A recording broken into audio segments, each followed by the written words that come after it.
Chapter 97, Your Heart. 1. Chapter 97, Your Heart. 1. Thursday's Edico, Lightbryn. It's the first time I've seen your face, said the Lady of the Silver Lily. Did the constellations send you here without an explanation? That's rare. Constellations usually try to give an apostle as much information as possible to start with. Do you have a bad relationship with the constellation? An apostle? You really are clueless. Interesting. The Lady of the Silver Lily opened a drawer. She took out a sandglass. It looked just like the sandglass that she had turned over. Ring! The lady lightly pressed a bell on her desk. The door of the office opened. Did you call, milady? Take an extra 15 minutes. The break may last longer, so tell everyone to rest comfortably. You seem to be enjoying the conversation. Shall I bring some tea? Yes, Gerenison tea. Understood. The gray-haired servant nodded.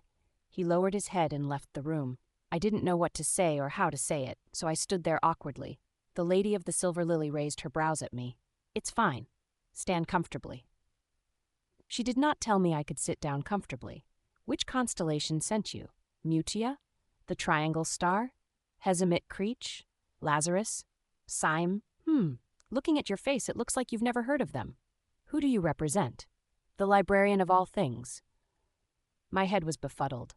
I did feel that the lady in front of me was not an ordinary person, but I didn't think it'd be like this. I racked my brain and tried to recall the librarian's title. No, it was the corner librarian who sent me. A library. The Lady of the Silver Lily twirled her quill with her left hand. Corner. Ah, is it Hamustra? Hamustra, a true name. This person knew the true name of a constellation. Did Hamustra explain nothing to you? The librarian tries to avoid involvement in the apocalypse as much as he can. Rather than giving us information up front, he wants us to figure things out ourselves. Apocalypse? A world with collapsing barriers because there is no constellation. That's what the librarian calls a world that is about to end. The Lady of the Silver Lily's eyes became narrow, like she was amused. Her pupils were red, so her gaze still drew attention even when she narrowed her eyes. Her eyes were a color that could overwhelm anyone she looked at.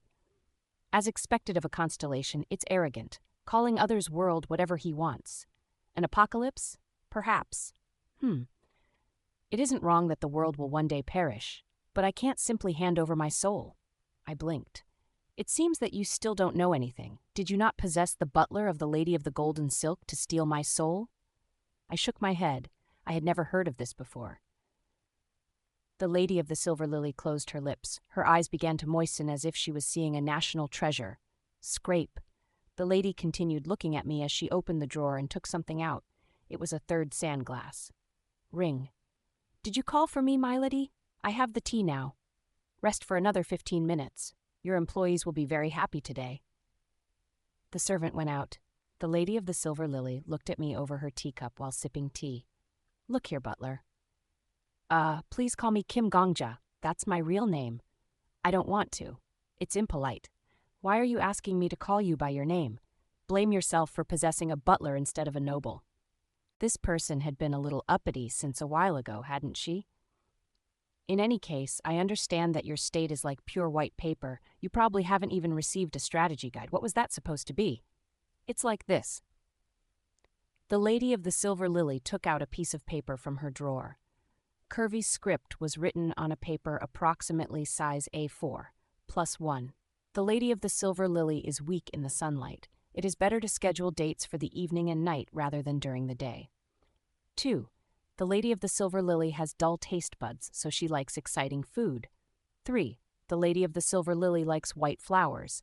However, she receives too many lilies. Keep note of this when choosing a gift. 4. The Lady of the Silver Lily is pragmatic. She prefers conversations about politics, diplomacy, and money. Remember that writing love poems will be useless. 10. The Lady of the Silver Lily is a loyal subject of the Empire. She may speak poorly of the Empire or the Prince, but she will never tolerate it if anyone else were to do so. Be careful. I was speechless. This was crazy. What was that? This is the strategy guide that the apostle who came to conquer me in the 6th session had. He was an apostle sent by a constellation called Mahos. He called it the target route. My mouth opened. Target route. I was so shocked that I poisoned him and took it. the Lady of the Silver Lily said calmly.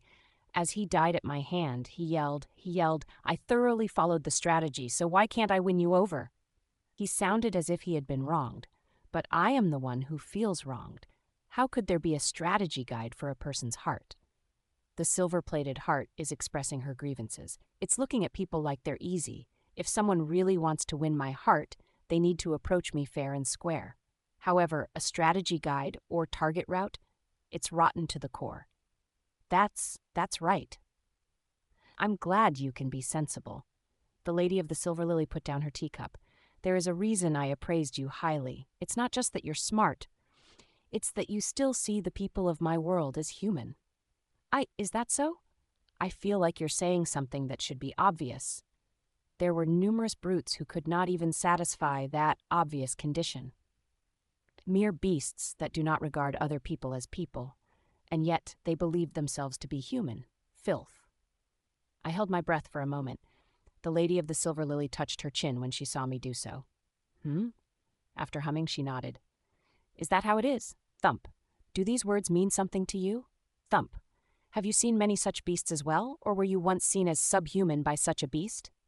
Thump. If not, is this the case? Someone dear to you said something similar. Milady. I had to interrupt her speech. I could no longer stand this feeling of someone splitting open my chest, taking apart my ribs, and staring at my raw heart through a magnifying glass. The silver-plated heart looks at you. I had to do something. I opened my mouth. Though you say such things, did you not consider me dull because I am in the body of a commoner, not a noble? The Lady of the Silver Lily did not even blink. What, are you that sad I haven't called you by your name? It just seems to me that your ladyship is not in a position to speak down to me. I am not acting like I am better. You're merely a poor butler who caused chaos at the academy. The voice of Lady of the Silver Lily sounded a little merry somehow. However, I admit your point is valid. Then the lady coughed as if to bring the conversation back on track. Now, what is it? Excuse me. I know that you do not want my soul. In that case, why did you cross the boundaries between worlds to come here? This is a world that repeats every 10 days, forever. The silver-plated heart questions your true intentions. It isn't that the constellation hated you so much he exiled you. I heard that Hamustra is rather moderate, but you wouldn't have come here for a vacation. Answer me, actor who plays the role of the Lady of the Golden Silk's butler. I will hear no lies. The moment you say anything slightly untrue, I will never give you what you want, whatever your purpose. I will not reveal my heart to anyone who does not show their own first. I agonized over what to say. I want to make your world become the 25th floor. But was this stage really necessary? It wasn't. The situation in the tower wouldn't be troubled if we chose a different stage. A fragment of my holy sword is in this world. Did I have to collect all of the fragments and complete the holy sword? That wasn't the case either. Finding Shiny's sisters will make me stronger as her owner, but in other words, it'll just make me a little stronger. The reason I had to stay on this stage right now, I don't know what love is yet. What? Dating or romantic feelings? I'm ignorant to all that. Your ladyship may not know this, but the genre of this world is romance. I think this is the right place to learn about love. When Master performed her last dance, Bei Huryong blocked Master's sword and shouted something. This Gongja kid still hasn't tasted the wonders of the world. Cult Master, did you know? This kid still has never fallen in love. He's never been in a relationship. Those words had made a deep impression on me. If there is something I lack, I want to learn it. No, I want to know it. Leaving myself ignorant like that? It feels wrong. It's like I'm buying something that isn't 100% full. The Lady of the Silver Lily examined my expression.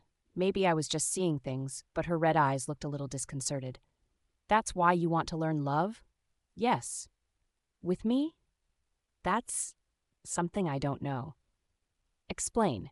I organized my thoughts. To be precise, it's more like I want to learn love from this world. The world. Yes, I want to know what I lack. I want to feel it. Then why did you come to me? You have your lady. Wouldn't it be faster with the Lady of the Golden Silk? The heretic questioner. The Lady of the Golden Silk. I cannot. Why not? Do you hate others who are possessed?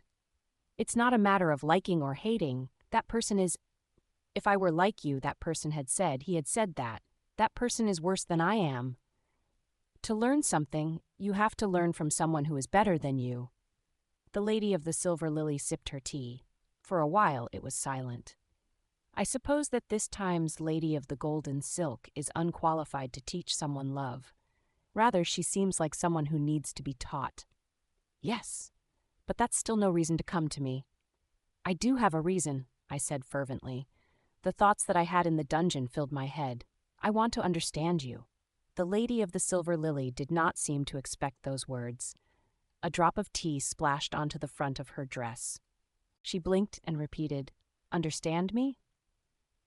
"Yes. I don't know yet whether it's for the prince or for the empire, but your ladyship is loyal and has dedicated your life. I'm curious how you can do that. I want to know what kind of feeling lies in your heart and what you think. If it's because of love, then I want to feel that feeling, just like you. It's a little embarrassing, even shameful, but this is my honest answer." The lady of the silver lily remained silent for a while. This time, I could clearly see it, is truly the first time I've come across such a case. The lady of the silver lily was flustered. "You want to know love. That comment alone shows you don't know people. But you want to understand me? Understanding is not a word to be said lightly. It's a word that leads people to poison. Understanding is no different than taking responsibility. Yet."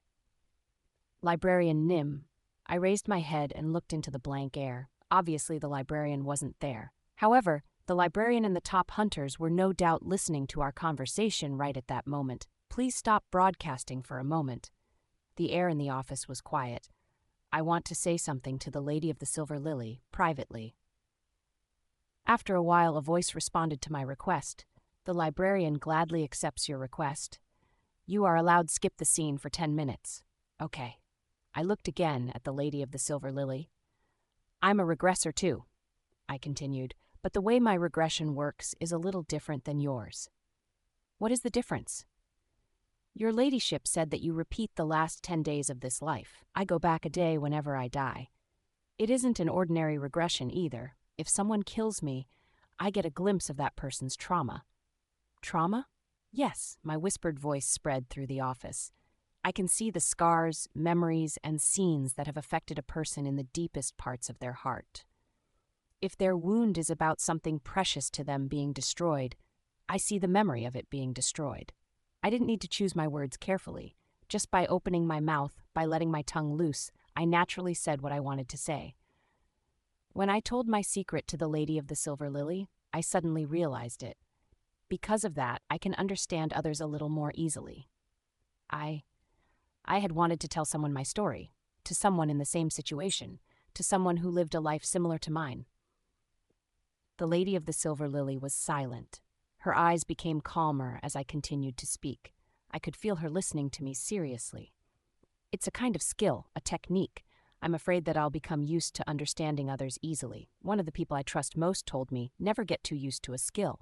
But if I alone understand one-sidedly, that isn't true understanding. Still, I can't just let people be. If I do, if you give up, they'll wither, become twisted, and die. Perhaps it's hypocritical, but I want to let you know that I'm here, thinking of you and protecting you. If I can just manage that, how blessed would it be? Isn't that it?" My throat felt clogged up for a moment. "Yes, it's foolish." The lady of the silver lily closed her eyes. "Understanding is for a single moment, but the responsibility lasts forever. It was entering a hell of your own accord." The lady of the silver lily muttered that and fell silent. The corner librarian is announcing that this is the end of the skipped scene. The young lady of the duchy opened her eyes. "Very well, servant of the lady of the golden silk." She grabbed one of the sand glasses that she had turned over on her desk. Looking down at the slipping grains of sand, the lady of the silver lily spoke in a quiet voice. "I shall let you know what love is." Chapter 98. Your Heart. Chapter 98. Your Heart. Translator Thursdays. Yahiko, Lightbryn 1. "But," said the lady of the silver lily, "a week from today, until the end of this world, you have to be my exclusive servant, not the lady of the gold silk's butler." "Your ladyship's exclusive servant." "Yes, I only know my own love. I've never taught anyone else to love. There is no other method to teach you other than to directly show you the way I love. So shouldn't you stay by my side to observe, watch, and learn? Now that I say it, it feels like I'm incurring a loss. No, I'm definitely losing something. Aren't I revealing my embarrassing private life? Know that this is the fortune of your life, including your past and future lives. Peasant. She truly was a haughty aristocrat. 2. The next day, my two-contract life began. My master was not just the lady of the gold silk, but also the lady of the silver lily. You've arrived. Yes. The lady of the silver lily greeted me in her dressing room. At 5 a.m., the lady was already awake. 4 servants surrounded her to dress her up and prepare her for the day. Normally, it was highly discourteous to step into a lady's dressing room as she was arranging her toilette, but the lady of the silver lily dismissed any concerns by saying, "It's annoying. Cut it out." As soon as I entered, the lady said, "Show it to him." "Yes, milady." The gray-haired servant pulled out a tablet decorated in a floral lily pattern. The sentences on the tablet were written in an impressive cursive script. Lesson 1, Fundamentals. Love starts like a bitch. I was thinking last night, what method should I choose to teach you love? I cannot leisurely focus my attention on you, nor can I find someone to be your first love. Don't you agree? While I was dumbfounded and unable to reply, the lady of the silver lily continued to speak indifferently. Beside her, the servant trimming the nails of the lady's right hand looked just as apathetic as her master. Thus, I've decided to teach you what truths you need to know in advance. Read this. Repeat after me. Love starts like a bitch. Love starts like a bitch? Correct? It's a bitch. Well, sometimes it just turns out like that. The lady of the silver lily opened her fan with her left hand. Whoosh! The fan spread out, making a clean and crisp sound. The lady covered her mouth with the fan. Some lovers who find their perfect matches right away exist in this world. Probably. There may be some who love each other and care for each other from the moment they meet to the day they are buried in coffins. But you aren't one of them. There's a 99% probability that the lover you meet will be a bitch. Even if she isn't a bitch now, she will become a bitch someday. Why? It's simple. It's nearly impossible for a human being to be perfect forever. Similarly, swish. The lady of the silver lily folded her fan and pointed to the gray-haired servant. Then the servant turned the tablet around like he had been waiting all along. Another sentence was written on the back of the tablet. Lesson 1, Advanced. You are also a bitch. You are also highly likely to be a bitch. But don't be discouraged. Humans are animals that learn from experience. If one is played by a bitch, one can make sure not to be played by another again. If you act like a bitch to someone, you can learn not to be a bitch the next time. It's about learning how to recognize a bitch, when to act like a bitch, and how not to act like a bitch. My mind was blank. See, can't things go well from the beginning? Butler. The lady of the silver lily looked unimpressed. Don't expect too much from people. Humans forget the things they've said. They make a decision, but end up giving up on it later. They forget and they quit. The following 2 words are the basic laws of love. If you truly want to be good at love, you have to learn to do the opposite. Remember and persist. Are you also teaching me memorization and persistence? How childish! The lady of the silver lily sighed. What was it? What did I do wrong? I really had no idea.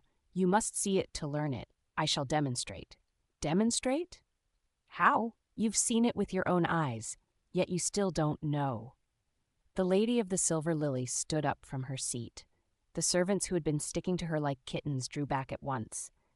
Accepting the servant's escort, the lady of the silver lily proudly stated, "The person I love is the biggest bitch in the whole world." Why was she acting like that was a good thing? After me. The lady of the silver lily began to walk, and I followed, as did her servants. The servants, for some unknown reason, were holding containers of water. We arrived at the most luxurious dorm in the academy. It was the place where the crown prince stayed. Lady of the silver lily. The prince's attendants greeted us, perturbed. Or perhaps I should say they were depressed. Even though the ducal family was lower than the imperial family, the atmosphere strangely felt like nobody could stand against the lady of the silver lily. You've come. I have. It isn't even bright outside yet. Is His Highness awake?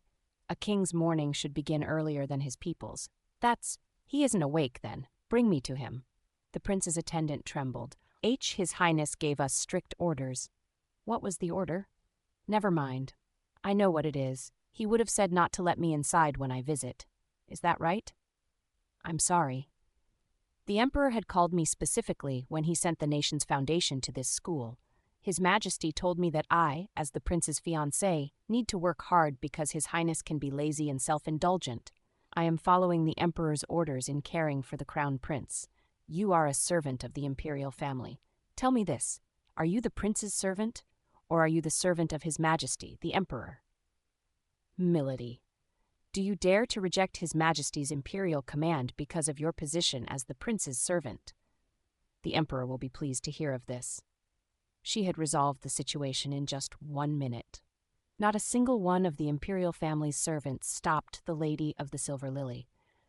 The lady crossed the garden, went through the lobby, and finally reached the crown prince's bedroom. Your Highness. She knocked 3 times. Are you awake? So you are up. I shall enter then. The Lady of the Silver Lily took out a key and opened the door like it was her own bedroom. Click. The prince's bedroom opened up and welcomed us, though its owner was shaking in his bed. Hike! Your Highness, dawn has broken, and yet you remain lying in bed. This is not good. The emperor wakes at 4 o'clock every morning to take care of the state's affairs. Can the nation's foundation, who will succeed that great work, afford to be slothful? Come here. Is anybody here? Somebody help. Close the door. The bedroom door slammed shut. There were no imperial servants left in the bedroom. Only the servants of the Lady of the Silver Lily lined up expressionlessly, and the prince's shoulder trembled even more. The Lady of the Silver Lily opened her lips. Butler. Yes. I shall teach you the second lesson. The lady nodded at the gray-haired servant. At her signal, the servant picked up a paper pad that had been prepared in advance. Lesson 2. Fundamentals. If you can't avoid the bitch, enjoy what you can. Enjoy. You will also fall in love someday, and your first love will be a bitch. My advice to you is that since that will be the case, you should make the most of it. The Lady of the Silver Lily flicked her finger, and there is only one way to make the most of an encounter with a bitch.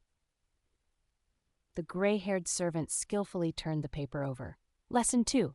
Advanced. Become a bigger bitch than the other.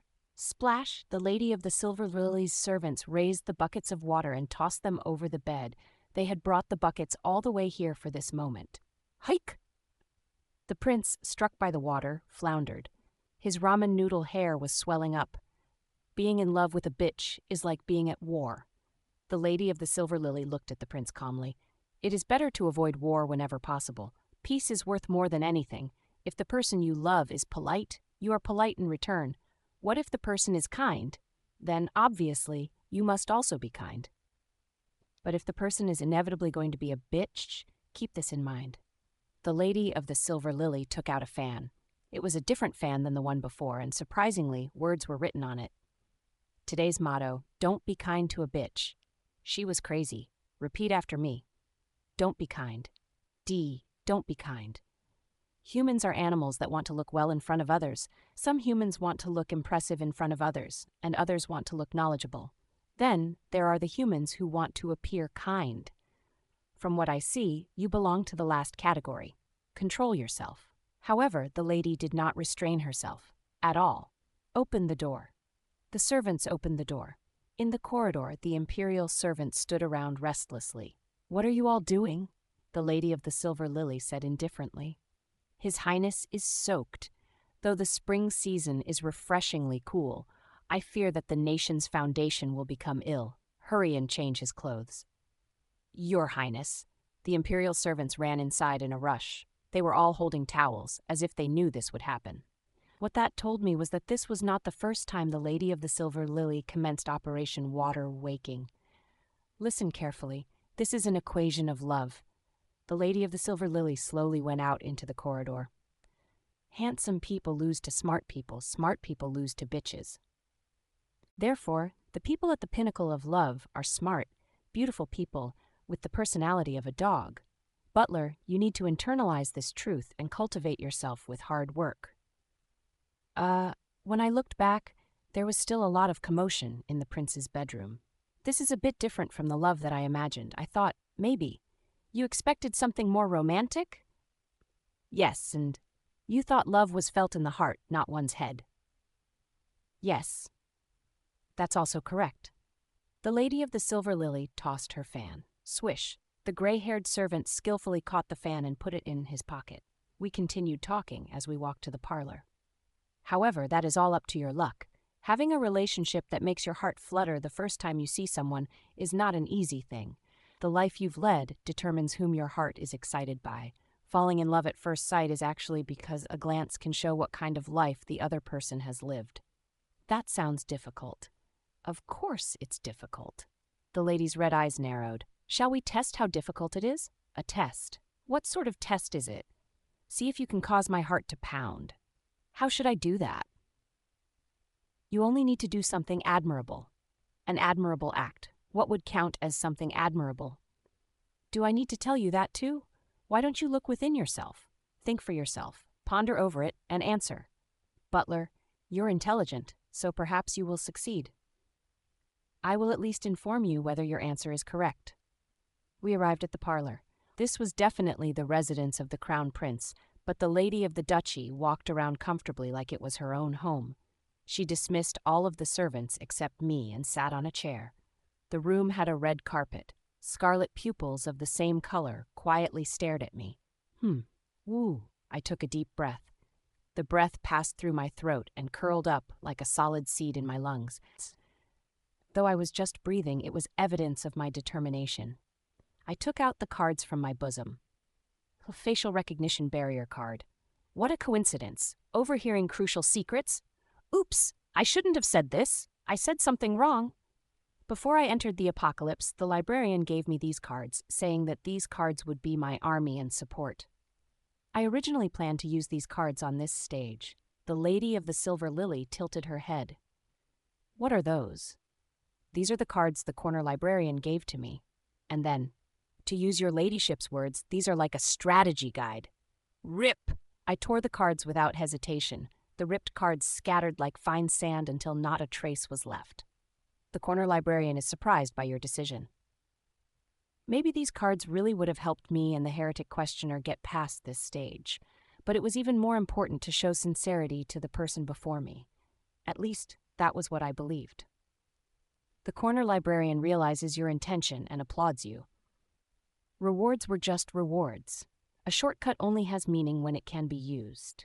There was no reason for me to be obsessed with a reward or set my path on a shortcut without meaning.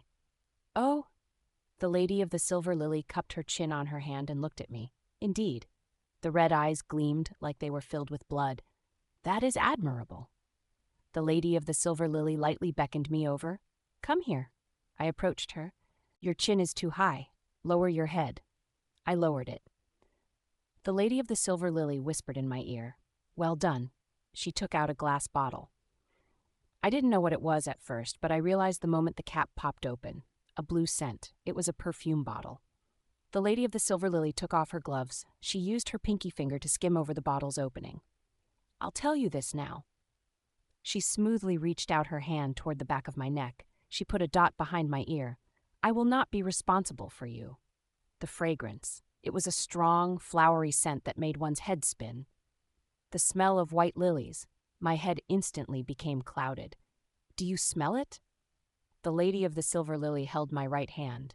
It took me a moment to realize our fingers were intertwining. Time stuttered because of the scent running rampant in my head. Yes. Do you like it? Yes, the lady of the silver lily's red eyes turned slant. I like it as well. It is my favorite scent. It has a sweet aroma. Whisper. Her voice was climbing along my neck. It was not unpleasant when you confessed your secret to me and destroyed it on your own. Continue attending to me. I, too, shall share a secret with you tonight. My heart was pounding. The immersion toward the character is deepened. This could be a big problem. Currently, your immersion rate is 15%. I might end up falling for this person. Chapter 99, Your Heart. 3. Chapter 99, Your Heart. Thursdays. Yahiko Lightbrin 3. Zombie. Oi, Kim Zombie. There's this onomatopoeia, mung in Korean. It's the sound that a dog makes as well as the word for when your mind goes blank. Mung. Mr. Zombie Kim? Mr. Crowtit Kim, young master of the demonic cult. Look here, Death King. Can you hear me? I was Mung. You couldn't distinguish between Mung and me. I was Mung and Mung was I. There was only one scene that occupied my mind. A red carpet, red eyes, a blue scent, a voice, a touch. Ah, this creep. You've been struck. Struck good and proper, the look in your eyes. It's the same look as when the Chegal family's rogue fell in love with the Ice Palace's head. What was love? Confucius says, love is a lily flower. The lady of the silver lily. I'm sorry, Zombie. This is all my fault. She's on a different level than you. Way too different. Because of me, you came to love someone who's out of your league. When I blankly turned to look at him, Bae Hoo-ryung was picking his nose with his finger. Somehow, it was the worst pose a person could make while apologizing. Ah, wait. This isn't a person, it's a ghost. But honestly, it's really funny. Do more. I blankly muttered in my mind, suicide. Huh? If I commit suicide, I can experience the same thing again. Right? You crazy bastard. Still, at least you're aware enough not to talk about suicide regression out in the open. That's a relief. All this is being broadcasted in the tower. Suicide. Your awareness is flying away. This crazy bastard. Hey, Shiny! Shiny jumps up and strikes the warrior's head. Ack! I held my head in my hands and rolled around on the grass in the garden. I know I'm not in my right mind, but what can I do when I can't stop thinking of her ladyship's face? You call her her ladyship even when she's not around? You're getting one step ahead of yourself. Oh, I shouldn't wash my face today. Even if I wash my face, I won't wash behind my ears. Does it still smell like lilies? Can you smell the back of my ear for me? 2 steps. How many times did that ramen-headed prince save the world in his previous life to receive her ladyship's love? Oh, damn it. Internet. I need the internet. The internet and computers. I need to leave comments like, I want to be like the crown prince too, on every single article.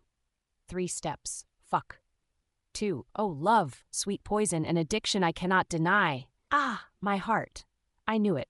I knew that this kid would flip out of the universe when he found love. I knew it, but I advised him anyway. I'm a horrible person. I'm not the only one feeling this. The immersion toward the character is deepened. Currently, your immersion rate is 21%. Look, this body keeps getting more immersed with the butler. This means he has the same feelings, and what feelings would those be? The butler has also fallen in love with the lady of the silver lily. Didn't that butler love the gold silk or iron axe lady? Ha, you don't know anything. Does love have to bloom for only one person? Love doesn't work like that. Love, well, love is love. Love is like love. Wow, it's been less than half a day since you had your first love, and wow, I stretched out on the lawn. It was midday. Classes were happening at the academy. The heretic questioner, the crown prince, and the lady of the silver lily were at their lessons. How can I get the lady of the silver lily? No, what am I saying? I've no right to say something like that. Just, how can I make the lady happy? Since I released your madness onto the world, I'll take some responsibility and give you advice. Bae Hoo-ryung harumphed. This isn't the time to think about that sort of thing, you baby. Then what am I supposed to think about, old man? You need to know about the other person more. I know her. Well, when you're in a relationship, you have to be very aware of your partner. That's how to be a man. But right now, you're her exclusive servant. Even if you don't do anything, you will have more time to be with her. You have the advantage of location. The advantage of location, yes, feel free to observe the other person a little more. But, it's not going to last much longer. This world, that is. Bae Hoo-ryung crossed his arms. That is a big problem. Bae Hoo-ryung spoke vaguely. It was as if the problem I was talking about was different than the one he perceived. However, a bell rang, announcing that class was over, and I couldn't ask Bae Hoo-ryung why his tone was like that. The truth of the problem was revealed that very night. 4. It was a dark night with the clouds swallowing the moon. The candles in the dormitory were struggling to lift up the darkness, but it was clear that they were insufficient. Sormwin Academy was sinking into blackness. You can think of it as your reward for showing me something special. In this darkness, the lady of the silver lily led the way with her lantern. I followed after her, being careful not to step on her shadow. For that I will tell you my secret. The lady of the silver lily was wearing her nightdress. The white dress was loose over her form. My heart jumped every time the hem of her dress fluttered. Was this because I'd gone nuts, like Behuryung said? But wasn't this feeling too tender to say it was nuts? Follow me. The lady of the silver lily walked forward. At night, nobody was in the hallway. As I followed her, I stared openly at her fingers, lit up by the lantern's light. What are you thinking right now? The lady of the silver lily asked suddenly. What? I asked what you're thinking about. I can feel your gaze. I'm curious. Although it is only temporary, you are my servant. Is it not disloyal to refuse to answer your master's question? I said I'm curious, so you have to answer. I hesitated. Speak. I was thinking that I wanted to hold your hand. When I spoke, rather than my tongue moving, my heart seemed to leap out of my mouth. I was embarrassed. I hadn't been so embarrassed even when Shiny was singing my praises. Really. My face was so hot, I thought I was going to die. Just then, something closed around my left hand. It was the lady of the silver lily's hand. Her skin, her touch, the cool temperature. The moment her dry fingers wrapped around mine, I almost mistook them to be gripping around my heart. A flower scent thickened inside my head, even though we were just holding hands. Your ladyship. Have you been thinking of me all day long? My tongue crisped up inside my mouth. Did you miss my touch and fragrance? Did you fantasize about me? Answer. If you're not honest, I'll let go. I thought about you. Properly. My head was spinning. Today, all day, I only thought about you, milady. The fragrance of flowers turned into a voice and whispered in my ears. Well said. You are my faithful servant. The immersion toward the character is deepened. Currently, your immersion rate is 29%. Now, I no longer knew up from down. I just didn't know. You shouldn't do this. What shouldn't I do? Think. Let's think. I'm from beyond this world, borrowing the body of a butler. So, the silver-plated, didn't you say that you saw me as human? Did you lie? Is looking at you. In the end, do you, just like the other apostles, consider me just a native or an inhabitant? Or, using the terms of Hamustra, the one who brought you here, do you consider me a character? The silver-plated heart to you. I could barely speak. No, I am. That is, my original master is the Lady of the Golden Silk. The immersion toward the character is deepened. Currently, your immersion rate is 30%. I am only attending to your ladyship just briefly, so you're saying something strange again. The lady of the silver lily looked at me. You said you only thought about me today. In other words, didn't you have no thoughts of the lady of the golden silk? Was it a lie? The silver-plated heart.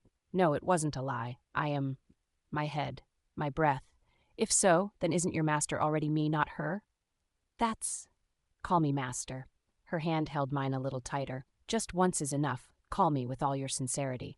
And if you call me master, I'll give you a prize. A prize. I promise you a delectable reward. Why was it that the moment I heard her words, my heart was filled with honey? Without realizing it, I had opened my mouth, but someone called out to me before I could say anything. Gongja, a low voice. Shiny is shaking to bring back the warrior's senses. A constellation's warning. The reaction of these two, this languid addiction I felt, all made me feel some déjà vu. It was the same sensation I felt in the basement when the lady of the silver lily interrogated her servants. This intuition that it was dangerous. The lady of the silver lily looked at me. Her red eyes, her expressionless face, placidly looked at me. What's wrong? Whisper. Don't you need the prize? The prize. You just need to say it once. Just one time. If it was just once, wouldn't it be all right to test it out? I did feel the danger, but if something went wrong, I had the power to turn back time. That's right. I have that sort of power. So it wasn't wrong to say that I also had the power to take risks. If you thought about it, this might have been the right thing to do. Wasn't it important to know what would happen if that word came from my mouth? Wasn't this somewhat similar to when there was the traitor among the rankers when we first dealt with the Devil King of Fallrain? So wouldn't it be okay? Saying just one word. If things went wrong, I just had to turn back time. It would end just like that since I had that ability. Then, just once, at least once, I could.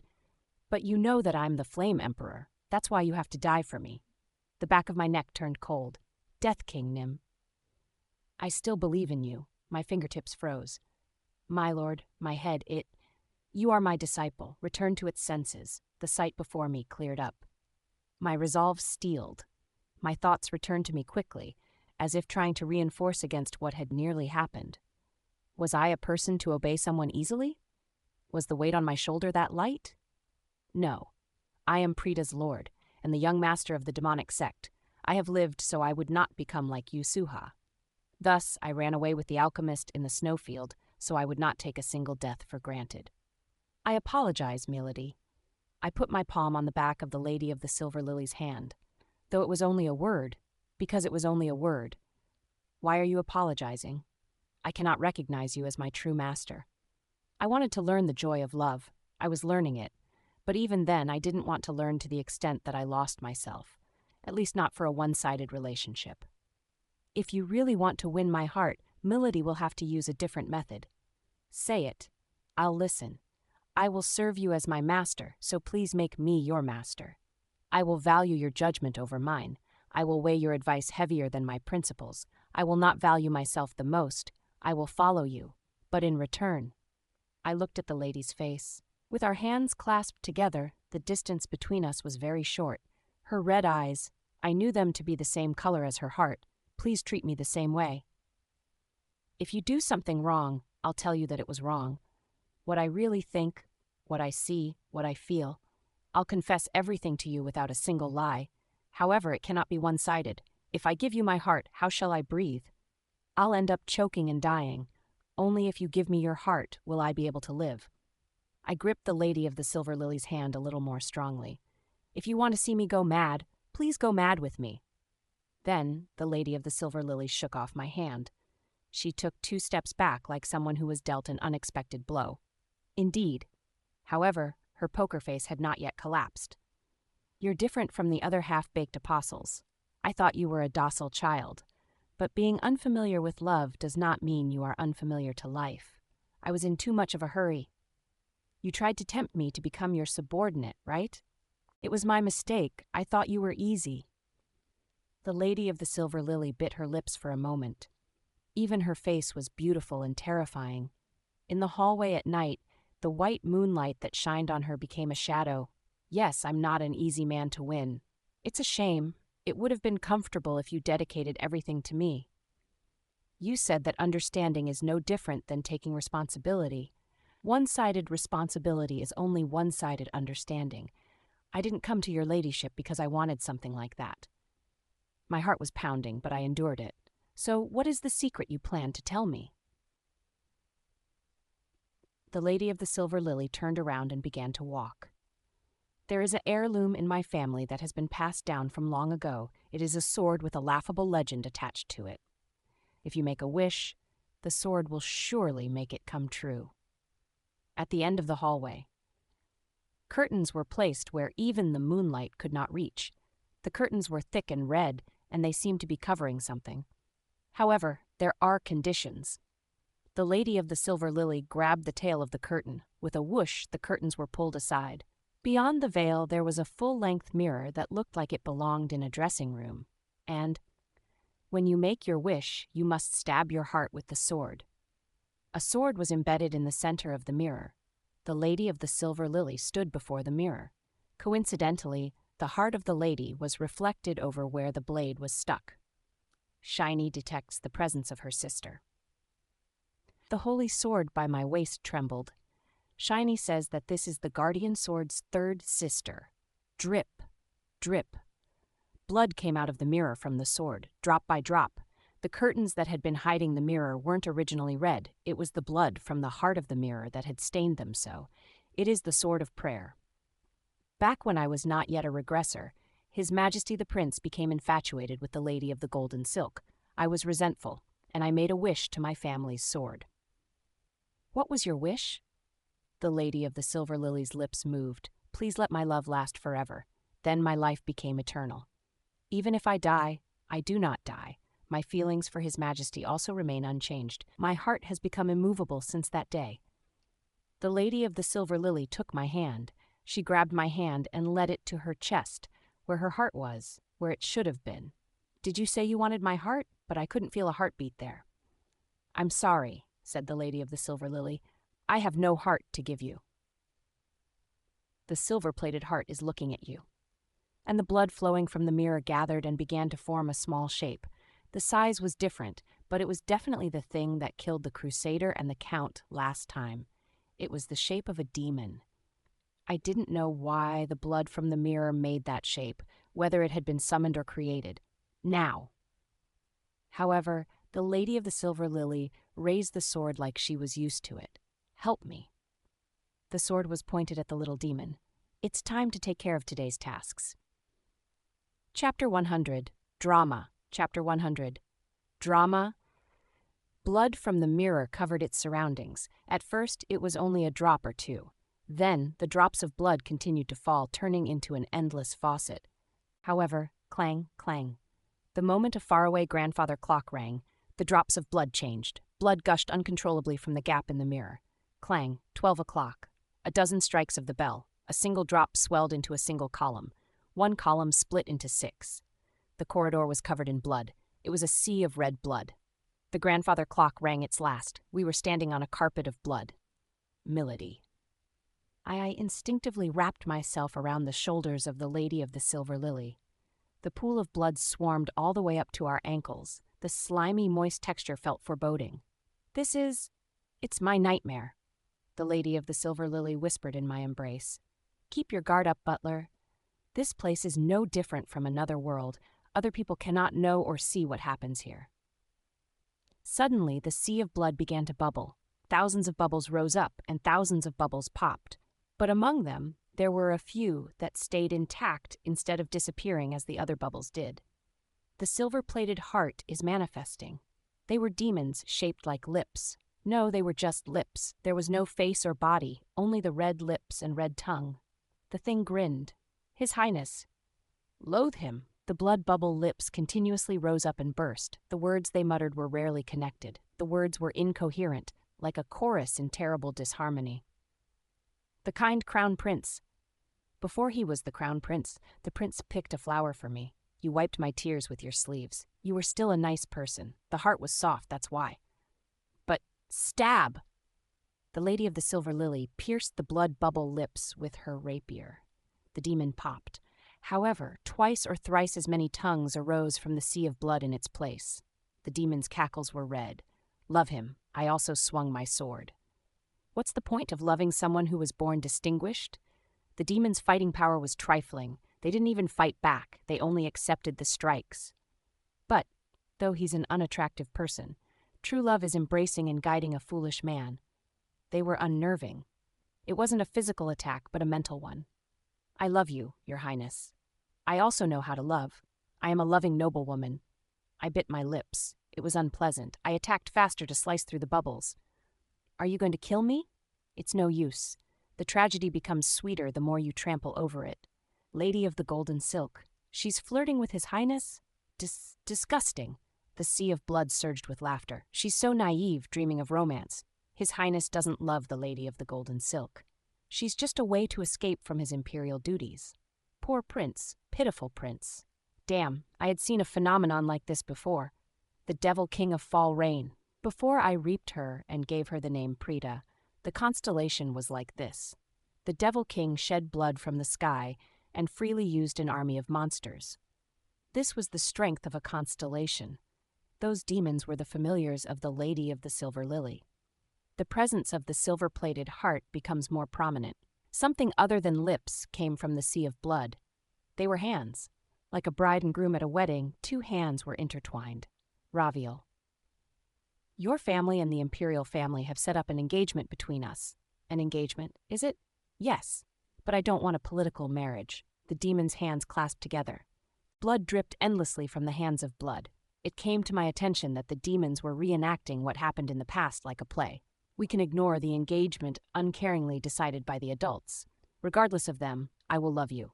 I came here today to formally propose to you. Prince. Raviel. When we grow older, will you marry me? Dozens of lips surrounded the hands. In unison they answered, yes. I'll love you surely. I'll love you too, my prince. That son of a bitch. He said something like that and still wasn't taking responsibility? His Highness most likely forgot. It was a promise made as children. It can't be helped. People have poor memories. The blood bubble lips cackled. It can't be helped. I couldn't stand it anymore. I was engulfed in rage. Splash! I took a step forward, focusing aura on my front foot. Infernal Heaven's demonic art. 8th form, Sword of Incineration.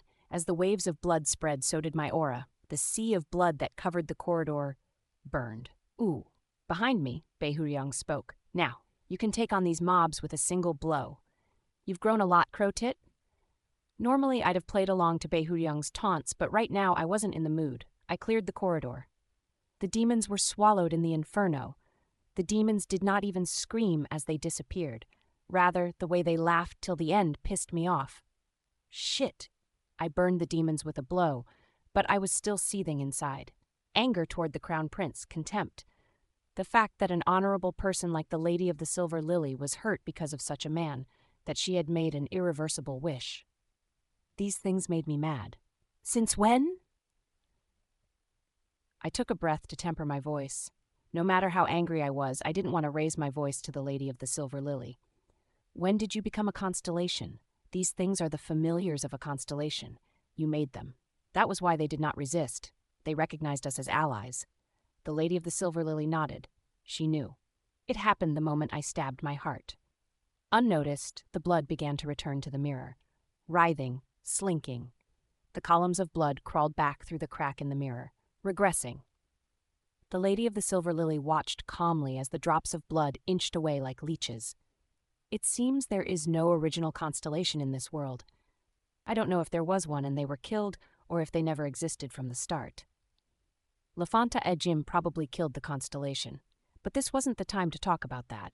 I carefully listened to the lady's words. As time passes, the demons become more powerful. Their numbers grow and their sizes increase. It becomes hard to control them as I do now. And on the 10th day. There, the Lady of the Silver Lily paused. She shook her head once and rephrased. At any rate, as the 10 days began to loop, I became this world's representative. Though it's not what I wished, the world's time revolves around me. Beihuyang clasped his chin. It's not a typical ascension. In Murim terms, it isn't a righteous path, but an evil path. Though the sword in the mirror is only a fragment, it was once a part of the guardian goddess. Beihuyang shrugged and muttered. If you embed it in your heart, you'll ascend to a constellation even if you don't want to. Combined with the repeated regression, it isn't something a human body can handle. Though she isn't a complete constellation but a knockoff. Anyway, it was the result of many coincidences. Can someone become a constellation even if they don't want to? Yup. Zombie, were you born human because you wanted to be? Seriously, even if you try to talk to him, he's like this. The important part is the conditions, not will. There are many people who suffer because they are human, but those who suffer because they became constellations are also surprisingly common. It's easy for one's life to become miserable. Understand, young master of the demonic sect? I exhaled. My anger toward the prince fermented in my heart. That anger left a bitter taste in my mouth. The Lady of the Silver Lily looked at me. How unusual. Aren't you disappointed? Excuse me? Your words are correct. Whatever the circumstances, those demons are my familiars. They aren't making up the verses. The things they said were all things I whispered in my dreams, even if it was unconsciously. The Lady of the Silver Lily tilted her head. I pledged a love that would never change. In order to keep that love pure, I have to remove the dust and flaws that settle in my love every day. Disappointment, frustration, the feeling of wanting to receive as much as one gives. This is the result. An oil stain on a heart. The very epitome of a curse. Isn't it ugly? Muttered the Lady of the Silver Lily. I have shown you what love is. But I didn't only show you, I tried to harvest your love too. I brought you here to awaken you from this fantasy. Disappointed? Without my knowledge, a breath spilled from my lips. It wasn't a sigh. It was a breath barely containing anger. It's ugly? I don't know much, but milady, I will never be disappointed in you about something like this. Like this? You told me a secret. You took your heart and revealed it to me as it is. A person who is really detestable, milady, is someone who never shows their heart to others. Pretending to be laid back, pretending to be composed, knowing only how to hurt people. That bastard Flame Emperor. Rather, I'm worse. If your ladyship knew what kind of thoughts I have, you would abhor me. That makes me curious. If you brought me here to make me give up, you were wrong, milady. I didn't fall in love with you because your heart isn't ugly. The Lady of the Silver Lily paused very briefly. Love. It was because of this word. My face became hot when I said it out loud, but I didn't think to hesitate. It's only been 1 day since you came to love me. My teaching is brilliant. Does it matter that it's only been a day? Would it have been better if I loved you for a year? 1,000 days? Do you want me to return after that? I can see what kind of people you despise, and what you despise is the same as what I hate. I can see what scars you wear and how you are hurt. I love the way you live, because you and we live the same life. Will she hear me? Would she understand what I mean? That wasn't something I could know. I had never said something like this to anyone else. I wasn't used to it, but I wanted to keep the person in front of me. And I wanted the Lady of the Silver Lily to keep me. I wanted us to share one life and have each other. I love you as much as I love myself. I wish you could love me as much as I love you. These were my true feelings, and the only method I knew was to exclaim it with all my heart. I will definitely make you love me. I won't tell you to abandon the Crown Prince. Even if I don't ask you to, you will abandon him one day. My heart is, yes, but it doesn't matter if your heart is held hostage by the world. If that's the problem, I'll free you. But if you still love the Crown Prince, then I'll become an even better person than he is and stay by your side. Did the Crown Prince give you unforgettable memories when you were children? That doesn't matter either. I whispered in the Lady of the Silver Lily's ear. The two of us are regressors, the only two in the world. I knew that my face was red, but I said what I had to say. There will be a lot of times that only you and I can enjoy. During those times, I'll give you such breathtaking memories that they will make your memory of the prince fade away. I'll try my best. The tips of the Lady of the Silver Lily's eyes rose up. Can you repeat these last 10 days indefinitely? You'll become tired of it. That's no issue. This isn't the first time I've repeated the same days over and over again. What if I tell you to get out of my sight because I become tired of you? I'll disappear, but I moved my hand. I moved it, and I grabbed the Lady of the Silver Lily's fingertips. She had let go of her lantern while fighting the demons. It was something that took courage, a lot of it. Fortunately, I had enough. To start with, that's not going to happen. Why is that? Because you haven't grown tired of the Crown Prince, and I am a better person than he is. If I make you uncomfortable, please tell me now. I'll disappear. Silence. The Lady of the Silver Lily looked at my face. You're insufferable. The lady's lips parted. I should be bothered, but right now I don't feel that way. I don't think I'll be easily bothered either. It was then. From far down the corridor there was a voice. It sounded urgent. The Lady of the Silver Lily's servants must have been asleep, yet the residence suddenly was disturbed. Where? But! Soon we heard footsteps. The servants had woken up. Lights turned on everywhere, and shortly after, the gray-haired servant ran to where the two of us stood. I apologize, milady. The Lady of the Silver Lily let go of my hand. Why are you making a commotion at this late hour? I'm sorry, but I must inform you. At that moment, the faraway voice that had been making a fuss could be heard more clearly than before. Butler! Where are you, Butler? My expression hardened. It was a very familiar voice. The gray-haired servant bowed in our direction. The Lady of the Golden Silk is on a rampage. Chapter 101. Drama. 2. Translator, Thursdays, Editico. Lightbrinn 2. The sand on the moon made it look a little red. Its dust made the sky red, just as a person made their surroundings red when they spilled blood. These unrelated facts made me uncomfortable. It looks like the moon is bleeding. I walked forward, and that uneasy thought dragged behind me like a shadow. In the distance, the servants were buzzing about. Miss, you can't act like this here. This is the residence of the daughter of the Duke of Ivancia. No matter how much His Highness favors you, at this time. The Lady of the Silver Lily, who walked with me, muttered, The gatecrasher is none other than she. Her tone clearly revealed her contempt for the heretic questioner. No, the lady of the golden silk. Seeing that she's here at this hour, she hasn't come for tea. Butler, was this visit planned? It was not. I was also disconcerted. Wasn't it past midnight already? The heretic questioner had no reason to meet the Lady of the Silver Lily at this time. He and I had talked 2 days ago. For now, I'll work as the Lady of the Silver Lily's personal butler, I had said. It's to get information about her and about how to beat this stage. The heretic questioner briefly made a peculiar expression. Still, he smiled widely like usual. Okay, it's for the mission, so it can't be helped. I will be fine. Have a safe trip, Death King. Like that, we had agreed on it. At least, I thought we did. Bring forth my butler. The voice became closer as we walked. Butler, I know you're here. The garden of the Lady of the Silver Lily's quarters. Even the dark sky of the night could not cover the springtime in the flower garden. The mature white magnolias' heads drooped, overwhelmed by the weight of the season. The moon was red, and the moonlight reflected off the magnolia petals were ruddy. Thus, the white magnolias of the garden looked like pink magnolias in full bloom. Ah! A magnolia petal fell. As I thought, you were here, butler. The heretic questioner pushed aside the guard at the gate. The guards were hesitating as they could not recklessly hurt the daughter of a baron. The heretic questioner took the moment to hoist up her skirt and stride into the garden. Squish! The pink magnolia petal that had fallen earlier was trampled under the heretic questioner's shoe. I was worried when you didn't come back. Really, making your master worry and search for you personally, doesn't that disqualify you as a servant? I had a bad feeling as soon as I saw the heretic questioner. The hair. The heretic questioner's moonlit blonde hair was longer than it was the previous day. Milady, you are my one and only butler and childhood friend.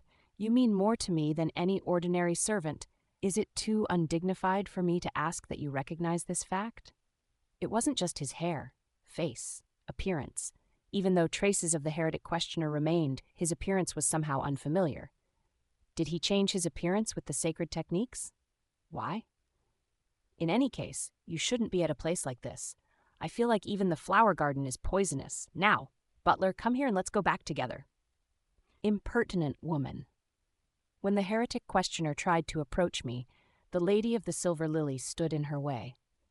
This sort of disturbance at nighttime is a felony that should be punished with a lashing.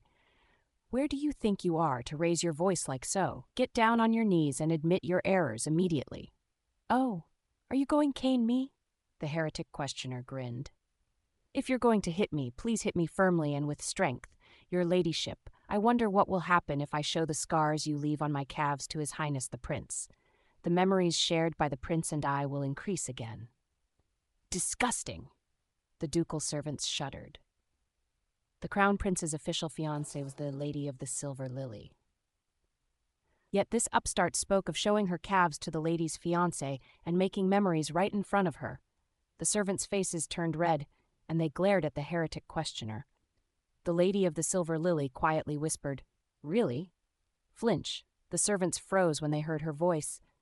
My chest chilled in an instant as well. Then I shall do so. That was just how cold the Lady of the Silver Lily's voice was.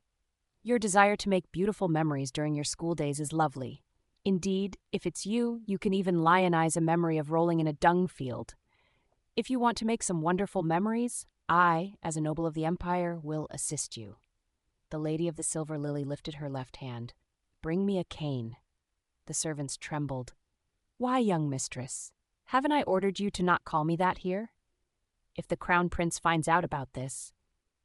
Did you think I'd send you off kindly after the mess you've created in the residence of the Duke's people? If I send you off quietly, will our family name not become sullied? Law is more important than anything, and the crown prince is the one who must uphold it. The servants swallowed their breaths. They didn't look convinced. But, the servants protested silently, is the crown prince the type of person who would do that? Nobody could voice their protests. My left hand is still empty. The Lady of the Silver Lily's voice flowed. Bring a cane. I will not repeat myself. Her servant's shoes busily moved on the road where the pink magnolias fell to retrieve a cane from the building. They bowed their heads as if they were afraid of showing their faces in the moonlight. Only 2 people, The Lady of the Silver Lily and the heretic questioner kept their heads high. Milady? Eventually, I had no choice but to get closer to the heretic questioner. What's wrong? Why did you come here at a time like this? I came to get back what is mine. You're making me state the obvious. The heretic questioner beamed at me. I had been waiting since the morning, but you didn't come back, butler. At first I thought that there must have been something important, but then I heard that you were with the Lady of the Silver Lily. The heretic questioner pressed his hands to his cheeks. I realized it right away. The lady must have taken hold of your weakness and blackmailed you. That's her specialty. Poor butler, you were involved because of His Highness and me. I didn't understand. What was he talking about? Don't worry. The heretic questioner's smile was bright, as always. I won't let her take anything from me, whether it's the prince's favor or your allegiance. A cane? She can hit me as much as she wants. I came for you, butler. She's the one who will be hurt more the more she whips me. No. Sorry. Just a moment. Please excuse me. I stepped a little closer to the heretic questioner so that the others around us did not hear our words. Fortunately, nobody stopped me. Milady. Yes. I gulped and whispered, Heretic questioner. There was silence. What? My heart was pounding, my lips were dry, my tongue couldn't move. Was it always so difficult to articulate words one by one to weave a sentence? Slowly I opened my mouth. When spring comes. Pardon? My heart. Heretic questioner. What are you talking about, butler? If you're playing around like last time, I really will get mad. I mean it. I'm asking seriously right now. Please answer me properly. How high is your immersion rate? The heretic questioner blinked. Butler, are you playing around? Were you thinking of old times? Or was your head messed up from being with her ladyship for a day? Oh, butler, with gentle tolerance, I understand. When spring comes? It has. The heretic questioner laughed. Spring has already come, butler. No, isn't it a beautiful season? It was the Lady of the Golden Silk who laughed. I brought what you wanted. The servants who had scattered to the building returned. Heads bowed, they offered the cane to the Lady of the Silver Lily. It was thin. I guessed that they must have been struggling to find the most slender cane in the mansion. Was that their way of caring for their master? Find another one. However, the Lady of the Silver Lily was heartless. The servants flinched and turned back. Find another one. This order was repeated 4 times. Each time the cane became thicker. The servant bit his lip and held out the 4th cane. The Lady of the Silver Lily held it in her left hand. Lady of the Golden Silk. You can call me by my name, your ladyship. Sylvia Evanale. Yes, Miss Raviel Ivancia? The sun and the moon faced each other. You have invaded the personal territory of a ducal family member and caused a disturbance. You have spoken no words of apology. There is a strict hierarchy in the empire that you impudently, horribly ignored. In the name bestowed upon me by His Majesty the Emperor, I will punish you for your crime. Crime? I know my own crime best. The Lady of the Golden Silk smiled sweetly. It is my crime to dare to be born to a barren family from the countryside and to be loved by the crown prince. That wasn't something one should have said in front of the prince's fiancée. I apologize for being loved. The baron's daughter gently held the hems of her skirt. She sank on top of the magnolia-filled garden and bowed her head to the lily standing before her. Her mannerism was flawless. I am sorry for receiving more love than Miss Raviel Ivancia. Is this apology enough? The wind blew. By the way, Miss Raviel Ivancia, I'm curious. Is this really my crime? Love is only meaningful when it is received. It is shared between the one who loves and the one who receives it. So is it solely my responsibility? Perhaps no words followed that perhaps. Instead, she laughed. A petal hanging onto a black branch fell. The Lady of the Silver Lily quietly raised her left hand. You dreadful thing. The cane tore through the night air. The Lady of the Golden Silk did not scream. She didn't even groan. Her back was straight, and a smile was carved onto her face like some sculpture. She did not shake. She was convinced of her victory. The immersion toward the character is deepened. So to me, it seemed that the one bleeding was the moon. Currently, your immersion rate is 40%. On that night, the moon was a little red with sand. When the sky was covered with the dust on the moon, when humans bled on the ground, it turned red, cough. The thick air caused the Lady of the Silver Lily to cough. Her cough sounded coarse. No one spoke. Only the whistle of the cane and the sound of coughing filled the garden in the night. "Sylvia!" A torchlight swayed. "Sylvia! Are you there, Sylvia?" The sound of footsteps broke the silence. Beyond the gate, the crown prince was running, holding a torch. The guards scrambled to him. With an uproar like this, there was no way the prince wouldn't find out. "Syl?" The prince stopped in front of the gate. Looking into the garden, he fell silent for a moment. "Raviel!" His tone was different from when he called out to the lady of the golden silk. "Step aside." The prince pushed the ducal guards away. There were none among them who would block the path of the nation's foundation. The prince ran straight to the side of the lady of the golden silk's side. "How, no matter how much how?" "I'm fine, your highness. I'm not fine, like a fool." The prince looked over the lady of the golden silk. Then he turned his head to stare at the lady of the silver lily. "You spiteful woman, words become scars. How could you treat Sylvia so cruelly? Those who inflict the pain do not know it because they cannot see the scars. It is the law of the empire, your highness. Is the law more important than the people? It's more important than an individual. That's why I say that you're spiteful. You're like a witch." The world was probably divided into those who knew and those who did not. The prince fell into the latter group. The lady of the silver lily coughed and sighed. "Are you going to punish me?" The prince's face grimaced. Just grimaced. He could not answer the lady of the silver lily's question. He shook his head as if she didn't deserve an answer, but he was just avoiding it. The prince didn't have the guts to take responsibility for the lady of the silver lily, nor the skills to deal with her. "Let's leave, Sylvia. You shouldn't be in this sort of place." "Ah." The prince hugged the lady of the golden silk. In the prince's embrace, the lady of the golden silk looked at me. "Butler." Heretic questioner. "Butler, come with us." I didn't answer. As I looked at that person, I murmured in my thoughts as though I was praying. Character window. Swish. Letters bloomed before my eyes. Plus name, Sylvia Evanale. Favorability, 90. Favorite genre, romance. Disliked genre, politics. Favorite characters, one who loves me, a prince, butler, teacher, upperclassman, underclassman, classmate. Hated character, Raviolanzia. Favorite plot, the victory of the strong, true love. Dislike plot, the defeat of the weak, backstabbing. Psychological state, Raviolavansia. I won't give you anything. The heretic questioner's title was not there. The word fairy tale under the favorite genre or human under the favorite character category was no longer there. Butler? The heretic questioner was swallowed by the role of the lady of the golden silk. "You're coming with me, right?" With that, I could predict the end of this run. Chapter 102, Drama. Chapter 102, Drama. 3. Translator, Thursdays. Editor, Yahiko. Lightbrin, I tried my best not to stutter. I'm going to stay with the lady of the silver lily for now. Silence. I can't understand your reasoning. The lady of the golden silk lifted her eyes. Was it because her emotions froze with coldness? The crown prince, hearing the cold voice of the one he loved, stopped walking. "I'm asking you to come with me now, butler.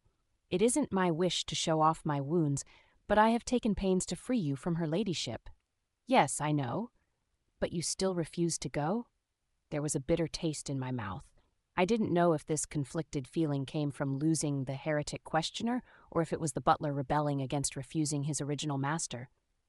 But the blue eyes. It was painful to look at those eyes that only reflected the lady of the golden silk. The immersion toward the character is deepened. Currently, your immersion rate is 42%. So I lowered my head and avoided her gaze. "I'm sorry. I still have work to do." "That's a vague excuse. Well, isn't it simply that you were bewitched by her?" I silently remained still. "Ha!" scoffed the lady of the golden silk. It wasn't directed toward me, but rather the lady of the silver lily. "I understand, your ladyship.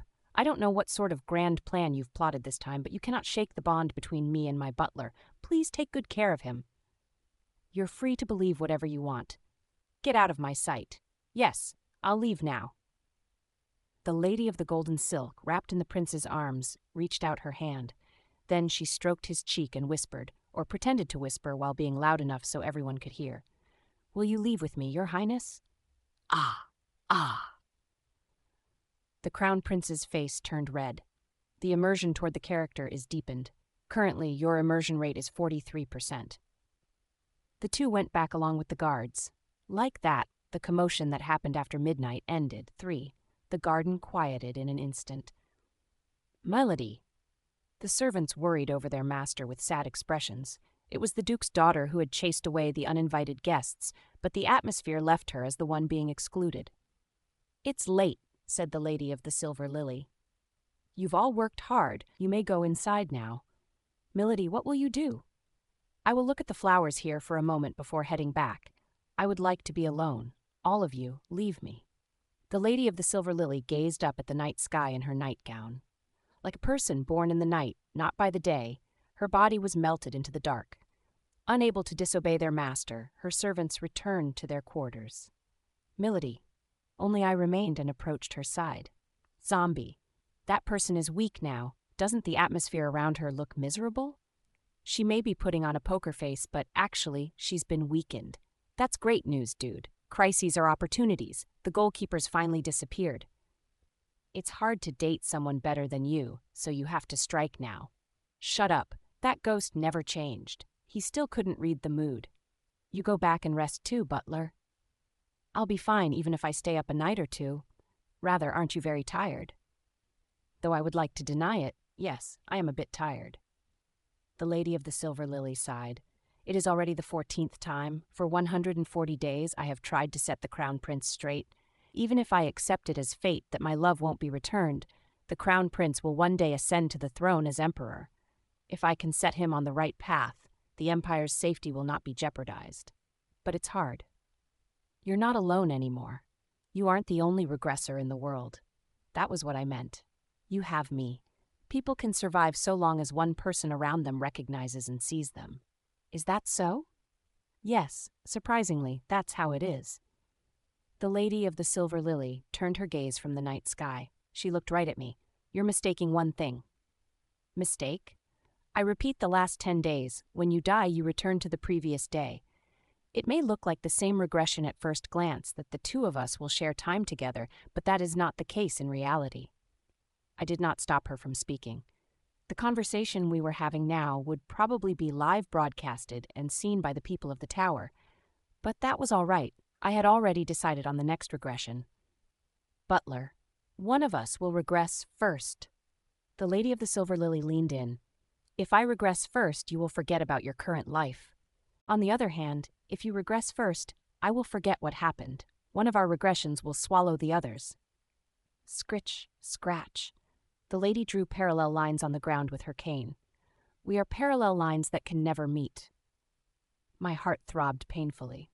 "I will be able to understand you. You will be able to understand me too. But understanding is the most we can do. It is impossible for the two of us to live synchronously. You cannot take responsibility for me, nor can I for you." The Lady of the Silver Lily's voice was composed. "Your confession about wanting to share the same time as me was intense and beautiful. However, it cannot happen. Perhaps that is why it is even more beautiful. What if it could happen?" I looked straight into her eyes. "If. There is no such thing. I keep my word. No matter what, I didn't propose to stay with you just because I wanted to win your heart. I'm not the type to attract people by inflating false words like balloons. If I can help you escape the 10 perpetual days, if I can help, what will you do?" A bird cried in the night. "You are arrogant. I am satisfied with living my life." "I suppose you are. I feel the same way. Still, I want to help you." "Is it arrogant to want to help the one you love? Then I'll become an arrogant person." The Lady of the Silver Lily closed her lips. She, too, was trying to help the prince in her own way. Whether or not she admitted it, the two of us were alike. "What do you want from me?" "When the world ends this time, please stay with me." "Is that all?" "Yes." I realized it when I saw the heretic questioner become 100% immersed. The secret to defeating this stage. It was a weird and tricky solution, but it was probably possible, so long as I kept my head straight. "And if it's possible, I would be grateful if you could make me fall deeper in love with you. It would be wonderful if I fell so deeply, foolishly in love with you that I could never escape." "Is that what you're requesting from me now?" "It's all right. I'm easy. My heart beats wildly, even if your ladyship just holds my hand." The lady of the silver lily looked at me like she was dumbfounded. "How shameless!" "Fine. I told you that I would teach you about love, so I shall make good on my promise." The lady of the silver lily grabbed my hand. It felt soft. Her hands were bare. The touch of her hand was wrapped around my right hand. Last night, my heart pounded from the memory of the lady of the silver lily's perfume. "Is this enough?" The immersion toward the character is deepened. "Currently, your immersion rate is 44%. My face flushed. "Yes, it's enough." "Good heavens, I'm not saying this in a seductive way, but aren't you a little too pure-hearted? It's amazing you've survived in this harsh world." "I died. A lot." "If I show you my weakness, does your heart also jump a little? I saw it in a magazine before.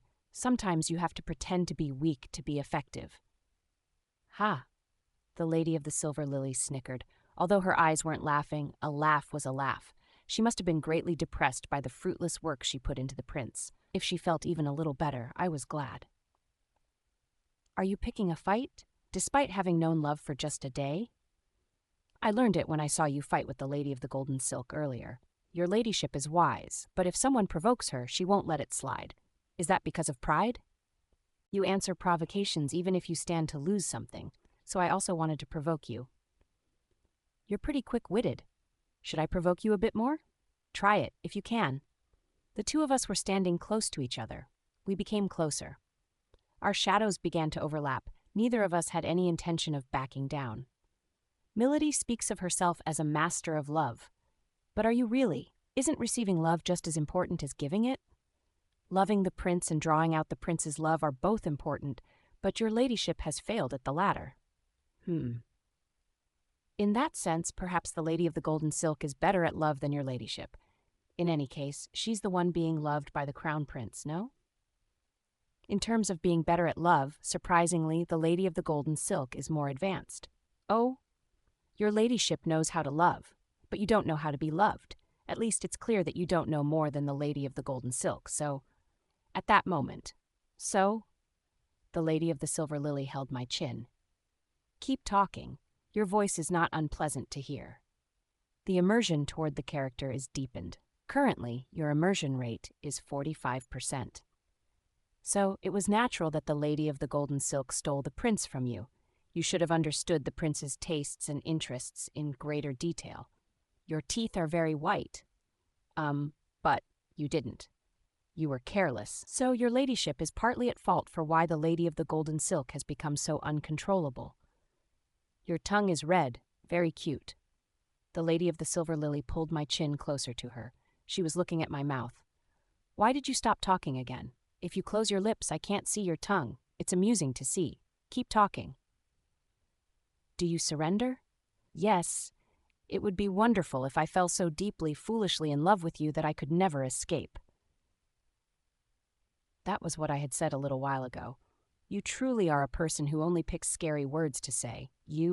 I don't know what sort of brilliant plan you came up with to be that confident, but you're really fearless. The lady of the silver lily pulled my chin forward a little more. It was like gravity had lost its hold on me, and I was drawn only to her gestures.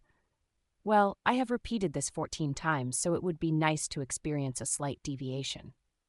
"You mean?" "It is my rule to treat a bitch accordingly. Looking at the events of tonight, it seems that His Highness has acted increasingly bitchily to me. I can't let that stand." My heart pounded. Could it be? "Are you finally going to give up on the crown prince?" "No, my heart has become a constellation in the night sky. How could I budge it?" Whispered the lady of the silver lily, "I just also want to be a bit of an excessive bitch." An excessive bitch. The Flame Emperor's ugly face came into mind. I automatically thought of Yu Suha when I heard the words bitch or bastard, but it wasn't easy to be like that bastard. What was the lady of the silver lily talking about? An eye for an eye, a tooth for a tooth. Her pointer finger brushed against my lower lip. "I'll have an affair with you starting from today." Do you love me?" "No." "Do you have any desire to date me, even a little?" "No." But you are the treasured servant of the lady of the golden silk. To use her words, you are her one and only butler and childhood friend." I wonder what kind of expression the lady of the golden silk will make when she hears that you are seeing me. Won't His Highness be embarrassed too? In other words, you mean you're going to pretend to date me to screw them over? Why not? I could feel her breath. Do you hate it? I couldn't answer. Thump. I couldn't think of anything to say. My heart was pounding loudly and my head was spinning. I mean, it was the person I loved. My first love. Thump. To use it this way. An affair was there had to be something more romantic. Sit down. I carefully sat in the garden. The moon was covered by clouds and the ground was dark. It was like I was kneeling in a bottomless swamp. The eye-level difference between me and the Lady of the Silver Lily was flipped. I'll let you decide. The Lady of the Silver Lily looked down at me. If you don't want to accept my offer, close your eyes. I will quietly disappear before you open them. But if you wish to accept and pretend to be my lover, if you want to play out this drama until this life ends. The red moon in the sky was hidden. Eyes that were redder than that were in front of me. Say my name. Name. Raviel. Huh? Raviel Ivancia. Why was my mouth open? Good. Do you remember the first lesson I taught you about love? Love starts like a bitch. Well done. The Lady of the Silver Lily's hands cupped my cheeks. Then I'll be your first bitch of a lover. The moon swallowed the light. The scent of lilies, soft and sweet, a near deadly fragrance. The immersion toward the character is deepened. Currently, your immersion rate is 50%. I was suffocating. She was so beautiful. You're both whack jobs, so you suit each other. Yeah, how could you ever go out with a normal person? Birds of a feather flock together. That's an unchanging truth. From far away, I heard Beiyang's voice. Congratulations on your first day, Crow Tit. The magnolia petals fluttered and fell from the trees. Even if it's an affair. Chapter 1:03. The Way He Loves. 1. Translator. Thursdays. Editor. Lightbrin 1. The dawn was white. I woke up and washed my face. I slowly put on the black butler's uniform I was now accustomed to and stood in front of the mirror. Reflected in it was still me. The Black Dragon Guildmaster once said that I gave off a slightly cunning impression when I smiled. The man in the mirror slowly opened his lips. Raviel. Thump. Raviel Avancia. The immersion toward the character is deepened. Currently, your immersion rate is 62%. I simply whispered the name of my beloved lover. Yet my heart jumped. I couldn't breathe, and the face of the man in the mirror blushed. Even I could read my expression with ease. I really love her. It was amazing. Surprised by my own feelings, I did what I had to do next. Status window. Letters crawled in front of my eyes. Name, Death King, rank, D-class, skill, 6/6. I want to become just like you, S+, Returner's Clockwork Watch, EX, Sword Constellation, A+, Goblin High Society, 100 Ghosts Reincarnation, Infernal Heavens, Demonic Art, the Goddess of Beauty's blessing is in effect. The Goddess of Vitality's blessing is in effect. Here, the path my life had taken, the path I'd survived, was depicted. My envy, my secret, my connection, my sense of humor, my will, even my happiness. Thus could the life of the human be plainly expressed. I took in a deep breath. Character window. Then words I had never seen before were inscribed before my eyes. Plus name, Kim Gongja. Favorability. Favorite genres, martial arts, romance, detective, adventure. Dislike genres not applicable. Favorite characters, master teacher, virtuous hero, victim, hard worker, good person, one who reflects on oneself, one who is generous to others, one who acknowledges me. Hated characters. Favorite plots, justice prevails, friendship, love. Hated plots, self-hatred, giving up, forgetting, mistrusting. Monopolizing psychological state, I want to know how I am reflected. Gulp. I swallowed my spit. Okay. I was still Kim Gongja. I hadn't been swallowed up by my role like the heretic questioner. My strategy would go forth smoothly. It had to. Mr. Sword Emperor. Yeah? The ghost who wasn't reflected in the mirror replied. If I become buried in the role of the butler, I have a request for you. What is it? When my immersion rate is about to reach 100%, there's a high possibility I won't be able to hear your voice. I'll have my skills, but I'll probably forget everything about how to use them. No matter what happens, the immersion rate needs to be stopped before it becomes 100%.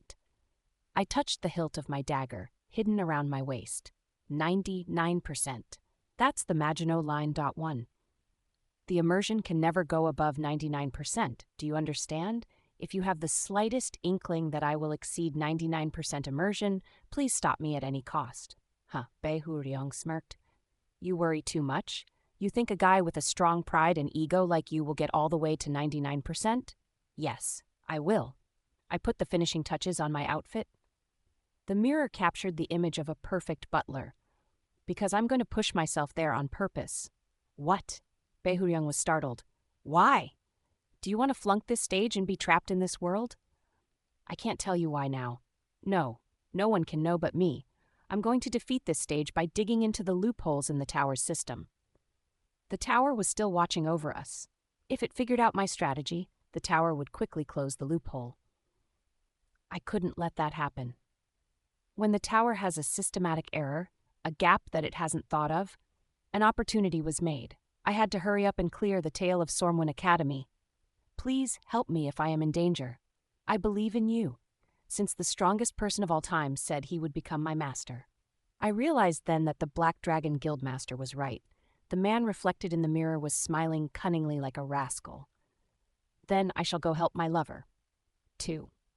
Though the Lady of the Silver Lily and I were together now, we unfortunately could not have fun on a date outside. She was sick in bed. The Lady of the Silver Lily had always been infirm. She was also weak in the sunlight. Looking at the memories of the butler, the Lady of the Silver Lily was absent at the academy more often than not. She had been working all night the past few days, so she couldn't help but collapse. Don't worry. It's been like this since the first time around. Leaning on the bed, the Lady of the Silver Lily spoke. More precisely, I was born this way. I couldn't play outside, so I almost always stayed in the house. It became worse after my heart disappeared after stabbing it with the sword in the mirror. This is why the Emperor gave an epithet to the Lady of the Golden Silk as well. Even if I become the Empress, I will die soon. It will be difficult for me to give birth to an heir. I am not suitable as an Empress. Cough. The Lady of the Silver Lily coughed. It sounded coarser than it was the previous day. Here's some hot tea. Please drink it. I passed her the tea I had prepared in advance. The Lady of the Silver Lily said, "Thank you," and took a sip. She raised her eyebrows in mild surprise. "You put in a lot of honey. It's exactly as I like it. How did you know?" I smiled. "Milady told me before." When the Lady of the Silver Lily was teaching me lessons on love, she had said that in her 6th run, an apostle tried to capture her with a strategy guide. It was written in that guide. The Lady of the Silver Lily is weak in the sunlight. The Lady of the Silver Lily has dull taste buds, so she likes exciting food. I just kept that knowledge in mind and acted on it. Then isn't it like you are also using the strategy guide? I can't say that it's a strategy guide since you yourself told me about it first. I would appreciate it if you could see it as me using a reference book. I can see now that you've a nasty side to you, too. The Lady of the Silver Lily tilted her cup. The sound of her sipping tea quietly resonated in the bedroom. So, what is this tactic you've come up with? This cozy time we're sharing now is just a momentary pleasure. Between the two of us, one will forget the time we spent with the other. There is no solution. I bet your ladyship has never trusted your life to anyone else before. Please trust me. Even if it's a fake relationship, the person you've decided to date is by no means an incompetent man. The Lady of the Silver Lily stared at my face. There are times in life when you need help from other people. Right now, your ladyship needs help.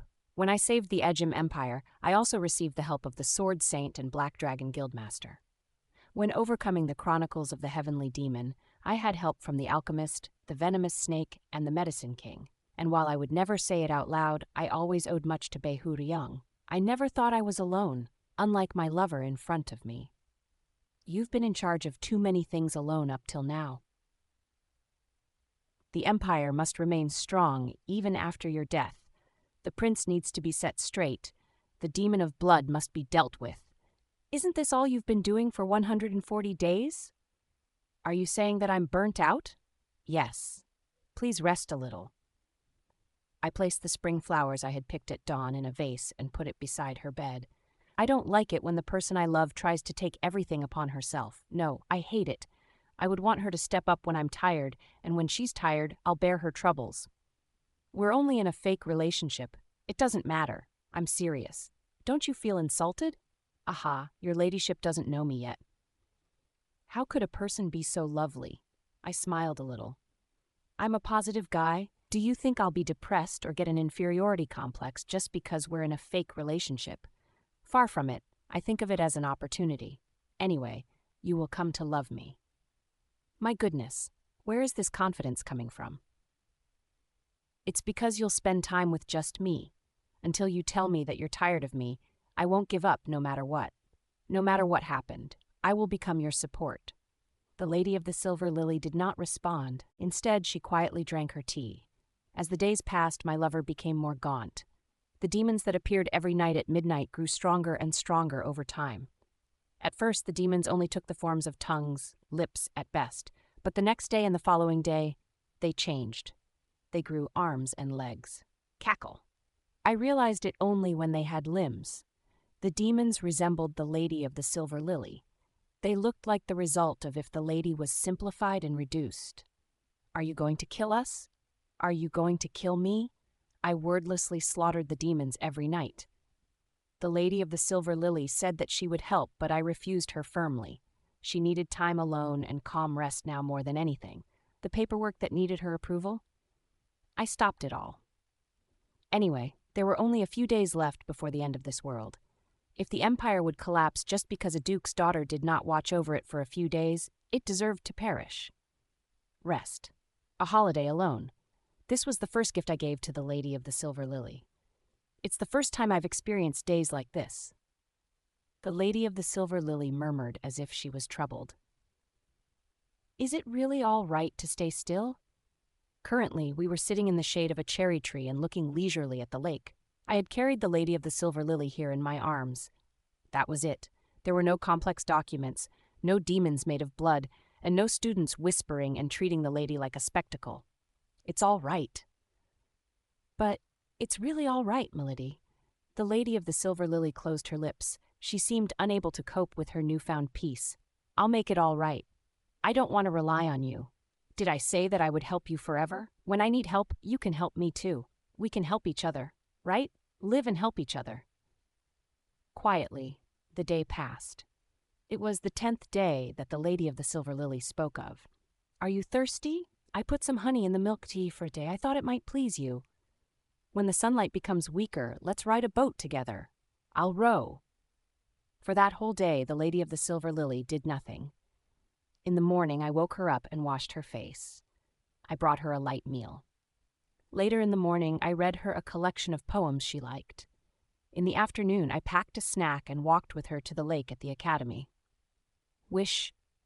The whistle of spring caused the magnolia and cherry blossoms to shed. The Lady of the Silver Lily softly raised her head to see the white colors scattering in the sky. Cherry blossoms fell on the surface of the lake and were buried by the ripples. For 1 hour she said nothing. She remained silent even when I carried her to the boat.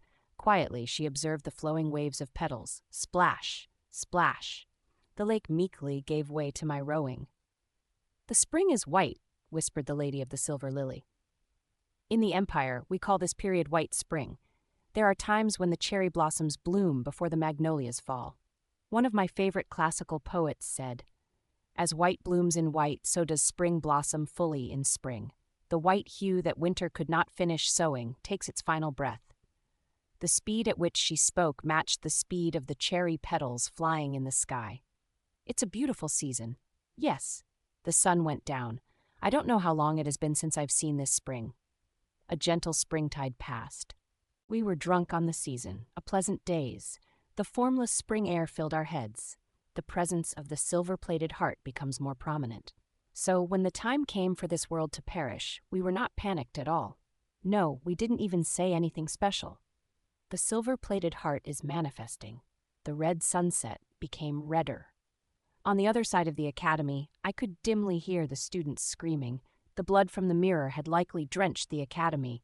Then it flowed to the edge of the lake, dyeing the water red. Butler, yes, it feels comfortable to be with you.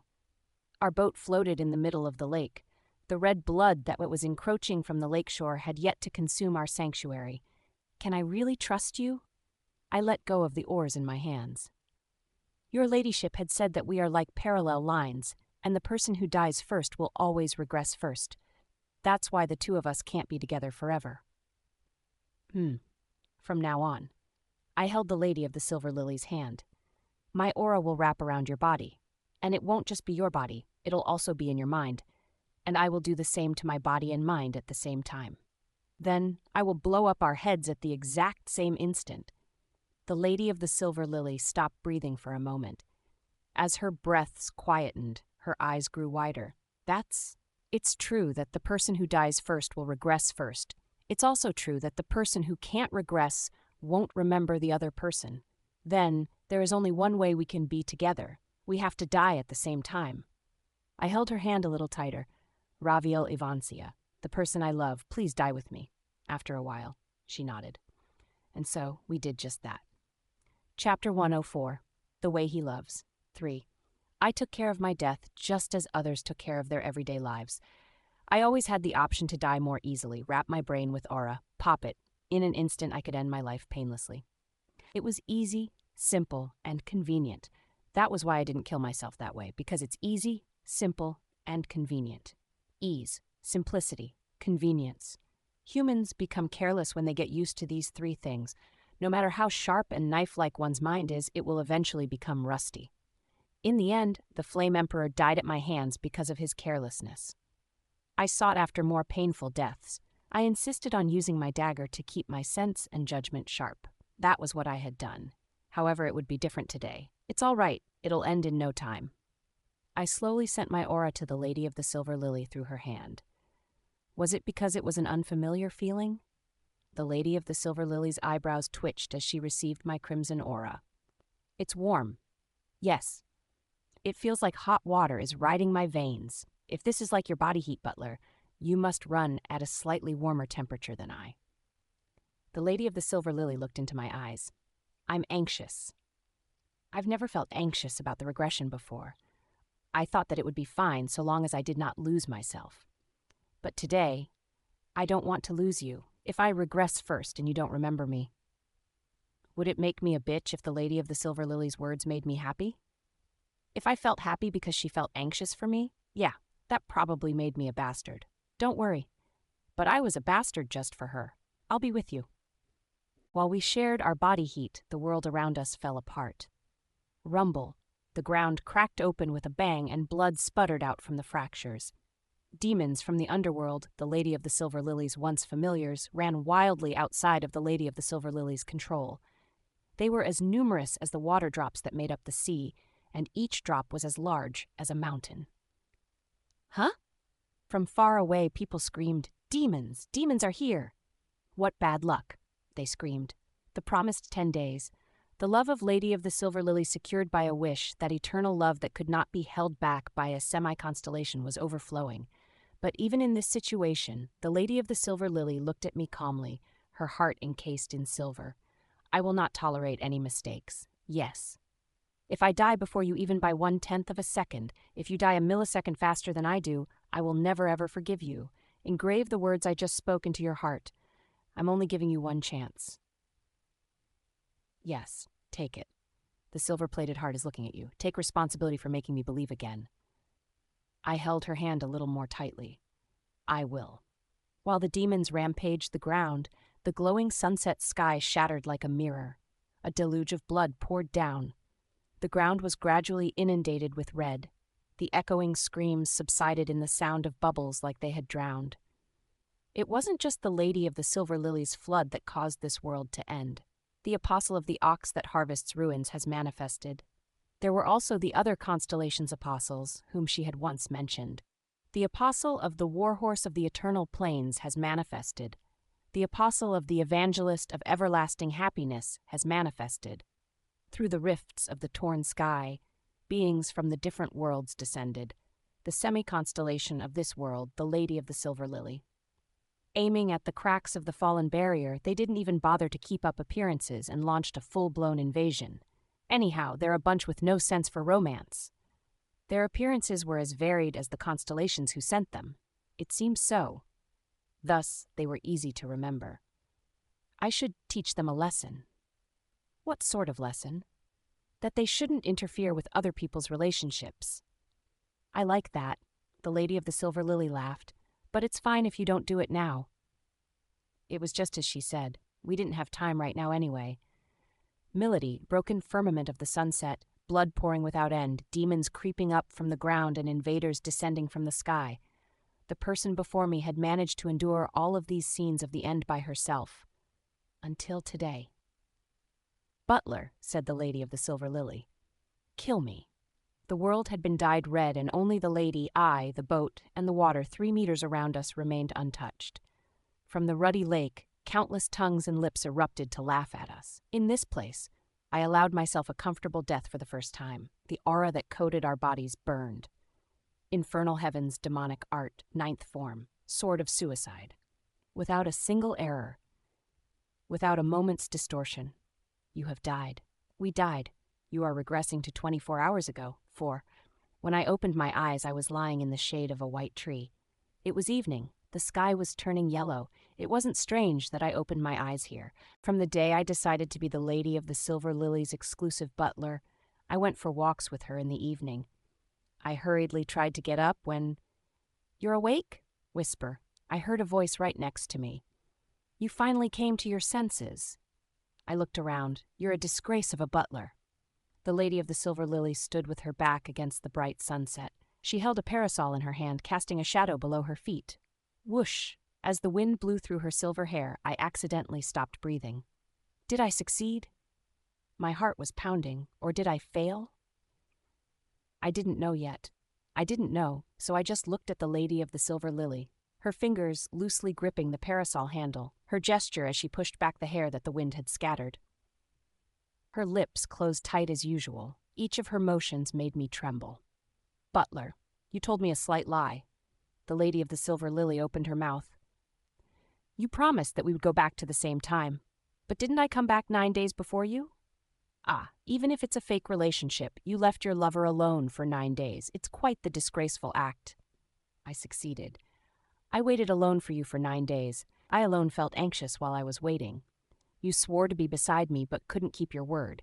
Isn't this negligent and slacking? I succeeded. If you want to make up for your wrongdoing this time, you'll have to face some punishment. I succeeded. I'm thirsty. Butler, give me the tea that you brought. The Lady of the Silver Lily couldn't finish her sentence, because I stood up and hugged her. I wanted to embrace her so much that I could not stop myself. The wind blew. The parasol the Lady of the Silver Lily had been holding fell and rolled on the grass. Though I was already hugging her, it wasn't enough. A little more. I wanted to hold her even more. I knew that my feeling was because I wanted to hold dear her heart, not her body. I'm sorry. I made her wait for so long alone. It's nothing. The Lady of the Silver Lily held my back. It's all right now. I can't say that I wasn't amused by watching the version of you that hadn't spent the final days with me. That's a lie. Yes, it's a lie. It wasn't very fun, but it's all right. I'm very patient.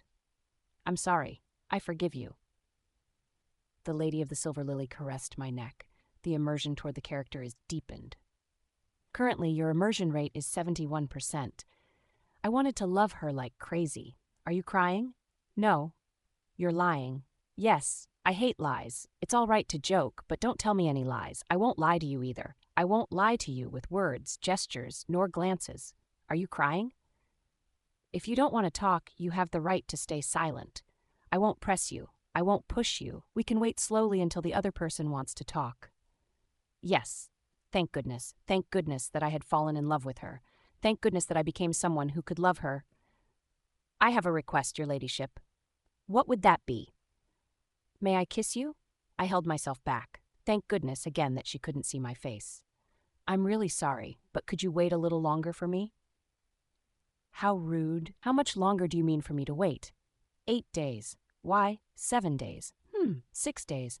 I'll reduce it day by day, until we can be together on that first day. Silence. Impudent man, the Lady of the Silver Lily whispered in my ears. In the end, you mean you'll kill me 9 more times. It didn't hurt, did it? It didn't hurt. Like you said, it was over in an instant. but you've already taken my life once, and that you'll take even more makes your nature seem horrible. May I kiss you? Oops, I couldn't hold back. The lady of the silver lily moved her head and met my eyes. The color that I would love most from now was there. I will exercise my right to remain silent. So I kissed her. We held each other in our arms. From breath to breath, lips to lips, I cast my aura and offered the temperature of my heart. I was also thankful that my aura was red. The sounds of our breathing mixed together. Then you have died. You are regressing to 24 hours ago. The next time I opened my eyes, the lady of the silver lily was by my side. We didn't talk. Maybe we had already talked a lot. The lady of the silver lily held my hand and I kissed her. You have died. You are regressing to 24 hours ago, to get a little bit closer to her. You have died. You are regressing to 24 hours ago. To meet the lady of the silver lily who said that we would forever be parallel lines, I tilted my head. I kissed her. Before our timelines could overlap, our lips met, in the cold corridor of her residence. You have died. You are regressing to 24 hours ago, in a dark basement. You have died. You are regressing to 24 hours ago. Under the white magnolia petals. Milady, I panted. Before you came here, did you brush your teeth? It seems like a good time to use my right to remain silent. That's underhanded. Only you would get away with it. In this world, there are two cases in which you will be forgiven for acting underhanded. One is at war, and the other is in love. Furthermore, when I died, I regressed 24 hours, but the lady of the silver lily returned to the first day in the ballroom. She counted the gaps in time. You made me wait 9 days, 8, 7. In total, 39 days. My proper underhandedness makes it possible for you to relieve your conscience. Be grateful. Then, 39 days of kissing. You're being annoying, so shut up. You have died. You are regressing to 24 hours ago. The next time I opened my eyes, I was in the private room of the Lady of the Golden Silk. Death King! The heretic questioner, who had not yet become the Lady of the Golden Silk, smiled. My timeline was maintained, but the heretic questioner's was not. So, while my immersion rate remained the same, the heretic questioner's immersion decreased the closer I approached the first day. The Lady of the Silver Lily came to visit. Aha! I wonder what it's about to come so late at night. I heard that she stays in a separate accommodation, not the dormitories. Seeing she came here at this time, something is... Where is she now? Ah, she's waiting in the garden in front of the dorms. I opened the door and ran. Behind me, the heretic questioner called Death King, but I had no time to respond. There was someone who had waited for me. A little faster. Even just a little. Hurry. The Lady of the Silver Lily stood under the magnolias. A white lotus bloomed in the night sky. The snow-capped lotus flower was like a heart that had lost its red color. Some people in the dormitories were probably peeking into the garden from the windows, but the two of us stepped closer, embraced each other, and met lips. I whispered, "Did you know?" "I don't know. Go ahead. Show off." "My name is Gongja, and I call you your ladyship, or Gongnyeo. Side by side, we become Gongnyeo and Gongja. Of course, the words may sound different in your ladyship's language, but 1. Are you saying that we're a match made in heaven? I think so. You're getting conceited because of a coincidence. I love you." Lips touched. Breaths mixed. Time overlapped. You have died. Finally, you are regressing to 24 hours ago. When I opened my eyes, I was in a fancy ballroom. The chandelier drooped from the ceiling and hung like a weeping willow. Underneath, dozens of ladies and gentlemen were dancing in pairs. This was the place we first met, the place where the heretic questioner was slapped, the first stage our timelines intersected. Day 1. In the middle of the ballroom, we faced each other. I moved my feet. The Lady of the Silver Lily also stepped forward. In the place where dozens of shadows fluttered under the white chandelier, we kissed, unable to say who had moved first. We needed no words. Around us, voices of astonishment sounded. We ignored them. The band who had been playing music in the ballroom stopped. The ladies and gentlemen stopped dancing and stared at us. Still we ignored them, the Lady of the Silver Lily's eyes, her voice. I was simply immersed in the contours of her existence. My forehead touched the forehead of the Lady of the Silver Lily. Is it still day 1? The corners of Lady of the Silver Lily's mouth curved upward. It's the first day. It'll always be the first day. Forever? As long as we both wish it to be. We kissed again. We indulged in the moment like it was forever. Only the sounds of our two breaths quietly spread in the spacious ballroom. Huh? A long time later, the heretic questioner spoke up from behind us. Did I miss something? Nobody could answer. Chapter 105, The Way He Loves. Chapter 105, The Way He Loves. 3. Translator, Thursdays, Yahiko, Lightbrin 5. I'm happy to be with you. It would be an exaggeration to say I lived this life just to meet you, but it isn't a lie to say I'll live for you. What a relief. I could say that without a single lie. Are you crying again? I could be that sort of person. Let's make a promise. I could be a person who cares for someone. Say it. I want to hear you. When the other person is obviously crying, don't ask if they're crying. Truthfully, your ladyship, you're just asking that to tease me, aren't you? There's something about you that keeps surprising me. You're unexpectedly clever, but you obviously can't keep your wits around me. There aren't many people who are so fun to tease. Please make the promise. I don't want to. I liked it when her ladyship told me no. I really like her. I love her. Ack! My eyes! Ack! Kuag! My ease! Beihuyang rolled around agitatedly. Save me. Save this soul. Why must I suffer this misfortune instead of ascending to the heavens after I croaked? Why do I have to see your mug blush in real time? You bitch, my eyes. Spare my life, you fucking embarrassing zombie. Sword Emperor. I pity you for not knowing the awesomeness of love.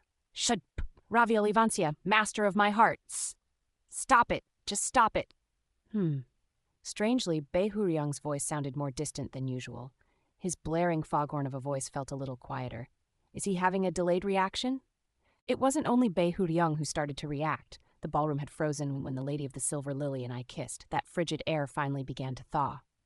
Lady of the Silver Lily. Right now, what are you? Oh, how fascinating. Who knew that ramen noodles could talk? Or, looking at it again, it looked like garbage. I apologize for causing a commotion.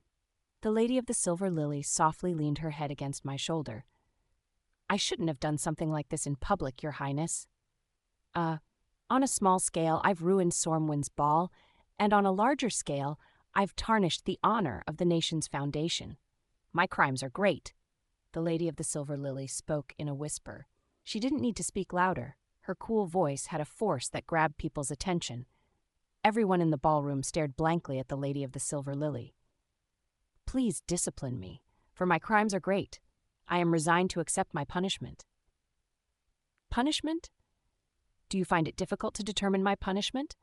Of course you do. Then I shall decide the punishment in Your Highness's stead. Starting today, I shan't dare to attend the academy and attract further negative attention. I shall quietly reflect on my wrongs. And the Lady of the Silver Lily took out a small envelope from her bosom. The Crown Prince was still out of it and meekly accepted the envelope. This is... The Lady of the Silver Lily slowly opened her mouth. This is a request for my withdrawal from the academy. Another blizzard struck the ballroom as the air was about to thaw. The ladies and gentlemen, especially the blonde trash, looked shocked. I shall remain on probation until my withdrawal is finalized. I will not receive personal visits. Your Highness, please approve of this punishment. Ravi? I am much obliged by your permission, Your Highness. The Lady of the Silver Lily, still leaning against my shoulder, bowed her head to the prince. A closer look made it seem more like a nod than a bow. But she must still feel something for the prince because of the sword in the mirror. Was this okay? I thought about it for a moment. But actually, didn't the Lady of the Silver Lily catch the prince's spies by the neck with this move? So it was all right.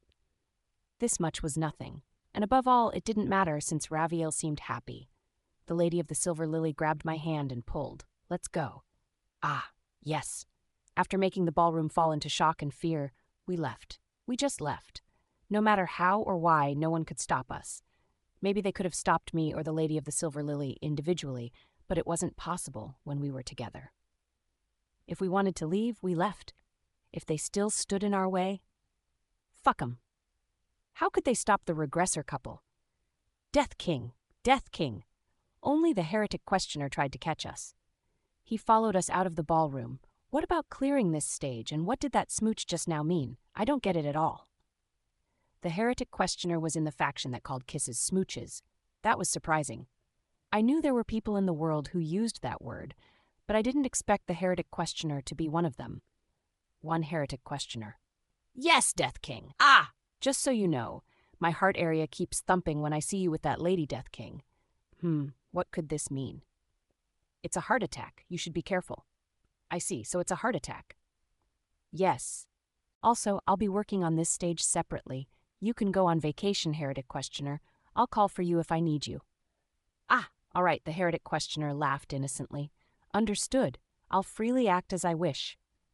The endless sunshine of his was disturbing. Heretic questioner. Yes, you can't kill people. Ah, roger that, you can't torture them either. All right, nor can you kidnap or imprison people to dig for information. Death King. The heretic questioner looked at me like he was troubled. Then there's nothing I can do? I'll handle it, so just stay in the corner of your room and read a fairy tale. Okay, I understand. The heretic questioner became pouty. He looked just like a sad Welsh corgi with drooping ears. I sighed and patted him on the shoulder. You'll get something to do later. Just lie low until then. The heretic questioner looked up at my face. He tilted his head 3 times, then opened his mouth. Death King, I just heard that my immersion rate has gone up. What's that? It's a heart attack. Just lie low. Please. 6. The whole empire will become rowdy starting tomorrow, the Lady of the Silver Lily said calmly as we stormed out of the academy. Will it? It's because I'm well known. We were riding in a carriage that belonged to the Lady of the Silver Lily. Her ladyship had said, Since I decided to live recklessly for a change, I want to leave the academy. And I, of course, had no reason to object. To start with, around 200 letters from the social circles in the capital will come pouring out. 20 will come from the social circles in my hometown, and 10 of those will be from my father. Lastly, His Majesty the Emperor may also send an emissary. Gongja, suggest some solutions. I was about to speak when I paused. Wait a moment, did her ladyship call me Gongja instead of Butler? This was the first time she called me by my name. What's wrong? The Lady of the Silver Lily looked up. Your face is red. Gongja, have you caught a cold? The nights are cold in the spring, Gongja. Even if your body temperature runs high, you must be cautious. So won't you quickly answer my question, Gongja? I had to counter, even if it's just a little. When did you write your request for withdrawal? You wrote it in secret when I wasn't around, even though we're going to repeat this day. Wow, that's a little cute. Cute, Gongja. Did you think I'd be flustered if you called me cute? Gongja, were you trying to counterattack? Now that's cute. Did you want me to call you cute, Gongja? I'll take that as your surrender. Today as well, Milady won. This was my future now. On the other hand, wasn't I the winner if my future involved being beaten by her ladyship? That thought ended me. It's small, the Lady of the Silver Lily said suddenly. She was staring through the window at Sormwyn Academy, which was becoming smaller and smaller. Sormwyn Academy was established to strengthen the Empire's power. Children of nobility and influential families from across the Empire are somewhat forced into one location. By sharing the same education, language, and schedule, we become the citizens of one empire. How complicated. I've been there for too long, murmured the Lady of the Silver Lily. Past that small gate lurks jealousy, vanity, arrogance, exclusivity, love, lust, everything barely hidden under the name of tradition and order. In the end, the empire that we have to govern is not inside there, it's outside. Does His Highness even know that fact? Raviel, the Lady of the Silver Lily paused. You can worry about the empire later. You're pushing yourself too hard. For now, please think of me and me alone. I'll blow your mind. The carriage rattled. Gongja. Yes, if you break my heart, I'll kill you. My neck felt cold. Do you understand? Yes, I understand. Tell me what you understand. Never, no matter what happens. I won't scar your spirit. If I ever hurt you because of genuine ignorance, I'll apologize. You need to understand it a little better. The Lady of the Silver Lily stood up and sat beside me. Squeeze. She placed her palm on the back of my hand. My heart jumped, but the back of my neck was still cold. The one I fell in love with had fire in her eyes and ice in her voice. If you ever betray me, Gongja? Yes. I'll make you strangle me with your own hands. Don't use aura or anything like it. Only use your own hands to kill. Kill me again and again until this world where you and I have met is erased. It doesn't matter if it takes hundreds or thousands of days. I will sentence you to my death." The lady of the silver lily held my hand gently. She put my hand on her neck. White skin. Coldness. In the center of her neck, I could feel her icy vocal folds. "And live forever remembering that I will never forgive you." "If it's you, you can live forever. If that's what you want," I gulped. "Yes. Know that the moment you betray me, you will be banished to an eternal hell." The lady of the silver lily whispered. "Do you understand?" I opened my mouth. "I understand, Raviel. If you have any secrets to tell me, confess them now." "I have a skill called the 100 Ghosts Reincarnation." I confessed without any hesitation. "Someone who dies by my hand can be summoned by me after their death. The summoned person may not have the powers they did in life, but if I want them to, they'll inherit their former appearance and memories." "I see. So you will be able to summon me, too." "You've died with me 9 times, so I can summon 9 different Raviels." "I forbid it." "All right. I never intended to summon the Lady of the Silver Lily in the first place, no matter what the circumstances were." But her voice and words cut off the possibility for good. Love was a sacred promise and a contract. We were writing our own laws, rules for just us two. "I'll add one more thing to your punishment should you betray me. Dispose of that skill." "I will." Then I chose my next words. She was the one I loved. She was the one who would love me. She was the person I had to treasure and treat cautiously the most in the world. "I'm sorry I didn't tell you earlier. If you promise me something else, I'll forgive you. Anything. Don't kill yourself without my permission. Don't die even when it's an easy escape. You are my lover. You can't be someone who throws away his life carelessly. Even if you don't think you can escape death, struggle until the end." I was silent. I was engraving the promise I made with her in my heart. "I won't." "Tell me what you want from me. When I ask you to trust me, please believe in me. I will always trust you." The carriage rattled. Using that slight vibration as an excuse, the Lady of the Silver Lily and I drew closer. Our lips met. From that day on, we became each other's love. Chapter 1:06. 1 days. 1. Thursdays. Editor, Piaco Lightbrin, but your ladyship. What is it? Why don't we go on vacation just for 10 days? I suggested. Nobody works as hard as you. Officially and privately, you've done your best. So let's set aside all the serious things for the next 10 days and then use our regression skills all in a row. You want to play around like commoners? Exactly. The Lady of the Silver Lily said composedly, "No matter what sort of mess we make, nobody else will remember if we regress a day, so we have nothing to lose. As expected of you, you understand me even if I don't spell things out. Wouldn't we be playing on an unfair field? Yes, we will. A very bad man has become my lover. 10 days. Agreed? The Lady of the Silver Lily took out her fan and held it.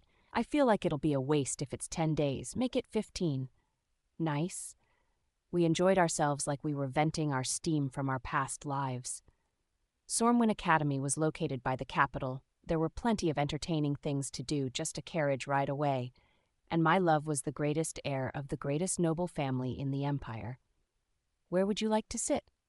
To put it simply, she had overwhelming power and money. She was the top lady in this world.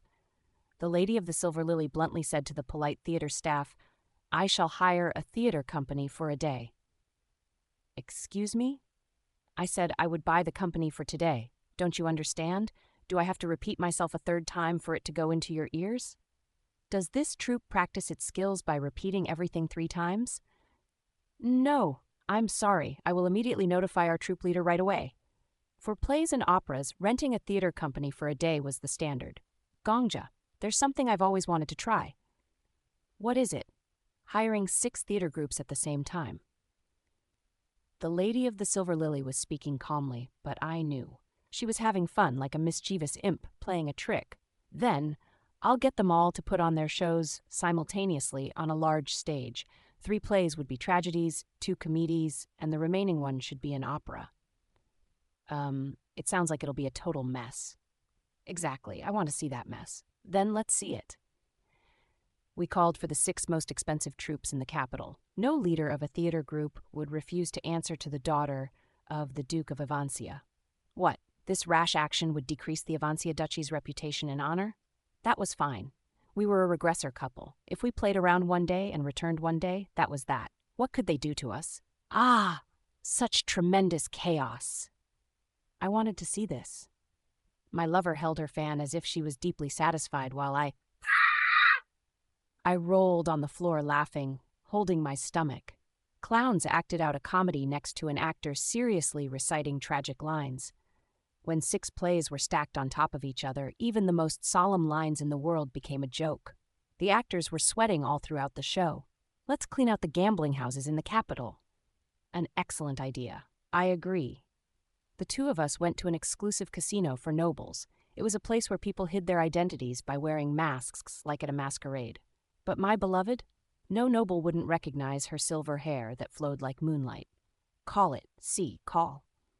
When the Lady of the Silver Lily said to call, her opponent cowered and called, Die! I fold. When the Lady of the Silver Lily said to die, her opponent meekly put down their cards. Raise the stakes. R raising higher. R, raise again. When she asked to go higher, the numbers went higher. Go all in, all of you. All in. A miracle comparable to the parting of the Red Sea descended upon the luxurious casino. My mind was set on founding the Silver Lily religion in honor of my lover, and the first passage would depict this scene. Oh, it was beautiful how the villainous lady destroyed others for her amusement. This is barbarous! When approximately 16 nobles tearfully paid us with diamond rings and necklaces, the owner of the gambling house came running to us. He was a middle-aged man with a Kaiser beard. Even as the Duke's daughter, you can't do this in this store. Oh ho, are you aware of who I am? How odd. I thought this establishment valued and enforced silence to hide customers' identities completely, even if they were to be found out. I must have heard wrong. I don't know you. Of course I don't know, but you dare not recognize who I am? Do you want your head chopped off? The owner of the gambling house opened and closed his mouth. This man was also a noble, but his lineage was very different. He had been neutralized and sunk less than a minute after he had come running. Uh-huh. Look at this gentleman. The lady asked you a question, so why aren't you answering? For reference, I was sticking close to the Lady of the Silver Lily like I was her minion and pitching a fit. It was so warm by my lover's side. Do you think it's funny to ignore Milady's question? Do you intend to scorn her family by keeping your trap shut? Not at all. I would never. It's just that this is a small business, so please be a little more considerate. Good grief, your ladyship, this can't stand. This man's arrogance pierces the sky. I must strike down his neck for his disrespect. Hayek? The Lady of the Silver Lily carelessly fanned herself. It's all right. Though Baron Ribe secretly built a drug lab in the basement to sell illegal goods in the capital, it doesn't mean we need to chop his head off. Flinch. Mr. Kaiserbeard's shoulders shook. His expression showed doubt whether he had heard right. Soon, his face turned blue, and the man acted genuinely appalled, hiding his previous shock. I don't know what you are saying. Sit down. If you sit and play 10 rounds with me, I will let you go for the night. In the end, we emptied out the wallet of the owner of the casino. Then, we scattered the mountain of gold and jewels in the streets. These days were like dreams. Hopeful days during which beautiful dreams became real. We did what we wanted and frolicked as we wished. We passed time in the most extravagant room of the most upscale inn in the capital. Hugging the Lady of the Silver Lily, I jumped into the ginormous bed. On the first day, the tips of the Lady of the Silver Lily's eyes rose up. The second day, the corners of Lady of the Silver Lily's mouth tilted upward. Ha ha. On the third day, the Lady of the Silver Lily smiled. It wasn't a smirk or a scoff, but a smile that sprung from joy. My lover's smile was as pure as a child learning to laugh for the first time. Gongja. The Lady of the Silver Lily buried her face in my chest. Are you happy? Because you're in this world, I can live a little more. I became happy. The minimum number for human beings to be happy was 2 people. I'll write a diary starting from today. Is it to show it to me? One of my colleagues is good at playing instruments. I'll learn music from that person. You're doing this to serenade me. No matter what happens, I will keep living. One day, we bribed and bullied some guards into emptying the most crowded street in the capital for an hour. We rented the place. One day, we entered the palace and laid out everything that one shouldn't say in front of the emperor. The lady of the silver lily said, "Take care of your son, your majesty. There's no other boar like him." When she said that, the emperor slipped from his throne. "Your majesty!" The officials around him panicked. One day passed, and another. We traveled around during our vacation. It's just like a honeymoon. I didn't speak those words out loud. Merely thinking about it made my face flush. However, I believe that the lady of the silver lily was thinking the same on the final day. On our last day, we didn't go anywhere. We just sat side by side at the fountain in the city square from day to night. Holding hands, we watched the shadows of countless people coming in and out of the square. In the alley between the fruit shop and the bar, a newspaper boy scurried about. We did some really bad things. After half a day, the lady opened her mouth. "Yes, we're vicious bitches." I held her hand firmly. This trip was not because I loved her, but to love her more.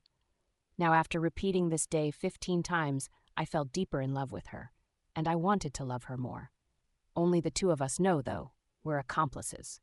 A quiet laugh. The immersion toward the character is deepened. Currently, your immersion rate is 81%. The evidence of joy. Raviel, do you recall what I said to you in the carriage? I remember everything you've said to me. I asked you to trust me when I asked for your trust. Of course. Please remember that promise. The lady of the silver lily looked at me. It seems that you're doing something suspicious. Gongja, it'll be better for your heart if you speak honestly. From now on, I'm going to increase my immersion rate to 99%. While exploring this day, the lady of the silver lily and I talked a lot, really a lot. The lady of the silver lily heard it all from me. What kind of world I came from, what an apocalypse was, and what an immersion rate was. I need to almost completely become the butler, someone who was born and has lived in this world. Why? I can't tell you why. The lady of the silver lily put her hand on her chin. So your strategy will only succeed if nobody else knows about it. Yes. The reason you're saying this now is because you need to ask for a favor. That's right. The lady of the silver lily sighed. I felt like I had been hit. From the start, you made me promise to trust you for this moment. Really, despite your looks, you're a shrewd man. I should be more vigilant when you talk. All right, what do you need me to do? It was time to carry out the plan. 2. First, we returned to day 1, the starting point of this stage, to the moment when the ball opened. The two of us hurried out of the ballroom and to the lady of the silver lily's quarters. First, please tie my hands and feet tightly to the chair. The lady of the silver lily made a peculiar expression. Gongja, I think it's too early for us to enter that world. I don't know what your ladyship is thinking, and I don't think I should know, but I'm satisfied with my life now, so don't worry. I promised to believe in you, so I must. The lady of the silver lily bound my body to the chair. I tested it by trying to move my limbs, but I didn't budge at all. With this, it would be safe. Kim, what are you doing now? This big bro is getting a little nervous. Shiny is concerned about the warrior's behavior. My immersion rate was already over 80%. I thought that the original owner of the body, the butler, must have cared for not just the lady of the golden silk, but also the lady of the silver lily. Either way, he could never fulfill his love. The butler must have been silently closing off his heart. The crown prince was two-timing with the lady of the silver lily and the lady of the golden silk. The lady of the golden silk had hold of both the crown prince and the butler. The butler had feelings for both the lady of the silver lily and the lady of the golden silk. And now, the lady of the silver lily was cheating on the crown prince with me. It's a fucked up romance, but thank you. Now, I was just eternally grateful to the butler, who had kept a flame for the lady of the silver lily. Thanks to that, I could set up such a plan. I was determined. Please bring me a mirror. All right. The lady of the silver lily ordered her servants to put a large mirror in front of me. I saw my reflection, unable to move at all in the chair. Character window. The letters slid onto the surface of the mirror. Plus name, Kim Gong Ability 90, favorite genres, marts, romance, detective, adventure, disliked genres not applicable.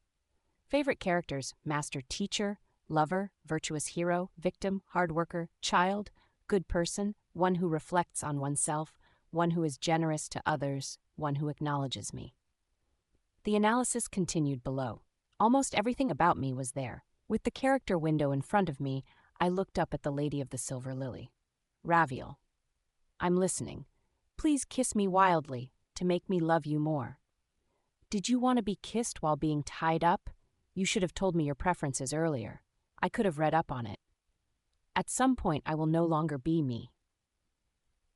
When the immersion rate exceeds 90% and approaches 100%, when I saw the heretic question become completely immersed in the character of the Lady of the Golden Silk, when I witnessed her growing hair, despite his transformation technique, that was when I realized it.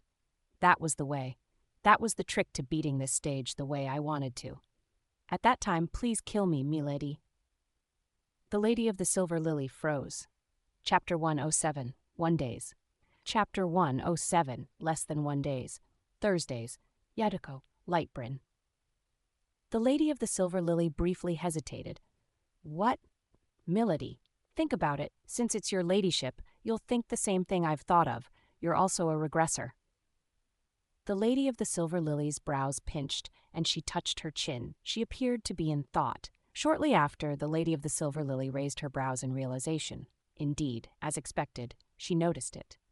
Yes, but Gongja, this is dangerous. It's no different from gambling. From that perspective, we've already won. This is the tower's mistake, and we have an advantage by pointing out the oversight. There is one more problem. The Lady of the Silver Lily looked at me. I won't remember you. It'll be all right. I'll definitely resolve the issue somehow. However, when I can't get out of this world with my own power, please help me say transfer. That's all I'm asking for, Raviel. I opened my mouth. Please trust me. There was silence. The Lady of the Silver Lily didn't speak for a while. All right, she approached me. I've become your first bitch of a lover, and you'll be my last. Anything that can be taken away will be. The Lady of the Silver Lily grabbed my chin. Really, I ended up with a bad man as my lover. With that, she kissed me. I softly accepted her exhalation. The immersion toward the character is deepened. Currently, your immersion rate is 83%. The last run. As soon as I saw the heretic questioner be engulfed by the Lady of the Golden Silk, I had a strange feeling. The immersion toward the character is deepened. Currently, your immersion rate is 85%. Why was his transformation maintained? The immersion toward the character is deepened. Currently, your immersion rate is 85%. Wasn't it strange? The heretic questioner could freely change his appearance with his sacred techniques. He could grow out his hair. However, the skill belonged to the heretic questioner, not the Lady of the Golden Silk. The immersion toward the character is deepened. Currently, your immersion rate is 85%. Nevertheless, the transformation had somewhat remained. There was only one conclusion. The immersion toward the character is deepened. Currently, your immersion rate is 87%. Even if we became immersed, our skills would not disappear. The Lady of the Golden Silk still had the skills of the heretic questioner. He merely forgot how to use them and thus did not. The immersion toward the character is deepened.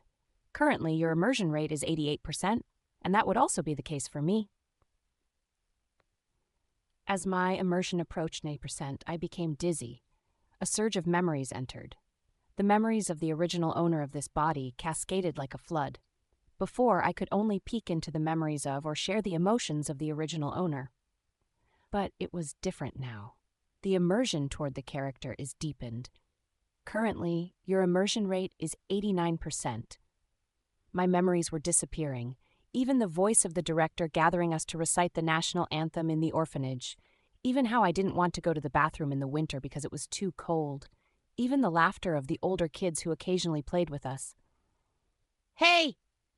Ja! Really, what the heck are doing? Ini asked the Ryer to Even the voices of Behuryung and the Holy Sword. How are you? Only the voice of the Lady of the Silver Lily was clear. For now it's okay. More. You're asking me for more kisses? My lover is truly spoiled. I couldn't breathe. The immersion toward the character is deepened. Currently, your immersion rate is 90%. I was dizzy. In the midst of this dizziness, I forced my eyes open to see the reflections of the two of us in the mirror. Name, Kim Grability, 91 preferred. Sri Ray, martial arts, romance, detective, adventure. Dis, genres, favorite characters, master, teacher, lover, victim, child, good person, one who on oneself, one who generous to others, who acknowledges me. Plus, myself. My existence was being overwritten. Are you still all right, Raviel? I was scared. I love you, Raviel. I know. Even if I'm born again, I'll still love you, so that I can never forget you. Don't let me forget you even if I die. I know. Our lips met. The immersion toward the character is deepened. Currently, your immersion rate is 91%. My memories were vanishing. N. Kim of 9. Martial arts, romance, tour. N. Rennar. Favorite, master, teacher, lover, hero, victim, good person, on who is generous. Plus, my existence was weakening. The immersion toward the character is deepened. Currently, your immersion rate is 92%. A cheap dagger? There isn't even a sheath, but whatever. My origins. Because this is all I can buy with the money I have. My limits. The immersion toward the character is deepened. Currently, your immersion rate is 93%. A tiny room, worn-out walls, newspapers and photographs. The immersion toward the character is deepened. Currently, your immersion rate is 94%. A handsome man in a ponytail, holding a spear wrapped in fire. The immersion toward the character is deepened. Currently, your immersion rate is 95%. Internet. An alley. But Hyung-si, you've seen my face. The immersion toward the character is deep. Currently, your immersion rate is 96%. Me, burning. A mansion, burning. Kind sir. The immersion toward the character is deepened. Currently, your immersion rate is 97%. A day when a lot of red rain fell. An acacia garden. I didn't know. Someone shouted while trembling. In the acacia garden. 9. Martial arts, romance, and mass teacher, lover, good while trembling. Me snow. A snowfield. The immersion toward the character is deepened. Currently, your immersion rate is 98%. A red peony, 1 petal. Marshall.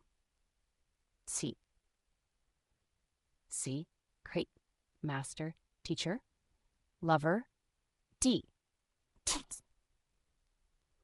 That was why. I'm going to teach this kid how to be happy. Someone told me, so the immersion toward the character is deepened. Currently, your immersion rate is 99%. Who am I? Larry, low, che, deeper. Something. Te. Something was being noisy. My head buzzed like it was full of bees. My eyesight was hazy. A mirror? Why was there a mirror? Where was I? How are you?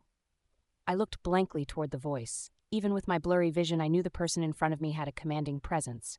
I knew who this person was. Gongja, Raviel Ivancia, the daughter of the Duke of Ivancia. I asked if you're all right. The love rival of my master, the Lady of the Golden Silk. What is this? When I tried to move, I realized that I was tied up. My arms, legs, and of course my whole body were bound tightly with a rope. As soon as I realized that I had been captured, my hazy mind sharpened. Good heavens.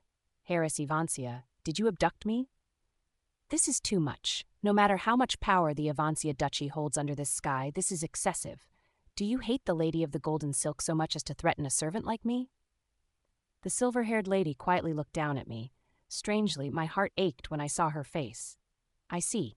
A sorrowful expression. It's happened. All of the poison in the empire touched her fingertips, and all evil schemes came from her heart. Though these rumors were somewhat malicious, they held some truth. That lady, the Lady of the Silver Lily, was clearly making a sad face in front of me. I thought I no longer had a heart to be hurt by, but this definitely hurts. You said that your path was one that testified to the pain of life. If so, rejoice. Your sword unmistakably has broken my heart. What are you saying? I couldn't understand. I couldn't understand what the Lady of the Silver Lily was saying, and I couldn't understand my own feelings. Why did my heart feel sick? Did she drug me? I was familiar with various poisons due to attending to the Lady of the Golden Silk, but this symptom, I'd never heard of it. Gongja. My heart was throbbing, for some reason. Who are you calling for? My lover. The man who offered me his heart and the one I will offer mine to. She was probably referring to the Crown Prince. However, the red eyes of the Lady of the Silver Lily were looking straight at me. It only added to my confusion. Harris. Strange. I was just calling her by her position, but I felt a cold sweat. Gongja, what was it? Something seemed extremely wrong. I felt guilty. I felt inordinately sorry. If you break my heart, I'll kill you. I couldn't breathe. Mysterious voices were echoing in my head. I felt like I would go crazy. Was I hallucinating? Did this drug cause hallucinations? Was that why sweat flowed from my neck and my heart pounded angrily in my chest? Gongja. I couldn't answer. Ominously, the Lady of the Silver Lily pulled out a rapier. I had to say something to somehow stop her. Have a safe trip. I couldn't say a single word. The silver-plated heart is looking at you, waiting for you. She pierced my heart. I screamed. Blood poured out, my lungs clogged up. I quickly drew my last breath, and when I was about to vomit blood, the Lady of the Silver Lily blocked my lips. With her lips. Everything looked far away. Killing me meant that the lady before me would finally unfold her plot against the Lady of the Golden Silk. I, as her shield, could not die. Therefore, this was a critical and urgent situation. But my final thought was not about the Lady of the Golden Silk, nor was it about anything else, just the red eyes right in front of my face staring back. The silver-plated heart loves you. I wanted to wipe away the tears that flowed there. You have died. You are regressing to 24 hours ago. Quietly, an error has occurred.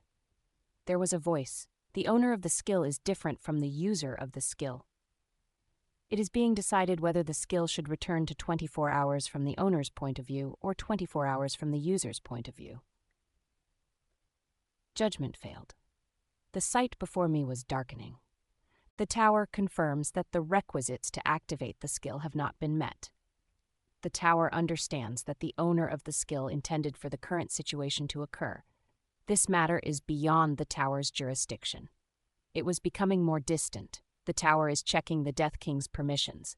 Accepted. Death King currently holds the qualifications to be a temporary apostle. Assigning status as a temporary apostle to Hamustra. The tower raises the Death King's problem as a formal agenda item. Then, the tower requests a majority vote among the 6 pillars of man's 10,000 lives. A wave of white light washed over me. This was the first time I had ever been in such a place. It was pitch black, and I felt like I was floating without limbs or a body.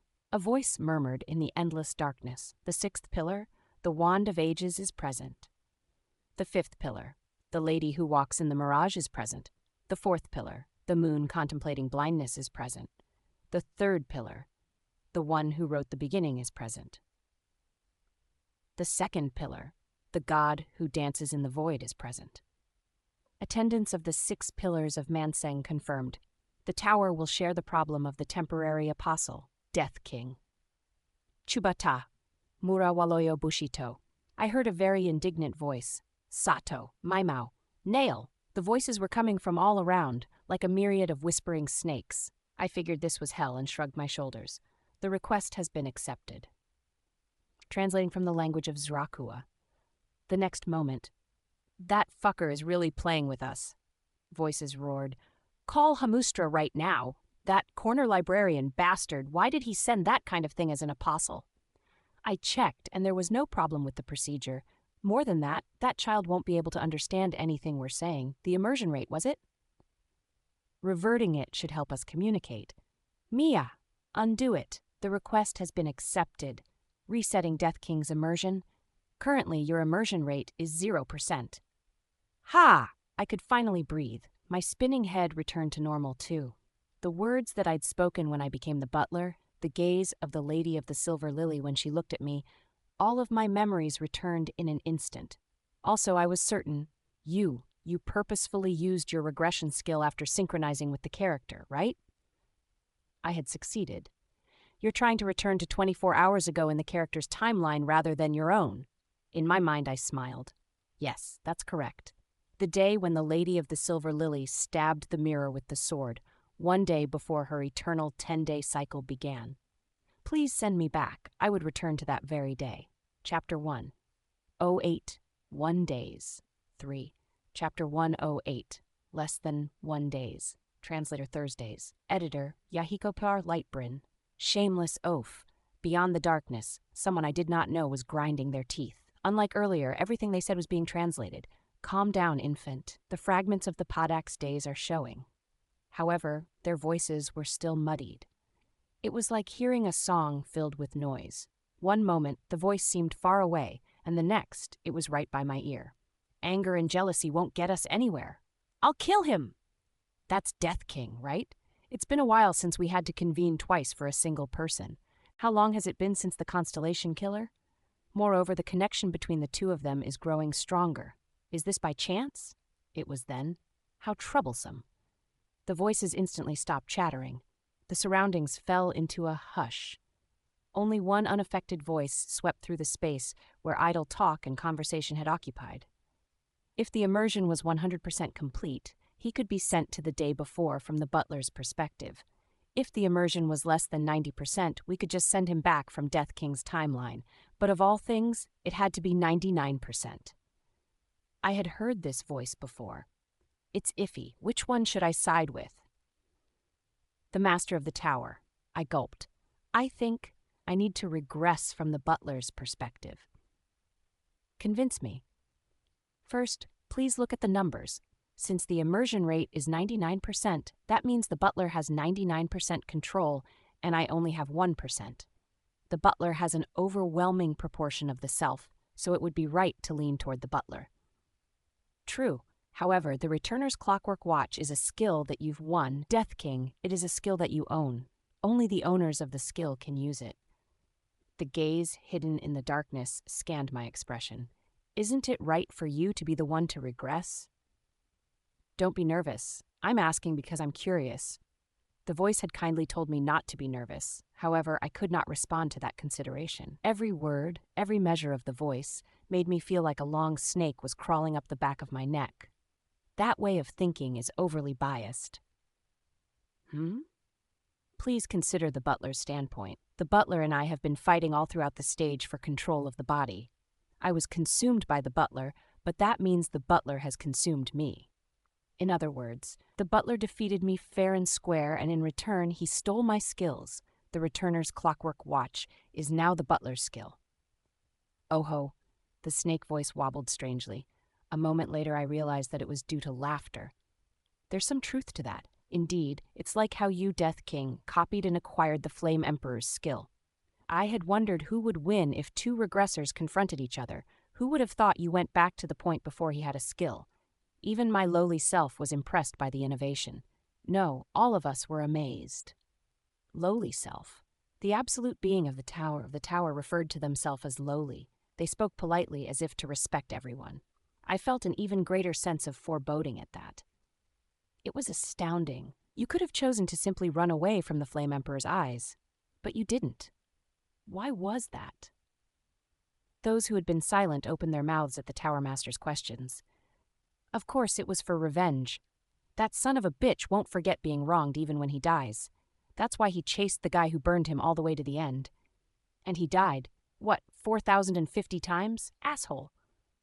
The moon, contemplating blindness, curses you. It was for justice. The Flame Emperor killed many people and would have killed many more. He must have thought that he couldn't let that man go.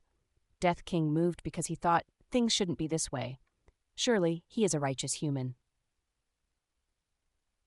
The lady who walks in the mirage supports you. The snake voice nodded. Yes, that must be so. He sometimes stabbed his neck for revenge, at other times for justice. However, both vengeance and righteousness are common traits. There was only one aspect that my lowly self admired. Someone replied to the Master of the Tower's words. That was the only way to beat the Flame Emperor perfectly. The one who wrote the beginning quietly declares the words, Yes! The Master of the Tower laughed. Death King. Your heart is tender and heated, but your mind is cunning. You're always searching for the way to win completely, so I am looking forward to this. Did you come up with a way to persuade us thoroughly? Now was the time for battle. I could not retreat from here. I have. Please speak. We did nothing wrong. The coiling serpent's voice seemed to turn to me. I continued to speak. This error was entirely the mistake of the tower. The problem is that it is difficult to judge whether the regression should be in the butler's point of view or my point of view. If the tower was perfect, this error never would have happened. Yes, I admit that. So what? We are the victims of an error, so please compensate us. I tried to speak confidently. And we were responsible for finding the error. If it weren't for us, would you ever have known that the error existed? Please give us a reward. There was silence. A little while later, how rude. The god who dances in the void is glowering at you. Look at how this pleb is talking to us. Do you want your existence to be ripped to pieces? The moon contemplating blindness is about to kill you. The voices were boiling. Stop. But when the serpent voice opened its lips, everyone was silent again. It's interesting. The thing that's interesting about it, yes, is that you really believe that my lowly self will properly compensate and reward you. Why? Why must I do that? I can easily ignore you. Because, I said clearly, because you always wish us luck. The tower. Every time a stage was cleared, we hunters heard a voice. Those who climb the tower, may luck be with you all. It wasn't much. However, without a doubt, it was rooting for us. Though you are the absolute being, you never mock us. You don't scorn us. You don't try to push us in any direction. Hunters who want to stay on the first floor can stay there forever. To the hunters who climb higher, you wish us luck and tell us to be careful. A haven for those who wanted to rest. Well wishes for the challengers. And that's not all. The children of the Hellfire residents. The Devil King showering red rain. A peony that was perpetually alone in a snowfield. A heart that endlessly repeats 10 days. The people you've given the floors of the tower to are all sad and lonely. You gathered those whose lives end in tragedy and built a tower for them, I thought. You're kind. The tower master before me was an absolute being who was good. You never interfere when we fight and kill among ourselves. You respect our freedom. However, if something was the tower's error, you would definitely compensate for any damages. Because it was the tower's fault, not ours. Thank you for building the tower. I've always wanted to tell you that. There wasn't a good opportunity before. I've always wanted to thank you. Without the tower, I would have lived like trash in the outside world anyway. Even after entering the tower, I lived like trash. I lived wrongly, but I was able to reclaim my life. If it weren't for you, I wouldn't have been able to regress over 4,000 days on my own. Never. Everyone said it was for vengeance or justice, but I could barely endure it because I knew someone was watching over me. That's all there is to it. I bowed my head. Thank you. I bent my back. With all my heart, thank you. There was a long silence. Yes, someone whispered. I definitely like you. The lady who walks in the mirage indicates her goodwill toward you. Me too. I don't even remember the last time a human came to show gratitude. Have there even been any? This might be the first time. The Wand of Ages indicates goodwill toward you. I don't know why, but kids these days are hostile to beings like us. Maybe it's because the world itself is so ugly. They need someone to take the blame. The god who dances in the void shows goodwill toward you. They just don't want to admit there are beings above them. The moon, contemplating blindness, looks at you unhappily. Then I heard laughter. Maybe so. It was the laughter of the master of the tower. There certainly is a cute side to you. I am just a mirror. Death King, if you believe me to be good, it's because you yourself are good. The snake voice smiled. Tell me what you want as your compensation. Please send me back 24 hours from the butler's perspective. And your reward? The Lady of the Silver Lily. My heart pounded with tension. Please retain my lover's memories. I see. The snake voice snickered. You do know you can ask for a marvelous skill as a reward? You've done well by discovering an error with the tower. I can reward you generously. Shall I strengthen the returner's clockwork watch? Temptation. I could make it so that you can turn back time as you please, not just a day. Or how about the 100 Ghosts reincarnation? I can let your spirits have not just the memories, but also the skills from their lives. I don't need those. I got down on my knees. Please. Respectfully, I lowered my forehead toward the direction of the voice. I want to live with the one I love. Then, a hand caressed my lowered head, very slowly. Death King, the meeting is ending. May luck be with you. May luck be with you. Readjusting the immersion. Currently, your immersion rate is 99%.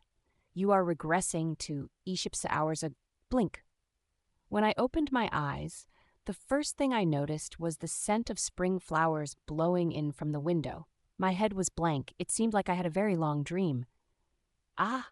Nearby, I heard a voice, both familiar and unfamiliar. You're finally awake, butler. Your nap was a little long. The lady of the golden silk, my master. Milady? Yes, your one and only lady. The lady of the golden silk chuckled. Was my reaction amusing? She was staring at me with half-open eyes. The lady of the golden silk now looked to everyone like a proper young lady who had adjusted to the capital. There was no trace of the lady who was famous as a tomboy in her hometown. I felt a little regretful of that fact. Of course, she was the same on the inside. It was just her appearance that had become more sophisticated. What was it? I came back from dinner with His Highness, but I noticed that you were sleeping soundly in the chair. It's a little disappointing that you left your master alone to go sleep, but I'll let you go since your sleeping face is so cute. Milady. Oh, you look like you're about to cry. Did you have a nightmare? A nightmare? Was that it? Was it just a nightmare? An unexplainable frustration filled my heart. I felt like I forgot something extremely important. The more I tried to remember it, the further my thoughts seemed to wander, as if I could never grasp it. The Crown Prince. To shake off that feeling, I deliberately changed the subject. Did you enjoy your dinner with His Highness? Yes, very much. Listen to this, butler. His Highness gave me a blue coral ring today. The lady of the golden silk smiled wide. Blue coral was the name of the gem. It wasn't worth much, but it was often used for proposals in the southern regions of the empire. Also, it happened in the student cafeteria, right in front of all the other ladies and gentlemen. The prince is dumb, but he's a dummy who knows how to make someone happy. I wonder what kind of face the Avancia heiress will make when she hears the news. Suddenly, I couldn't breathe.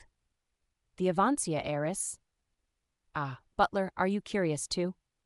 What was it? Really, what? The shaking of my heart vibrated in my throat. Raviel. The lady of the golden silk stared at me in shock. Butler, you shouldn't be calling her by her name, even if it's just the two of us here. It's too rude. Be more polite. It's about manners. Sometimes you're more ignorant of the capital's etiquette than I am. At that moment. My head was buzzing. I grabbed my forehead in pain. Milady, do you hear that? What? The lady of the golden silk tilted her head. What are you talking about? I'm not sure either. It's like someone is shouting. Butler, I thought you were joking at first, but now I'm getting nervous. Are you sick? Does your head feel hot? Shall we go to the infirmary? That's all right. I apologize. I keep saying strange things. I got up from the chair. I seem to have a slight headache. It doesn't feel like a cold. I'll just go out to get some fresh air. Is that all right, Milady? Ah, yes, go ahead. The lady of the golden silk looked at me with worried eyes. Do you want me to accompany you? No, milady. I'm really all gong dog. Right. I'll get better if I walk a little. I understand. Then be careful. Don't come back too late. Yes, thank you. I left the ladies' room and the dormitory. In the night, the magnolia bloomed white like the moon. However, the discomfort in my heart did not stop even when I entered the garden. Back when I was not yet a regressor. I walked. His Majesty the Prince became infatuated with the lady of the golden silk. I walked without thinking, like I was in a dream, like I was sleepwalking. I was resentful, and I made a wish to my family sword. Please let my love last forever. Then, my life became eternal.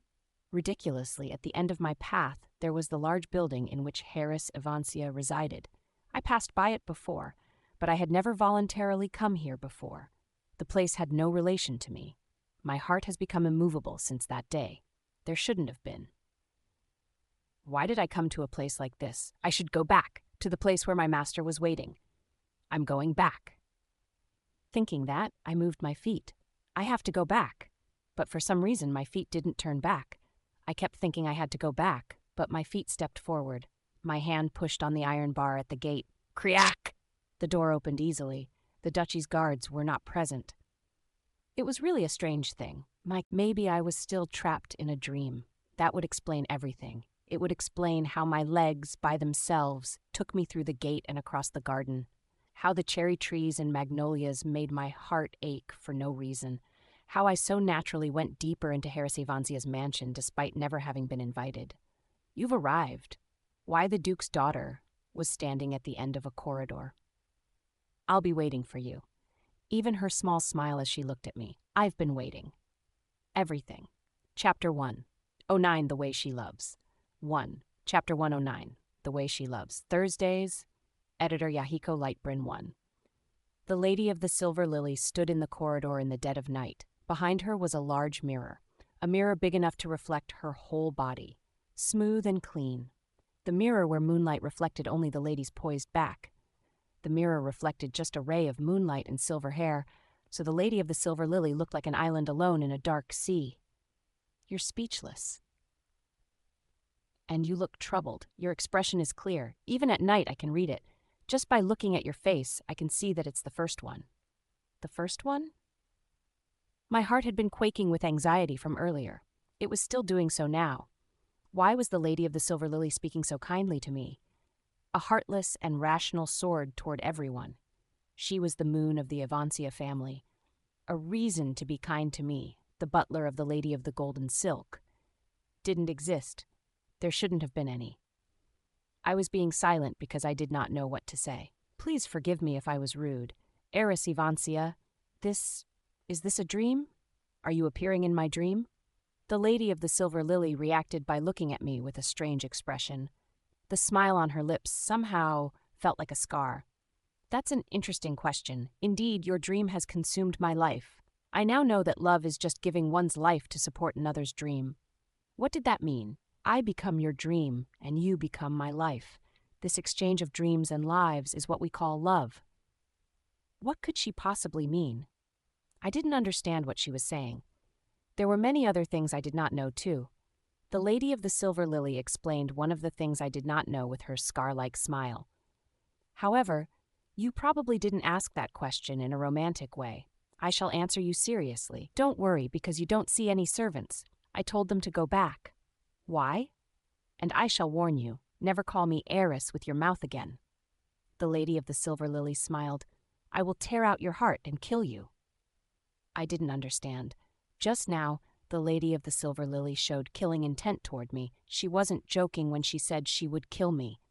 It wasn't a bluff either. She asked if I called her heiress one more time, her rapier would surely stab my heart. That's what would happen, but why? Why was her threat not cold, but rather warm and tender? Was it possible for a death threat to be so heartwarming? Come here. Her voice beckoned me. I couldn't refuse her. As I approached the Lady of the Silver Lily, she pointed to the full-body mirror. What do you see? I can see the lady standing next to me. And the dark corridor. The moonlight is barely present. I see almost nothing beside you and me. It's all buried in the darkness. And, asked Lady of the Silver Lily, it was bizarre. She wanted another answer, as if there was something else I should have seen in the mirror. But what was it? What else do you see? Don't hide it. Say it. I tried to look harder into the mirror. I furrowed my brows and crinkled my forehead. Still, everything looked much the same. As expected, there's only darkness, extraordinary red eyes, and it was then. Prick! My head ached. Words I couldn't understand flashed before my eyes. Kim. Tea. Chair. Lie reflexively.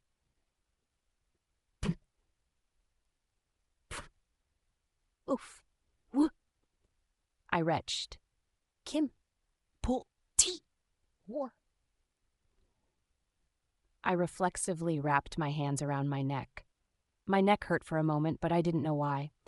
I couldn't do anything about stuff I didn't know, so I thought about something else. I'm glad my stomach wasn't full. I hadn't vomited. Throwing up in front of the Duke of Ivancia's daughter would be terrible. I desperately pressed down my nausea. The lady of the silver lily was calm. I asked what you could see. She was a very cold person. There was a bitter taste on the tip of my tongue. Words. I see strange letters. And voices. Weird voices are. I don't really know. Voices. The lady of the silver lily smiled very slightly at that word. This smile looked more like a smile than the one a little while ago. You're being loved. What are you saying? Tell me about the words. She moved on so quickly without any explanations that I just stared blankly at her. Suddenly her smile turned arid, and she calmly repeated herself without pushing me. Did you not say you see strange letters? Tell me about them. They're hard to see. I don't see complete words, just a few letters, fragments. Read me at least one fragment. Chair, low, other than that, absolutely nothing. The lady of the silver lily put her hand on her chin. For some reason, her brows were furrowed. I see, is part of teacher and low is from lover. What's left at the end is very much like you, but your master comes before your lover? It's understandable, but I don't like it. Lady, there are too many things I don't understand. You said this isn't a dream, but if it isn't, what do you want from me? I want you. I apologize, I don't understand that either. What dream did you have? The lady of the silver lily simply cut off my words. No matter how much power the Avancia duchy holds, I am the one and only butler of the lady of the golden silk. His Highness the Crown Prince favors the young lady, but this treatment is... Countless thoughts were tangled in my head, but none of them rang in my heart. Like music without rhythm, they soon faltered. I don't remember much, but in my dream, what came out of my mouth in the end was an obedient answer to the lady's question. In your dream. You looked at me and cried. That was right. I was in a chair, I think I was tied to it, with something like a rope. I don't know why I was tied, but only you were there in the ornate room looking down at me. Just before waking up, I had definitely seen that sight. My heart hurt. My chest, it was pierced by your blade, but I don't think that was all. In my dream, I felt extremely guilty, like I had wronged you. Yes. The lady of the silver lily smiled again. My insides churned, and I felt like just looking at the smile would make me cry. At least you know to be sorry. Do you know why you dreamed something like that? No, I don't know. Not at all. It's because that is my trauma. Trauma. I haven't told you yet, but my mother committed suicide. What? I paled in shock. I was too young to understand why she committed suicide. The Duke's wife, the Moon of Ivancia, a woman with such power and wealth, ended her life herself. I didn't know why, but I do clearly remember the words my mother whispered to me on her last night, how she was cremated quickly, like a cover-up. This was something I shouldn't know. I shouldn't even listen. I couldn't believe the Ivancia Duchy was hiding such a secret. It was a terrible secret that could be used to start a political war. However, the lady of the silver lily looked at me. Even that memory did not become my trauma. The Crown Prince gave a blue coral ring to the lady of the golden silk today. One step, the lady of the silver lily came closer to me. In a past life, that made me despair, or perhaps I was angry. You can say that I was jealous or envious. All these filled my heart. Cursing the world, I took a sword and stabbed the heart reflected in the mirror. However, there was no sound of footsteps. Only then did I realize she was barefoot. But even that is no longer my trauma.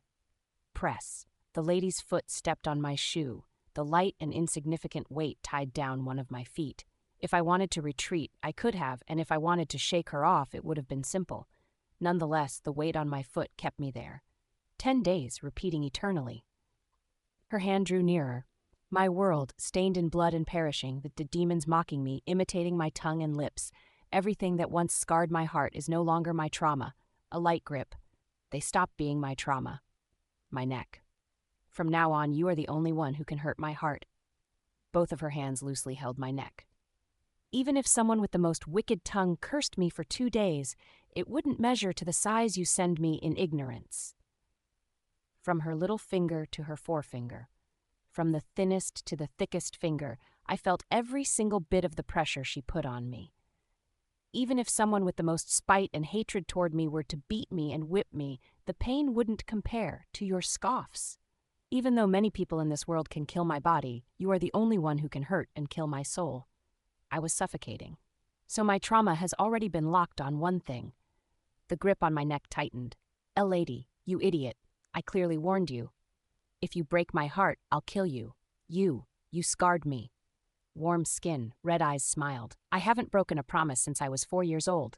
Die. Die and love me again. I couldn't resist for some reason. You have died. Then, the trauma of the enemy who killed you is being reenacted. The severity of the penalty is moderate. The penalty is the Hungry Ghost Road. The dream within a dream spread. I don't want to kill you. That was what Raviel Evancia thought when she looked at the man in front of her. She didn't want to lose him. It was laughable how greedily she wanted to monopolize him. Milady, think about it. Since it's your ladyship, you'll think the same thing I've thought of. You're also a regressor. This man was dangerous. Raviel quickly discerned what he was trying to do. He was going to completely immerse himself in the role of the butler. Then, by regressing one day from the butler's perspective, he would return to a time before she gave her heart to the mirror. He would flip the game board itself. It's a brilliant idea. It was a strategy that targeted the loophole in the tower.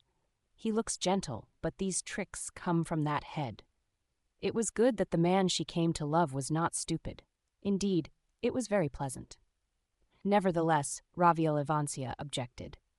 But Gongja, this is dangerous. The reason was clear. I won't remember you. She, Raviel Evancia, would not remember Kim Gongja. Even if he regressed and stopped her from stabbing the mirror heart, thus preventing the tragedy of the eternal 10 days, it meant nothing if she couldn't remember him. I don't want to kill you. I want to live with you. My days with you. The first holiday I was allowed, resting for 15 days. All of these memories made up who I am now. Once they were gone, I would no longer be Raviel Evancia. Does the man in front of me know that? That I wouldn't be grateful at all if I escaped the labyrinthine 10 days like this? It'll be all right. He seemed to know. I'll definitely resolve the issue somehow. Seeing how detestably he spoke, he probably knew. Please trust me.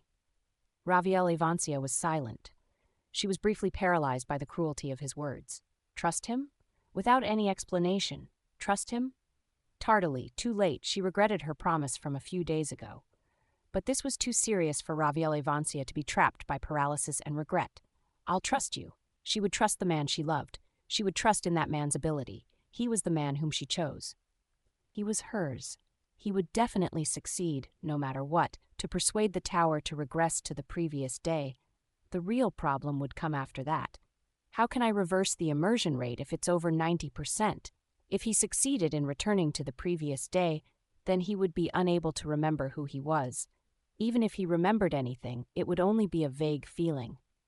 It would be impossible for him to remember the days that he spent with her in any detail. No. Wait a moment. There was a way. Raviel groaned when she thought of it, and then she groaned again. The rumor that all of the poison in the Empire came from her heart flashed in her mind. It didn't for long. She couldn't waste time like that. Raviel Evancia realized that she would have to follow through on her plan. I must. Thus, Raviel Evancia reflected in her heart what she would have to do and how. I must kill this man. Trauma. The man had confessed almost everything about himself to her. He informed her that a side effect of his ability was viewing the memory of the person who killed him. If I embed this moment into my trauma, when she killed him, he would see this moment. It wasn't the past or anything, but it was this exact moment while she was thinking. If so, if she could pull it off. I can tell him what I want to say, give him what memories I want to pass on, let him know everything again. He can remember through me. All right. Raviel was convinced that she could do it. I've become your first bitch of a lover, and you'll be my last. Gongja. Really, I ended up with a bad man as my lover. Are you listening? I am happy because of you. I don't want to lose you. I don't want to let go of the time I've spent with you like this. You said this before, that you would write a diary starting today. You said that you would show me all of your days. Those words, were they lies? You said, I will learn music. I wanted to spend a quiet evening listening to you play. Was that wish really a lie? I want to see your days. I want to say goodnight to you. Your days will surely make me smile, and evenings with you will be happy. I want my smile and your happiness to overlap. I don't want to kill you. I don't want to lose you. How are you? For now, it's okay, more. You're asking me for more kisses. My lover is truly spoiled. Look at me. Look at you beside me. You're a dumb person. You're also naive. I wondered how you survived in the world with such innocence, but I soon learned that you had died thousands of times. You had many reasons to abandon your innocence. There were few reasons to keep your naivety. To you, who did not throw away your innocence, despite the many reasons, and kept it when you didn't need to, I simply say, I love your innocence. Are you still all right? Raviel, are you afraid because you're losing yourself? Is it scary? I love you. I love you, Raviel. I know. It's all right. Even if I'm born again, I'll still love you. I'm here. Just as I believe in you, you should believe in me. Rely on me. So that I can never forget you. Don't let me forget you, even if I die. I know. You alone cannot protect yourself. I alone cannot protect this world. But if it's the two of us, you and I, we can do anything. I'm also afraid. Killing you is terrifying. Staying beside you, even though I know I'll be hurt, is hellishly frightening. But my fears will not stand in my way of being with you. Look. Good heavens. Finally, you, who has become your role of the butler, speak to me. Harris, Evancia, crush. My heart was in pain. It hurt. It felt lonely when you called me not, but Harris, instead. Did you abduct me? A face with no trust. The way you look at me so suspiciously hurts. It's torture when you react like you've never seen me before. This is too much. No matter how much power the Ivancia Duchy holds under this sky, this is excessive. Do you hate the Lady of the Golden Silk so much as to threaten a servant like me? Listen, this is the scar you left on me. Gongja, don't forget. Who are you calling for? Never. Don't forget, even if you die. My lover. The man who offered me his heart. The man to whom I will offer mine. You in this place. You live in my heart. Have a safe trip. I'll be waiting for you. Are you listening? Can you hear it? Gongja, I love you. Chapter 110, The Way She Loves. Chapter 110, The Way She Loves. In case you guys didn't catch the note last chapter, that was an April Fool's chapter and not canon. Anyway, here's a double release to make up for it. Translator Thursdays, editor Yahiko. Lightbrin 2. Then, Raviel Evancia tightened her grip. To kill a man, to feel everlasting pain. Yoop. The man's body twisted. Raviel Evancia's sword penetrated further, deeper in his heart. He let out a painful scream. The scream tore through the space only the two of them occupied. I don't want to kill you. Raviel Evancia bit her lips. I don't want to lose you. But despite her wishes, Raviel Evancia stabbed the man with increasing strength. She vividly felt everything in her hands. With a touch, his chest caved in. His flesh was lacerated. His heart was pierced, and he kept coughing up blood. All of these things became Raviel Evancia's scars. More. She had to feel it more strongly. She had to engrave this moment as her trauma from now on, so that one day, who knows when, the man she loved could see this sight. So when the man was about to cough up more blood, Raviel Evancia stole his lips. A bloody breath flowed from his heart to her mouth. It was red and sticky. This was her man's warmth. This was her man's blood. This was her man's heart. Raviel Evancia shut his mouth so that not a single drop would leak. The man was dying. Raviel Evancia did not blink. She didn't want to miss the moment of her beloved's death, the moment when his complexion turned pale, his movements stopped, and his breath faded. Each and every moment was agony for her. She didn't want to lose him. She wanted to let herself scream at the world. She didn't want to lose this man. What if this moment didn't become her trauma? What if, because of that, all her plans failed? Then she would forget him, and he would lose her. There would be nothing left. Raviel Evancia was afraid. More. For her, fear in itself was a disgrace. It was an insult. But Raviel Evancia constantly repeated this terrifying scene, unleashing her dire imagination. She deliberately deepened the wound. She imagined him failing to convince the tower. She saw herself forgetting him and living the way she used to before. She pictured the two of them passing each other in the hallway, unaware. Wounds piled on top of more wounds. Then Raviel Evancia saw his death. Raviel Evancia understood it. This period was like leftover time. It would be a very brief moment before her man returned. He would probably regress after a few seconds. Caught up in his timeline, she would also regress the same way soon. Just a few seconds. Only a few seconds. But those few seconds felt like an eternity to Raviel Ivancia. She slowly parted her lips. Gongja? There was no answer. Gongja. At that exact moment, Raviel Ivancia knew. That was right. This last scene, the absence of an answer, his unfocused gaze, his lips that stopped as if he had forgotten how to speak, this moment was now a trauma that Raviel Ivancia could never wash away. Everything was clear. She had never felt a scar worse than this. Raviel Ivancia hugged him. She embraced his body, using the few seconds she had left to hold him. Believing in him. Trauma reenactment complete. Like I believed in you, you'll believe in me, Gongja, confirming that the subject's psyche is maintained. So, we can wait for each other. The penalty is ending. We had to. Currently, your immersion rate is 98%. It was strangely difficult to open my eyes. Butler? The lady of the golden silk, who was sitting across me, was startled. It was weird. Her always shining face looked blurry to me today. Did something happen? Why are you like this so suddenly? Excuse me? You're crying, right now. Only then did I realize I was crying. I was shocked. Just a moment ago, the lady of the golden silk and I were chatting together. I only blinked my eyes. In that moment, tears had begun to flow. Ah, even worse, the tears weren't stopping. Be Butler? I'm a little scared. I'm not afraid of much, but I'm a little scared now. Why did you suddenly start crying while we were talking? Did I do something strange again? No, I don't know why either. Are you crying for no reason? Are you going insane? Geez, you're really dripping all over. What should I do? It's the first time you've cried like this since I beat you up when you were 5 years old. You're never going to let that go, are you, my lady? Please forget about it. But, Butler, even if I forget about you being beaten up when you were 5, I still beat you when you were 6, 7, 14, and occasionally, even now. If you ask me to forget all that, I'll have amnesia. It wouldn't be an exaggeration to say that your life is a series of being beaten up by me. Amnesia. Ack, I thought you were stopping now, but why are you crying again? I'm sorry I keep hitting you. I won't hit you anymore. Even when I hit you, I won't insult your pride. That's enough, right? I think I had a nightmare, my lady.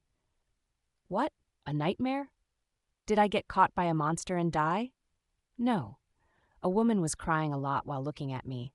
I wanted to wipe away her tears, but I was sad that I couldn't. I see. The lady of the golden silk made a look of deep understanding. That woman was me. It was absolutely not you, Milady. Milady could never make such a melancholy and noble expression. Your mood is naturally different. Ah, should I just hit you? The lady of the golden silk looked at me with narrowed eyes. Normally, I would have to bow and say sorry, and the lady would reply, I'm generous, so I understand, with an expression as if it couldn't be helped. Instead, I got up from the chair. Butler? I need to go somewhere for a moment. Huh? But it's night. I was going to tell you that I was going to meet the Crown Prince for dinner tomorrow. I was excited and wanted to show off. You're obligated to listen to me brag, Butler. I bowed. I apologize, Milady, but there's a place I have to go. The lady of the golden silk squinted at me. She put her hand on the chair and stared, bemused. All right, you have a brain, and if you have a brain, you can think for yourself. But don't come back with bare hands. Stop by the kitchen and steal me a muffin. Tomorrow, His Highness will gift you a blue coral ring. The lady of the golden silk blinked. What? I'm heading out now. I walked out. Behind me, the lady yelled, Butler, is that for real? However, I ignored her shouts. Wait a moment. Even if you're going out, answer me first. Butler, you jerk. The lady had become tamer after coming to Sormwin Academy, but her spirit was still that of the boss of the alley kids. She was the one who beat up the other kids in our hometown. My master, I hurried. It should have been the first time I went down this path, but my feet seemed to know the way. It's like I've walked down this path before.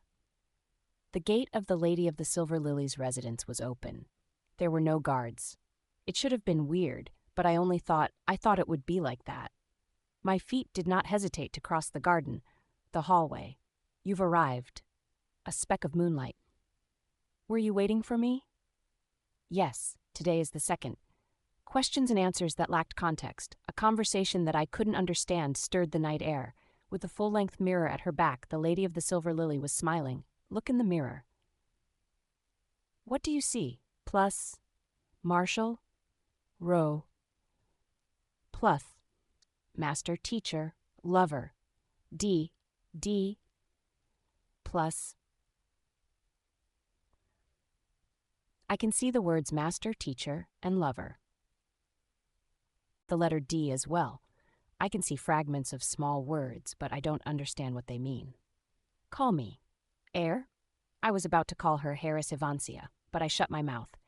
Even though that was the title, I should have used to show Raviel Ivancia the most respect. Never call me Heiress with your mouth again. I will tear out your heart and kill you. I remembered a conversation I never had. It was like a peek into a dream from a previous life. I was confused. I felt that I shouldn't call her heiress no matter what. Milady. You've gotten much better. The lady of the silver lily came closer to me. Her red eyes stared at me, but she was only looking. The lady's lips were tightly closed. What dream did you have? Nevertheless, I felt like the lady of the silver lily was speaking to me. Her closed lips seemed like they were moving. It was too intense and too clear to be a hallucination. Your ladyship, you were crying. And? You kept calling for someone. A man was tied up in front of you. It must have been him whom you called, but I don't remember the man's name. Then, your ladyship suffered as you stabbed the man with a sword. Weird.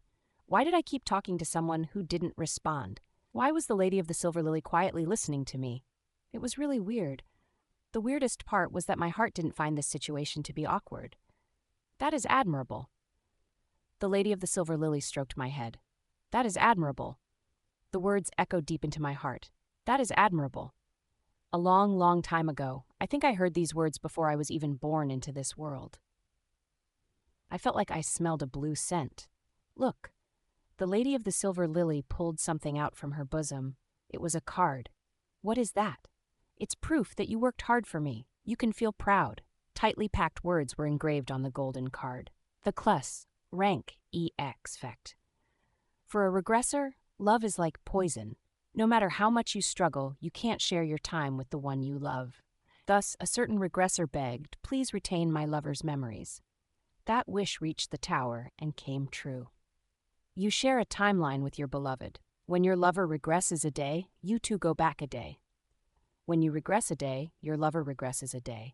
This is the covenant of the ring. This is the marriage of time. May luck be with you both. However, the skill only works when you and your beloved love each other. I don't know why, but I was speechless. Please keep my lover's time. The lady of the silver lily smiled a little. It's troublesome to be proposed to like this. I love your voice. Do you understand? If you don't say it yourself, I won't listen, so you have to come back to me quickly. My heart pounded. I'm going to kill you. I'll kill you over and over until you come back. If you can come back by seeing my scars, I'll show you them as many times as necessary. Milady. So look at my wounds and suffer. Look at the scar you left on me. Look at it again and again. There are traces of you there. The lady of the silver lily reached out her hands and grabbed my neck. You are the only person in this world who can kill me. Gently. You should know that I'm the only person who can kill you, and I saw. You have died.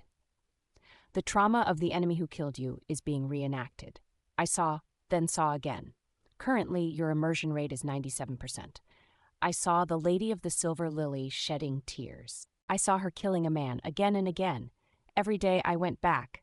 I lived in her dreams. You have died. Currently, your immersion rate is 96%. We loved each other in a past life. Currently, your immersion rate is 95%. We will love each other in this life as well, possibly even in the next. Currently, your immersion rate is 94%. Currently, your immersion rate is 93%. Currently, your immersion rate is 2%. That I hurt you, that you cried in a place I haven't seen, in a time when I couldn't be with you. Your silent tears. If I don't forget them, if I remember them. Currently, your immersion rate is 91%. We can love each other forever. Currently, your immersion rate is 90%. Then I'll return to you, opening a door, crossing the garden, running down the hallway. You were born as the daughter of the Duke of Ivancia. You had a sad mother and lived a sad life. Your husband was decided before you were born, and after you were born, you dedicated your life to that person. You are a white flower. You are called the moon of Avancia. You are called the heiress, and I called you your ladyship. You've arrived. You are standing in the hallway. In this hallway, in the dark night, you are like a lone island in the sea. An infinite sea surrounded you. I heard the crashing waves. You are not heiress Avancia, not the lady of the duchy, nor your ladyship. Raviel, the white flower smiles. I was waiting, Gongja. I love you. Chapter 111, The Way She Loves. Chapter 111, The Way She Loves. Translator Thursdays. Lightbryn 3. I ran and hugged her. Raviel. A million words were suspended in my mouth. I could say I'm sorry. I'm sorry I left you a permanent scar. I'm really sorry. I could also say thank you. Thank you for trusting me. Thank you for waiting for me. And most of all, thank you for loving me. For loving someone like me. But what I wanted to say was not an apology, nor was it words of thanks. This wasn't the first time I apologized to her, and this wasn't the first time I would be grateful to her. In this moment, the night we reunited, I didn't want to apologize or thank her, something I've never said before. I wanted to present her words that I could only say to her once. I wanted to give her an utterance I would only say one time in my whole life, my first, my last. I wanted to dedicate my time to Raviel Avancia. So, therefore, that was why I took Raviel's hand. Let's get married. A marriage proposal. Raviel slowly nodded. I am called many names. I received the epithet of the Silver Lily from the Emperor. The Empire calls me by my title, Heiress Avancia. But my name, Raviel, will eternally belong only to you. We kissed deeply, for the two of us woke up at dawn. The windows were a pale blue. Hearing the sound of breathing, I turned my head to see Raviel wordlessly looking at me. I also looked at Raviel without a word. Then I moved my hand to hold hers. I felt her cool fingers. She was beautiful. Sharing our breaths, fingers intertwined, we touched foreheads. Raviel, you're a genius. It was dawn. During that time called dawn, all meetings were secret trysts, and all whispers became sweet nothings. Thus, those who shared their dawns were those who loved each other. I whispered, you're amazing. You utilized the trauma I had to see to convey my memories? Really, you're amazing. I would never have thought of such a method. It's because you respect the pain of others. Raviel's hand brushed against my earlobe. You're also incredible.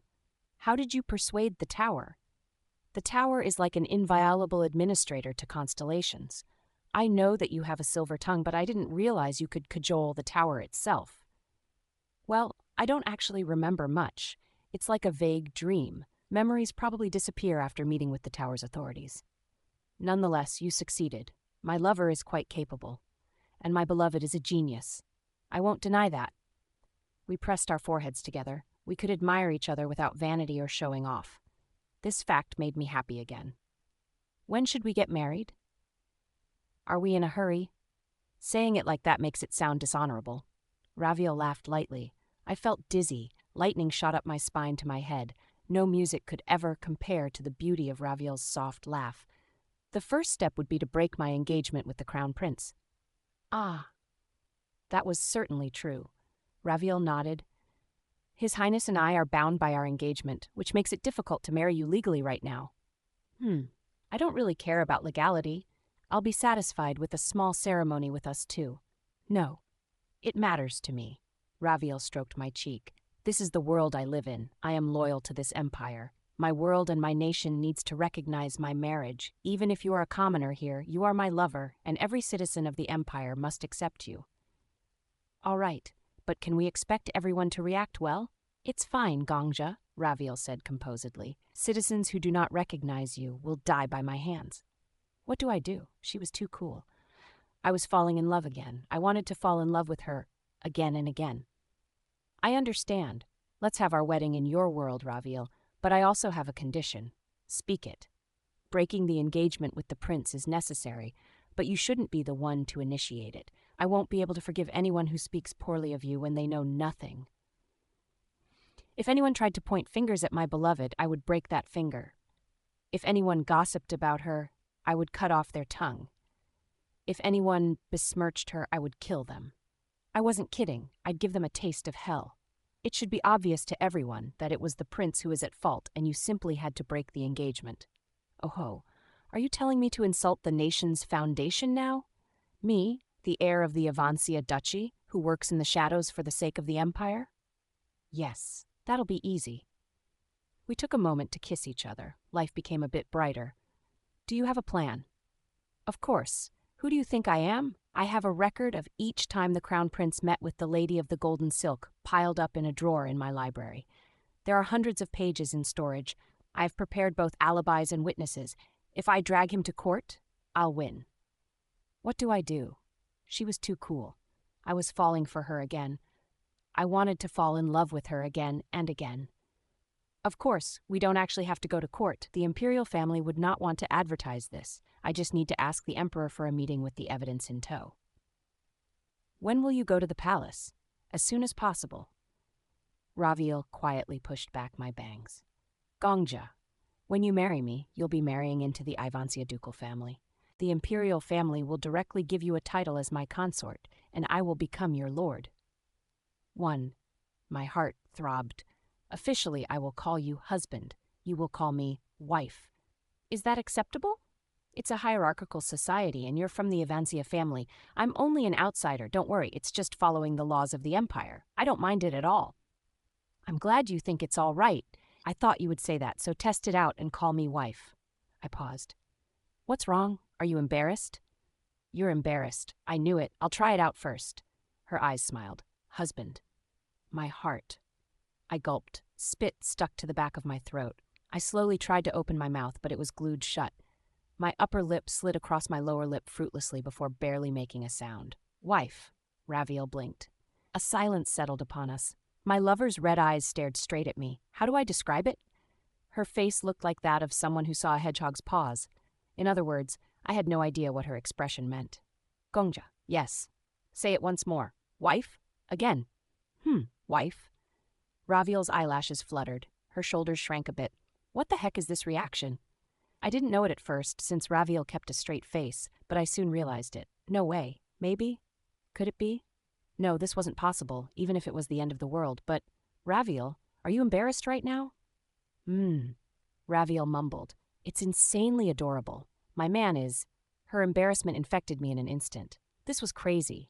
My face turned red and my lips were dry. Still, my head worked just fine. At this time, it would be best to counterattack by saying Raviel is the cutest person in the world. I could return all the damage I'd received from Raviel so far. But I couldn't do that. I felt so flustered. I thought I would die. Instead, I compromised. Wife. Rather than a one-sided attack, both sides could flirt. We could force a draw with no winners or losers. Did she understand my strategy? Raviel also opened her mouth. Husband. Wife. Husband. Wife. Husband. I love you. I love you. My wife. My husband. Like that. An infinite cycle. Before we knew it, the dawn had already become morning. Fuck. You son of a... Young muttered, facing away from me. He had been trying to protect our privacy.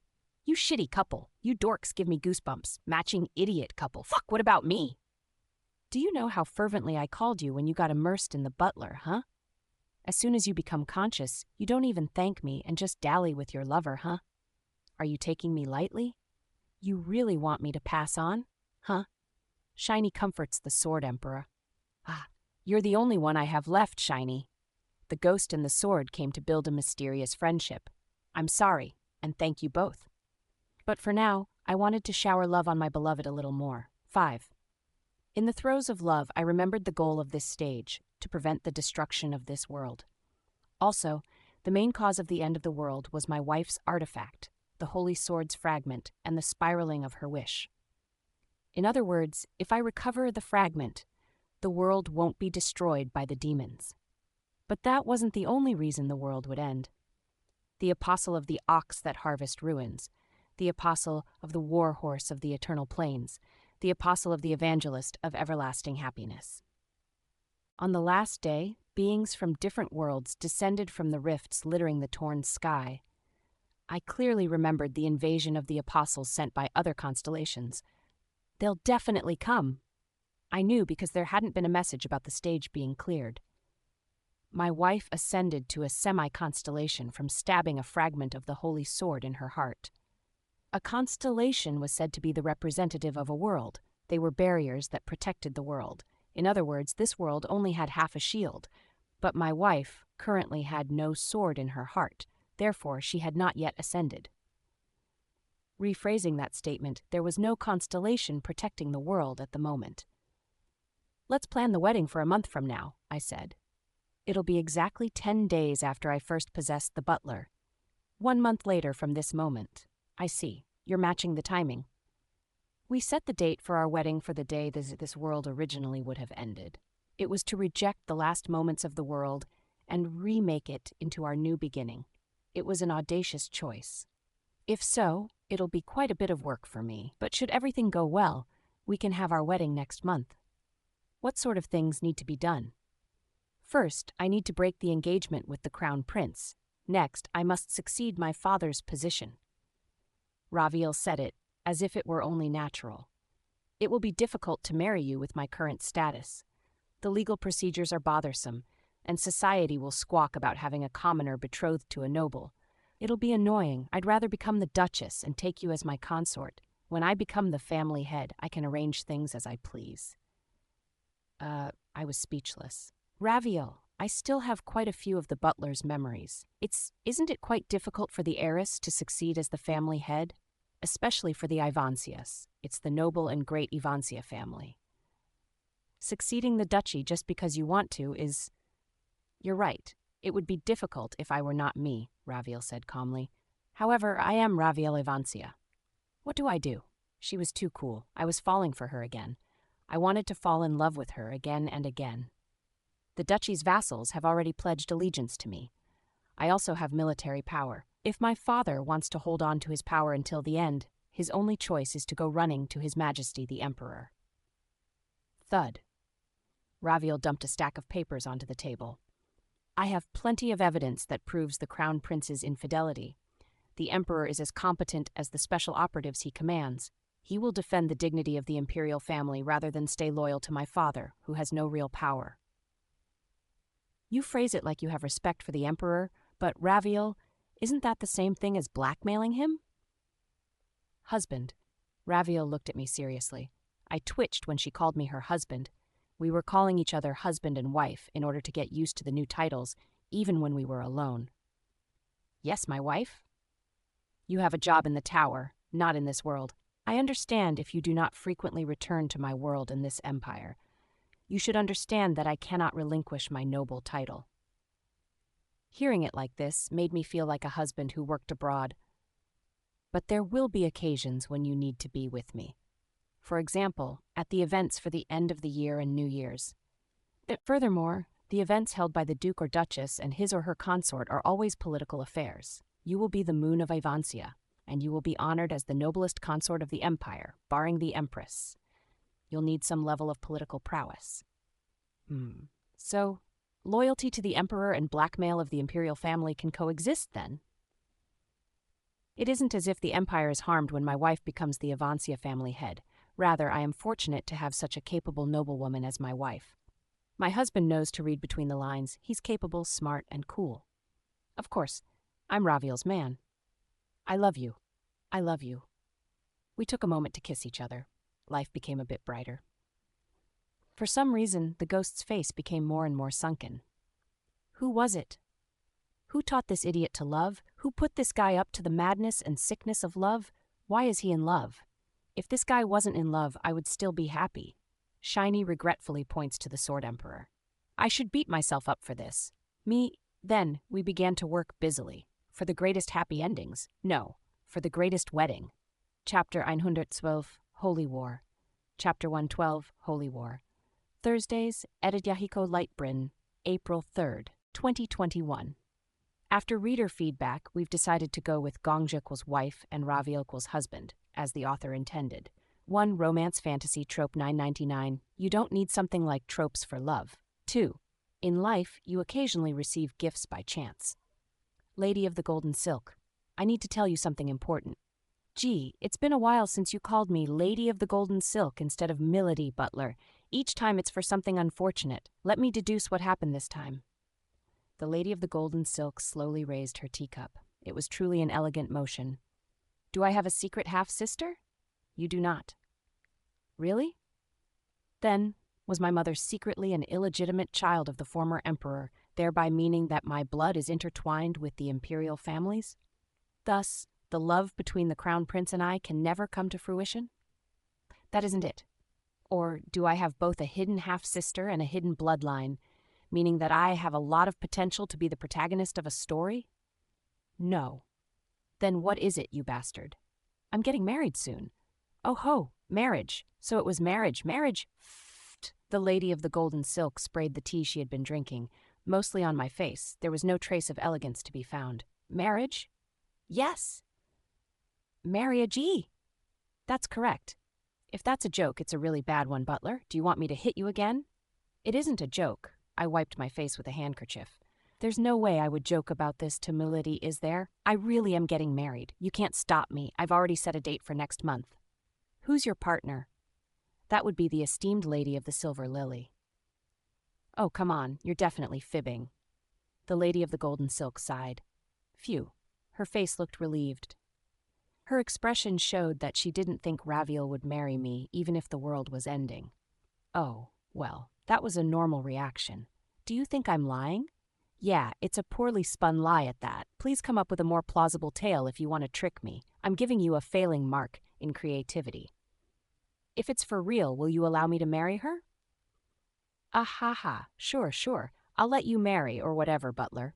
Rather, if it's real, it would be very advantageous for me to have my servant marry into the noblest family in the Empire. Wouldn't the value of my family soar at once? Please stamp this. I held out some papers I had prepared in advance. What is this, Butler? This document states that you, my original master, will allow the marriage between myself and Lady Raviel Ivancia. I'll step out of your shadow and become a consort in the Ivancia family. Pfft!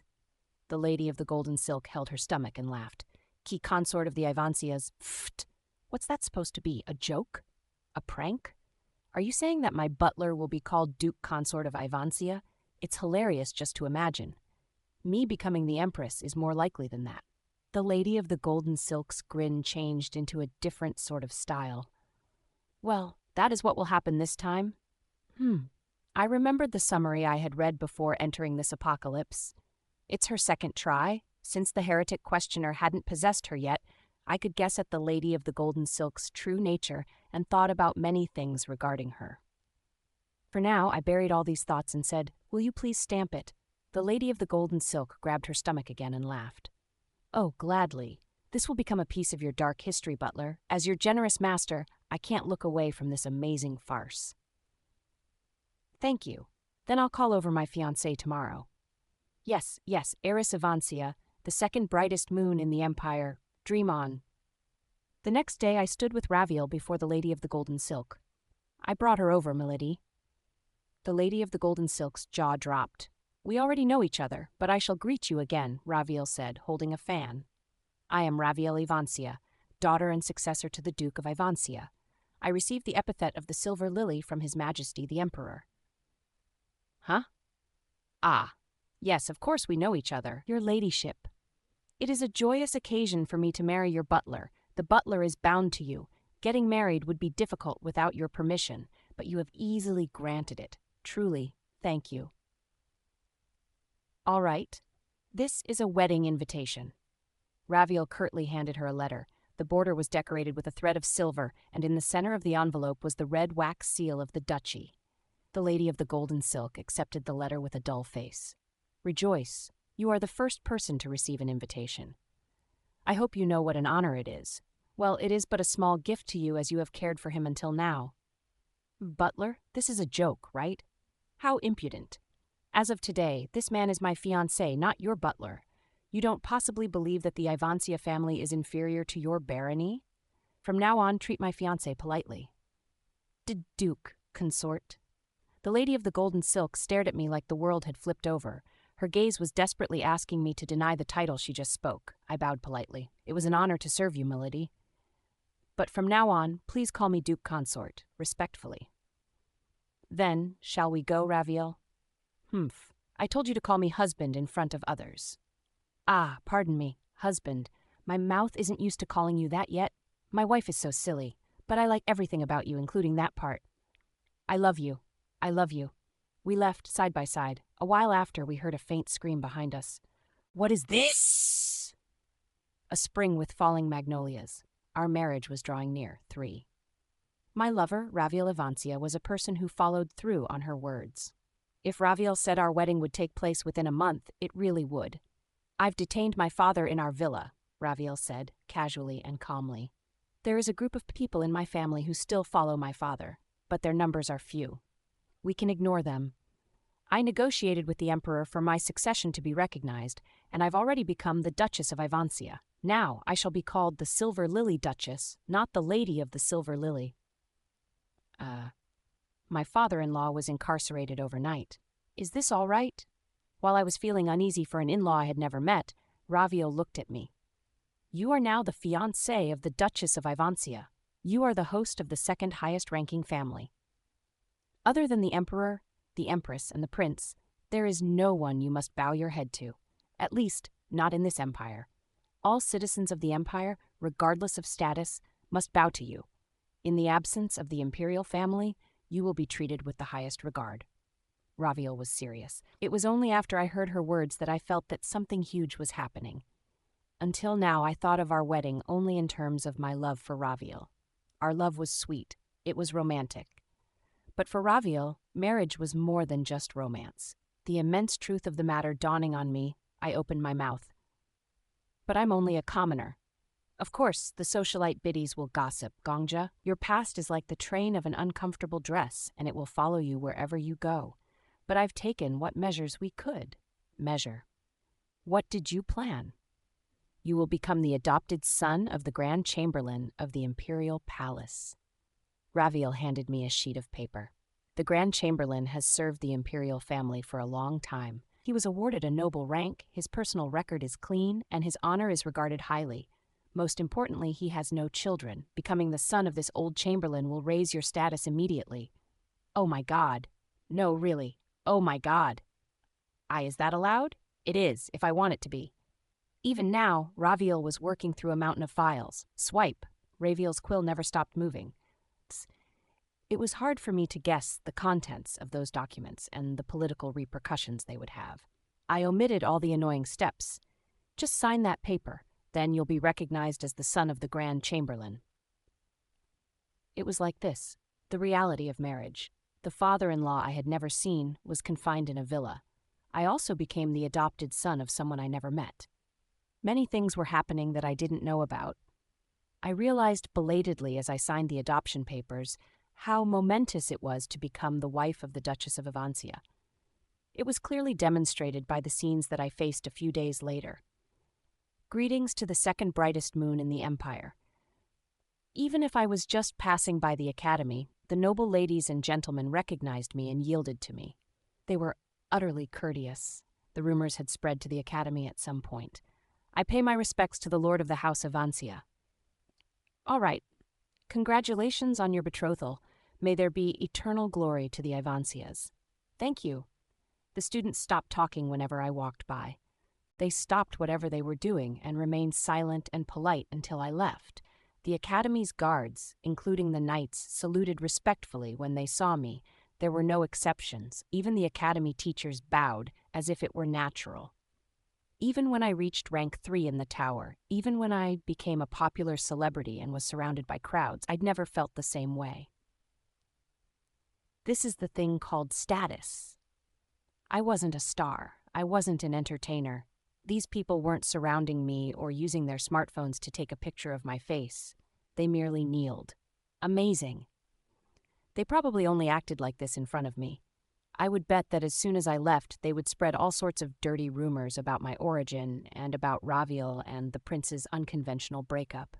However, nobody dared to gossip in front of me. Eek! Shatter! One day, an academy servant broke a jug of water while moving it. I was just passing by. I wanted to ask, "Are you okay?" But at that moment, 6 servants prostrated themselves at once. "We apologize. We deserve to die. Please, we have gravely erred in our foolishness, so please forgive." I was speechless. I hadn't become dumbfounded for some other reason. No, it was that they seemed to be asking me for forgiveness like it was expected. The fact that I had the right to forgive them paralyzed me, In other words, I could decide to punish them and not forgive them. It was crazy. This was definitely crazy. What's the problem? It's obvious things would turn out like this, Beihuriang said while swimming in the air. It's your tower, which cares about status and class in name only. That's weird. Didn't you know? If you go up to the 50th floor, you'll find that most towers are defined by hierarchical societies. I think Beihuriang mentioned we would compete with towers from other worlds after the 50th floor. Beihuriang picked his ear with his pinky and blew away the earwax. Your husband's family, Ivansi or whatever, is second only to the imperial family in this world. That means that you're pretty much a queen, zombie. A queen. Congratulations on becoming Cinderella, bro. The shoulders of the servants lying prostrate in the hallway were trembling.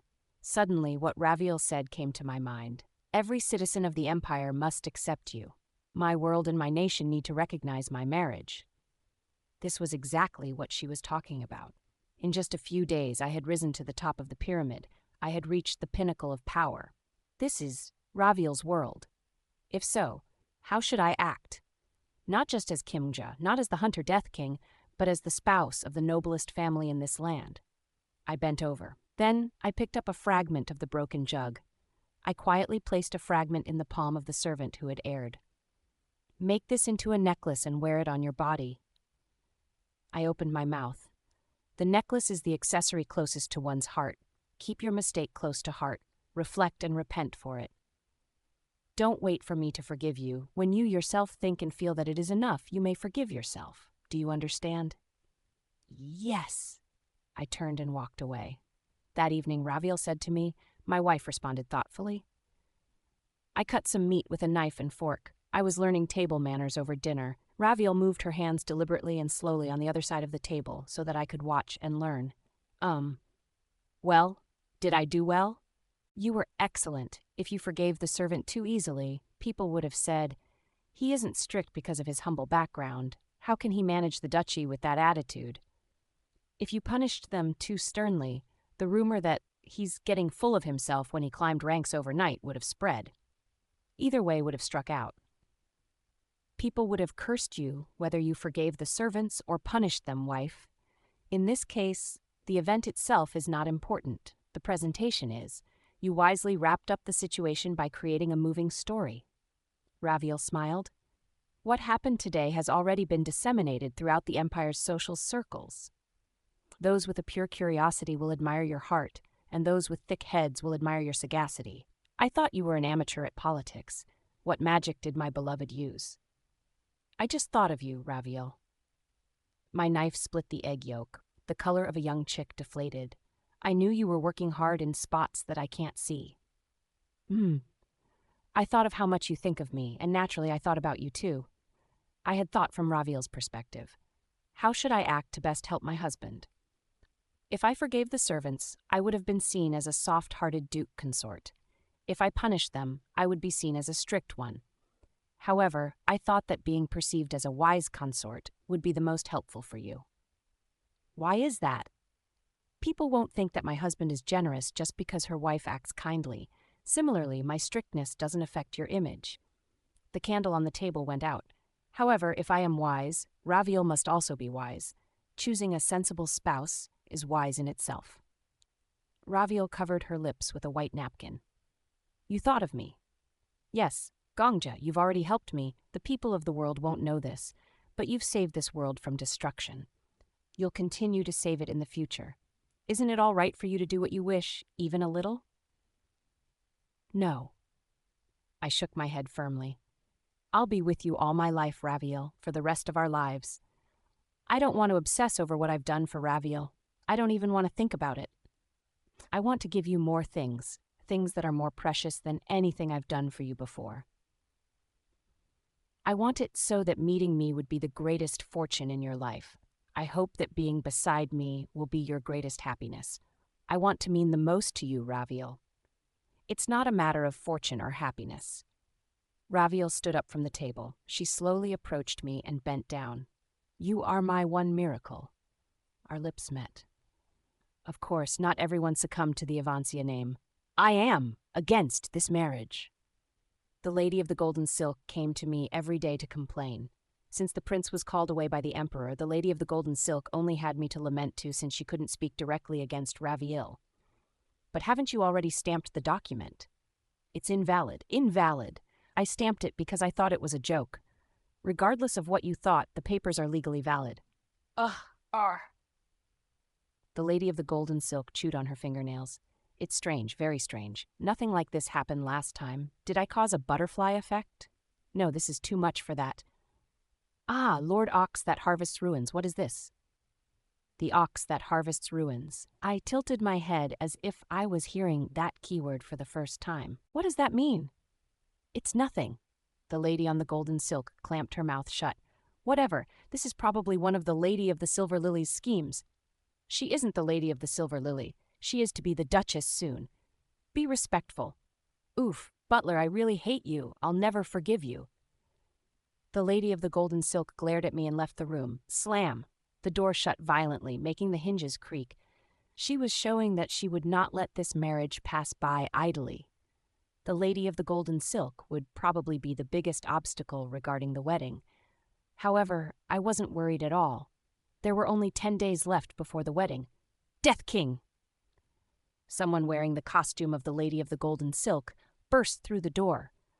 I think I've turned into the heroine of this apocalypse. Sitting in a chair, I smiled. Heretic questioner. Yes, Death King.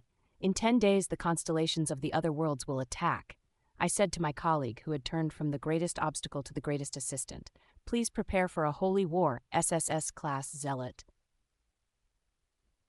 Chapter 113, Holy War. Translator, Thursday's editor, Yahiko, Lightbrin 4. The Heretic Questioner. An epithet holder. A so-called first-generation hunter active since the early days of the Tower. Among every nationality, regions where no nation had established themselves, and regions where nations had collapsed when humans came rushing in, this blonde psychopath stabilized the Tower by hunting down radicals. I see constellations as the deities of their worlds. The specialist who managed all religions on the planet with the authority 10,000 Temple smiled widely. Simply put, the deities are the laws of their worlds. For example, there is a law that exists on our world, Earth, which is the law of physics.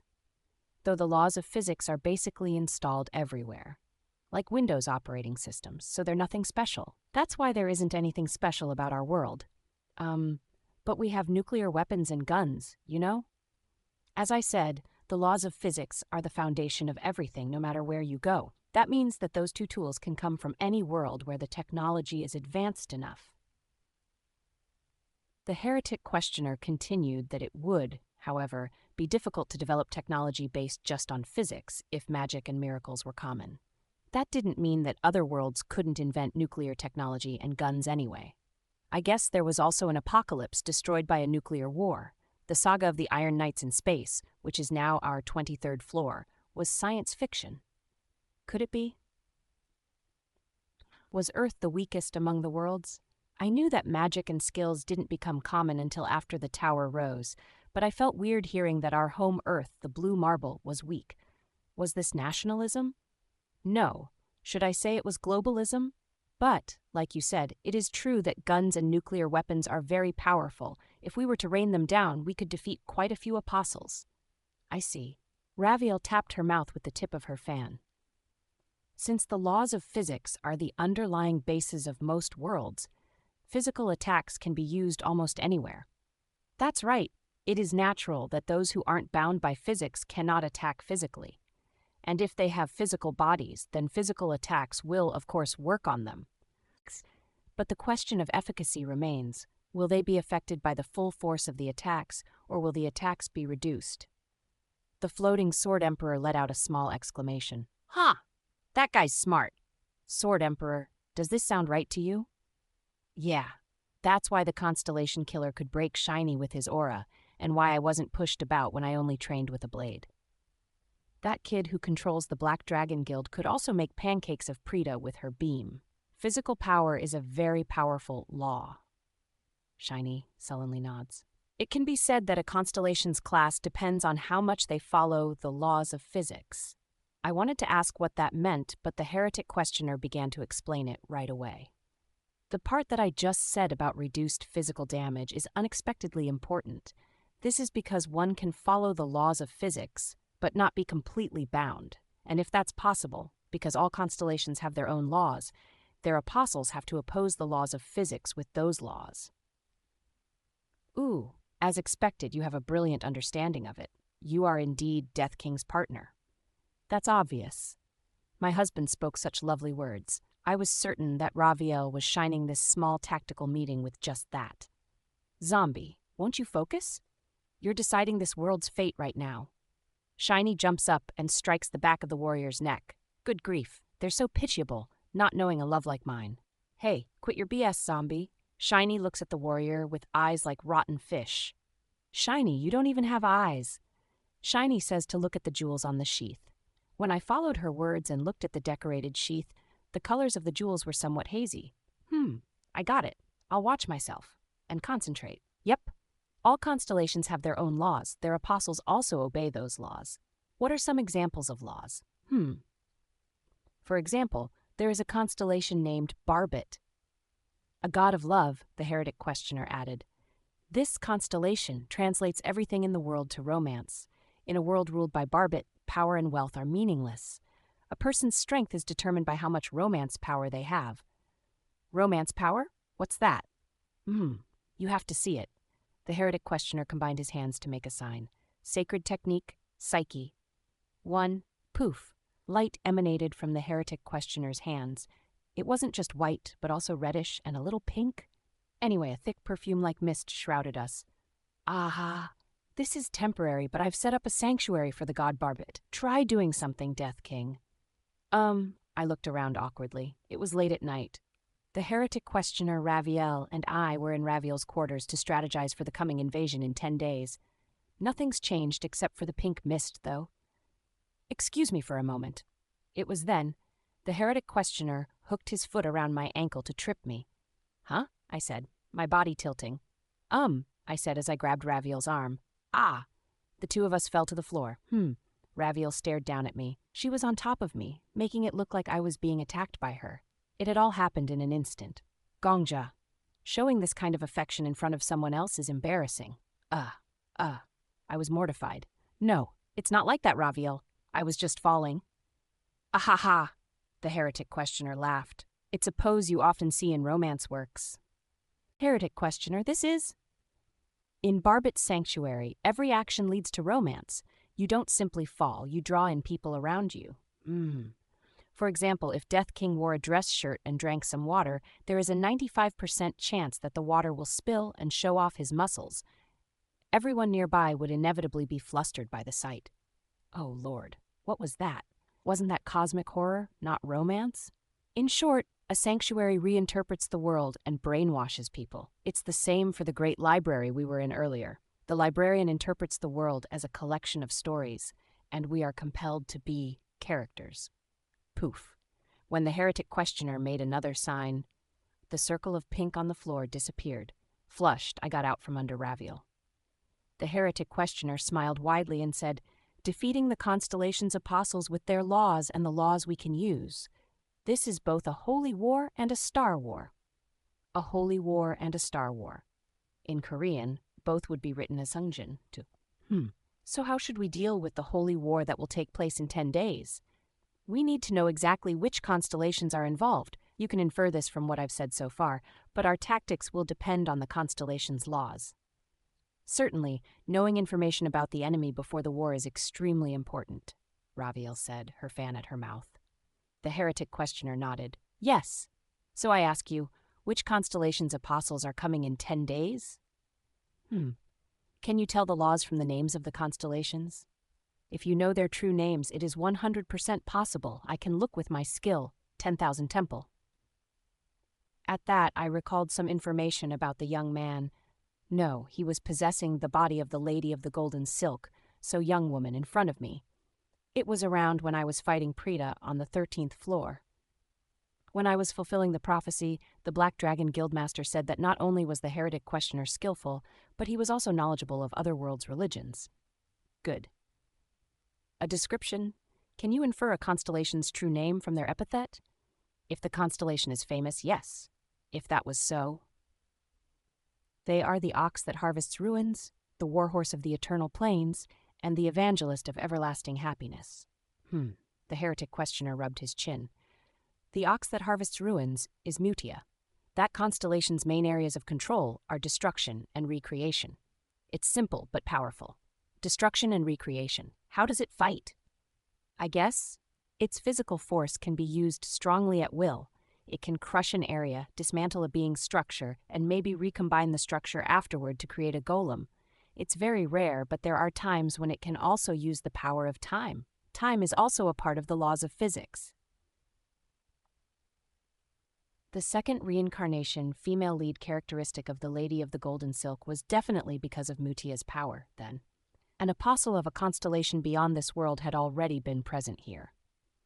Is that why the corner librarian designated this world as an apocalypse? In the librarian's perspective, could we intervene because there were outside constellations already interfering in this story? Or was it just because there was no constellation in this world, as Raviel said? The former seems to match the corner librarian's tendencies more so than the latter. While I was thinking about that, the heretic questioner continued. The warhorse of the eternal plains is the epithet of Mahos. Its main areas of control are dueling and war. This is another simple but powerful force. Dueling and war. Does that mean they cannot deny a challenge to a duel or something like that? Yes, or spread a mania so that they are not afraid of death, or dispense wisdom about tactics and strategies.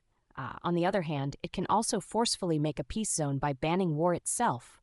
That is a very rare case, though. The one who controls war also controls peace. That sounds somewhat odd. Raviel smiled slightly at my mutter. There's nothing strange about it.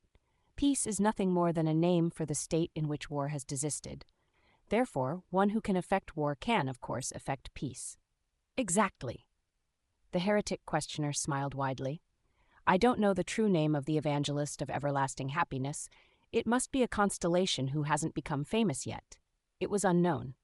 If the constellation isn't famous, does it mean that it is weak, or is that an advantage? As I was locked in anguish, Shiny vibrated. Shiny wants to ask if he knows about the guardian goddess. Shiny, you were the one who told me to focus on the meeting. Shiny is advising on a very important issue. Why are you like this? Shiny declares she isn't being selfish at all, and that this is to determine how accurate the heretic questioner's information is. It's a little off topic, but do you know about the guardian goddess? Oh-ho. The heretic questioner grinned.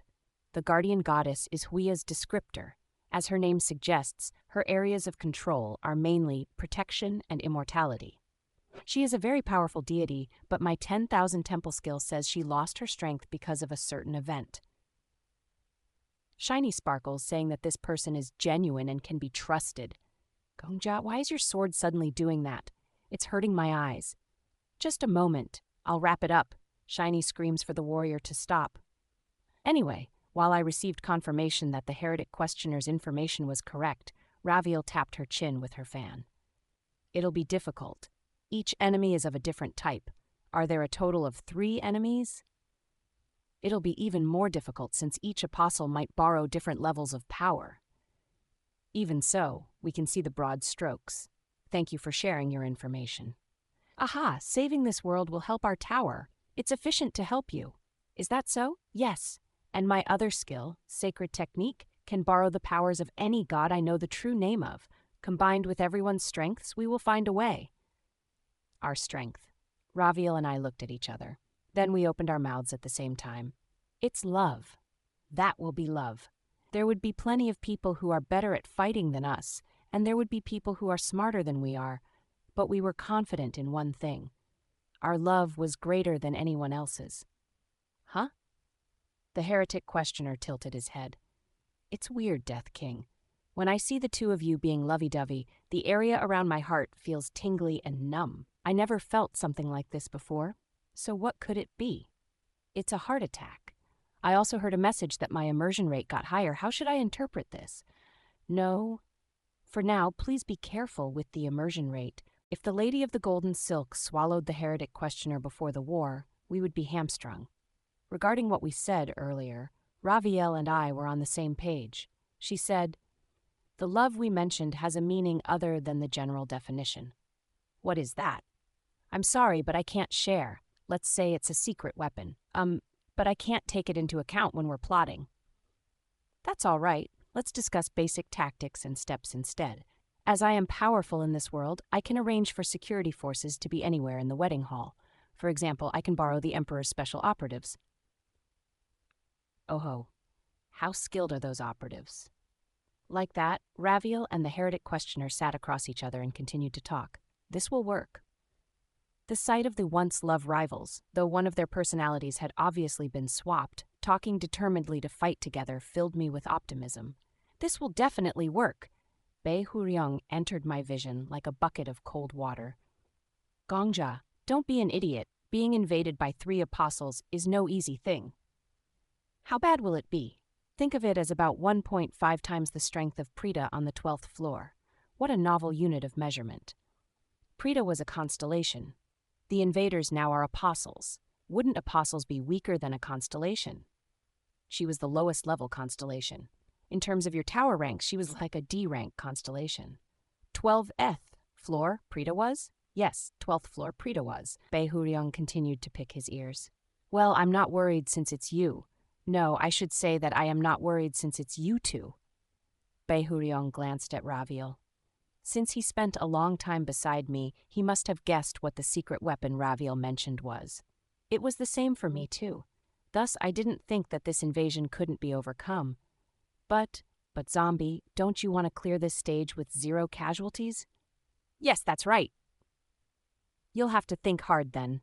Your hubby and that smarty pants can take care of tactics, but you should develop your personal fighting ability. Bei Huryong looked down at me with his arms crossed. Thinking about it, you're also D rank, right? You don't intend to be that rank forever, do you? Of course I didn't. 10 days flew by like an arrow. It's finally your wedding day. In the Empire, weddings were held in the evenings. A marriage was the combination of the sun and the moon of the family. The evening, when the 2 celestial bodies met in the sky, was becoming of a marriage. The clearer and redder the sunset, the better it was for a wedding, and today was such a day. You look so splendid today, Duke Consort. I felt another strange feeling, surrounded by some servants. Up to 5 servants stuck to me like beetles to lead me around. They kept saying, "How can you be so beautiful? Her Excellency is so lucky," and other silly things. My mind was overstimulated. Well, thank you all very much. You don't have to fuss like this. No, it's no trouble, the servants replied firmly. At least for today, the Duke Consort should be the most amazing groom in the nation. Frugality and humbleness are virtues, but you cannot act like that now. Today, the only virtue is beauty. Oh, I've felt this once before. It was the same as when the Black Dragon Guildmaster and the other guildmasters went wild about me getting a photo shoot. Of course, there were also differences from that time. Congratulations on your wedding, Duke Consort. An old gentleman with a cool beard greeted me in the dressing room. I was confused because I didn't know who he was. Seeing my bafflement, the old gentleman smiled wryly. I am your foster father. I have a small position in running the imperial household. I heard a lot about you from the new Duchess of Ivancia. Oh God, I was wondering who he was, and he was my father whom I was meeting for the first time. Nice to meet you. You can call me father. Don't worry. I know that you won't be able to see me as your father in your heart. I won't disturb the duchy by making use of my connection to you. The old man bowed his back very politely. I am going to retire after this wedding. Your husband was very considerate of me. Ho ho, I won't need to worry about my days in retirement. A sigh slipped out from my mouth. How hard did Raviel work for today? I spoke a word that I had never said in my life. Father? Yes, the moon of Ivancia. I don't know politics, and I have no connections to high society, so I don't know about the conditions in society. So I want to ask, what do the people of the Empire say about this marriage? Simply put, it has been highly unconventional, the man said gently. The marriage of someone from the Ivancia ducal family is equivalent to a royal marriage. Naturally, it is challenging to prepare for such an event on short notice. Moreover, Her Excellency broke the engagement with His Highness the Prince and succeeded as her family head. At that moment, the old gentleman closed his mouth. It was because the outside of the dressing room became very noisy. We could hear the murmurs of the guests. Anyway, it would have been impossible if the Silver Lily Duchess had not persuaded His Majesty the Emperor. The old man stroked his beard and beamed brightly. Duke Consort, your husband is truly a capable person. Her loyalty to His Majesty is an irreplaceable boon for the Empire. Though I may only act as your father for today, if I may say something. That very moment, the gentleman's eyes narrowed. Simultaneously, a strong spirit emanated from the body of the old man that was almost comparable to the Sword Saint. Considering your husband also requested my presence in my other position and the security arrangements of the wedding hall, it seems that today's marriage will not go very smoothly. The Grand Chamberlain of the Imperial family. The moment the commander of His Majesty's special operatives said so, the commotion outside the dressing room turned into screams. "Zombie! Get ready!" I looked out the window. "They're here!" Beihuriong was right. The apostle of the ox that harvests ruins has manifested. The apostle of the war horse of the eternal plains has manifested. The apostle of the evangelist of everlasting happiness has manifested. Two celestial bodies, the sun and the moon, mixed in the red sky. As the glow of the setting sun gave way, the enemies we had been awaiting appeared. Chapter 114, Holy War. 3, Chapter 114, Holy War. Thursdays. Editor Yahipo, Lightbrand 6, the wedding hall was thrown into chaos. Kia, good lord, what is... In the sun-setting horizon there was a fissure, the red sky shattered like a glass window, blood dripped through the cracks. I reinforced my eyesight with aura and looked up at the sky. The apostle of the ox that harvests ruins has manifested. There was a girl with a huge hammer. The apostle of the war horse of the eternal plains has manifested. There was also a general on a Pegasus that was flapping its wings. The apostle of the evangelist of everlasting happiness has manifested. Young children danced strangely, holding hands. What? The wedding guests looked at everything in shock. The cracking red sky alone was an unbelievable sight, and with the unidentified beings coming out of the cracks, they couldn't pull themselves together. Except for 3 people. They've arrived. Raviel, the heretic questioner, and I were ready to fight back. Among us, Raviel was the one who had the power to command others. Special Ops, assemble and protect the guests. Imperial Spirit Troop, gather the civilians. My vassals, evacuate the guests. My bride and Duchess of the Empire, Raviel, yelled at the bewildered guests, specifically her vassals. People's shoulders flinched. She was rallying the troops. Strangely, when Raviel called them out, they magically came out of their daze. There was no better person than the head of the second noblest family in the Empire to use that magic. Blue Lion Knights, form your ranks. Your Excellency, just what are those? Save your questions, stay alert, and observe the enemies. You are the protectors and leaders of the Empire. If you're going to act up in front of me, relinquish your titles. Understood? Understood. Raviel organized the hall in an instant. Even the soldiers and nobles who were not under her command obeyed her orders. They felt something, instinctively. They didn't understand why the sunset in the sky was shattered, nor why some unknown apostles appeared, but they knew if they followed Raviel Ivancia's voice, they could get through this situation. Can you figure out their abilities? Raviel asked the heretic questioner after rattling off a series of instructions. Yes, just a moment. The heretic questioner made some hand signs. A white light flared from his hands. The light stretched out into the sky like a beam, and in an instant it passed over the apostles from the other worlds. Analysis complete. First of all, that lady with the giant hammer over there. However, the heretic questioner couldn't finish his words. Did she interpret the beam as a challenge?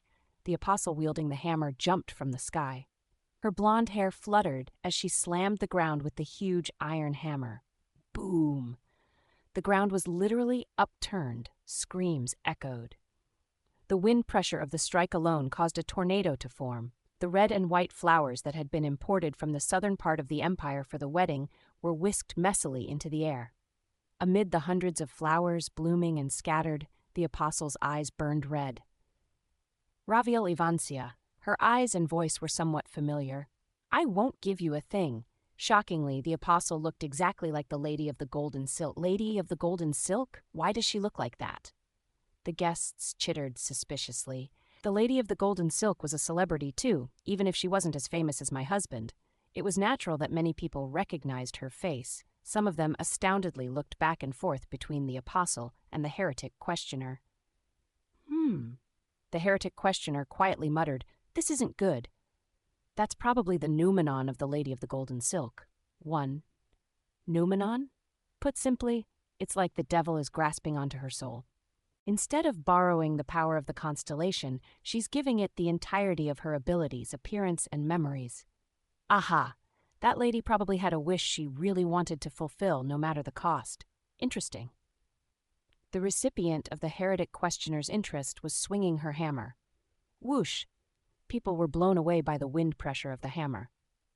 However, the knights who had learned martial arts endured with clenched teeth. They were still confused, but they had realized one thing. The woman who resembled the lady of the golden silk was not their ally. Protect the guests! Obey the Duchess's commands! The emergence of a clear enemy rallied our forces. The strongest warriors of the empire, whom Raviel had invited as guests and security for this day, rushed forth with their swords raised. Their movements were refined. It was an advanced pincer attack. The golden silk scoffed. Whatever. You all follow Raviel Evancia's directions anyway. Dozens of warriors attacked at once. I'll destroy everything before I give anything up to her. Dozens of blades carrying auras rained down simultaneously, but twang! The blades bounced off the golden silk's skin. What? Dumbfounded cries scattered the place. The golden silk was not injured a bit. Some warriors pressed on, unfazed. They swung their swords again, but it was no use. Every sword was blocked by the clothes the golden silk was wearing. Auras could only singe the golden silk's clothes. Ox that harvests ruins. The golden silk struck with the hammer. Give me your blessing! Squish! Crushed under the hammer, one fighter burst like a watermelon. Blood splattered. Before the blood could even fall to the ground, the golden silk swung her hammer again. Wait! Another head was smashed by the hammer. Plop! Blood spouted again and again. The slaughter continued relentlessly. In the midst of their colleagues' deaths, warriors desperately tried to attack the golden silk's blind spots, but not a single knife pierced her skin. Everyone be careful, the heretic questioner shouted. She bears one of Mutia's blessings, the invulnerable body. She cannot be wounded. Aha. Technically, the effect reduces 99.9% of physical harm to the holder. A body that cannot be wounded. You won't be able to damage her significantly unless your strike can tear down a mountain's peak. Good luck. Raviel Evancia! The fighters were bewildered. Among them was the old gentleman who would be my adoptive father for today only, the Imperial Grand Chamberlain and commander of the Special Operatives. The old man, who held the position of the strongest in the Empire, spoke as if it were absurd. Tear down a mountain peak? Who could do such a ridiculous thing? You're right. It's really too much. But if we can't do it, we'll all die. The heretic questioner laughed prettily. If someone were to capture that smile in a picture, one might forget that people were being demolished by a hammer at the same time. That crazy psychopath. That one alone is a monster, Raviel sighed, but the other ones are also coming down. My husband was right. That apostle, who may have been the spirit or body of the golden silk, was just one of the enemies we had to fight. Maybe she was even the easiest enemy we had to deal with. Unfortunate ones. A ruddy sunset. The general on the Pegasus descended slowly with his back to the sky. You can blame that pitiful girl. Blame the one who lived in the first life of that girl, and blame that young man. They are the reason you will be trampled under our hooves. You all should be sad. The general looked at the golden silk, the heretic questioner, and lastly me. I couldn't see his face because he was wearing a thick helmet. Soldiers of the war horse, the general raised his flag high. A red glow permeated from the flag. Awaken. That moment, translucent specters were summoned by the general. Dozens, hundreds, thousands, maybe tens of thousands of ghosts. Go. Everyone was speechless, even when the golden silk swung her hammer and people were torn apart like paper. The wedding guests were still rattled. The fighters resisted. They attacked. However, the 10,000-strong army that appeared in the bright red sky were on a different level. Run away, someone muttered hoarsely. Run. Others echoed those words. Charge. But with just one word, the general stopped their murmurs and shouts. Gu! Kijik! Kigik! Countless ghosts surged forth. They were wearing ancient armor like soldiers of old, but the tips of their spears were not worn. Puck!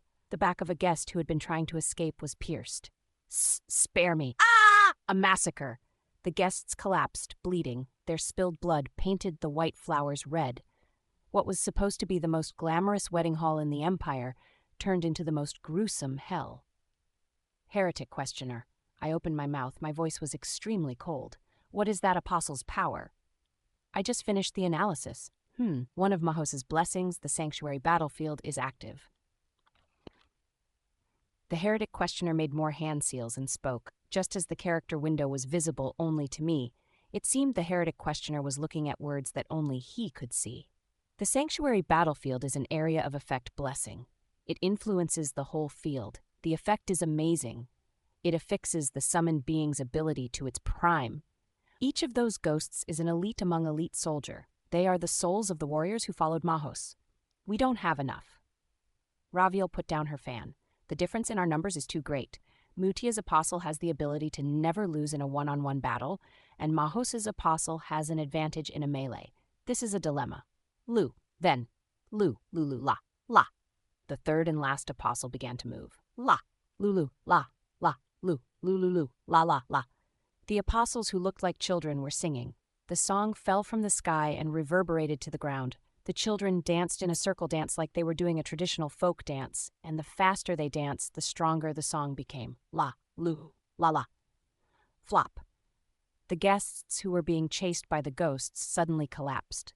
It wasn't just one or two of them either. Flop, flop. Like a marionette with cut strings, people lost their consciousnesses and dropped on the spot. Oh, the heretic questioner quickly made some hand signs. A light spilled from his hand and covered Raviel and me. Aha, this is really not good. It's a psychological attack. Those who are exposed to the song are forcibly pushed into their happiest memory. You can't resist it unless you're mentally strong enough. The apostle who had a hammer and was immune to physical attacks. The apostle of the warhorse who specialized in fighting with an army. The apostle of happiness who breached people's minds. Really, each one is terrible. Yes, we could deal with an apostle who specializes in one-on-one battles. We could also deal with an army. If mental attacks are the problem, we can have a small elite group that is mentally strong. But we need to face all three attacks at once. Aha! It's very difficult. The heretic questioner smiled brilliantly. Death King. Yes. Can I count on you to win? The wedding hall had already withered with the sunset. In the sky, songs continued to be sung. On the ground, the dead slaughtered the living. And lastly, RIP. The head of the Special Ops commander, who resisted until the end, was crushed. The golden silk, the apostle with the hammer, stared at us ferociously as she stomped on the old man's head. Raviel Avancia. Raviel was wearing a black dress. At first glance, it looked more like a mourning dress than a wedding dress. However, this was etiquette in the Empire. The person who would become the master of the family after marriage would wear black, the one who wouldn't wore white. So, Raviel wore a black dress, and I wore a white tuxedo. Gongja. Raviel turned to look at me. I should have told you earlier. Yes? That tuxedo suits you very well. I smiled. The apostles of the constellations continued to invade this world. All of our guests had been annihilated. Nevertheless, at this moment, Raviel praised my wedding outfit. It meant that she would not accept this ending as the end. That was right. We would never give up on our wedding. Raviel, you're the most beautiful being in the universe. I took my bride's hand. I could feel her soft lace gloves. Boom! I heard a heavy footstep. The golden silk was probably running here. Soon a hammer would crush us. Feeling the very core of the world shaking, I said, we made a promise that I would never kill myself without your permission. That even if I had to die, I would only accept it if I had done my best. That's right. Please give me permission to die now. Raviel smiled. Granted. One word. One word from my beloved made me invincible. Raviel Avancia! The moment the golden silk swung her hammer, I wrapped myself around Raviel, so that I would die earlier than her, even if it was only by a millisecond. Raviel recognized my intent and quietly allowed me to hold her. We grasped our hands together tightly. Soon, a giant hammer hit me. You have died. Death that was the same as always. The trauma of the enemy who killed you is being reenacted. The same sight as always. You are regressing to 24 hours ago. But it wasn't the same regression as always. Gongja. When I opened my eyes, Raviel was there, holding my hand. We realized as soon as our eyes met that we didn't have to explain what had happened, that we were sharing the same time.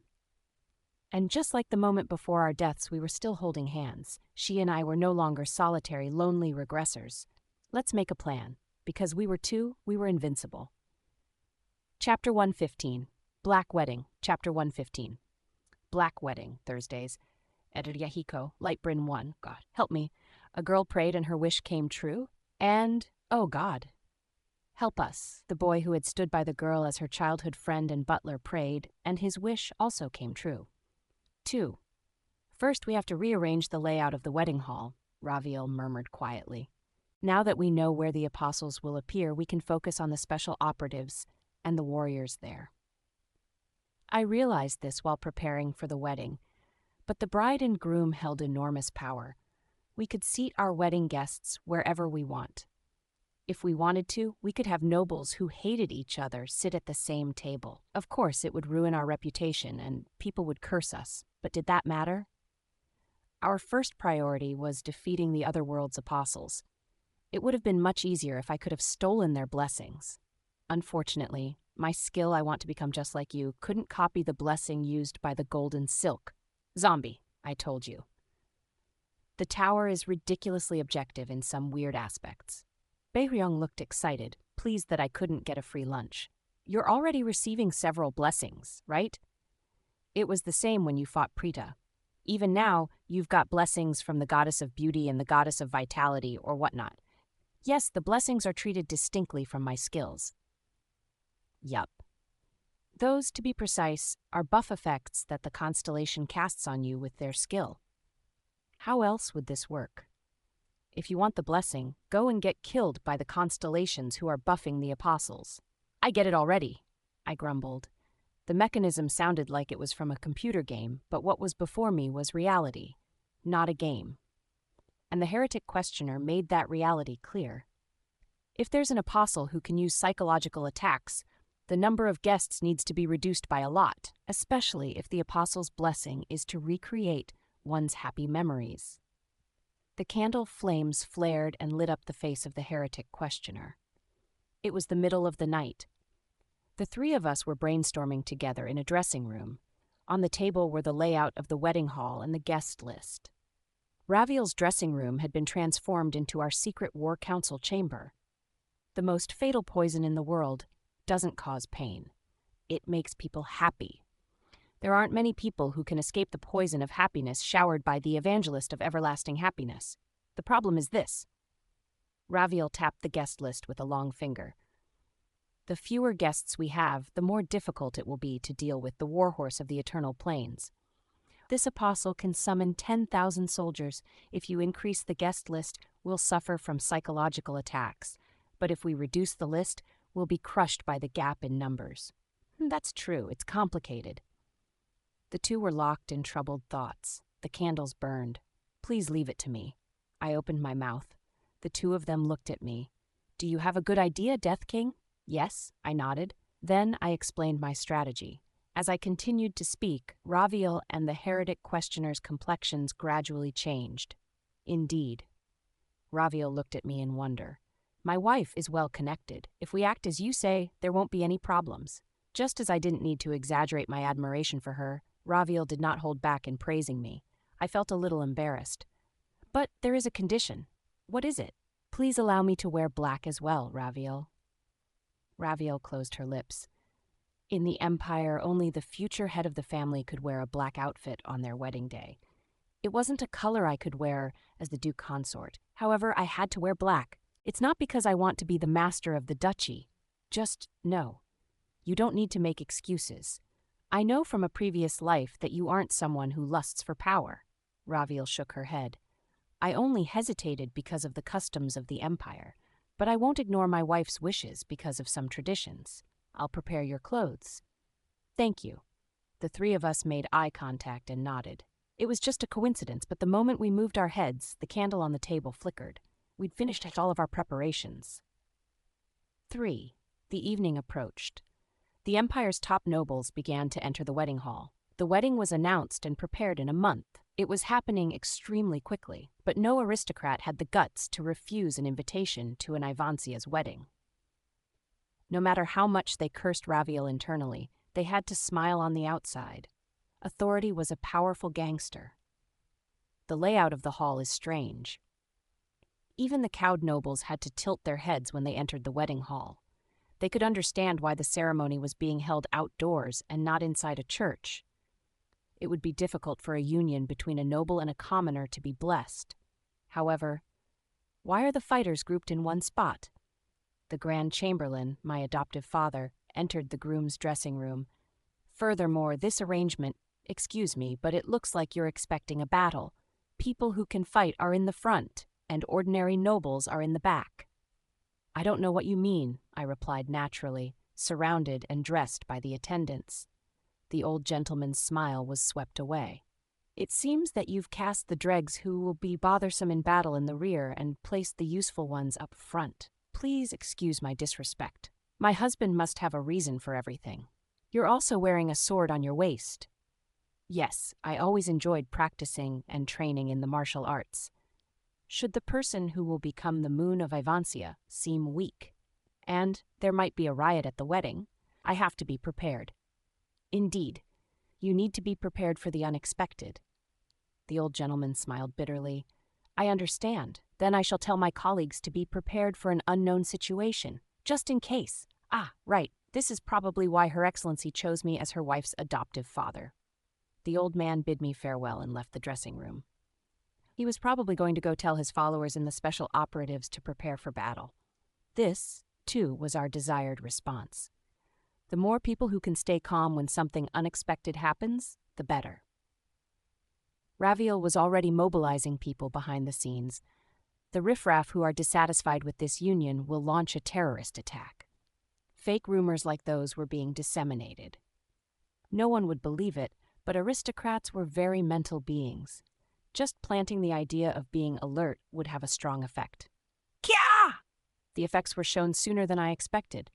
They've come. I dismissed the attendants and hurried out of the dressing room. Simultaneously, voices that probably only the heretic questioner and I could hear in the world reverberated. The apostle of the ox that harvests ruins has manifested. The apostle of the warhorse of the eternal plains has manifested. The apostle of the evangelist of everlasting happiness has manifested. The same sunset I saw the previous day materialized. The sky cracked like a window, and 3 apostles appeared through the rift. My God! Good Lord, what is... The guests staggered to their feet. Like last time, they were shocked, but a closer look revealed that their postures had changed. The warriors instinctively huddled and grabbed the hilts of their swords, and the nobles who did not know how to fight glanced around, looking for a path of escape. And, heretic questioner. Above all, my own behavior had changed. Yes, Death King, replied the heretic questioner, who had been waiting in front of the dressing room. From now on, I will ride on Death King's back. Okay. Sacred technique, divine transmission.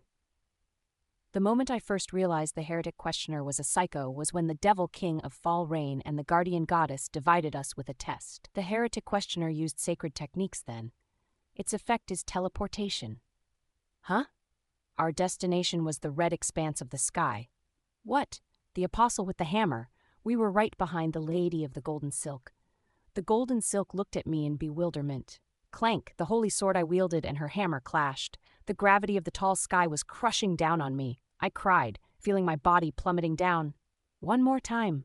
Aha! Yes! Sacred technique, divine transmission, the heretic questioner shouted back like he was enjoying himself. The next moment, we once again appeared behind the golden silk's back. I struck my sword against her open back.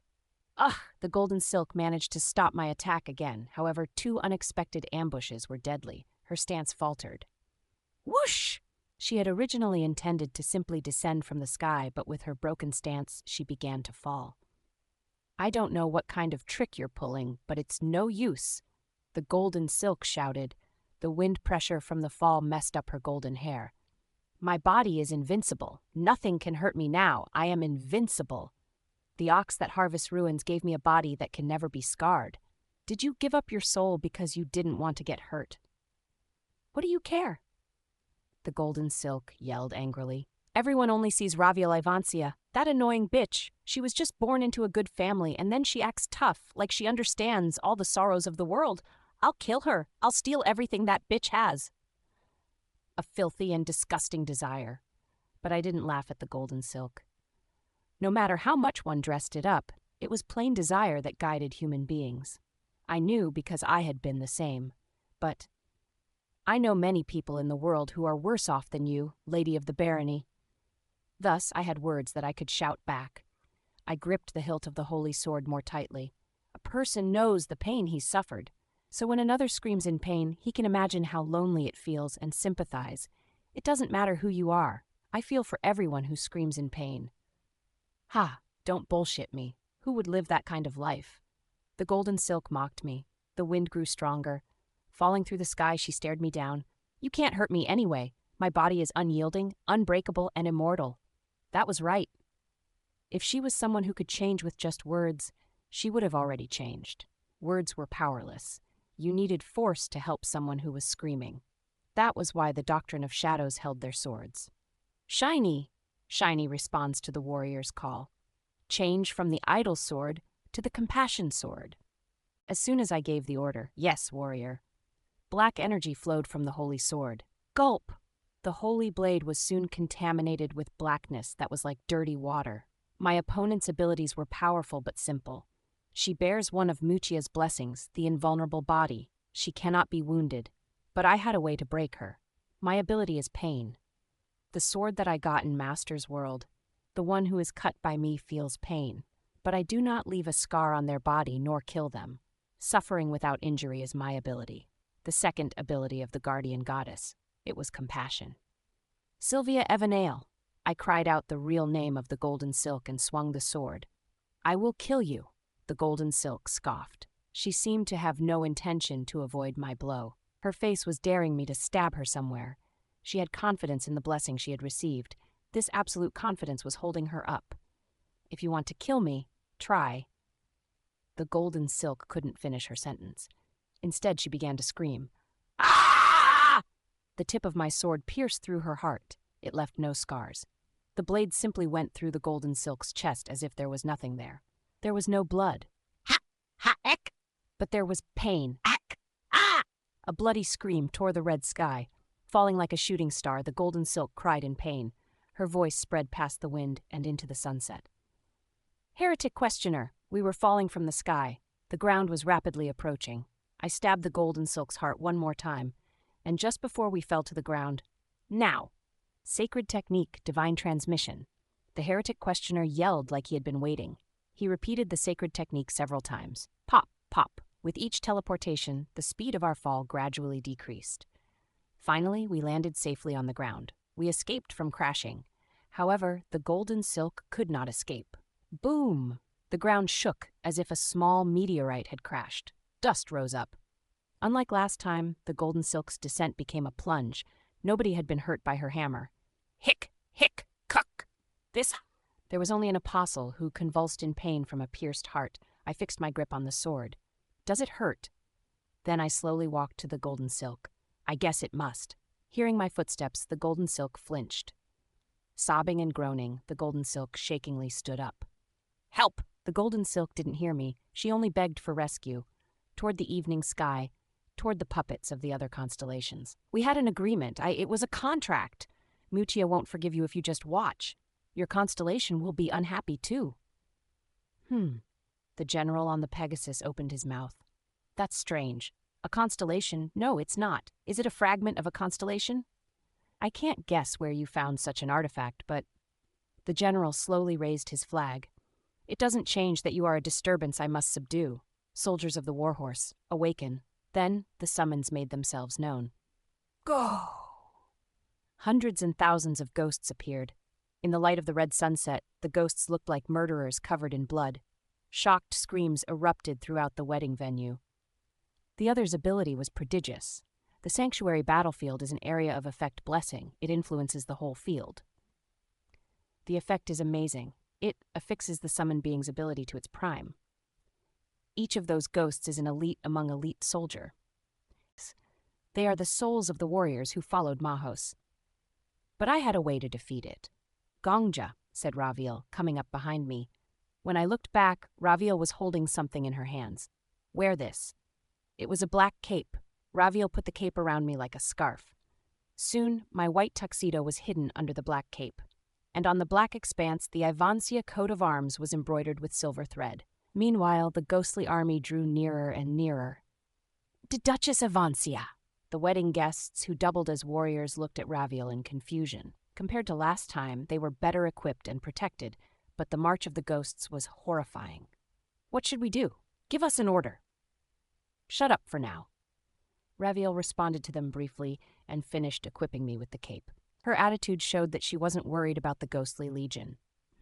She looked at my outfit and nodded. The cape also suits you well. Thank you for granting my request. Still, I have to do this. I understand. Finish it the way you want. I will. I smiled and turned around. A huge number of ghosts were running at us. The sanctuary battlefield is an area of effect blessing. It affixes the summoned being's abilities to its prime. It influences the whole field. I slowly lifted the black sword. Then I spoke. 100 Ghosts Reincarnation.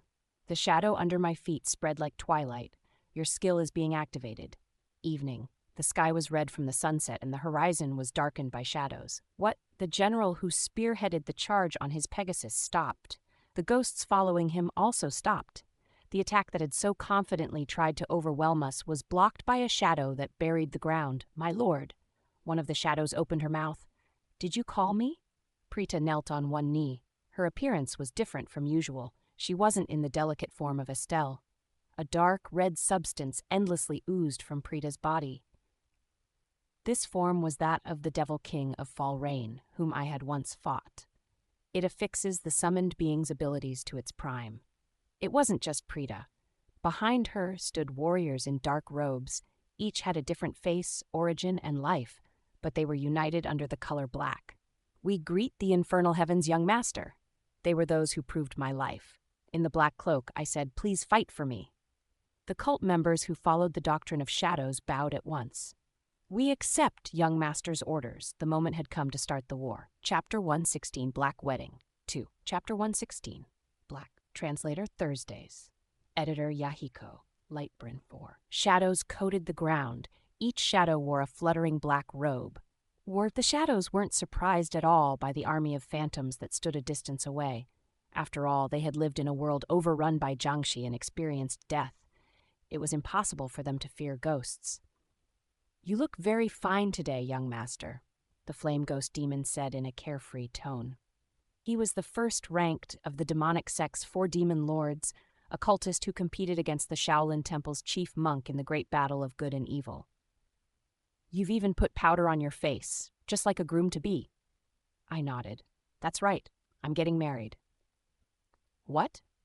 1,000 cult members turned their heads in unison. They were martial artists who had regained the abilities of their prime.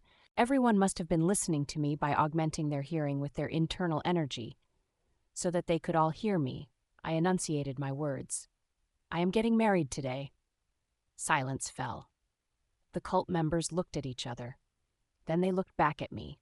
They were trying to poke and see if I was serious or just joking. I responded to their query with a simple nod.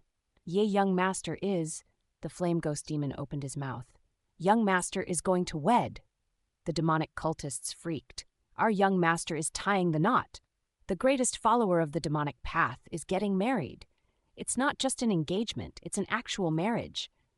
The cult members forgot about the ghost legion in front of them and began to rampage. They howled and roared. It was like they urgently had to announce my marriage to the world. Who is your partner? She's over there. I politely indicated toward Raviel with both hands. The one over there with silver hair will be my husband. Raviel was calming the imperial citizens who had fallen into confusion. As always, her profile was cool and dashing. The jaws of the cult members who followed my hand gesture and turned their heads fell to the ground. She's beautiful. Lovely indeed. Our young master has good tastes. Young master, what level of internal energy has Madame achieved?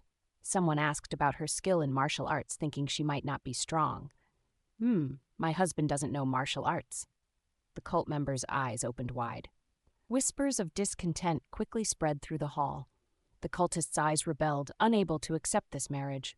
But she's the person who will accompany you in the demonic path. Isn't it kind of, if she doesn't know any martial arts? Authority always comes from physical strength. The Blood Guard cannot accept this union, I added. I forgot to tell you, my partner is second only to the Emperor in this land. Then the cultists quieted. That's a different story then. It's not like people have to learn martial arts, right? Yup, authority comes from political strength. Congratulations on your wedding, young master. These people were very innocent in many ways. However, not all of those present were part of the demonic cult. Prita, who was once called the Devil King of Fall Rain and feared by the world, had been dumbfounded as soon as I shared that I was getting married. My lord is getting married? Yeah, it turned out like that. It doesn't make sense. A nutjob like my lord. No, I apologize. Does a human who wants to marry such a unique person as my lord actually exist? Prita, you keep saying my lord this, my lord that, when on the inside you think of me as a nutjob. I sighed as another scar was added to my heart. She really exists, yes. We can talk in more detail at the reception. For now, focus on the battle. Yes, I understand, my lord. What kind of enemy is it? They're apostles from other worlds who have come to conquer this one. Then I added, they're also trying to wreck my wedding. As soon as the words left my mouth, the cultist's mood changed. Oho. The blood demon, head of the Blood Guard, touched the hilt of his sword. The head of the memorial squadron, the flame ghost demon, smirked. They dare interrupt the wedding of the demonic sect's young master. Demon Lord Woliong, leader of the Shadow Corpse squadron, brushed back his hair. Ha! They're mad! The sword demon, leader of the assassination squad, twisted his neck up and down, left and right. Lastly, Prita pulled out her sword without a word. It was a magical sword that emitted dark red rays, the same sword that had killed me hundreds of times. I see. I understand now. I thought that my lord underwent another awakening that helped us gain the strength we had in our lives. But that's not it. It's a constellation's blessing. Those men are the pawns of a constellation. That's right. May I ask what constellations these children are mooching off of? Mahos, also known as the war horse of the eternal plains. The tip of Prita's mouth twisted. They're idiots who only know how to fight. Her derision was reminiscent of the arrogance she had before she fell to me. The enemy numbered 10,000. We were only 1,000. However, the cult members chatted and readied their blades, and Prita slowly raised her sword. Our side had the advantage. Nobody thought otherwise. None of us. My lord, please give us our orders. What do you want me to do? I gave the order. Wipe them out. Prita raised her demonic sword high. As you wish. First guard, a ray that was even redder than blood split the already red sky. Go! Power and dignity filled Prita's strike, for she would allow nothing else. The ghosts who were caught in the red ray screamed and ceased to exist. Even the general who led the Ghost Legion was nearly beaten. What this is? No, it doesn't make sense. A constellation. He's not a constellation himself, but he had one as a subordinate. While the general looked at me in astonishment. Beat him up! The demonic sect members burst into a wild roar. They're small fry. You don't even have to say our sect's chant. You fucking plebs think you can interfere with a marriage of the demonic sect? The necks we snap today are our wedding gifts for the young master. Understand? Anyone who kills less than 5 will die by my hands today. Kuhaha, the assassination squad will get at least 10 each. This is why unlearned idiots are. Some raged, some howled, and some clicked their tongues. The legion of ghosts was still far away, but the distance meant nothing. 1,000 shadows utilized the lightness skill to stride forward at once. Ha! Stop them! The general shouted, flustered. The Ghost Legion definitely comprised elite soldiers. The ghosts lifted their shields and formed ranks at once, not having a single gap between them. With their spears raised up, they looked like a giant porcupine. But, fools! Prita, the specter of fall rain, laughed at them.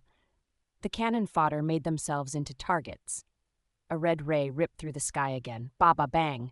The tightly packed Ghost Legion was easily swept away. A gaping hole was poked in their formation. Other ghosts hurriedly tried to fill the gap. Kahaha! However, the cult members with their honed fighting instincts would never neglect an opening. Tear them apart. The cultists rushed in like beasts. The army of shadows and the army of ghosts clashed. Chwak! Chwak! The cultists spread their chi and slaughtered the ghosts. Unlike the battle of good and evil, they didn't bother shouting their rallying cry of Baraya. No one mentioned why, but I could guess the reason. This wasn't a duel. It wasn't a great war. It was simply a hunt. The cultists saw the Ghost Legion as mere beasts and slayed them. Kagik! The Ghost Legion couldn't refute their arrogant view. The Legion's ranks were destroyed by the cultists' swords. Their shields and their spears fell apart. The cultists stabbed their swords through the cracks of the broken shields and grabbed the other end of the spears to pierce the ghosts. It was a massacre. Units, regroup. The general raised his flag and yelled urgently. Warriors, do not panic. There is no hurry. Heed your unit leader's commands. Oi! Plop. Someone nimbly jumped on top of the general's flag. Hiya! Sword Demon. He was the first-ranked man among the 4 demon lords and the one with the foulest mouth. The Sword Demon's face was covered in the shade, his back against the evening sunset. Bruh, you're messing with our young master's wedding? You fucking bitch, just drop dead. Weapons flashed. 1 blow. 2. 3. 3 strikes intertwined like a spider web. The first blow cut the general's right arm, the second cut his chest, and the third shredded the flag. The apostle of the military god spat out blood. That only lasted a moment. The Sword Demon made a final strike to the throat from which the general vomited blood. The man's scream was cut short as his head flew off. Oof. The Sword Demon jumped up the flagpole. He caught the general's head as it soared through the air. I can't drop this precious thing. Kaha, you see that, brats? I'm the Sword Demon, head of the assassination squad. Our squad takes the cake when it comes to the wedding gifts for our young master. Damn it. Why did that blockhead? All over the battlefield, there were quiet exclaims of fuck. Did the 4 demon lords feel some weird competitive spirit? The other cultists looked sour, saying that the Sword Demon stole a good prize. The apostle of the warhorse of the eternal plains has died. Surk, the general's head, which the Sword Demon had taken, turned into light and disappeared. And that wasn't all. His beheaded body and the ghosts that followed the general disappeared like dust in an instant. The whole legion disappeared. Huh? Huh? The Sword Demon was bewildered. He looked at his right hand, which had suddenly become empty. After a moment, he looked blankly at me. It's the thought that counts, right, young master? I smirked. It's all right. I'll cut you a break. It was then Lu La. The apostles of the evangelist of everlasting happiness, who still remained, began to sing. Lu La. The children held hands and danced circles in the air. With every step in the sunset, more melody filled the sky. The cultists frowned. Some tried to hurriedly fight the song with their chi, but they failed. When the apostle of the warhorse of the eternal plains died, the area-wide effect also ended. Prita also moaned dejectedly. The black substance that covered her body soon drained away. Prita clicked her tongue and looked at the Sword Demon. That's stupid. He's on our side, but he's no help. I'm sorry, my lord. If I was in my prime, I could fight against a psychological attack like this weak, fight it. Prita's voice became slower as she went on because she had fallen asleep. Prita's body swayed. It wasn't just her. The cultists who ran madly through the battlefield a little while ago collapsed one by one. The wedding guests under Raviel's command were the same. Humans were helpless to the lullaby sung by the apostles of dreams. Please wait, Death King. The heretic questioner made some hand signs. I'll create a field of immunity. No need. I caught the heretic questioner's hands to stop him. The heretic questioner tilted his head. Death King, if we stay like this, even will fall to the apostles' song. Maybe so, but if I'm right, Raviel, you and I will be fine, though I don't know about the others. The heretic questioner smiled and dropped his hands. Got it. If Death King says so, you must have a reason. The sunset reached its apex. Lu, la, lulu, lu. The sunset glowed red and shined on the children. Their shadows extended to the horizon. The shadows on the ground came closer and farther, smaller and larger, again and again. It's a psychological attack. Those who are exposed to the song are forcibly pushed into their happiest memory. The wedding hall became quiet.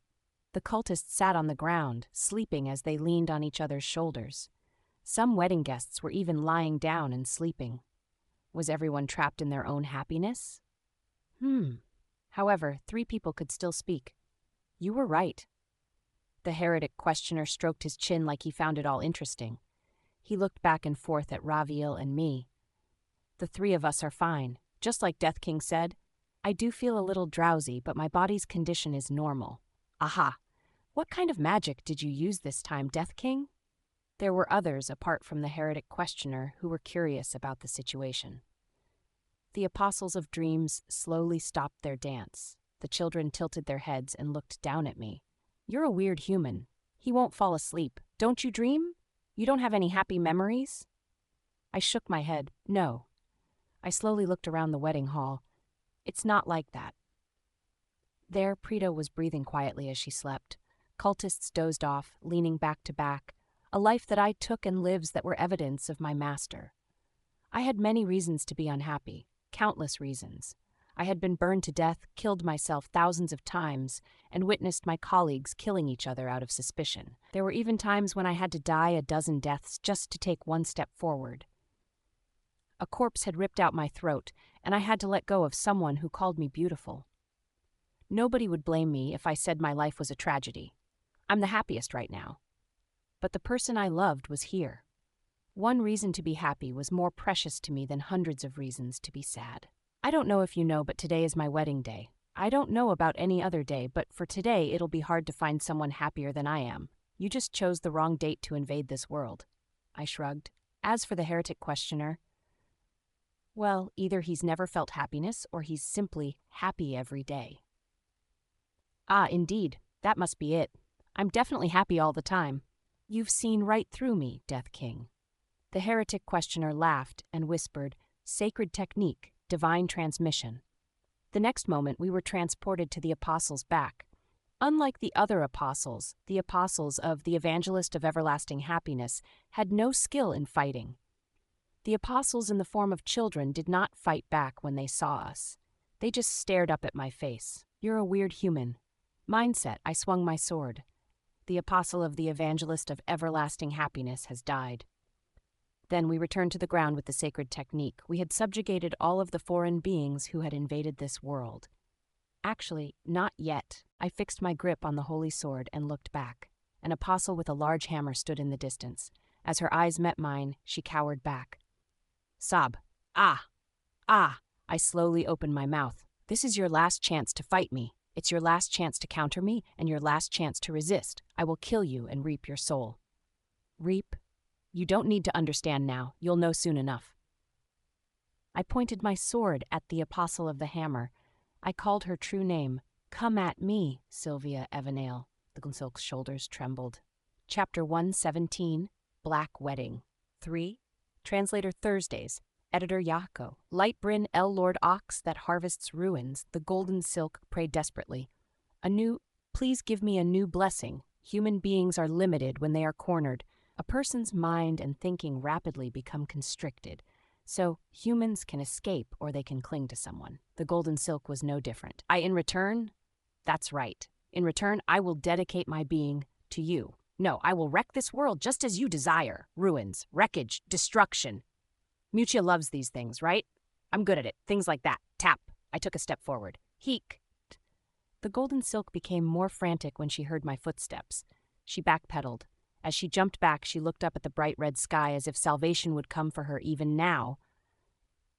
I'm good at it, Lord Mutia. If it's just smashing things, I'm really, but there was no response. Prayer quickly soured to resentment. This is a breach of our contract. I stepped closer. You gave me the power to forge a new destiny. But why? Why is there some weird, crazy bitch in my body? Give it back. Give me back my body. Ah, you're wrong, the heretic questioner said happily. If you're talking about me, I'm sorry, but I'm physically male, so your words are wrong. You need to say I'm a crazy bastard, not a crazy bitch, to be precise. Well, to speak more properly, you should say I am a crazy person. Healthy words are the root of a healthy mind, Miss Evanale. Asshole! The Lady of the Golden Silk. No, Sylvia Evanale yelled. This is wrong. Yeah, it's wrong. It's a breach of contract. I was going to be an empress. I was going to rise to a better position than Raviel Ivancia. That's what was supposed to happen. That's my fate, the fate that I made. So you're breaking the contract. One more step. Ah!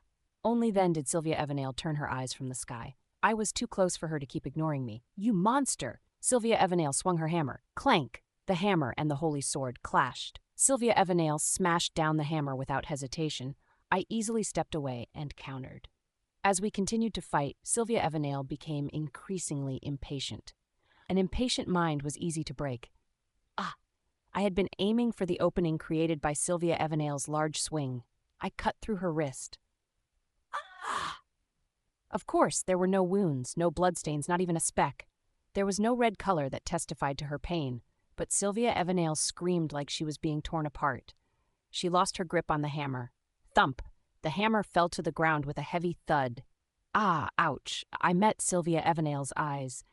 The dust from the hammer's impact rose up to our knees. Choose.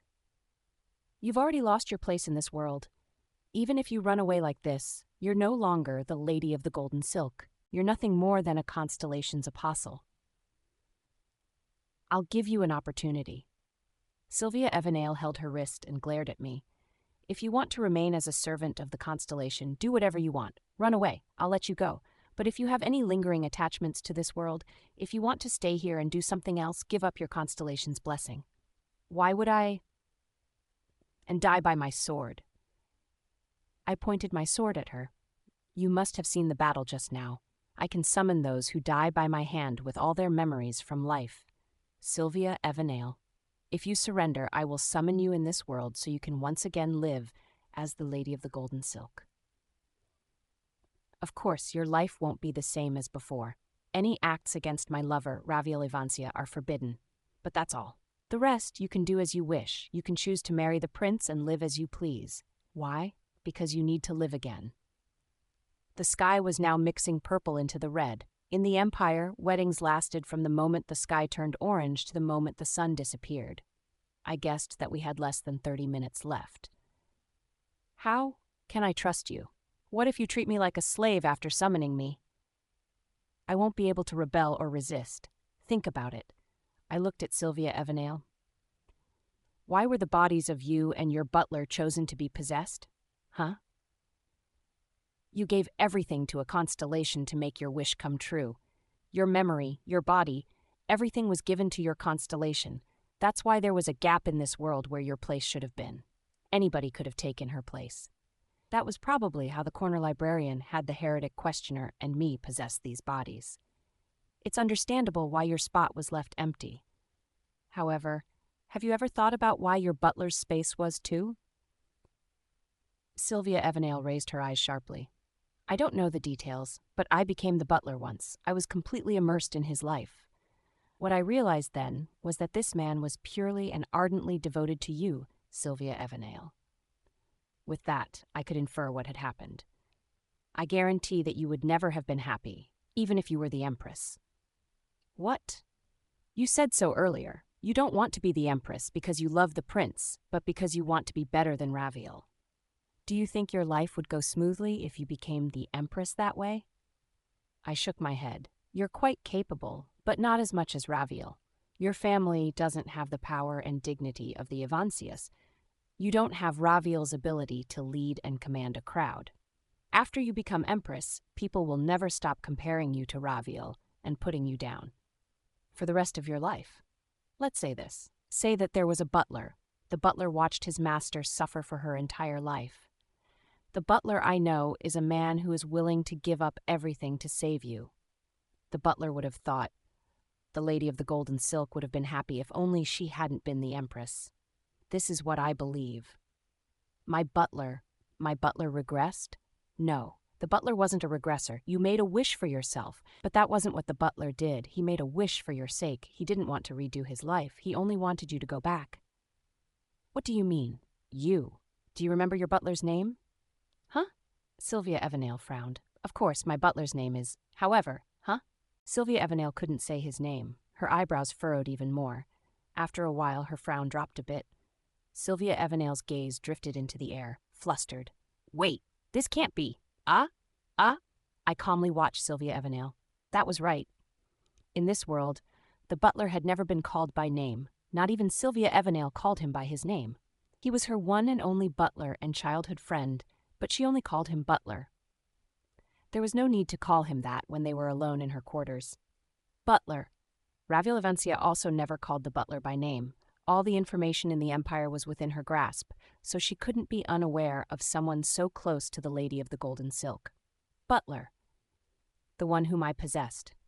The barony's servant had his name erased from this world, because he really dedicated everything to a constellation. I also didn't know his name, despite becoming completely immersed in his role. I couldn't remember or recall it at all. Sylvia Evandale's expression crumbled. Then what? Just like a sturdy tower crumbling from the top. Are you saying that the butler is gone? Yes, most likely. This world had regressed 3 times. First, Sylvia Evandale wished to a constellation to return to her past. The constellation who granted her wish was the ox that harvests ruins. The constellation who governed destruction and recreation granted Sylvia Evandale another life. Sylvia Evandale beat Ravil in becoming the Empress. Then, the butler made a wish to another constellation.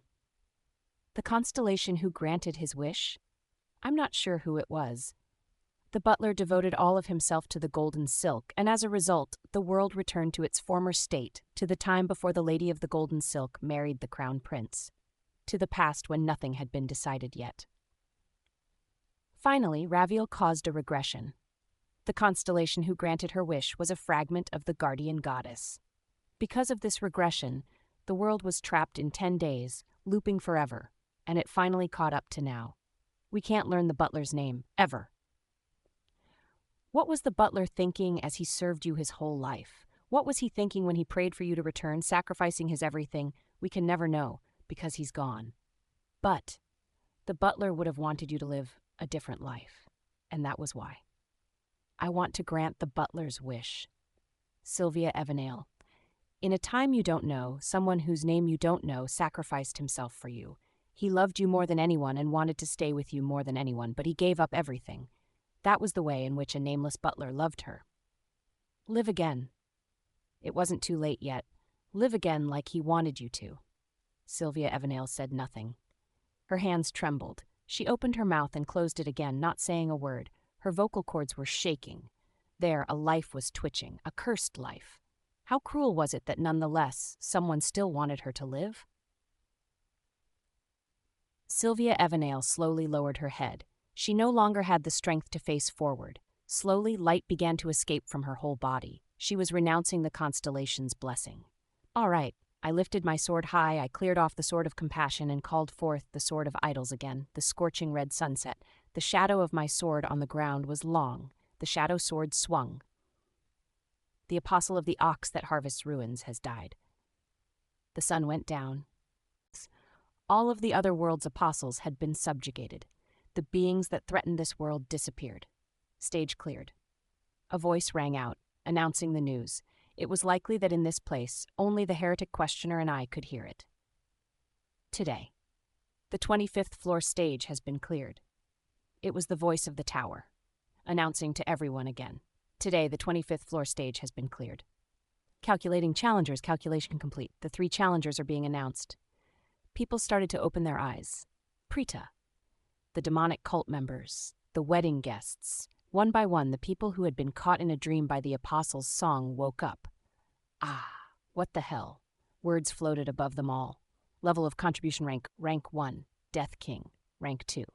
Heretic questioner, rank 3. Not applicable, plus. I looked at the text silently.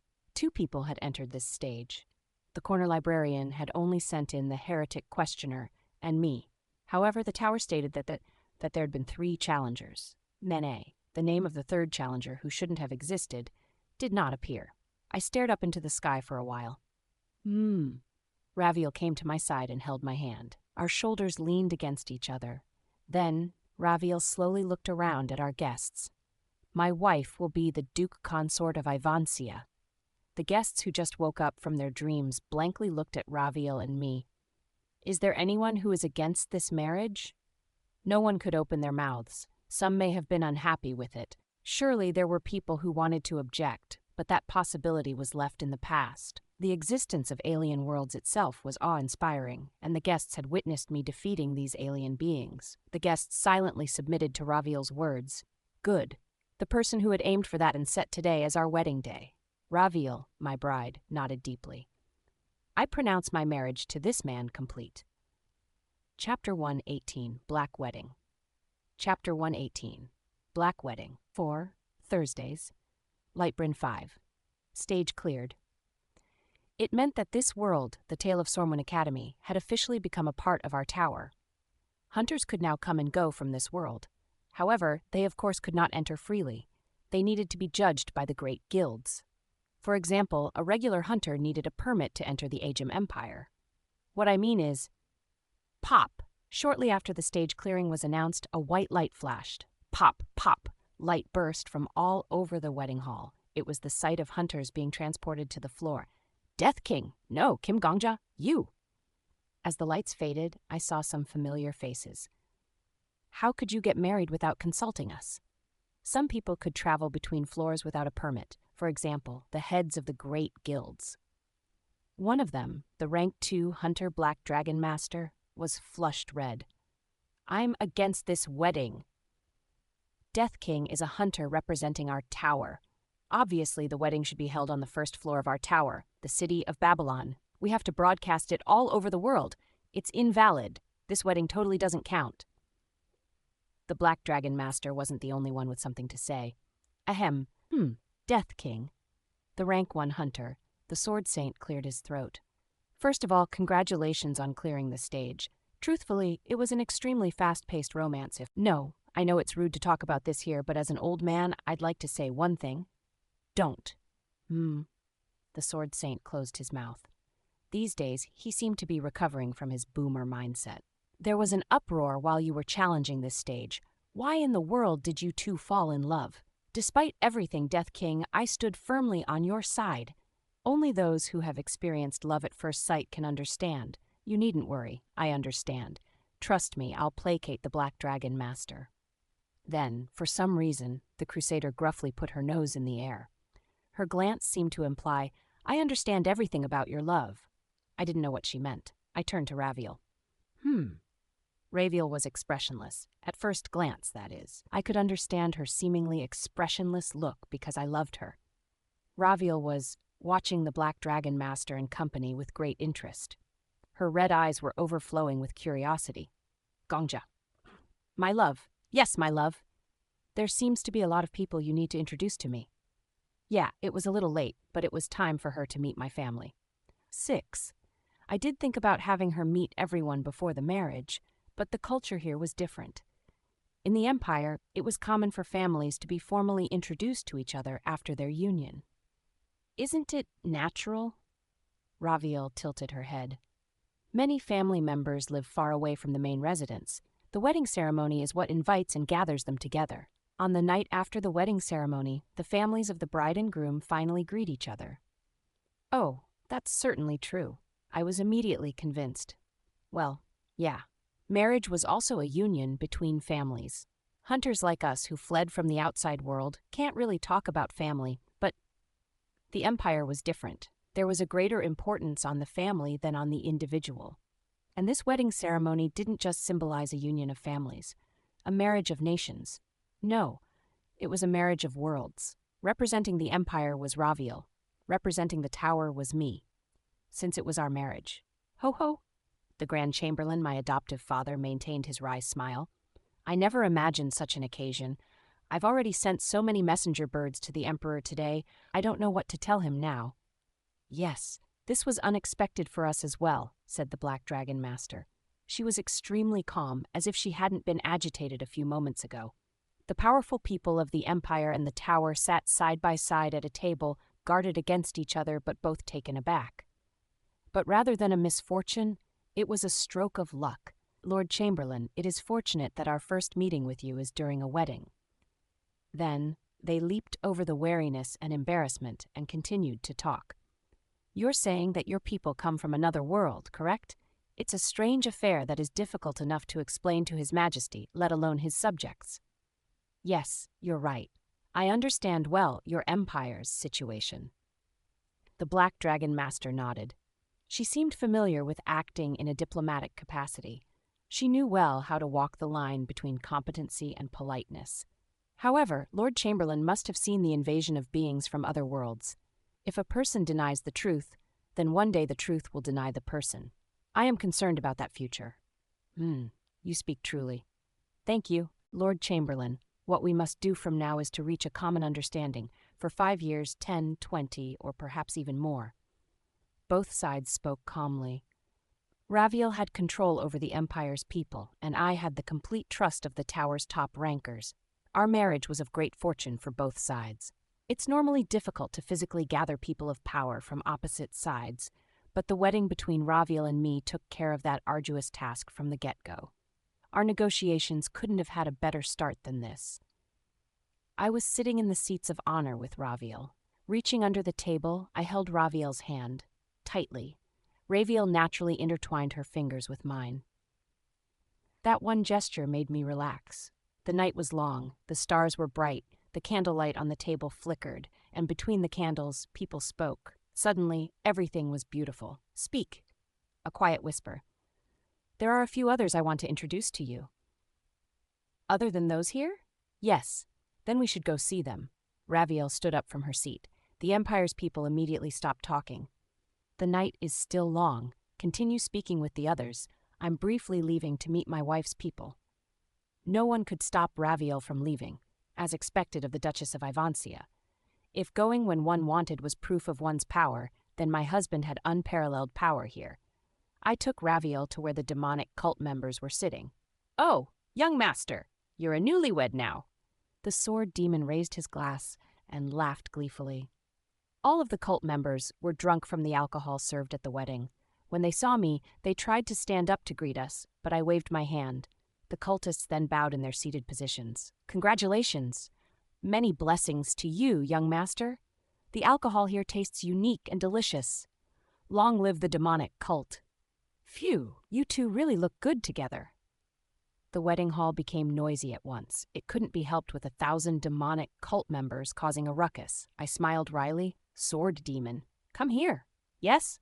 The sword demon blinked, still holding a wine glass. He looked dopey, like he didn't expect to be called out by me. The drunk cultists around him howled in laughter. Look at that! I knew he'd get scolded by the young master one day. He forgets to speak politely whenever the young master calls. Fool. Kick his ass, young master! The sword demon put down his glass and hesitantly approached us. His brashness from when he beheaded the general of the Ghost Legion had completely disappeared.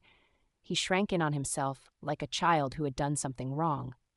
Sorry, young master. I never had much learning, so I don't know how to speak politely very well, but in my mind I still look up to young master. The sword demon who laid out many excuses. I put my hand on his shoulder. Raviel. Then I said to my bride, this is the sword demon. He's a subordinate of my master.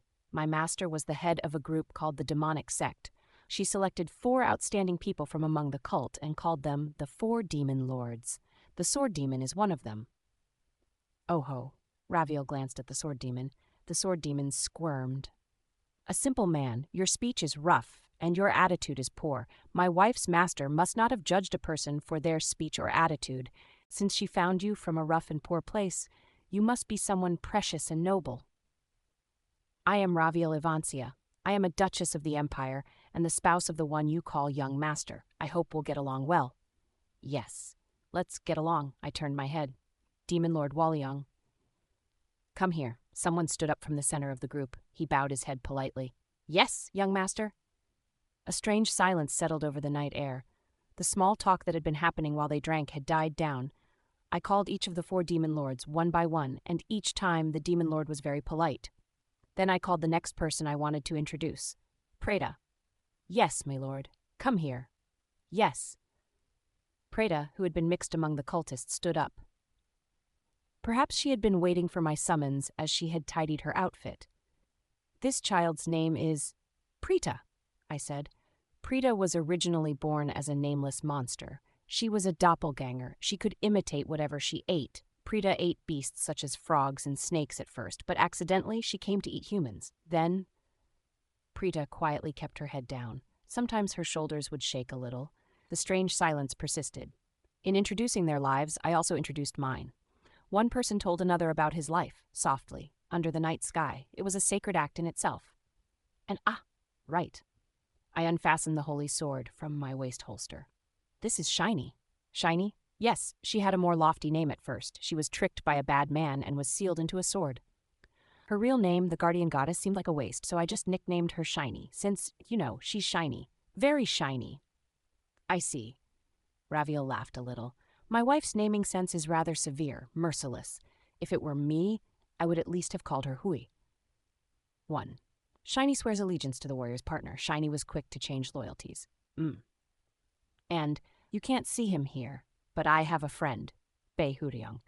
Raviel, you may never see him. You can't meet him either. My friend's circumstances are a bit peculiar. He can't show himself to others. My partner, his way of speaking is totally vulgar. Yeah, it's about 30 times worse than the sword demon, but he's really strong, incredibly strong. He was the first to teach me the sword, and he taught me to use aura as well. Oh ho, he's an important person. Bei Huryong was silent. He was wearing a shabby martial arts uniform. His arms were folded. Instead of running his mouth as usual, Bei Huryong silently looked at Raviel and me. Without this friend, I don't think I could have endured my time alone. Is that so? Yes. Then I must express my gratitude to that friend. Raviel bowed her head, to the empty space in which she could see nothing. Meeting Gongja made me happy. If this friend hadn't helped Gongja, my happiness would never have come to be. Thank you for everything you've done for Gongja, so he could be here now. Bei Huryong slowly opened his mouth. Yeah. Please take care of this crazy kid. I spoke for him. If that friend heard Raviel's words, he would have said to take care of me because I'm nuts. You have a wonderful friend. I took a deep breath. Raviel, this is my everything. Everything I love. Everyone who opened and entered the door to my heart. My family. Raviel held my hand firmly. My love. Yes. Let's dance.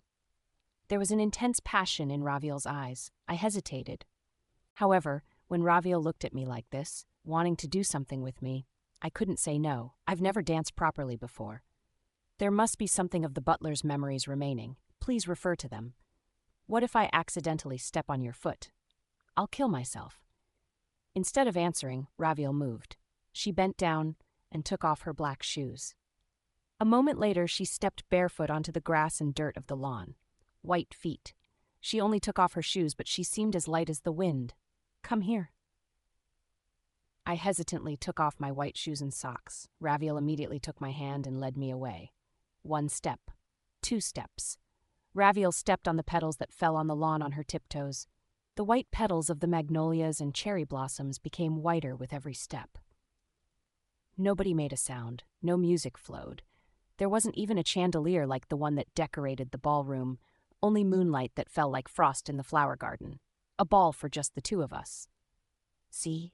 I smiled as I followed Raviel's steps. I'm a mess. I already stepped on your foot 3 times. Dancing really isn't my thing. Are you going to kill me with shame? It's fine. I just need to step on your feet that many times.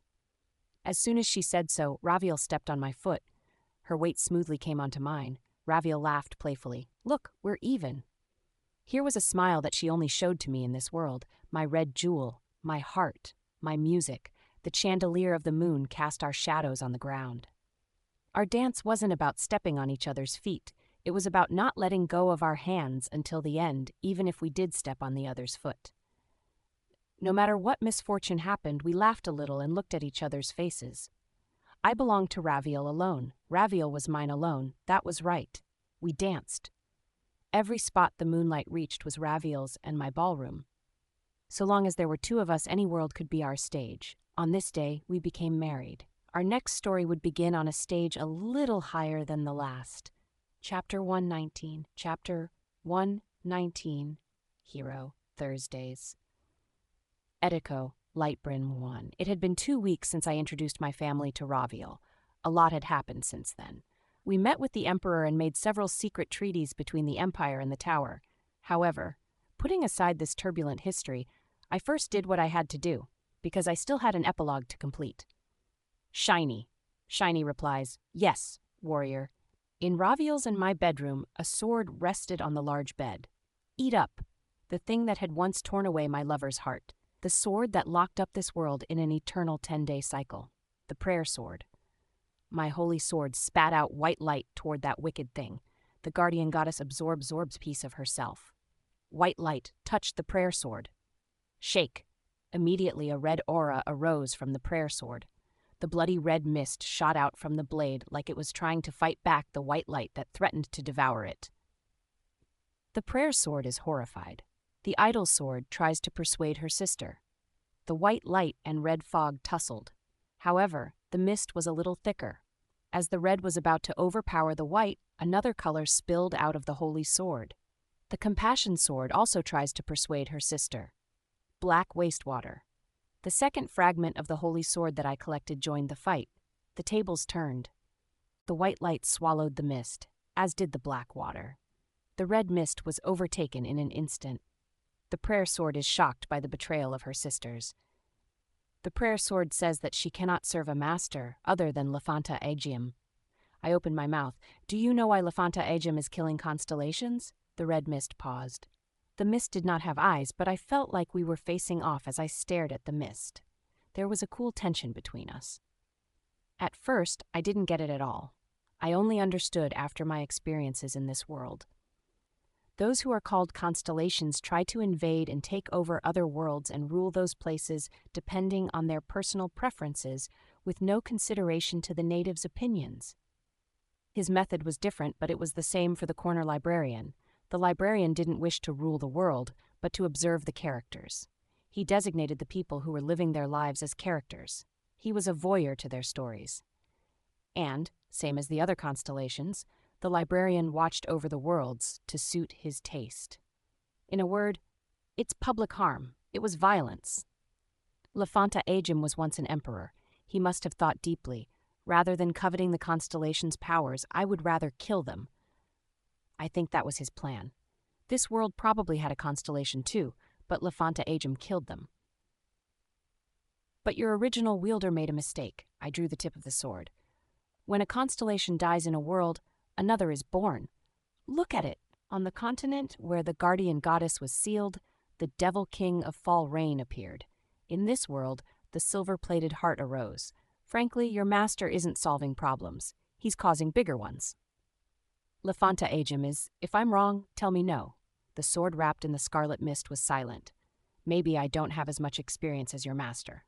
Sure, your master may have suffered a great deal, known a lot more than me, and after much thought and effort, taken on the work of being the constellation killer. But I can tell you something for certain. I spoke sincerely. If you've done something wrong, you need to take responsibility for it until the end. There's a world that was put into an eternal winter because your master deigned to kill a constellation. The people of that world were dishonored as they became moving corpses. Even if Lefanta Aegium acted with noble intentions, that can't be forgiven. Take responsibility. Then, the red mist accumulated in one place.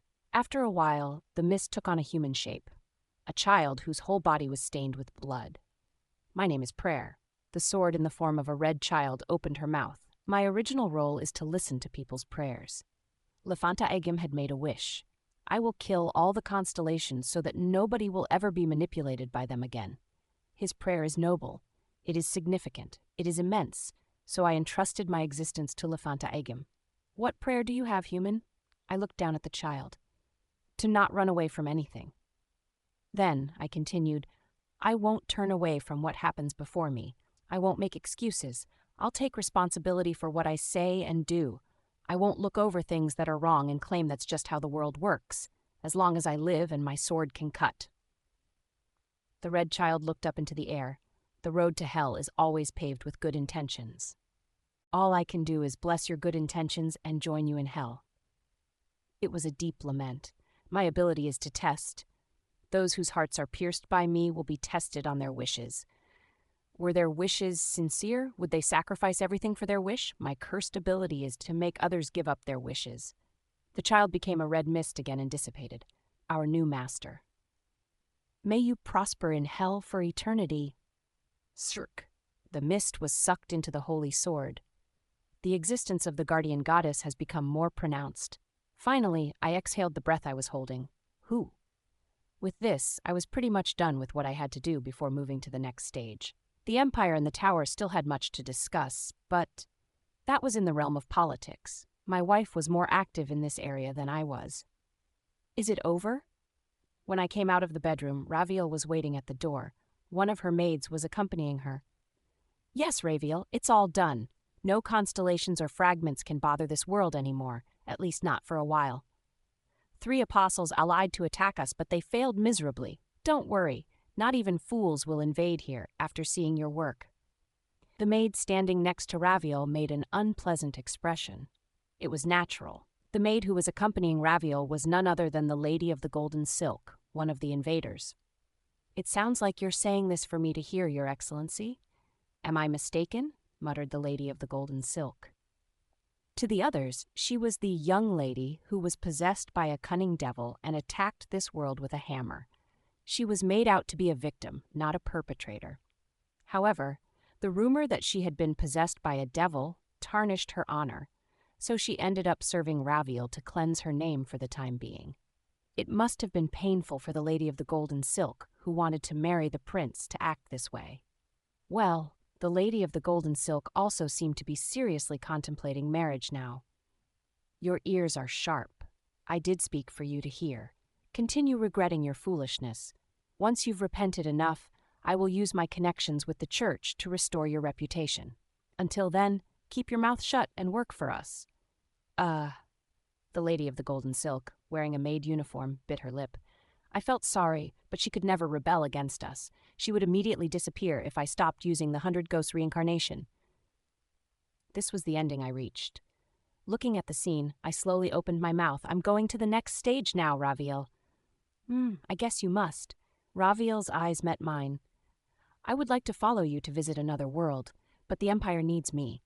Just as I have my work, you have your own. Do as you will, Gongja, and come back to me. If you feel tired and want to be comforted, come back anytime. I'll be here. Yes, but after thinking a bit, I spoke. The 20th floor of the tower is my land. I want to build a house for the 2 of us there. That is, if you want it, Raviel. Oho, indeed. Will that become our family home in the future? In a new home, instead of being the Duchess of Ivancia, I can just be your companion. Raviel smiled. She read my mind like it was natural. I'll look forward to it. Raviel took out a handkerchief from her bosom. A silver thread was embroidered over the white cloth. She opened my hand and softly put the handkerchief in it. This is the handkerchief I usually carry with me. My perfume has been placed on it semi-permanently, using the power of magic. Perfume? It's that one. Raviel stood on her tiptoes and whispered in my ear, the lily scent I used when you first fell for me. Whenever you try to calm yourself, you touch the hilt of your dagger. It's a horrid habit. Stop it. Instead, whenever you're upset, smell the scent on my handkerchief. Gongja, staying as you are shouldn't be an unhappy thing. It isn't painful. I wish it wasn't. Your love and memories of me. I want happiness to help you stay yourself. Will you grant my wish? Yes. I swallowed the swelling, choking feeling in my heart. Yes, I promise I will, Raviel. I love you. I love you. My lips met with Raviel's. I hoped this moment would last forever, but soon our shadows parted ways. Transmit, I said. Light covered my sight. 2. When I next blinked, I was already in the Grand Library. I saw the hunters who had been waiting for me, having returned to the library in advance. Come here, Death King. Their representative, the Black Dragon Master, opened her mouth. I could tell that her mood was off as soon as I saw her. Her words may have been friendly, but there was a crease in her eyebrows. Is something wrong? It would be nice if I could tell you nothing was wrong, but... The Black Dragon Master sighed. Yeah, something happened. It's quite serious, too. Then again, something was weird here. Only top rankers were around, including the Black Dragon Master. Normally, other hunters, like the alchemist, would be around. Wait a moment. Where are the other hunters? They were shooed away because there's something we need to talk about between us. What we say now is of a secretive nature. Well, our conversation will also be broadcast live to the tower, but... The Black Dragon Master's voice grew quieter and quieter, ominously. Just what in the world is going on? Aha! The person who answered was not the Black Dragon Master, but the heretic questioner. He had taken off the dress he wore on the last stage and was wearing his normal priest garbs. To sum it up quickly, it's like this. Death King, you've been too successful. What? Think about it. In the Chronicles of the Heavenly Demon, you showed off your humble and noble side toward your master. Your appreciation of the martial arts and devotion to your sect members made countless hunters' hearts thump. After the Chronicles of the Heavenly Demon was cleared, thousands of martial artists from the outside world entered the tower every day for a while. The Crusader took over and said, "Someone spread the live broadcast in the tower to the outside world." Well, we actually allowed it to happen. Death King, your success is fantastic for advertising. There was no reason to refuse. But even so, the Count held her fan. We may have been just a tad bit too easygoing. Too easygoing? I asked. Your character. No, the impact of your status as an icon. What the heck? I looked at my colleagues, unable to understand their logic. Everyone looked so serious. The heretic questioner, who was always smiling, even in serious situations, responded, 113,654 people. What? That's the number of people who entered our tower yesterday alone. I couldn't understand the heretic questioner's words. After a while, I realized that he said yesterday alone. Yesterday, in just one day. Yes, about that many people enter the tower when there is war outside or a country is destroyed. But no wars have occurred recently except for small-scale local battles. Ahaha! No country fell either. Even though it was peaceful, the amount of entries to the tower increased. This is a flyer from the outside world. The Count handed me a flyer. My face was painted like a presidential election poster. Below it, the following sentences were written. Plus, the King of Death shall be our king. Head over to Utopia. I slowly opened my mouth. The King of Death can't be? Of course, it's your title. It's referring to Death King. This sort of flyer is being distributed in countless areas. Just so you don't misunderstand, we're definitely not behind this. People from the outside world are making these on their own. I didn't know how to react. I don't know if you've guessed it from the flyer, but the Crusader smiled wryly. These days, flyers are rarely used for. You understand, Death King? You only use flyers when you want to reach people who don't use the internet. What do you mean? People who live in areas without good internet access. Poor people in poor countries. Areas of conflict, war zones. A myriad of poor people and refugees are entering the tower. They're flocking to the Tower of Babel, abandoning their countries and citizenship, leaving behind their lives in the outside world. Like we had done, the Crusader said. The venomous snake crossed his arms. Those people, they're wearing black hats and shirts as they enter the tower, saying that they want to enter the demonic sect. To be more precise, they just saw you and came in. It's not just the poor and the refugees, said the Black Dragon Master. People with great assets came in as well. Scientists, sociologists, and professors who come along saying, I will help create a new society in the tower. Kim Gongja. The masters of the great guilds looked at me. You didn't just conquer the stages.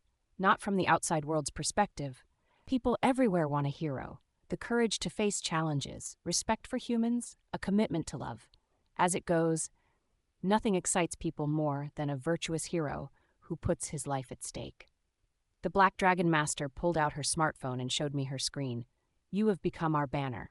On the screen was the hologram that always floated at the center square in Babylon. Plus rank 1. Sword Saint, rank 2. Death King, rank 3. Black Dragon Master, rank 4. Heretic Questioner, rank 5. Count, rank 6. Venomous Snake, rank 7. Babel's Linguist, rank 8. Kwang-Yuk Messenger, rank 9. Crusader, plus second place in the Hunter rankings. That was the new position the tower put me at. My heart was beating like crazy. Death King. The Black Dragon Master took back her phone and looked straight at me. She was serious. More than ever before.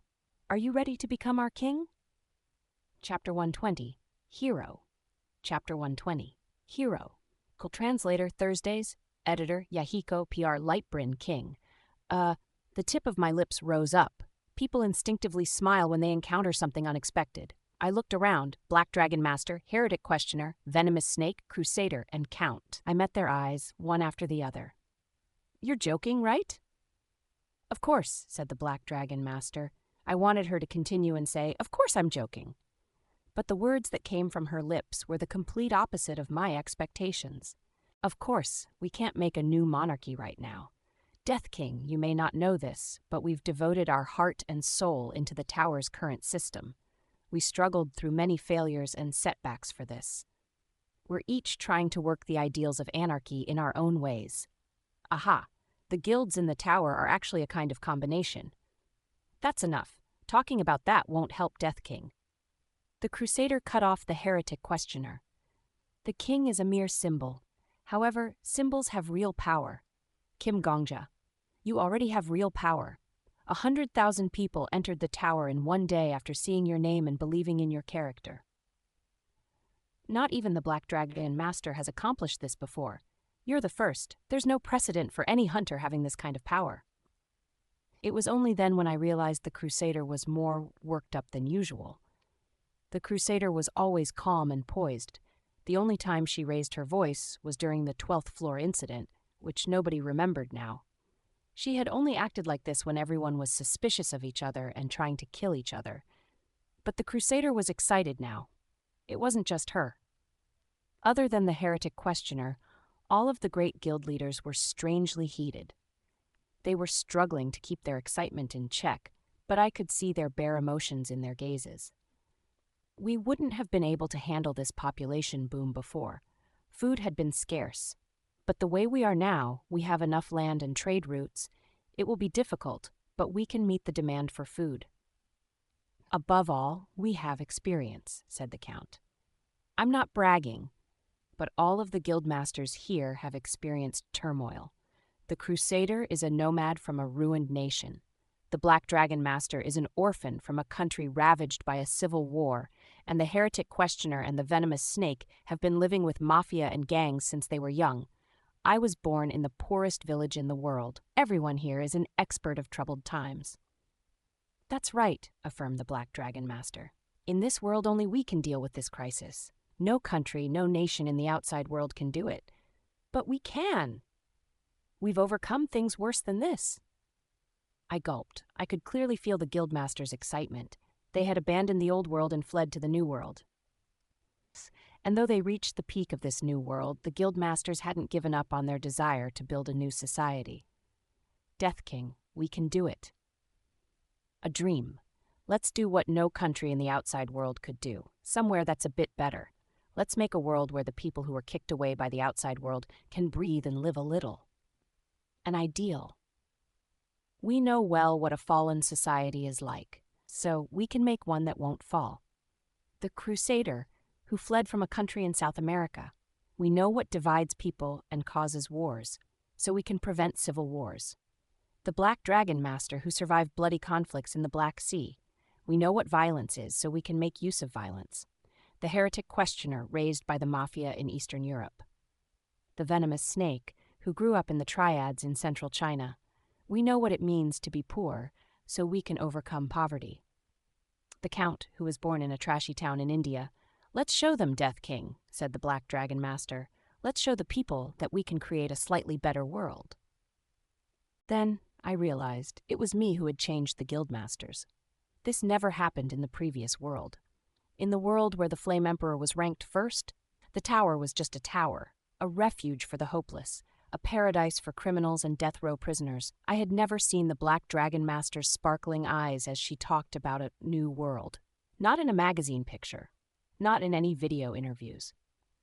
The Black Dragon always had cold eyes, but she changed because of me. My heart pounded. Please. The world that Master dreamed of. Please tell me what I have to do. I could change the world. Sure. Yeah, I thought you would ask that. The Black Dragon Master smiled gently. Her gaze portrayed her faith in me. Continue acting as you are. That's the most important thing. Getting used to politics is something we can teach you step by step. Ahaha. If you look at it sideways, it's like we're monopolizing the real power while Death King plays a figurehead. Well, I won't deny that. But I also want to hand over this position to someone else as soon as I can. Do you know how many violent crimes happen each day?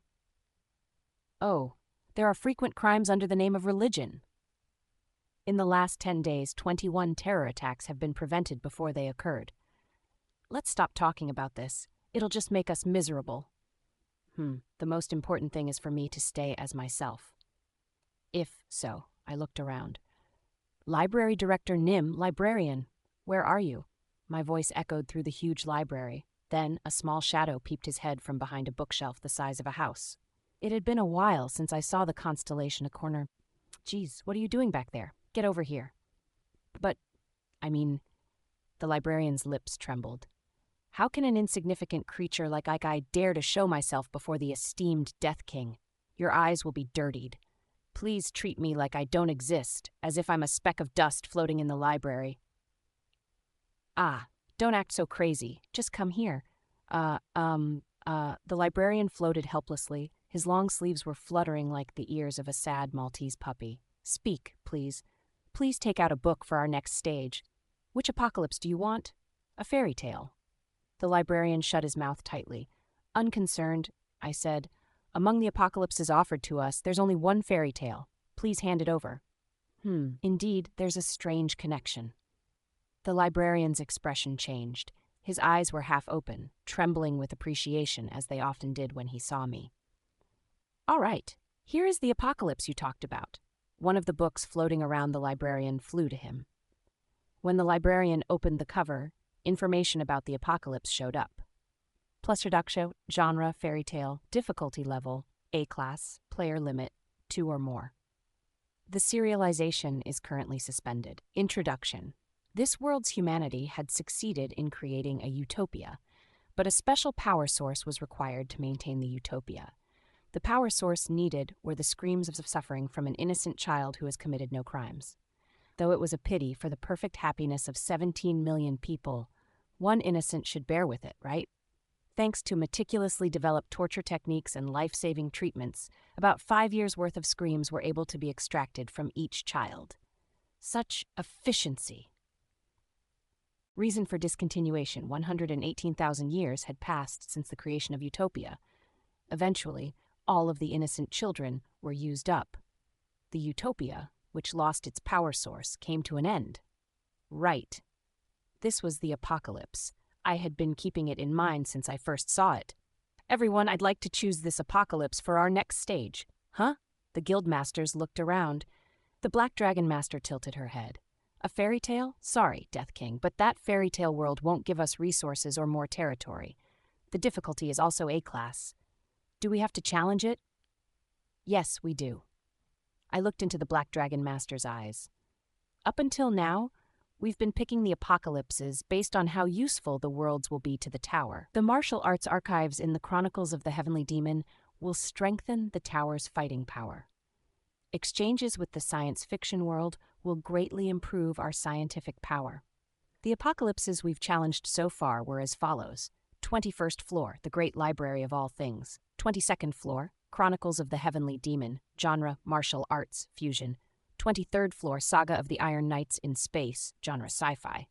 24th floor, Dawn Mountain Cabin Journal, genre mystery, history. 25th floor, The Tale of Sormwin Academy, romance. 26th floor, Festival City Apocalypse, genre sports.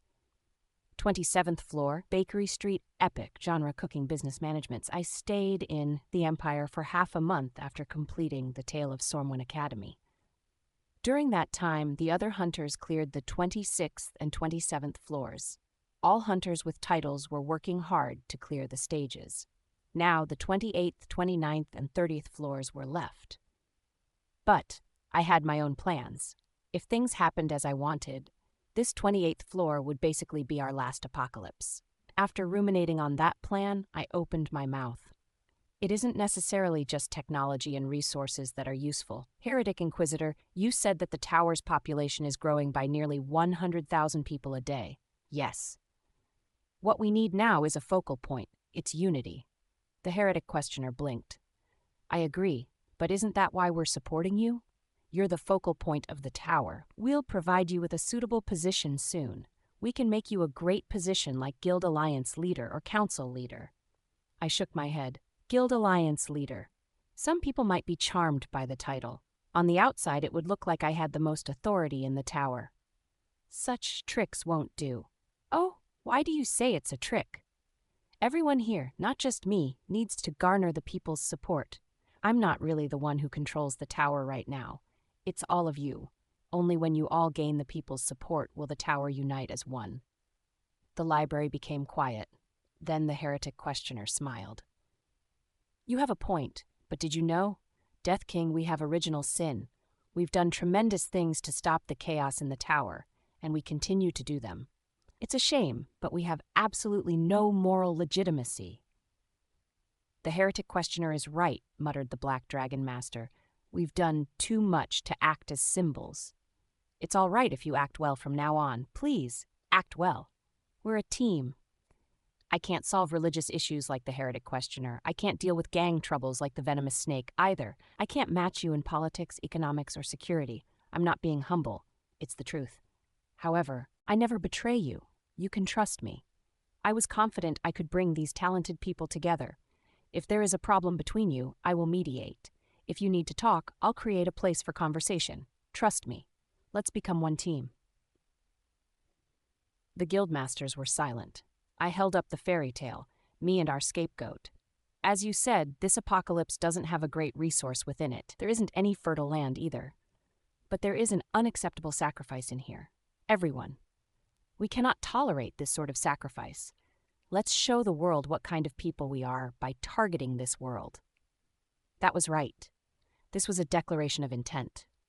A declaration that would show how we would manage the tower. We would not turn a blind eye to someone being sacrificed. We would face them, and if the difficulties couldn't be resolved, we would break through, head on. We would show the world that we were such people. That's how we can gain trust and ask the inhabitants of the tower to believe in us. I see. A trust in the administration. Yes. I looked at the guildmasters one by one. Fortunately, this apocalypse allows 2 or more players. Black Dragon Master, Heretic Questioner, Count Venomous Snake, Crusader, the most brilliant all-star group in this tower. My colleagues, please fight by my side. All of us would participate in this apocalypse. Chapter 1, 21, 3. Chapter 121, Heroes. There's Editor, PR, Lightbrin. After hearing my request, my colleagues didn't say anything for a long time. Maybe they were looking back at the lives they led, their days that were stained with purges. You're asking us to take the harder path, really? After a long period of silence, the Black Dragon Master opened her mouth. Her voice was nearly lamentful. People can become skillful with practice. If they try, they can become a moral person too. They can become powerful by working hard. But it's nearly impossible for someone to be competent, moral, and powerful. It's simply too hard. It's truly a difficult path. Someone told me that the road to hell is paved with good intentions. I held out my hand to the guildmasters. If so, the road to heaven must be paved with countless sins. There would be countless people who become jealous of us. There would also be many who make trouble for fun. People who want power would fight, and those who come to agitate the tower's inhabitants would appear. Such people existed, many of them. Evil is both common and strong. But that isn't a reason for us to give up. Let's show a slightly better world to the people who have forsaken the outside world to come here. I pushed out my hand again. It wasn't so that we could shake hands. It was a pose for multiple people to join their hands at once. Like a sports team cheering together before a game, I quietly extended my right hand toward the guildmasters. Aha! While the Black Dragon Master hesitated, the Heretic Questioner reached out his hand first. Touch. The Heretic Questioner's palm joined the back of my hand. I don't mind. It's appealing if the ones in charge have moral legitimacy, and Death King is the only one who can gild us with morality. It'll be a waste to miss this opportunity. Ahem. The venomous snake put his hand on top. I'm now the successor to the righteous sect. The old man is always nagging me to think about the sect's mindset or whatever when he sees me. Well, I guess I'll participate out of respect for my master who's staying behind. The Crusader laid her hand on top. I've been using my skill since before this conversation began. Lie detection. Nobody here has let false words escape their mouths. And more than that, Kim Gongja, I know that you ran through the Chronicles of the Heavenly Demon and the Tale of Sormon Academy with an upright heart. I believe in your truthful attitude, I believe in your true love, and above all else, in your character. All revolutions fail, but I will at least devote my life and soul to make our revolution be remembered as the most spectacular failure. The Count extended her hand. I can't keep up with the romantic's tale, but whatever. I'm just following the crowd. I don't want my precious stocks to fall. Let's do our best, everyone. Lastly, the Black Dragon Master hesitatingly put her hand on top. I can't promise you much. I can't guarantee our success. I can't throw away the tools I've used so far, but all right. Black eyes swept over us. If we fail, if someone among us must die, I will be the first to do so. I'll promise you that. Then I'll also make you a promise. I smiled. I won't let anybody here die, no matter where, no matter when. You're making an absurd promise, you. The Black Dragon Master smiled bitterly. However, she did not take back her hand. The six of us, our hands were gathered. Very well. The librarian smiled as he swam through the air. Death King, Black Dragon Master, Heretic Questioner, Count, Venomous Snake, Crusader, I designate these six as characters of me and our scapegoat. When you open your eyes, you'll be in a world that met its discontinuation at its height. Be careful. It's very different from the apocalypses you've encountered so far. The librarian opened the book. Poof. Light flowed from the pages of the apocalypse and onto our overlapping hands. The difficulty of this apocalypse is A-class. The light wrapped around us. Unlike last time, I can't bestow many blessings upon you. The constellation of this apocalypse is alive and reigning over the world. You will enter as a sort of invading army in this apocalypse. Naturally, the constellation will be hostile. The librarian laughed lightly. Death King, the constellation will treat you especially as a foe. A foe. Before I could understand what the librarian meant, our vision was completely covered with light. Actually, I didn't have to try to understand what the librarian's words meant, as the world turned white before we even opened our eyes to greet the new world. The evangelist of everlasting happiness detects invaders. A cutting voice flickered through our brains. The voice continued like a tidal wave or an urgent siren, ringing one after the other. The evangelist of everlasting happiness issues you a warning. The evangelist of everlasting happiness intends to eradicate the invaders. The evangelist of everlasting happiness declares war on you, me and our scapegoat. The evangelist of everlasting happiness abhors you. This fairy tale was ruled by the constellation who invaded Raviel's world. 3. In a story with a hero and a demon king, the demon king is always careless. The demon king never reveals his full power at the start. He sends off the weaklings to fight the hero. The hero, who is weak at the start of the story, grows by defeating increasingly strong opponents. Until the hero finally confronts the demon king. I've been waiting. The constellation of this fairy tale was different. How dare you oppose my master? This constellation bared its venomous teeth to us from the beginning. The first in our party to detect the crisis was my holy sword. Shiny detects the presence of her sister's sword. The hilt of the sword shivered at my waist as if to announce the crisis. Though our visions weren't clear yet, Shiny hastily shouted. Shiny confirms that the properties of the evangelist of everlasting happiness matches the properties of the sacrifice sword. The evangelist of everlasting happiness is the fourth sister sword left by Lefantum, Sacrifice. As soon as Shiny's warning finished, my eyesight returned. A blue sky. Our party was falling through the sky. We had been floating shortly after being put into this world, so we hadn't realized it. However, our bodies were quickly dragged down by gravity. Whoosh! The wind brushing our foreheads, blood rushing to our heads. We were plummeting down. At that moment, the heretic questioner grabbed my forearm. The wind was pushing our party apart, but he had caught me in a moment. The heretic questioner squeezed my waist tightly with his legs. Then he made a hand sign. Death King, hold my right foot. Don't ever let go. Sacred technique. Transmission. I clung onto the heretic questioner's right foot as he had instructed. The next moment, the heretic questioner had moved to the Black Dragon Master's side. Black Dragon Master, yes, hold out your leg. The Black Dragon Master grabbed the heretic questioner's left foot like it was obvious. Aha! The heretic questioner's laughter mixed into the wind. I thought that the sound of his laughter made the gravity that threatened to crush us feel lighter. Sacred technique, transmission. The heretic questioner, in turn, brought in the Count, the Crusader, and the venomous snake. We clung on to the heretic questioner like baby pigs to a mama pig. In this situation, the venomous snake seemed very upset and yelled, "Hey, why am I the last one?" "It's because you're the most useless one here. Chen Mumun Master, our power won't be affected even if you're gone. You shitty priest." With 5 people clinging to him, the heretic questioner couldn't make his hand signs. He had no space. He had no time. Even now, the ground was getting closer and closer. "Good job, kid." However, the Black Dragon Master shouted as if she had only been waiting for all of us to be gathered. "Everyone, say you consent to my skill. Quick, hurry. Yes. I agree. Got it. I agree. Fuck, sure. Teleport." 6 people moved together, an instantaneous teleportation. Unlike the heretic questioner, who had to form hand signs, the Black Dragon Master's skill could be activated with just contact.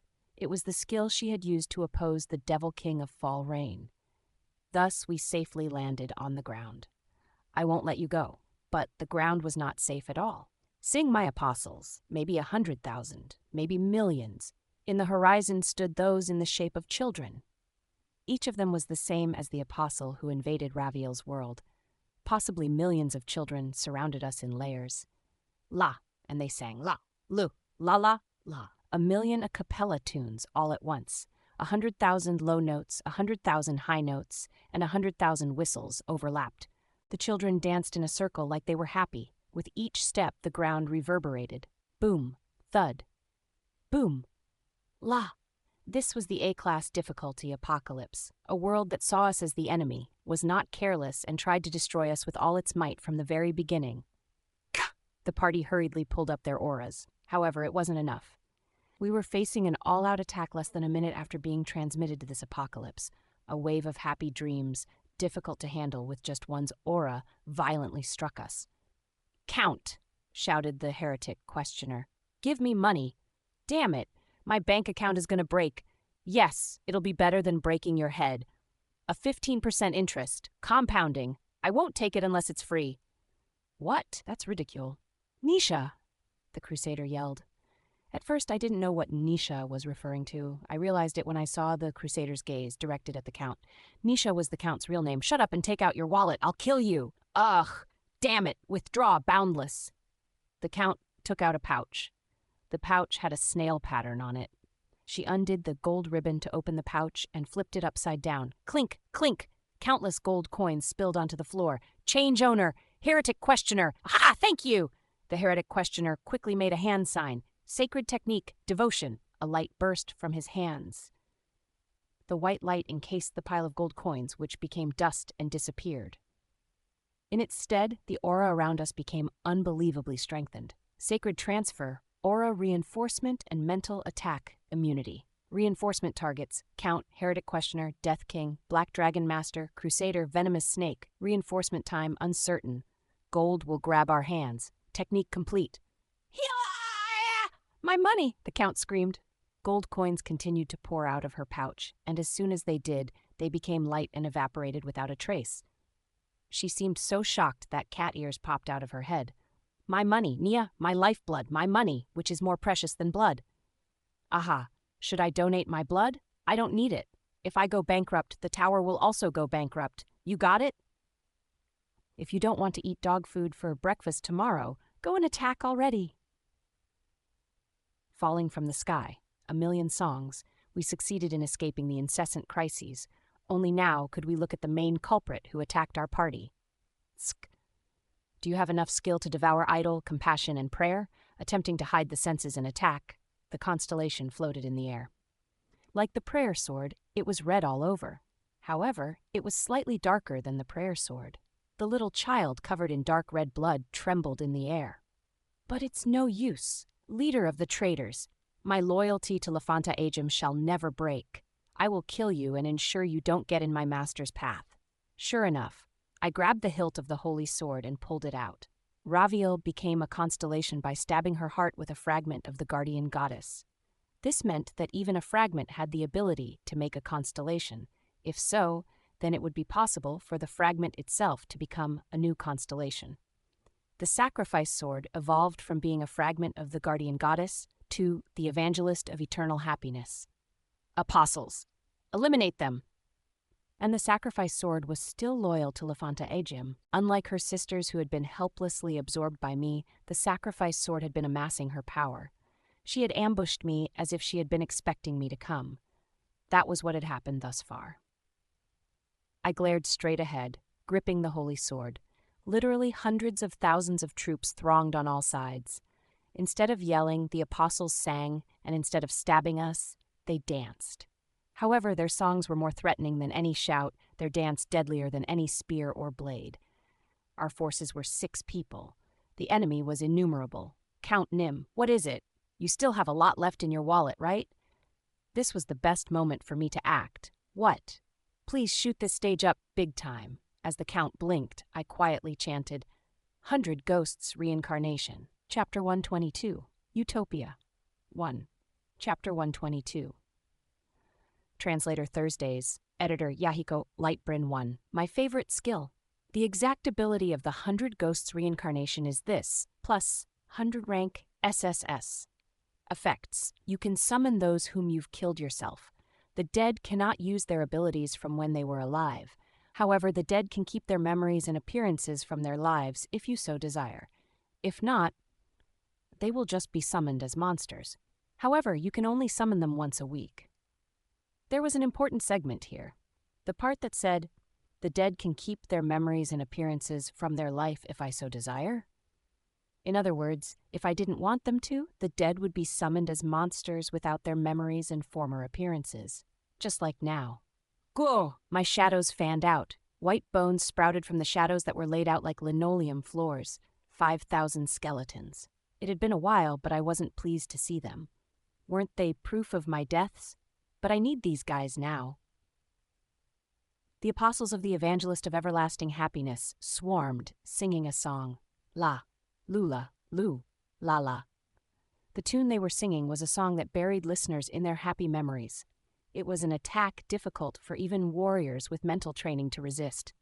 The members of the demonic sect had also fallen quickly at the wedding hall. However, go! The skeletons howled, unaffected as usual.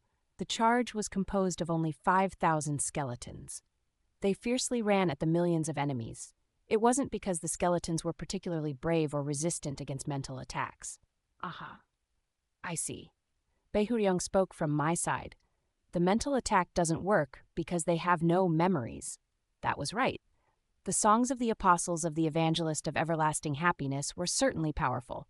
However, this power only affected people with memories. To the summoned beings with no memories at all, the songs were no different than ordinary songs. Kick! And ordinary songs caused no damage. The skeletons slaughtered the apostles. With daggers, teeth, and skeleton hands, they were stabbed, bitten, and scratched. Each time, the apostles were swept away. In terms of physical strength, the apostles were totally incomparable. The constellation, who watched the battle from above, bit her lips. Songs were roaring from all sides, but every word the constellation spoke pierced my ears. The sound was probably transmitted directly to my head. This useless rebellion. You'll be overpowered by numbers anyway. I admitted it easily. You're right. That certainly will happen. Even if the apostles had no physical attacking power, the numbers were what they were. There was a fearsome force in sheer quantity. That was why the Evangelist of Everlasting Happiness ambushed us with such confidence. But you've already taught us how to fight you. What? She must have read my lips since the constellation reacted. The numbers are a secondary issue. Every army has its weakness. The moment I learned that you don't know pain and only spread happiness. The skeletons were being overwhelmed by the crowd. However, they had not been defeated yet. They would last for a short time, 1 or 2 minutes at the least, and that short time was just the moment we needed. The way to destroy you was revealed. I held the holy sword tightly. Black Dragon Master, speak loudly. I can't hear you well because of the song. All right. Please launch the mirrors. I amplified the volume of my voice with aura.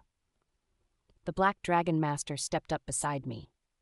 She heard my request and had already put up 6 mirrors around us.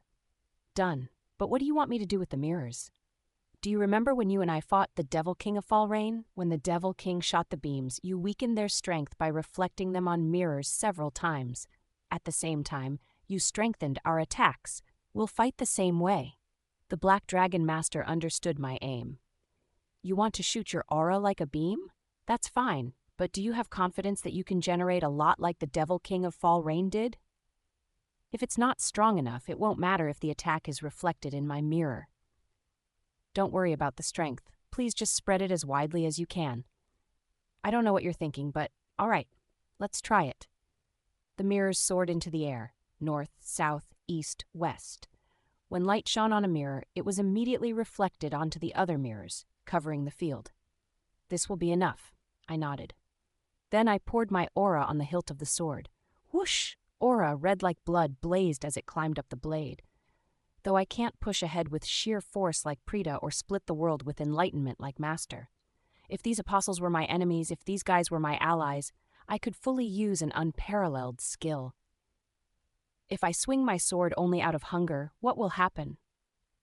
Because this was the martial arts I inherited from her. You will be able to cut a man who has never starved in one blow. Therefore, you can fight half of the righteous sect members with one maneuver. The apostles who know only happiness could never rival me. I swung my sword at the mirror, lifted by the Black Dragon Master. Infernal Heaven's demonic art, first form. Sword of starvation. The enemy forces ruptured. The hunger of the infernal heavens spewed through the red aura. The demonic art bounced off of the mirrors. Once, twice, thrice, 4 times, 5 times, 6. With each bounce, the red aura sectioned the field in halves. Chwack! My attack was very weak compared to the Devil King's. Compared to Master's, it was unbelievably laughable. However, nonetheless, the Apostles of Happiness perished even if the red aura barely grazed past them. What? Flinch. The constellation looked down at the battlefield in astonishment. Of course, she was dumbfounded. Thousands, maybe tens of thousands of apostles had literally evaporated with a single blow. The plain had been infested with apostles mere moments ago, but the places where the red aura scratched were barren. Black Dragon Master, get ready for the next wave. Of course, I had no intention of being satisfied with one attack. Please keep rotating the mirrors. What in the world? I see, that constellation's pawns and your martial arts are complete opposites. Despite her surprise, the Black Dragon Master skillfully adjusted the positions of the mirrors. She realized that my attack would destroy the enemies with just a touch, regardless of my output. Therefore, it was important to spread the attack out as much as possible. Don't mind me and keep attacking. Death King, I'll take care of the mirrors. The mirrors flashed about in the air. The Black Dragon Master was someone who took immediate action after determining what was important. Chwack! I believed in the Black Dragon Master's words and struck again. I was just using a familiar art to me, but tens of thousands of enemy troops were wiped out. Ranks 2 and 3. The Black Dragon Master and my combo attack one-sidedly ravaged the constellation's forces. Aha! Amazing! It's really amazing! The heretic questioner was performing a sacred technique to shield us from the enemy's mental attacks. Finish it as soon as you can. 2 of my emergency funds have already been depleted. The Count poured out her astronomical assets to back up the heretic questioner. Venomous snake. The enemies have a gap there. Deal with it. The Crusader oversaw the whole battlefield and gave orders in real time. Okay, damn, the demonic sect is stealing all the glory. The enemies that couldn't be stopped by the skeletons were taken care of by the venomous snake. We can do it. Just 6 people. If we work together, we're invincible. However, the 6 of us overpowered the military of a whole world. Look, the inhabitants of the tower would be gathered in the square now, watching our military force. Those present would broadcast or record this scene to show the outside world. The sight of just 6 people defeating 1 million apostles. Look, go wild. Witness that nothing is impossible in the tower. Watch carefully, the world doesn't pressure us. We pressure it. And have hope. You, the constellation's face wrinkled. You vicious outsiders. What right do you have to invade the utopia I created? There is no misfortune in this world. No unhappy memories exist. The constellation swung her hand. A scene like a hologram floated in the sky, reflecting the images of the apostles who lived in this world. Lala. Lu. The apostles did not live in houses. They didn't have to build a city. For them, there was no such thing as hunger. They didn't need to dig up resources from the ground to continue living. The apostles sang happily anytime, anywhere in the form of children. Yeah! However, in the heart of this world was an innocent child. A sword. Yeah! Ah! Ack! How the innocent child's scream became power, I didn't know. The sword in the child's chest was probably forging the rules of this world. The world I've constructed is far more stable than your worthless dump. The constellation shouted over the child's screams. Don't you dare show your hypocrisy to me, invaders. I followed Lafanta Ejim to countless worlds. The screams never stopped in any of them. Hundreds of thousands, millions, tens of millions, hundreds of millions. The sword named Sacrifice lamented. Meanwhile, only one in my world. Only one. With one scapegoat, my apostles live a life without knowing pain. I have committed one sin, but you turn away from hundreds of millions of sins. What justification do you trash have to destroy my world? I understood. The constellation must have set this up after repeated thoughts and agonizing, and she must have done so with good intentions. If the road to hell is paved with good intentions, this was the hell that the evangelist of everlasting happiness chose. This world is just an extreme example. The challenges that we face while running the tower would be no different. When food is scarce, when resources run out, as the people responsible for the tower, we will have to sacrifice someone. Ha! The constellation laughed at my silence. You still have enough of a conscience not to say your drivel. If you can't answer, leave. I will never recognize you as a new master. No, I have a response. I took a step forward. A response? Ha! What kind of response can someone like you give? It would be easy to recite the argument that sacrifice is still wrong. However, an argument was not meant to be said. It must be lived through with one's body. Only when one can take responsibility for what one says, when one can actualize the argument, is it valid. I did not forget this point. I will kill you all. What? I will kill you all and make you into ghosts. The constellation did not seem to understand me. What are you talking about now? All who die by my sword are collected as ghosts. If I want, I can summon them with all the memories they had in life. I'll be killing all of you, then summoning you to live in this world again. I raised the holy sword. You want to live happily ever after, I'll let you. A life in which you don't suffer, don't remember suffering, and just sing like you do now. I'll make it real. The ghosts don't even need to eat to live. I will give you the world that you want. It was simple. I would kill millions of apostles. After killing them, I could summon them back to this world. I would bring back their memories from when they were alive. Nothing would change. I'm not talking to you alone. The inhabitants of the tower who were watching our party at this moment. To the innumerable people watching, I made a proclamation. There are evil people who cannot be reformed. There are sinners who cannot change their minds. There are some souls who want to live again but cannot. From now on, I will execute them with my own hands. Execute? Execute. I'll kill them and bring them back with my skill. They will be banished to my shadow, and I will shoulder them forever. Suddenly, the song that had echoed on the horizon stopped. The song had shaken the sky and the ground, so when it stopped, the world became eerily silent. The constellation looked at me with incredulous eyes.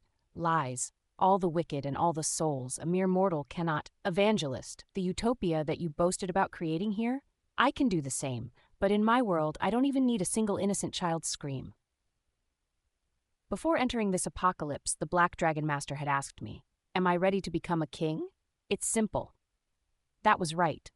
If all worlds were hell, I just needed to become a slightly larger hell. My hell is more right than your hell. This was the royal road that I chose. Chapter 123, Utopia. 2. Chapter 123. Utopia. 2. Thursdays. Editor Hiko. Light Bryn. The constellation was silent. The evangelist of everlasting happiness, whose entire body was covered in blood, quietly bit her lips. Her eyes were shaking, not with the ripples of the surface, but with the shifting of deep ocean currents. The constellation remained silent for a long time. Death King. Following suit, the apostles had also stopped moving. The battlefield that had been raging non-stop from the beginning halted for a few moments. During this time, the crusader approached me. You say you'll execute the wicked and the sinners? What do you mean by that? From behind her, our other colleagues were also directing their gazes at me. Speculating, dumbstruck, or shocked. Eyes filled with different emotions stared at me. I'm being serious. I accepted their gazes calmly. I know that you all have purged people while managing the tower. This practice must continue in the dark even now. I can't tell you that your methods so far have been wrong or that you have to fix them. I don't have the confidence nor skills to run the tower better than you do. However, if you absolutely need to kill someone in the future, just bring them to me. Oh. The heretic questioner tilted his head. He tilted his head once to the left and once to the right. After the two bobs, he smiled brightly with understanding. I see. No, why didn't we think of this until now? It's a really good idea, Death King. The Black Dragon Master wrinkled her brows. What are you talking about? Think about it. Death King's skill doesn't just summon someone, it can give them their memories from life. Therefore, we can use Death King as a moving prison. The sound of the heretic questioner's distinctive laughter echoed throughout the silent plain. No need for food, no resources consumed. Say that Death King reaps a serial killer.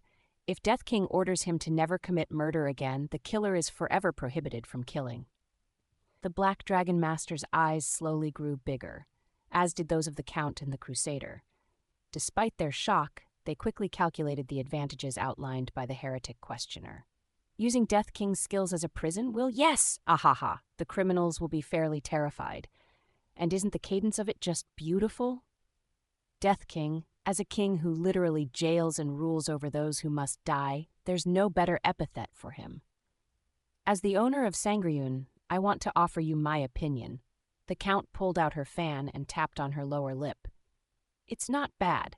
As you may know, the tower has a significantly higher crime rate than the outside world. Our prisons are chronically overcrowded and the cost of maintenance is high. That's right. As the master of the 10,000 Temple, I also agree. The heretic questioner grinned. An impromptu meeting of the greatest guild's leaders was being held. The purpose of a prison is to contain criminals and prevent further offenses. However, no matter how excellent a corrections program is, it's hard to stop all recidivism. A human mind is as complex as it is beautiful, but the Four Kings can completely prevent recidivism. The Crusader hesitated. I don't know. I admit that it's efficient, but I'm still doubtful. Isn't it too much of a burden for a single person to carry? Death King already lodges 2,000 people from the martial arts world, the righteous sect, and the demonic sect. He probably has people we don't know of inside too. If he already has 2,000 people, any number above that means nothing. No, I'll withhold my judgment. Meanwhile, the Black Dragon Master was staring at my face. Several emotions were swirling in her black eyes. Will you really be all right? I felt that she felt sorry. The Black Dragon Master was feeling some sense of responsibility, the responsibility for bringing me into their world. It's all right, I said with conviction. I was grateful. She was taking responsibility even though I jumped into this world of my own volition. The Black Dragon Master was a kind and honorable person. Someday, I would hear her real name. I turned my head to look up at the constellation. What will you do? If you want to keep fighting us, I won't stop you. But the outcome is decided. I'll absorb this utopia you're so proud of. The constellation, which had been silent for a long time, opened her mouth. I am not only a fragment of the guardian goddess, but also the evangelist of everlasting happiness, with 1,000,000 apostles. If you take me, all of my apostles will follow. I must ask, is there any guarantee that you will not use my apostles as your personal army and use them for wickedness? I won't use them, I bluntly asserted. Even when you invaded Raviel's world, I summoned only the members of the demonic sect. As I killed the righteous sect, I could have summoned them too, but I did not. It would be against their morals. Those people can never obey the orders of the demonic sect's young master. Whether it be 1,000,000 or 10,000,000, I'll let your apostles live happily in this world as they have been doing until now. The constellation slowly lowered her head. When overpowered by force and logic, a person finally speaks the words bound in their heart. The constellation shaped like a child quietly murmured, Ah, Master Lefanta Ejim. The constellation's body began to dissipate. To meet you once again. Blood fell from the sky. The blood hit the ground, pooled together, and eventually coagulated to the form of a sword. The sword had no mouth, so the constellation could not finish her last words. The sacrifice sword awaits for you to dispose of her and speaks. However, the tower passed on what the sword wanted to say. My name is Sacrifice. You can translate someone's agony to another's happiness. The nobler and purer the sufferer is, the greater the resulting happiness. I walked toward the sword planted in the ground. Then I raised my holy sword and struck the blood-stained sword. The guardian goddess absorbs a piece of herself. The sword split apart. The existence of the guardian goddess has become more pronounced. Simultaneously, the apostles surrounding us melted down. 1,000,000 children who had been covering the whole horizon crumbled apart. The children's eyes were smiling even as they were destroyed. Shah! As the apostles collapsed, red water flowed and the horizon quickly turned bright red. Stage cleared. Today, the 28th floor stage has been cleared. A shallow sea of blood. The Black Dragon Master looked down vacantly at the blood that rose up to her calves. Really, all you need to clear a stage is information. You can easily break something if you know its weaknesses. I was preparing to run when we fell right in the middle of the enemy. But this quickly? Huh? What? What just happened? The venomous snake, who had been dealing with the apostles beside my skeletons, was baffled. He was the only one among us who did not listen to what I was saying and solely did what he had to. Why are these guys suddenly turning into red paint? Huh? The Crusader sighed. It's nice to see that you never change, venomous snake. What's this now? Did you fall in love with me? Aha, that'd be fun, but sadly, no. The vice leader of the civil militia has been dating someone for a long time. The venomous snake's single eye widened. What, really? Who? It's hard to say. You should find out for yourself. No one informed the venomous snake of anything else. Looking at the atmosphere, it seemed everyone else knew and that it was an open secret. I was curious and wanted to open the character window, but I stopped myself because it would be too great a violation of privacy. Hey, you finished in magnificent time. The Count came up to me and patted me on my back. I was resigned to pouring money down the bottomless pit for at least a day, as expected of Death King. Do you remember who the first person to notice you was when you were just a rookie? The Count was pleased that we had safely gotten out of the ambush. I didn't want to rain on her parade, but I didn't intend to rest like this. From the beginning, this stage was just a stepping stone. I apologize, Count. We're not done yet. What do you mean? There was an announcement that the 28th floor was cleared. Yes, we're done with the 28th floor. I nodded. But I plan to break all the way through to the 30th floor today. With those words, the Black Dragon Master, who was looking blankly at the sea of blood, the venomous snake, who had been doggedly asking the Crusader about who she was dating, and the heretic questioner, who appeared to have been thinking about the future, all turned to me in unison. Today? Within the day? The Black Dragon Master was surprised. Her tone wasn't doubting whether that was possible. The Black Dragon Master no longer doubted my ability. Rather, she was worried about my condition. Death King, no Kim Gongja, you've been working too hard recently. You haven't taken a day off after you entered the Tale of Sormwin Academy. That would seem to be the case from the Black Dragon Master's perspective. Raviel and I mucked about and played around as much as we wanted on our honeymoon, but that was an inside joke between Raviel and me. From other people's perspectives, I've actually been dashing nonstop. Even if it's for a short while, take a break. Humans are animals that can be worn down by stress. If you don't plan out your working hours and rest time, you'll end up collapsing. I'm serious. You may not know it since you're still young, but, I smiled, it was actually lovely how she worried sincerely for others. You're right. I have been overdoing it a bit. Right. So take a break from clearing stages for a while. That's why I'll finish everything today and take a break. The Black Dragon Master rubbed her forehead. You're not listening at all. Get some rest, please. Black Dragon Master, the population of the tower is increasing by 100,000 each day. Even if 99% of them are good people, it means 1 out of 100 is a criminal. That means there are 1,000 more criminals in the tower every day. If 10 criminals gather, it's a gang. If 100 criminals gather, it's a mafia. When 1,000 people gather, it's a criminal syndicate. Even now, 1 criminal army gathers each day and we can't continue attacking apocalypses forever. I spoke calmly. Even if it's by one day, we have to finish this quickly and return to running the tower. This is for us, for the current inhabitants, and for the newcomers." "If you say that," the Black Dragon Master bit her lips. "If you put it that way, how can I argue? Don't worry." I smiled and held out my fist to the Black Dragon Master. "When I rest, I'll rest really well. Nobody else can rest as well as I do, probably. You'll be surprised if you come across me while I rest with Raviel. I don't want to see newlyweds acting lovey-dovey, you know? If you're really bothered about it, please help me prepare a ring later. I need to give Raviel a ring, but I'm not good at this sort of thing." "Ha!" The Black Dragon Master sighed deeply, still clutching her forehead. "Fine. You need to give her the prettiest ring in the world. Really. How did I end up working with a child like this? I'm forever grateful to you. Drop it. In terms of being grateful, no. Let's not talk about this. It's embarrassing when other people can see. I realized this when you started dating in Sormwyn, but do you really have no shame?"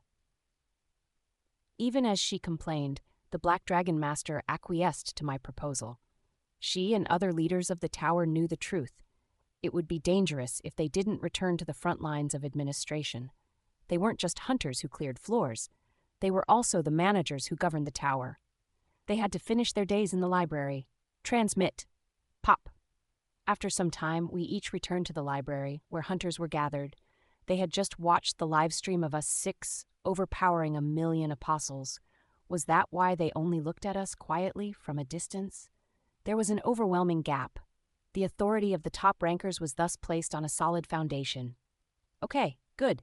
This was the atmosphere I wanted. We proved our rankings not through power, but skill.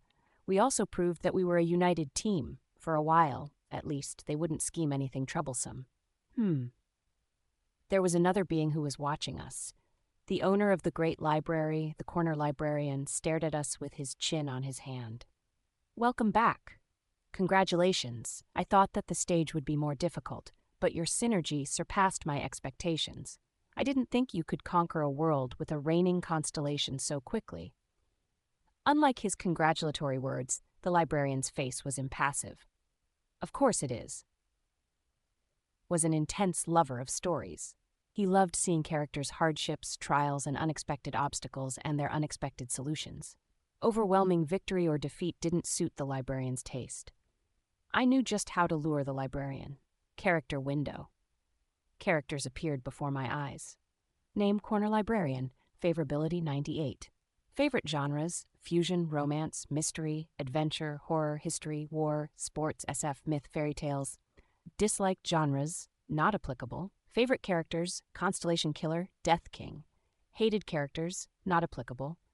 Favorite plot, story.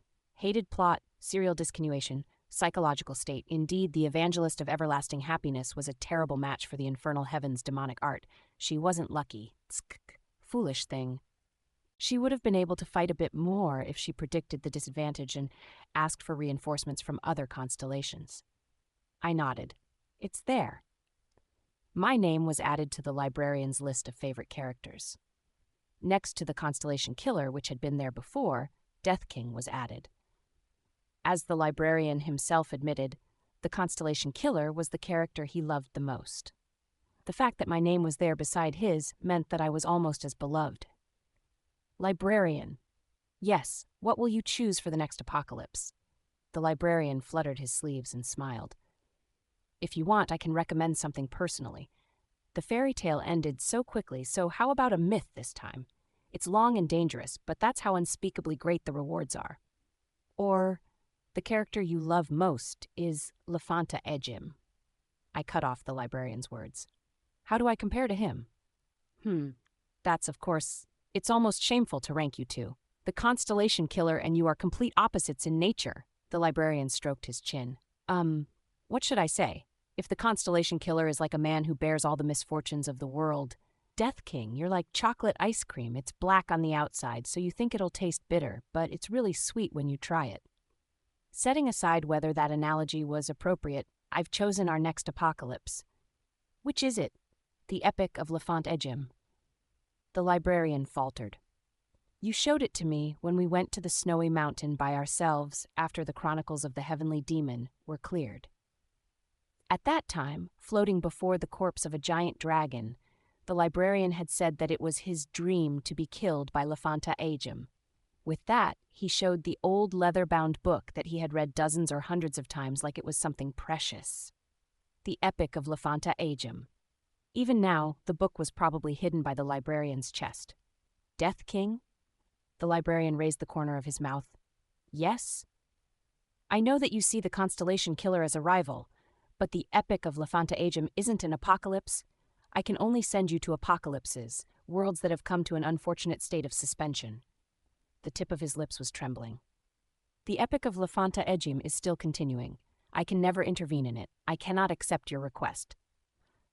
But, I stared directly at the librarian, don't you want to see it?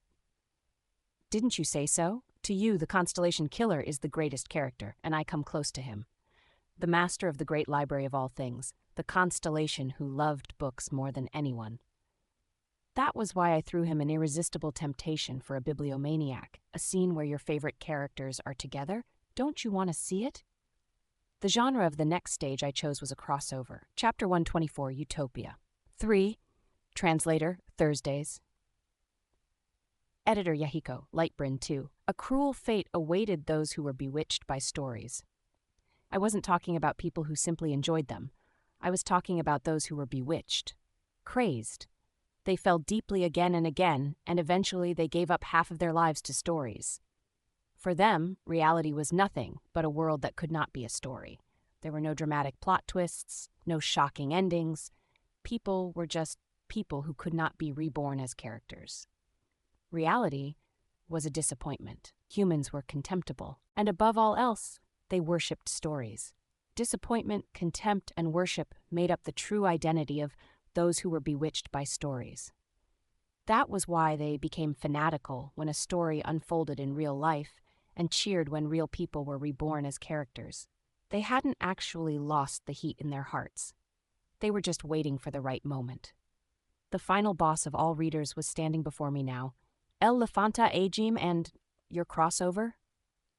This individual loved stories so much that he built a library himself. For certain, that's an attractive offer. The library he built was so large and magnificent that it covered a whole world and was called the Great Library of All Things, for it contained the thoughts of all creation. However, I can only offer you apocalypses. It is an inviolable rule for me. All stories have the right to end autonomously, so rashly intervening is... His lips were quivering now. He's wavering. I was certain. In the end, the librarian would be persuaded. No practical logic could convince the librarian, but the words, "Don't you want to see it?" referring to the story, could tempt the librarian down to hell. Ah, you can just drop it if you don't want to see it. It was an irresistible offer. I was just making an indulgent suggestion. I could make a scene where your two favorite characters interact, but if you don't want it, I won't force you. But you actually want to see it, don't you? The librarian's complexion changed visibly. His emotions were transparent. Suffering, agonizing, craving for a decadent dessert, a crossover that would never transpire organically. Eventually, the librarian opened his mouth. I signed a contract with the tower. The breath coming from his lips was hot. Not all constellations make contracts with the tower. Only the constellation who sign contracts can enter. We're tenants, basically.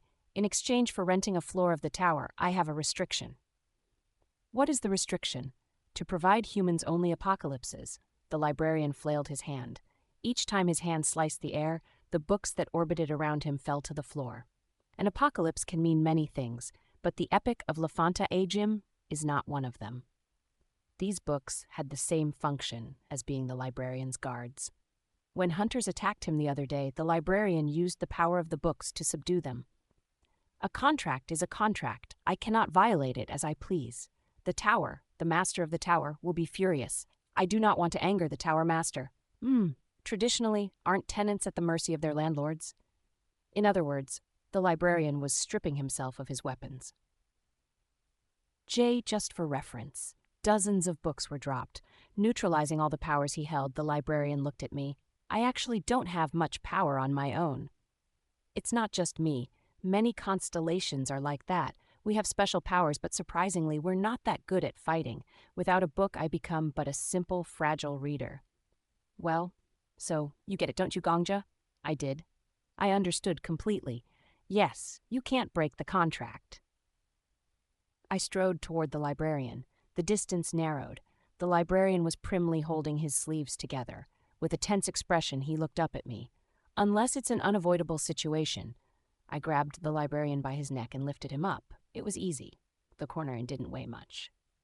Though his clothes were long and thick, there was no resistance when I lifted him up. "Oh," the librarian exhaled. "Please be gentle when you take the Epic of Lafanta-Ejim." "Ah." The trembling of the librarian's lips increased, intimidation and coercion. Though he was the master of a world and a constellation, the librarian did not fight back at all. "How rude. I have shown you endless kindness until now. I trusted you. To think you would betray me like this? Ah, I'm hurt. This is why so many stories warn against trusting a human." This guy was terrible at acting. I smirked and squeezed his throat a little harder. The librarian whined. "Give it to me. If you don't, I'll kill you. Pervert." The librarian's face, looking up at me, began to become shadowed. We were acting. But the librarian felt the sincerity in my voice. It was natural. If we wanted to trick the tower, the intimidation had to be somewhat realistic. "Pervert? Gongja, don't you think you're being too harsh? What else do you call someone who collects a person's hair and nails? Furthermore, you said that your lifelong dream is to die by Lafanta-Ejim's hand. Your wish. Is it normal to want to be killed by the character you love the most?" The librarian shut up. "Ah, speaking of, if I think about it, I'm also a character you love." The edges of my lips curved up. "How about it? You don't need to wait. I can make your wish come true now." "Now? Do you want to die here by my hand?" The librarian flinched and his shoulders curled in. He spasmed as if he were struck by lightning. Envy and desire oozed from his upturned eyes. Little by little, very slowly, the librarian pulled something from his bosom with a trembling hand. The Epic of Lafanta-Ejim. It was an old, worn book that had been read hundreds of times and stained by his hands. It was the most cherished book that the librarian had in his infinite collection, the one that he carried on him. "I will give it to you." The librarian presented me the treasure he valued over his own life. "Well done." I didn't let go of his neck as I grabbed the Epic of Lafanta-Ejim with one hand. "Ah," said the librarian, parting his lips. His face was a mess now. Ecstasy and self-loathing were blurred together. Genre, you cannot view this at your current level. Difficulty level, you cannot view this at your current level. Player limit, you cannot view this at your current level. The serialization is ongoing. Introduction, you cannot view this at your current level. Oh ho! Was it impossible to read anything about a book not authorized by the librarian? This was new information. I looked down at the librarian with interest. "I can't see it, though? It's unreadable." "But well, you can only see the apocalypses because I allow it. Normally, all the books here are forbidden texts. Humans cannot just read them." "Then explain it with your mouth, firsthand." The librarian could not refuse. It was the character he said he loved most. The librarian started sharing Lafanta-Ejim's history on his own accord. Lafanta-Ejim is... The constellation killer is from the same region as you. What? He was born in the same world, same area, and as the same race as you. Not just that, but you have the same family name. Then the librarian said something completely expected. He lowered his gaze and murmured, "The surname Ejim was something the constellation killer made himself." It's a simple compound word, though he used the language from England instead of the one from where you were born. England? Was it English? Since it's A and Gim, does it mean I and Kim? Correct. Oh my God. Didn't I tell you once is a coincidence, twice is a connection, but the third time is an inevitability? The fates of you and the constellation killer have intersected at various points, so it can be said that the relationship between you two is inevitable. My eyes widened at the unexpected background of the constellation killer. He's from Korea? The only person I've met so far from there was the thug with the disgustingly cool ponytail. But the constellation killer came from the same place. Does this mean I'm the only sane person from Korea? I was starting to doubt the integrity of other people from Korea when the librarian spoke again. The constellation killer was summoned to another world as a child, said the librarian. At the time, the constellation killer was just a high school student. Of course, he was extremely confused when he was summoned. However, he awakened an ability in the summoned world and persevered through the perilous world. Wait, just a moment. I was seized by a strange feeling of familiarity. Didn't I know this plot? A high school student being summoned to another world. That's totally correct. The librarian nodded slightly. The genre of the Epic of Lanta Ejim is high school student messes around in an isekai. For short, just isekai student. Though the constellation killer is too old to be called a high school student now. My jaw dropped. Isekai? That term was as extinct as a dinosaur when I heard it as a child. Could it be? Was the constellation killer, Lafanta Ajim, an old fossil? Of course, it would be unfair to say that he simply messed around. The constellation killer suffered countless hardships before he became the first emperor of the Ajim Empire. Whenever the librarian recited the story of Lafanta Ajim, his voice turned into a glowing light that entered the Epic of Lafanta Ajim. The light permeated the book, soaking into it, and settled into readable words in the epic. A long time ago, there were people who lived on top of the corpse of the ancient dragon emperor. The constellation killer set foot on the 20th floor that you now own. They wished for a hero, because there were no heroes among them. That's where he began his journey that would pierce through the world. They prayed to God. God granted their wish. It was a journey to found a country. Then the librarian looked down at the book, which began to emit a white light like the other apocalypses, as if he were afraid. And now, the constellation killer is on the 50th floor. The 50th floor. The constellation killer was at the place Beihuriang had talked about. Here, there's a problem. You have not yet reached the 50th floor yet. You haven't gotten out of the beginner's area yet. And the 50th floor is higher up. It's a special place. It is strictly, seriously forbidden to send beginners to the 50th floor. His words surprised those who had been listening with bated breaths. Everything below the 50th floor is the beginner's area? But we've worked so hard to get here. I wasn't surprised. I knew for a while that the floors before the 10th floor were a tutorial. I also heard from Beihuriang that we would be competing with hunters from other worlds starting on the 50th floor. In other words, it means that not having to compete with hunters from other worlds until the 50th floor is a measure to protect beginners. Thinking that, I asked, when you say forbidden, do you mean you cannot send me to the 50th floor under any circumstances? The librarian's face crumpled again. No, the one who sends you. If the floor administrator pays the price, it's possible. Then it doesn't matter. Aren't you going to pay the price? At least. The librarian was close to tears. At least limit the people to just one, Kim Gongja, please. All right. Even if the librarian didn't make such a desperate plea, I had intended to face Lafanta Ajim alone. Send me to the 50th floor. The librarian closed his eyes tight. Don't regret it. I'm going so that I won't regret it. The librarian gave up after hearing my resolute reply. His jittering hand smoothed over the cover of the Epic of Lafanta. He whispered in a frail voice, I designate you as a character of the Epic of Lafanta Ajim. At that moment, warning! Abnormal access has been detected. A penalty will be given to the corner librarian. A vicious voice slammed into the inside of my head. The librarian flinched. I probably wasn't the only one hearing the voice. However, the librarian didn't stop talking, even as he shuddered. I exercise my power. Repeating the warning. A penalty will be given to the corner librarian. The librarian exhaled. I don't care. Go, Death King, and show me the image of you with the constellation killer. Whoosh. White light blinded me. Abnormal access has been detected. As my vision continued to turn white, the warnings continued to ring. Warning. The blessing given to you by the Goddess of Beauty is suspended. You can no longer observe others' favorability rating. The blessing given to you by the Goddess of Vitality is suspended. You can no longer observe others' psychological states. Then, a resident of the tower that has not been given a name enters the 50th floor, on a stage where nobody from my world has gone before. I took my first steps on the 50th floor of the tower. Chapter 125, The Demon World. Chapter 125, The Demon World.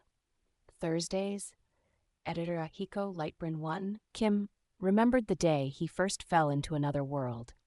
Congratulations. You have been chosen as the warrior who will save this world. A dazzlingly beautiful woman smiled at him. Bewildered, Kim looked at the angel before him. Though he had seen many celebrities on the news and in videos, he was only a normal high school student. It was the first time he ever met someone beautiful enough to brighten up her surroundings with a slight smile. He could only stutter in her presence. Excuse me? Angel Nim, where is this? You don't need to rush, Warrior Nim. I am the guardian goddess. This is the name of the constellation who will protect you and guide your future days. You may not know a lot right now, but you will learn many things. So she was a goddess, not an angel. Kim felt dazed. I was definitely on the school rooftop just now. You were being bullied at school. The goddess serenely put her hands together. Young humans are sometimes like beasts in that they practice pure evil in complete ignorance. Unfortunately, Warrior Nim became their prey, and you fell because you could not endure it. Fell? Yes, to be specific, you fell to your death. Kim only remembered after hearing the goddess's words. The school rooftop. The iron door to the rooftop was tightly locked. He felt like he was being challenged when he saw that the doorknob was secured with chains. So, Kim opened the window of the 5th floor classroom and got out. He climbed a pipe onto the roof. It was a crazy thing to do. However, Kim felt alive for the first time since his birth when he clung to the pipe and crawled up. It's funny. It was the first time in his life that he climbed out a window and scaled a pipe, the first time he'd climbed to the school rooftop. He never felt anything like this when he was struggling to survive. He felt alive because he was facing death. The sky he saw from the rooftop was red. Felt thankful that the sky turned red once a day. For the first time, he thanked the heavens. The red sky was a little friendlier than the blue sky. He wanted to break his body against the kind color. If I fall? Kim looked down at the ground. The schoolyard basked in the sunset like the Sahara. I heard that after I fall, as soon as I jump, I'll regret jumping.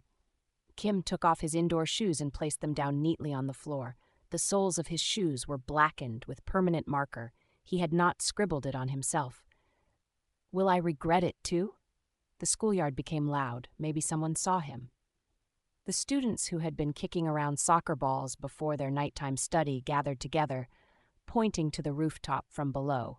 There were several familiar faces among them. Kim quietly moved his thumb. Press. He sent a text message that he had written in advance on his mobile. 37 students would receive his last testament. The one who murdered me was you.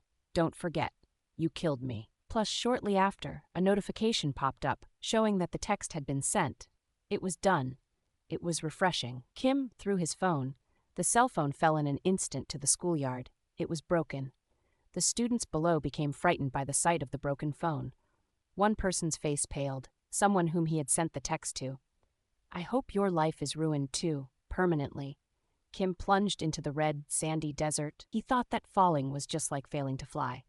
I am the guardian goddess. Then he ended up here.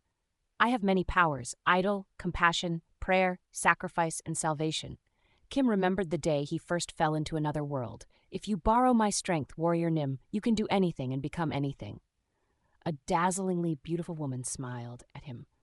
What do you wish to become, Warrior Nim? 2. You have entered the 50th floor through an unusual route. When I opened my eyes, a voice entered my head. The blessing from the corner librarian will be removed. Beginner protectionary measures will be suspended. Beginner benefits will be temporarily revoked. I smiled wryly. Just hearing the warning makes me tremble. I looked around. The first things I noticed were the spires that rose up into the sky. 5 towers twisted and stood in the distance, like a giant's fingers reaching into the air. It was weird that they weren't collapsing right now. Wow. It's been a damn long time since I've been here. Probably over 150 years. Fortunately, I had someone with me to be my guide. The Sword Emperor. He had once climbed up to the 99th floor of the tower, so of course he had been on the 50th floor before. But not a single thing has changed. Rather than looking fond, Huryong looked around at the 50th floor like he was already sick of it. What are those spires? They're magic towers. Some guys have been stuck here for over 1,000 years. Instead of climbing the tower, they just settle down and live on the 50th floor. 1,000 years. Anyway, don't go near them for now. If you can, don't even look at them. Why? Because they'll automatically detect your gaze if you look at them for more than 23 seconds. The number 23 in the world they lived in has the same meaning as 18 in your world. Zombie. You fucker, what are you looking at? Is what that alarm system means. Can't you just tell what their personalities are like? I quickly looked away from the towers. What the heck? The alarm triggers just because you look at it for a certain time? Oh, right. They used to have 6 towers, you know? But I knocked one of them down. They'll probably freak if they learn I've come back as a ghost. They'll mobilize everyone and chase you to hell, so make sure to keep quiet. Now that I look at you, you're not a guide, but a troll. Damn it, I should have known it would be like this. It was then. Your body is starting to erode from the void poison. Currently, your erosion is Lulv 1. I was startled. What's void poison? It's saying that my body's eroding right now? Oh yeah, that exists. Man, now it feels like I'm back in the tower. Bai Huryong shrugged as if it wasn't a big deal. It's just an omnipresent poison that flows all over the 50th floor. Who was it again? Anyway, there was a bastard who acted as the manager of the 50th floor, and he used to fool around with the hunters he liked. Then, the Midnight War of Liberation or something broke out, and he got offed. So? While he was dying, he cursed the world since he couldn't die peacefully, and that curse remained as poison. I blinked. That's totally. Yup, you remember the zombie virus that spread when the constellation of the Murim world died? Think of this as a stronger version. What? I was dumbfounded. People live here even though it's all over the atmosphere? And for 1,000 years? Are they nuts? Yeah, they're nuts. But the guys who get up here have some basic abilities, whether it's aura, magic, skills, or even a constellation's blessing. What are you doing, zombie? Hurry up and use your aura as protection. I did as Bai Huryong instructed and drew on my aura. After enveloping my whole body with the red aura, I especially made sure to strengthen my lungs. I sighed for a moment, turning my head to look at Bai Huryong. What happens if you don't protect yourself? What then? Bai Huryong uncharacteristically hesitated. His eyebrows furrowed, and his face seemed to reflect that he was considering what to say. You get a very peculiar appearance and state of mind. Oh, lucky. There's one now. I turned around. A toad-like monster was curled up. However, the problem was that I didn't know any toads with approximately 36 legs or shark teeth. Also, the monster looked to weigh about 2 tons. What the heck is that? Who knows? He was probably a person much like you. A human who ate, shat, and talked shit like you do. Well, maybe 20 years ago. While Bai Huryong was leisurely speaking, boing! A 2-ton monster toad leaped forward. Anybody could tell that it was rushing toward me. I was taken aback, but I focused my aura on my feet and jumped far away. Ba-ba-bang! The ground shook. The boom was a little too brisk to say that it was the toad's fault. The ground had caved in, forming what looked like a small crater. Ah! Fuck! I pulled out the holy sword and used the infernal heaven's demonic art. Chwak! The blade wrapped in red aura sliced through the monster toad's waist. Did I kill it? Ah, Bai Huryong said suddenly. Sorry, Kim Zombie. I didn't warn you earlier, but from the 50th floor, it's literally a world of demons. There will be a lot of times you'll get screwed if you act according to your old common sense. What are you trying to say? That moment, something sprang out from the sliced cross-sections of the monster toad. It was a leg that looked like a tentacle. Instantly, dozens of tentacles fell out, bringing the toad back to its feet. Keek! Kyuk! This time, there was not 1 but 2. Yeah, stuff like that. What the hell? If you're scared, keep staring at the magic towers. If you stare for more than 23 seconds, they'll talk to you. Who the fuck's looking at us? And such. Then, if you ask them to save you, wizards on brooms will come to the rescue. What do you think? Aren't they nice? I wasn't just imagining it. Bai Huryong had been grinning for a while, and if Bai Huryong was grinning, there was a very high probability that he was messing with me. In other words, what's the cost of being saved? Heh, you've got some brains. How did you know? They'll make you sign a soul-draining contract that takes 12 years of your life as collateral. Zombie, You have SSS-Class skills, so you'll get a lot of love from them. How envious. Frick, you over there, hurry and run away. I heard a voice calling urgently behind my back. This way, run over here, quickly. When I turned around, 3 old men in shabby cloaks were beckoning. Their clothes were caked with filth like they were homeless, but their eyes revealed profound wisdom. The voice was also so desperate that I almost went to them without thinking. However, I couldn't do that because of Bei Huyong's mug staring at me, which made my mind pause. My feet stopped on instinct. Instead of running to the old men, I sent my aura at them. This way. Run this way. Quickly. As soon as my attack approached them, something terrifying happened. Jump! Something surged from the ground where the old men were standing. It was a hedgehog-like something. You over there, hurry and run away. This way. But instead of spines on its back, there were 3 old men. This is insane. In short, they weren't actually old men at all. The monster's back was just a lure to draw people in and eat them. Hey, as expected of Kim Zombie. You're naive, but you know how to use your head. What kind of place is this? Thinking rationally, would there be old people helping you for no reason? Kick! Run this way. Kick! Quickly! A monster toad and a monster hedgehog ran at me simultaneously. Dozens of tentacles wriggled on the toad's skin, and 3 old men sang a chorus on the hedgehog's back. This sight was totally going to sully my mind. Is everything like this here? There are a few exceptions, but it's mostly like this. Welcome to the demon world, where cosmic horrors dance, crow tit. Now do you see how normal and sensible a hunter I am? This isn't the time.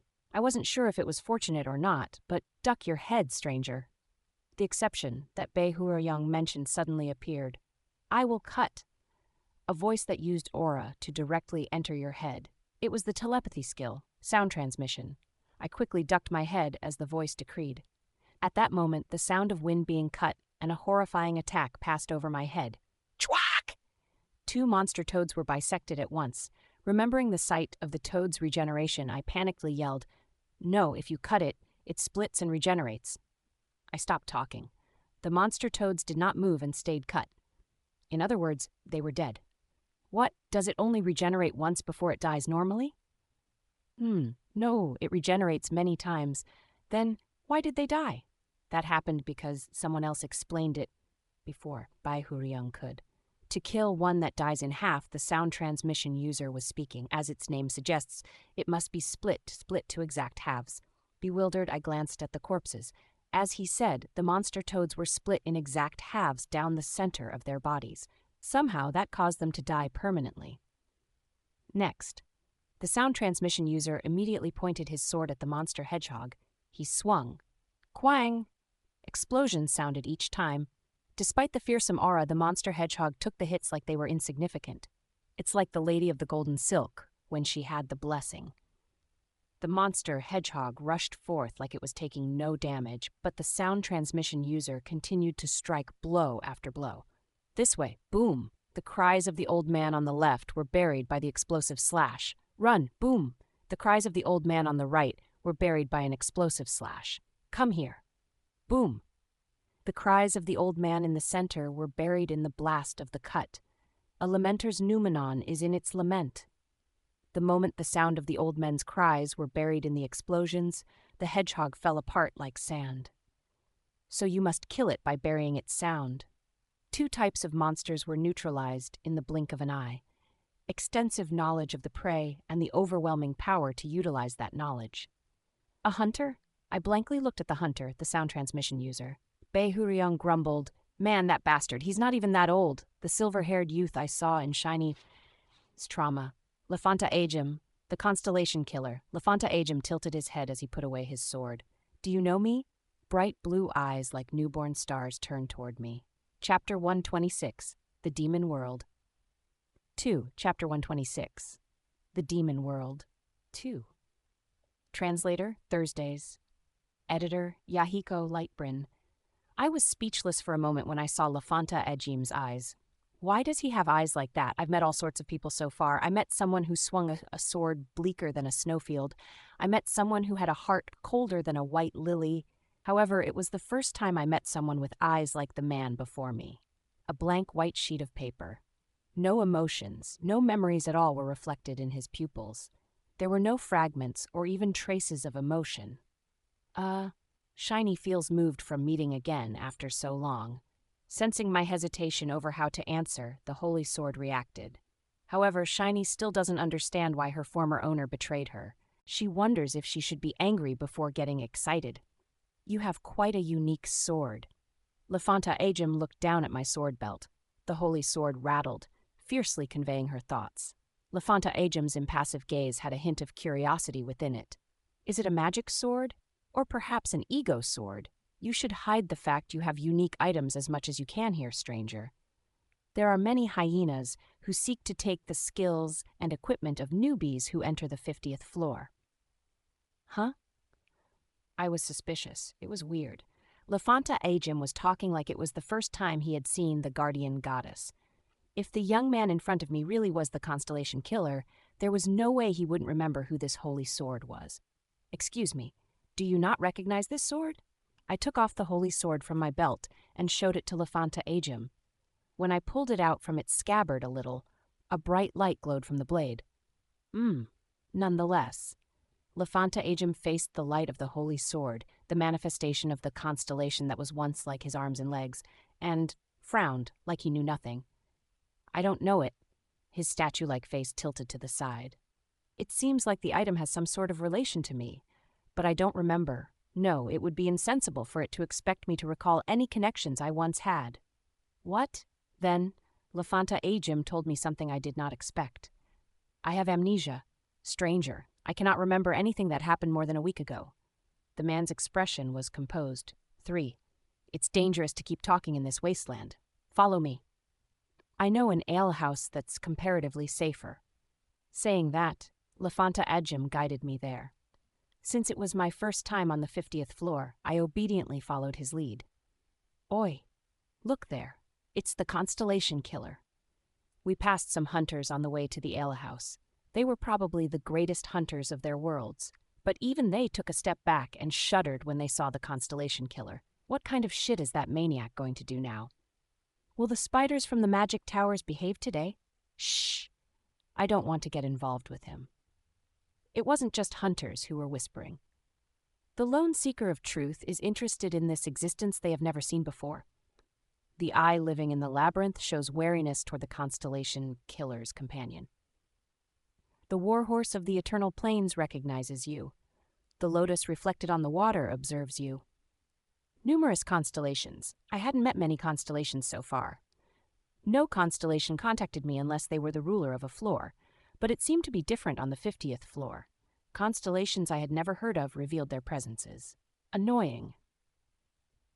Lafanta Ajim also seemed to sense the constellation's messages. He muttered, "Get lost, all of you. If a constellation stays and keeps bothering me, I'll hunt and kill your apostle starting today. You can keep loafing if you want war. This is your last warning." As Lafanta Ajim finished talking, the messages from the constellations abruptly stopped. The constricting air around us became a bit lighter. It's noisier than usual. Ha! Lafanta Ajim briefly sighed and looked at me. Some of them seem interested in you. Stranger, did you do something to the constellations? Yeah, I killed an apostle of the warhorse of the Eternal Plains before. Mahos's apostle? Lafanta Ajim's tone changed. He took out an old notebook, read something, then crooked his eyebrows in apparent surprise. You're better than you look. All of the apostles of Mahos are, without exception, outstanding in battle. They also have troublesome blessings. He must have been a difficult opponent. How did you kill him? I have something to say about that. We entered the alehouse. The comparatively safer alehouse Lafanta Ajim spoke of was an outdoor establishment. Frankly put, there were no walls. There were just some tables and a bar placed outside.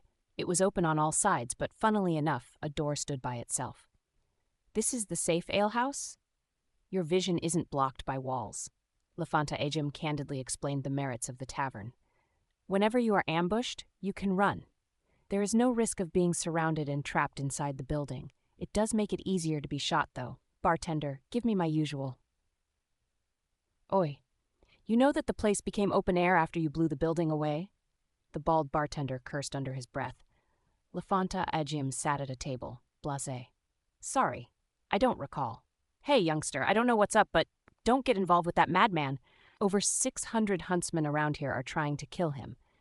Keep your distance unless you have a death wish. Lafanta Ajim took out his notebook again. To be precise, there are 1127. However, only 3 hunters can actually threaten me. One of them disappeared 154 years ago, and there's been no word since. Technically, the stranger is safer with me than without. You nutcase. The bald bartender looked fed up. In any case, it seemed that the Constellation Killer was famous on the 50th floor for being a nut job. So what did you want to say to me? Knowing you have amnesia, it's a bit difficult to say now. I slowly told him about what had happened. The Ajim Empire that he founded nearly perished. The cause of that perishing would have been because he sealed the guardian goddess, allowing the Devil King of Falrain a chance to sprout. Because of his actions, the Chronicles of the Heavenly Demon was destroyed, and the tale of Sormwin Academy had also been put at risk. I told him everything. Lafanta Ajim carefully listened to my voice while drinking a mysterious red drink. His expression remained the same the whole time. Occasionally, he would take out his notebook and check something. I see. Lafanta Ajim nodded. I hear your story, and verifying it against my diary, I think most of it is true. A diary? It stores my memories. Lafanta Ajim showed me his notebook. Inside was a lot of cramped handwriting. It may look like a normal notebook, but it's a holy relic of a constellation called the Great Puppy. It has infinite pages and a convenient search function. I write down what I do every day. Thanks to that, I do not lose my life despite my amnesia. As you said, Heabley stated, it's been written that I built a nation called the Ajim Empire in the past. He spoke like it was someone else's story. There, I sealed the Constellation Guardian Goddess, who had accompanied me my whole life. The Chronicles of the Heavenly Demon you referenced is similar to the world recorded on page 236. The Yellow Dragon of Dynasty Lake was killed there. The world of the Tale of Sormwin Academy is similar to the one written on page 3215. The heirloom that was a fragment of a goddess? You said the sacrifice sword was passed down? True, I did sleep with a woman in that world. Ravia Levancia, the woman you met, is most likely a distant descendant from her and me. You said she had the same silver hair as me. I'm certain. How curious. Something. You may have learned of my past with a skill like exposing the dark past or historian. Something was off. But I don't have a past to read. There is no possibility that you've stolen and read this relic. It's written in a code that only I know. Therefore, stranger, I will accept your testimonies as the truth. I came to hold this man accountable for his sins. His petty principles caused innocent people to be hurt. I would boldly point to the countless people he had sacrificed. But what was this? So, how can I hold him accountable for something he doesn't even remember? What kind of reward do you want? Anger soared in my heart. What reward? A reward for pointing out my mistakes. Are you aware of what you did wrong? Of course, said the Constellation Killer. My mistakes come down to 2 things. First, I did not think of the possibility that new constellations would be born if a constellation disappeared in a world. Second, I neglected the fact that a dead constellation could place a curse on the world. Is that all? I did not intend for other constellations to invade a world after the death of a constellation, but no matter how many worlds a constellation rules over, it all ends when I kill it. Reducing the number of constellations is not a mistake. Therefore, my errors include only the 2 mentioned earlier. After he finished talking, the Constellation Killer took out a pen and wrote something in his notebook. I recorded them. I will not make the same mistakes in the future. Tell me what you want as an expression of my gratitude for this advice. Advice. Gratitude, he said. The common folk who lived in the land of rivers and lakes turned into Jiangshi and died. Twitch. The holy sword, which had been listening to my conversation in its scabbard, trembled once. The fury from my heart was echoed in my voice. One of them was an old man who, even as he was dying, made his grave on a boat because he didn't want to trouble others. There was a young child who took care of her peers, as they all struggled to survive. Each and every one of them met a terrible death. Let me ask you, Constellation Killer, what do you think of them? Nothing, said Lafanta Ajim. As I said, it was my blunder for not taking care of the aftermath of the constellation's death. But mistakes happen. As I said, the only thing I can do is give a reward for pointing out those mistakes. Ha! The red aura around my body became a little darker. Then, if I asked you to die here as my reward, would you? That's a reward I cannot give you. The silver-haired man shook his head. I have a duty to exterminate all constellations. I mustn't stop until I fulfill that duty. He sounded more like machine than man. Shiny's form shuddered. That's quite the tremendous task. Why is it that you shoulder such an obligation? I cannot give you an answer. I expected as much. Why? Do you think I won't understand that noble duty? I cannot answer that either. Oh, of course. I stared coldly at the constellation killer. Then, can you at least answer this? Why are you using a constellation's relic when you claim you have to destroy all constellations? Your words don't match your actions. That's something I can answer. I intend to destroy it after all constellations are exterminated. You learned from the case of the Devil King of Fall Rain that a constellation can rise in a world where the previous constellation died. What will you do about that? I have an idea for that. What is it? I cannot say.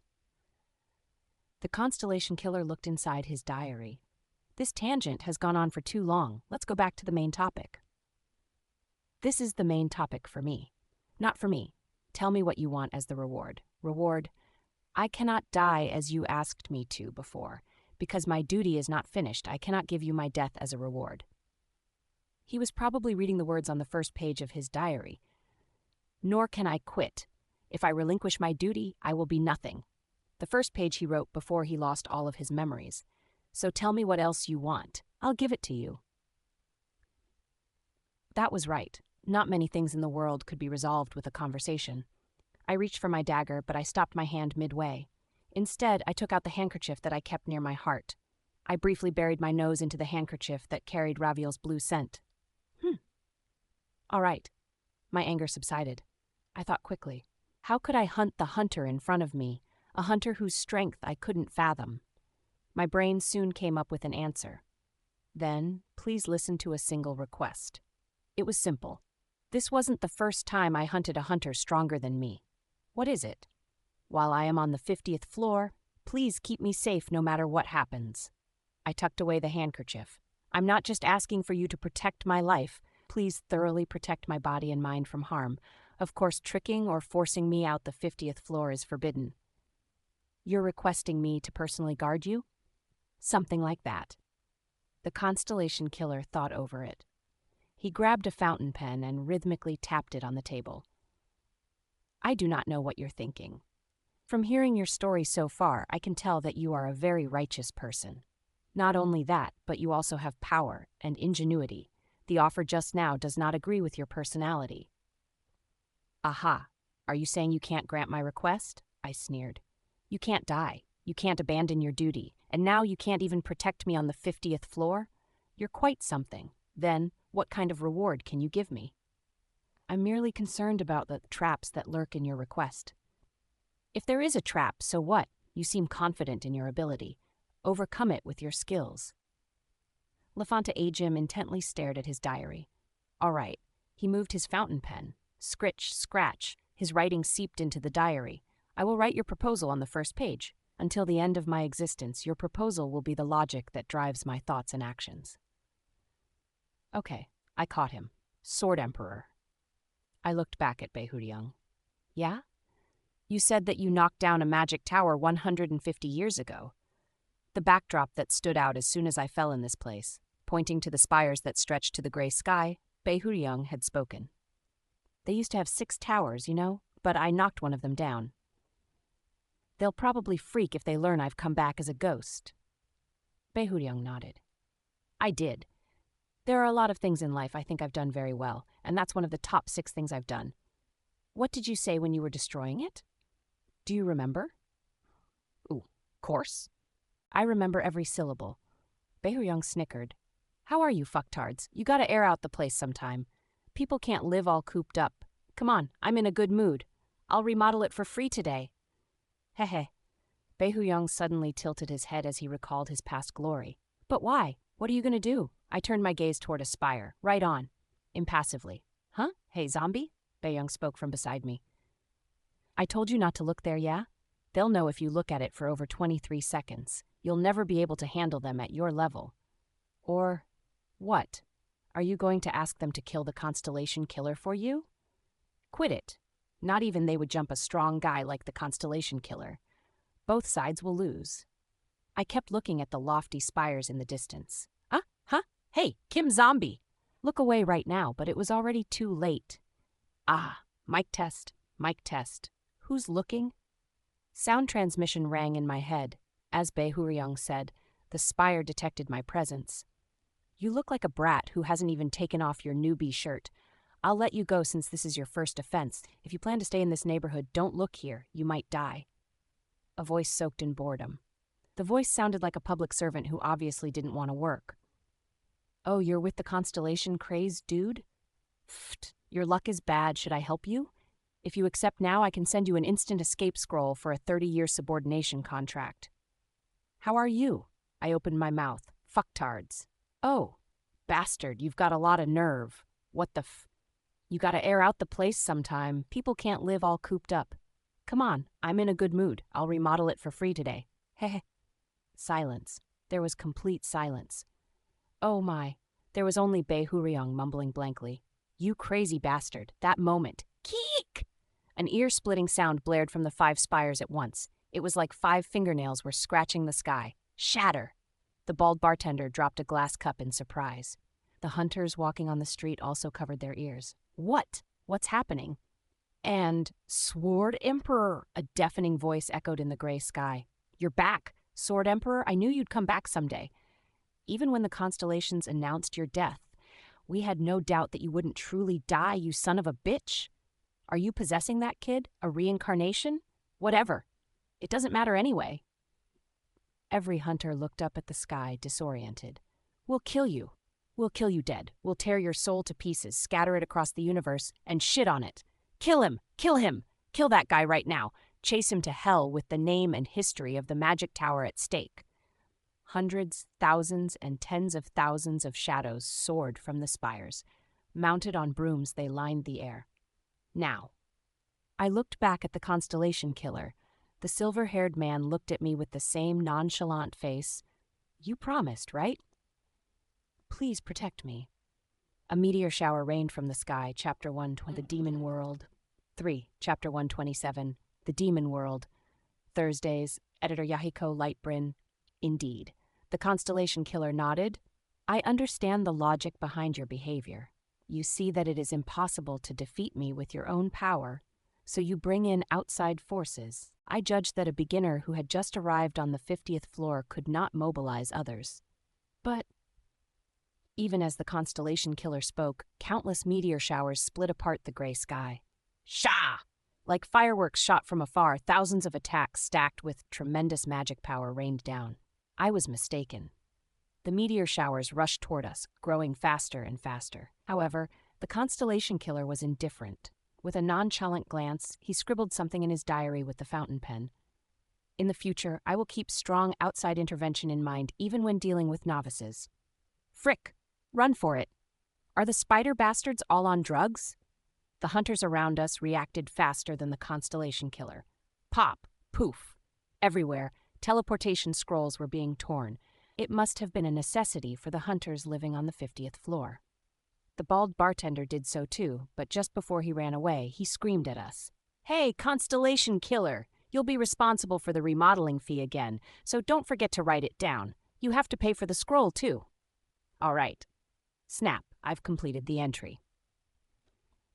The Constellation Killer closed his notebook. As promised, I will protect you with all my might from now, stranger. Finally, the meteor shower was thundering down on our surroundings. Boom, boom. The meteorites destroyed the streets like indiscriminate bombs. As the storm of destruction was about to hit the open-air tavern, a hand gripped my wrist tightly. Maximum vision and hearing. In exchange, I give up 1 hour of my memories, the Constellation Killer muttered. Then, he moved in a shocking stunt. The Constellation Killer avoided the barrage of meteors that filled the sky with only slight movements. 1 step, 2 steps. Every time he pulled me and moved, a meteor struck down close by. Oh, an indignant voice echoed from the sky. Hey, Constellation crazy bastard, why are you getting in the way? Fuck off. Our magic tower's got a grudge against the guy you're with. If you don't want grievances with the Great Wand, be good and disappear. First, let's try to resolve this through conversation. The Constellation Killer waved his right hand. As he did, the dust cloud from the meteor shower was cleared away at once. The Constellation Killer himself was fine, of course, and so was I. Conversation, my ass! Beat it, nutso. I must protect this stranger here no matter what happens. Protecting means ensuring that his body and mind remain whole. There is no room for compromise. The Constellation Killer took out his notebook with his left hand and read it. The Magic Tower is an extremely egoistic group. Being egoists, they can be negotiated with by either using their interests or harming them. I am one who can cause serious damage to you, so negotiate. That's our sworn enemy and foe. We cannot live under the same sky. All problems can be solved through rational dialogue. Hey, guys, let me know if any of you know how much memory the Constellation Killer has. In the sky, tens of thousands of wizards were riding on brooms. One of them replied, "This is the Public Relations Chair of the Constant Surveillance Group, reporting in. Chief, the Constellation Killer currently has 7 days of memories. Fuck, why does he have to have a full week?" There was the sound of teeth grinding. It doesn't matter. Take them both out, including the Constellation Maniac. As of now, the Magic Tower is entering a full mobilization situation. From the first finger to the fifth, all who belong to the Magic Tower must hunt the Sword Emperor and the Constellation Killer. I'll say it again, bastards. I'm calling for a full mobilization. The negotiations have fallen through, muttered the Constellation Killer. He flipped through the diary he held in his left hand. Search, Magic Tower. Additional search, battle, detailed search, destruction method. The Constellation Killer scanned the diary. Then he nodded. He took out a rubber band, a yellow rubber band that could be bought inexpensively in the outside world, and tied back his long silver hair. I watched the Constellation Killer slowly tie his hair right beside me. It probably only took 2 seconds in terms of time. However, I could tell that the action was a ritual, one of the few that he had left. From now on, we fight. Kill them. Tens of thousands of wizards swarmed down from the sky. Ensigns, surround them. Not all enemy troops charged forth. Songsters, chant from the rear. Yes, the wizards got into battle formation in the gray sky. Their formation looked like a huge ring. Hundreds of wizards formed 5 rings and began to sing in unison. A melody with 6 layers resounded. "Oh," Bei Huryong said.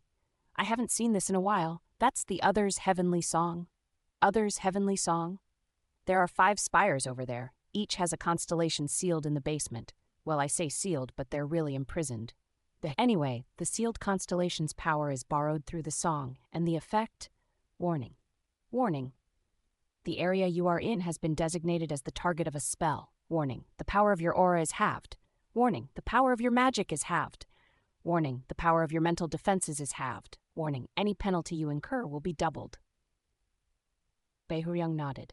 The effect is pretty damn strong. The heck, that's called the spider web. That's why they're nicknamed spiders. Indeed, they were a monstrous group who had ruled the 50th floor for over 1,000 years. They drastically reduced their opponent's fighting power before the battle even began. And Bei Huryong, who had torn up this spider web 150 years ago, must have been a monster among monsters. One strike. Strengthening. One human who could fight against that monster was in front of my eyes. In exchange, I give up my memories of the beauty of the sunset. At some point, the Constellation Killer had summoned a sword into his right hand. First step. The Constellation Killer lightly swung his sword like he was dancing. The air split. His move was more like a typhoon than the swing of a sword. A blue aura sliced the gray sky into 2. One of the 6 rings in the sky was caught by the typhoon. Regroup. Retreat. Hundreds of wizards screamed and fell. There were also wizards who lost control of their brooms and plunged to the ground. The wizards' pointy hats fluttered like black flower petals. The increased penalty effect has been revoked. However, the Constellation Killer did not stop. A curt voice flowed from his lips.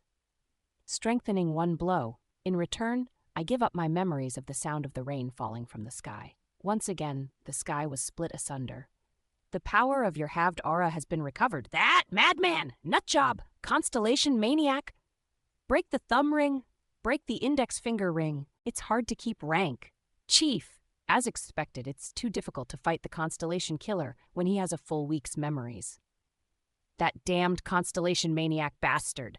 All right, so shut up and attack. Charge! The wizards shot fireballs. They spat out ice. The ground on which the Constellation Killer and I stood sprouted tree roots and weeds instantaneously, grabbing hold of our ankles. The air was crawling. The jungle grew denser. Fog spread and hindered our vision. An unfathomable number of magic and wonders covered the two of us. And, strengthening one blow, the Constellation Killer merely held a diary in one hand and his sword in the other.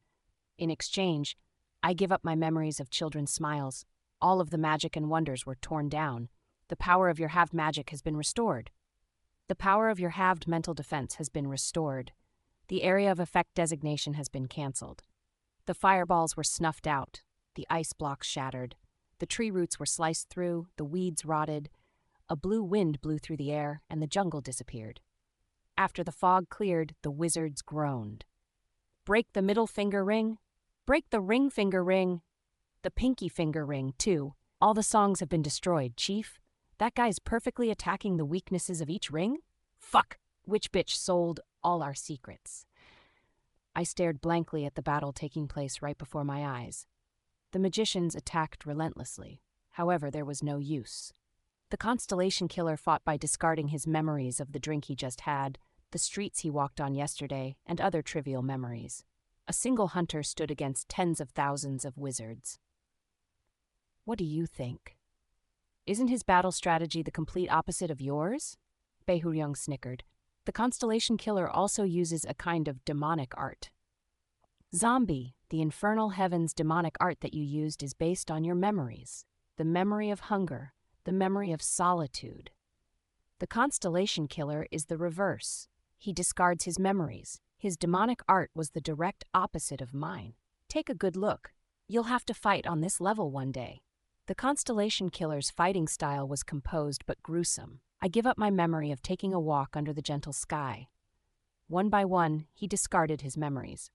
The Constellation Killer's tone was light and his sword was simple. His fighting was calm in that sense.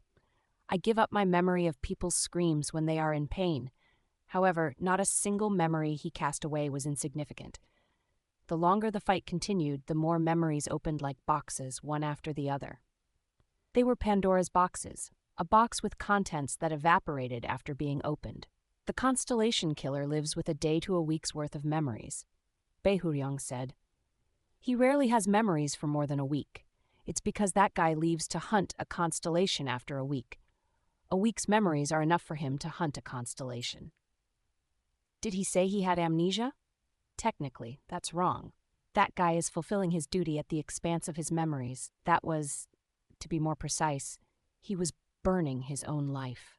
Shiny cannot watch her previous owners fight. My holy sword trembled. Shiny remembers that her former master did not fight that way in the past. She does not know when or why he became like this. Before I knew it, the Magic Tower's army was utterly exhausted.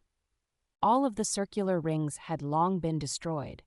At first, they formed strict ranks, attacking and retreating from the Constellation Killer, but they seemed to have reached their limit. Their formation crumbled. Wizards attacked sporadically. Chief. See, we can't fight the Constellation Killer with 1 week's worth of memories. We said that he was a shitty strong character. If you force more magic here, the damage will not be little. The surveillance team has been making noise since earlier, Chief. The constellations have noticed the anomalies and are watching closely. There is a high probability that they'll attack us when we are weakened. Yook, the one who seemed to be the wizard's chief, ground her teeth. She took off her pointy hat and crumpled it in her left hand. With immense anger in her eyes, the wizard stared at me. Sword Emperor, Sword Emperor, Sword Emperor, Sword Emperor. Man. My popularity hasn't faded even after death. Behuryung shrugged his shoulders. Look, zombie. This is why it's a problem when someone's just too awesome. I know well that you have made an alliance with the Constellation Killer. Expect our return. Our magic tower will do whatever it takes to hunt you down. This time, we end with a simple battle of power, but next time, for sure. The wizards looked aghast. Whoa, Chief, that's typically the line a loser says while fleeing. Shh, don't bother the chief now. You'll be turned into a frog and eaten. I'll definitely kick your ass! When the wizards scattered and their ensigns retreated, the Constellation Killer opened his mouth. Wait, Magic Tower Master. What? I still have 23 hours of memory. If I use 22 hours to reinforce my strike, I can destroy one of your spires. Are you threatening us now? That's right, the Constellation Killer affirmed indifferently. According to my records, you are someone who cares much for your dignity. Being unable to get rid of me after a total mobilization must be a painful loss. However, it is nothing compared to losing your spire. Carefully consider my threat. The Magic Tower Master's face twisted like a goblin's. For the next week, you are completely forbidden from attacking or scheming against me or this man. Attacking and scheming includes all acts and incidents that would cause us harm. Both indirect and direct methods are forbidden, and if a subjective judgment is required, the person who decides will be decided by us. Hence, your subjectivity is not allowed. This shitty pair of swordsmen are... I'll threaten you again. Accept this week-long ceasefire.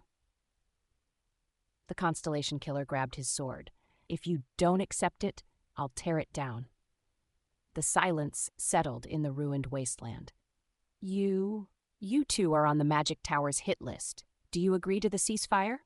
A tongue clicked. Simultaneously, a sheet of paper appeared before the Constellation Killer's eyes. It was a glittering gold contract. The Constellation Killer read the contract with an artless eye and then pulled out his fountain pen and signed it. It's been a satisfactory negotiation. Now, go back. I'll bury you along with the Sword Emperor, Constellation Killer. I will not forget to record your enmity. Tsk, the wizards turned their brooms. Like a swarm of locusts in the fall, they populated the sky and slowly drove away. Our surroundings became quiet. Nobody was around except for the Constellation Killer and myself. The Constellation Killer turned and looked at me. I have fulfilled my word to you, stranger. However, by your observation, I am trapped. I won the battle, but as a result, my week-long memory has been reduced to that of a day. I'm currently weak. This weakening of my power would be your intended goal, of course. The Constellation Killer described his situation in a very matter-of-fact way. It was like he was talking in third person. Gongja. Behuryong's voice became much lower. Don't overlook it. That guy is trying to stall for as much time as he can by talking to you. Don't see him as a human. He's nothing but a weapon who moves fully according to what he has written. Yes, I gripped the holy sword. I know. Then I stared at the Constellation Killer. You're right. I will take you down. Yet I cannot attack you according to my promise. I can only defend or evade your attacks. It's a dangerous situation. It will be particularly dangerous if you are the Sword Emperor or his reincarnation, as the Magic Tower Master said. My name is Death King. I am the young master of the demonic sect and the spouse of the Duchess of Evancia. The Constellation Killer opened his diary and wrote down some words. He must have written down my name. The Constellation Killer asked me a question while he moved his fountain pen. What is the demonic sect? It is a blade that responds to all screams. What is a young master? It is the first sword to be swung. What is Death King? I pulled forth my red aura. It is the name of the person who will kill you. This time, I asked a question. Constellation Killer, do you have any memories of hunger? It is written in the diary. However, as far as the memories in my head, I have none. I have no memory of hunger. I nodded. That will be your downfall. Then I lunged forward. Chapter 128. Compatriot.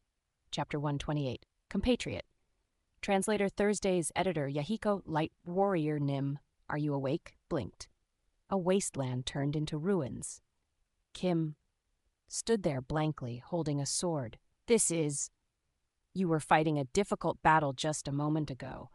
A voice was coming from the sword, the voice of a goddess. It was the cry of the constellation who had summoned him. Though he could recognize the goddess, Kim's head felt weirdly numb. How did he end up here? It was like his memory was tainted with soot. No matter how he tried to dig it out and remember, only black dust stuck to his fingers. Warrior Nim, you fell into the enemy's trap. The goddess was tearful. You were caught in an ambush you couldn't handle, and you would have lost if you continued as you were. So, Warrior Nim used the power of the Salvation Sword for the first time. Salvation. Yes. If you abandon something, you receive a proportionate amount of power. Warrior Nim, you discarded one syllable of your name. Only then did Kim realize what the soot was. I see. That's right. That's what had happened. He threw away one syllable of his name for good. What his original name was, he could no longer recall. No matter what. In return was the sight before him. With a single swing of his sword, the whole area turned into ruins. The group who attacked with evil schemes had been vaporized without a trace. Once again, the hero survived insurmountable odds. "This is pretty good," Kim muttered. "I didn't like that name anyway. I can't believe throwing away one syllable gave me this much power." Kim was a bit surprised that his name was worth so much. His name, as well as the life he lived before he entered this other world, had no value, at least not for him. Yes. Warrior Nim, I think I can save this world a bit faster. He would throw away his worthless time and attain this valuable scenery. Kim knew what he had to do. Before that, let's make a new name for me. Lefanta Ejim.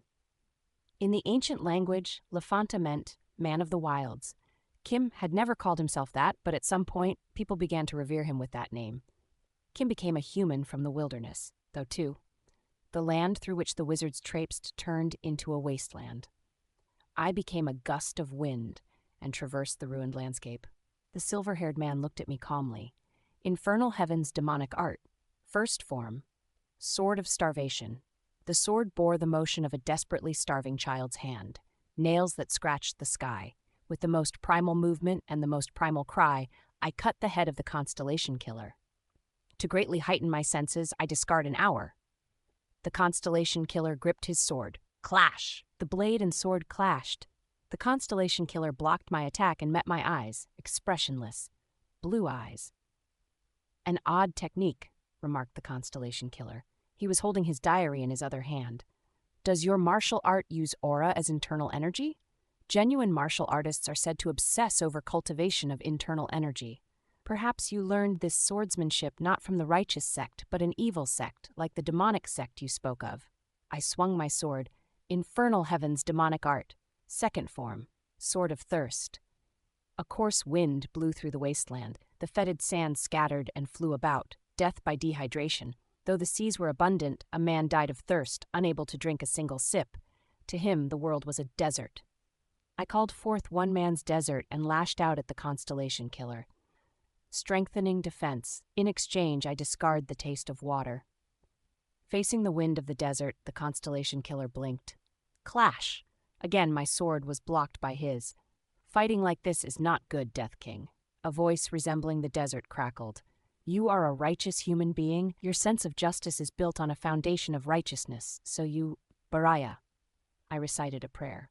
Baraya. The only prayer I allowed. The red aura wailed. My blood was crawling. My accumulated memories, the scenes of death I collected, and the things that have happened on my path answered my prayers. Agabaraya. When one could not drink despite being surrounded by seawater, there was death. When one's breath was suffocated by seawater, there was death. There were so many ways for a person to die. The alley I caught a glimpse of, the ground that I stepped on, were all places that had witnessed someone's death. Thus, the essence of the world is devilish. Infernal Heavens. Demonic art. Third form. Sword of the Drowned. The silver-haired man swung his sword. Strengthening blocks. I throw away the scent of the sea. How much longer do you think you can discard things? As long as I live. I clenched my teeth. I get it now. As I let loose an undulating barrage, I stared at the Constellation Killer, who intercepted each attack one by one. I scowled at the silver-haired man, and from that appearance I understood. I could have become this man, a warrior who perfected the demonic arts to their limit. 150 years ago, Behuryong had faced this warrior. That was why, when he was fighting Master, he had yelled, "I'm going to teach this kid how to be happy." What happened to someone who threw their self away? Behuryong had fought Master because he knew it. He had seen it in person. If I didn't have Behuryong. If I hadn't met Raviel, if I thought something like my memories could be sacrificed so easily, then in the end I would turn out like the man before me. Lefanta Ejim. I swung my sword. Infernal Heaven's demonic art. Fourth form, Sword of Freezing. The constellation killer swung his sword. I let go of the cold and warm winds. Our swords crossed. You speak of righteousness. I do. Our eyes met. If I am righteous, there's no need to threaten my life. You, I, our voices clashed. Say, said. Our voices clashed against each other. I shouted, my voice like a raging wave. Then what is your justice? Lafanta Ajim's voice reverberated like the rain and covered my cry. My justice, it is to destroy the constellations. Why must you? Lafanta Ajim had said he couldn't answer. But as Baihuyang said, Lafanta Ajim was in a situation where he had no choice but to talk. To create time he could discard, he opened his mouth. Constellations are existences that deprive humans of their freedom of choice. He spoke of righteousness. Good is something based on human freedom. Therefore, the constellations who violate that freedom are evil. He spoke of good and evil. You said that you defeated the constellation called the Evangelist of Everlasting Happiness. Then, you must know, the humans there were infected by the constellation without the right to choose, and they were forced into happiness. He spoke of rights. How about the warhorse of the eternal plains? The world becomes a mere battlefield under that constellation's hooves. It becomes an arena. Everyday conversations turn into pointed arguments. There is no room for freedom there. He spoke of freedom. I swallowed whole that rain-like voice and yelled, Did you say that humans should be free? Yes. If so, I swung my sword. What are you? I am. You're just a machine that moves based on what it says in your diary. Where's the freedom in that? You have a point. The constellation killer swung his sword with his right hand, but he did not let go of the diary in his left hand. His indifferent eyes glanced over the diary. My reply is this. If I can forsake the freedom of one person, myself, to save the freedom of everyone else, I should. That was my decision, and I had made that decision when my mind was free. Therefore, don't make me laugh. Infernal Heaven's Demonic Art. Fifth form, Sword of Poison.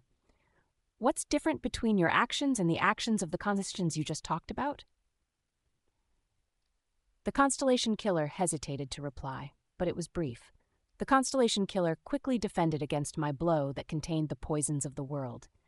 I renounce the scent of all flowers. Whether you smell flowers for a week, watch the sunset, drink, eat, feel the wind, or whatever, it's all useless. You just throw it away again and again. The constellations are a harmful influence on the world. They infect the minds of humans with their images and thoughts. With that infection, humans become one. There is no choice. The constellation killer recited his diary. So, to give humans at least the freedom of choice, the constellations must. What is Infernal Heaven's Demonic Art, sixth form, Sword of Illness, different about Infernal Heaven's Demonic Art, seventh form, Sword of Blunt Impact? What you do. I throw away all of the dreams I've had this week. I throw away the pain of being injured. I throw away the landscapes of the morning, day, evening, and night. You just move according to your diary. Constellations would be better. At least constellations are conscious of their actions. Your life is dictated by words. Infernal Heaven's Demonic Art. Eighth form, Sword of Incineration. Your name is not the killer of the sky's constellations, the constellation killer. You are the constellation who kills the sky, the killer constellation. If killing constellations is your sole mission and duty, kill yourself first, sky-killing constellation. Infernal Heaven's Demonic Art. Ninth form, Sword of Suicide. My sword pierced the constellation killer. But it wasn't his flesh sliced by my sword tip. It was the diary. The old notebook that the constellation killer could not look away from until the end.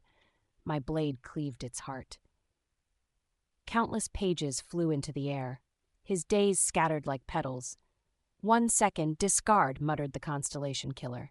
He fought a fierce battle against the spiders of the magic tower, and he had a consecutive match against me. The memories that he had accumulated during the week were exhausted. Finally, the metaphorical gun had been taken out of the constellation killer's hands. 1 second, discard. Despite reaching this end, the constellation killer did not let up. He still had something to throw away. No, he had a constant stream of things he could discard. 1 second, discard. Moment by moment, he sacrificed his unstopping present. While sacrificing his seconds, he swung his sword, called forth aura, and shielded himself. 1 second, discard. All right, 1 second, discard. That was the way he screamed. 1 second, discard. The infernal heavens was a sword that responded to all screams. 1 second, discard. I came all the way here with the screams of the snowfield, the screams of the heart, the child, and in the end, of course, it was his scream, the one that caused the others. 1 second, discard. The constellation killer muttered and swung his sword. There was no tone in his voice, so it was colorless. His eyes did not carry his feelings, so they were indifferent. The colorless and indifferent man's silver hair became disheveled as he continued to block my attacks. 1 second. Then my sword cut his shoulder. Discard. We did not stop. 1 second. Without stopping, we swung our swords. Blood spilled from his shoulder. Blood burst from his calves. Each time my sword connected, red spilled onto the gray wasteland. I buried my sword into the constellation killer's chest. He was unable to stop my advance. Thud! The constellation killer fell backwards. I pinned him down so he couldn't move an inch, raising my sword high. Lafanta agim. 1 second. I will reap your scream, and I pierced the constellation killer's heart. Blood gurgled back from his mouth. His esophagus was blocked. He couldn't speak. The constellation killer looked up at me with eyes devoid of emotion. As he looked up, he moved his lips, but his voice was blocked by his blood. But that was just how screams were. Blood flowed from the chest that once contained the heartbeat to the mouth that once contained his voice. The blood spread to our surroundings more and more in concentric circles. The constellation killer's hair, a silver halfway between white and gray, was soaked in the pool of blood. Slowly, he closed his eyes. Your presence has become more pronounced. A small voice sounded. Death King's level is growing. Your skill slots are expanding. Now your hunter rank is C-Class. May luck be with you. It didn't stop there. Your presence has become more pronounced. Death King's level is growing. The tower's voice resounded. It was like all my actions so far were coming to fruition at once. Your skill slots are expanding. Now your hunter rank is B-Class. May luck be with you. Everywhere, it grew silent. I quietly pulled the blade from the constellation killer's heart. His corpse looked docile. He lay in the pool of his own blood without expression, like someone who had been destined to die from the beginning. At that moment, Lone Seeker of Truth is shocked by the death of the constellation killer. The eye living in the labyrinth looks wary of you at this unbelievable event. The warhorse of the Eternal Plains expresses amazement at the constellation killer's death. The world was astonished. Chapter 129, Compatriot. Chapter 120, Compatriot Thurs, Ehiko Pla Lightbrin 3. What? Of course, it wasn't only the constellations who reacted to the death of the constellation killer. What? Wait, what? Did the constellation killer just die? Really? A dull voice resounded in the gray sky.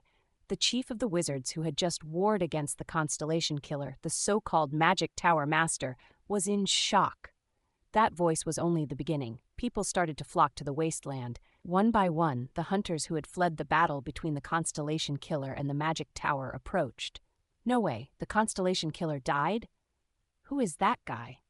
I've never heard of the Sword Emperor. Fuck, that crazy mofo bastard was reincarnated. Though they were shocked, they did not rush and pile on top of me. There was an alertness in their eyes. They were wary of a newcomer who had suddenly hunted the constellation killer. It's dangerous. I should disappear before I draw more attention. I caught my breath, which had become feverish during my fight with the constellation killer.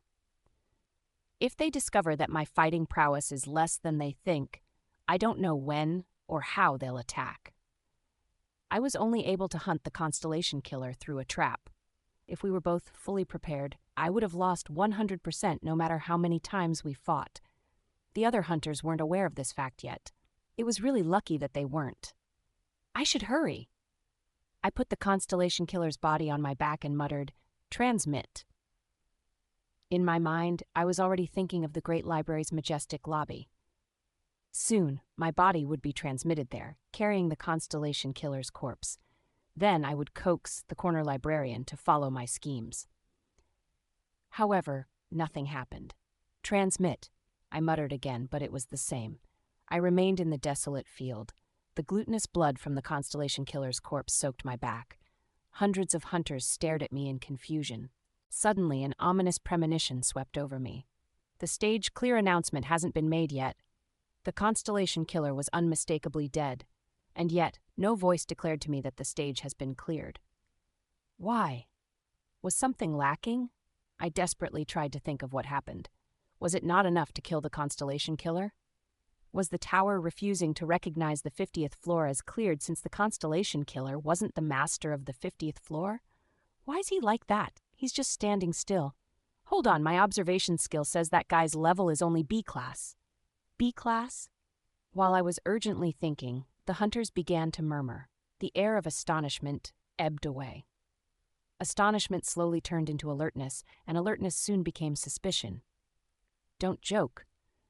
Well, he must have a camouflage skill. The Constellation Killer is at least S-Class, so there's no way he'd die to a B-Class. Hey, somebody talk to him. Are there any hunters who were active when the Sword Emperor was alive?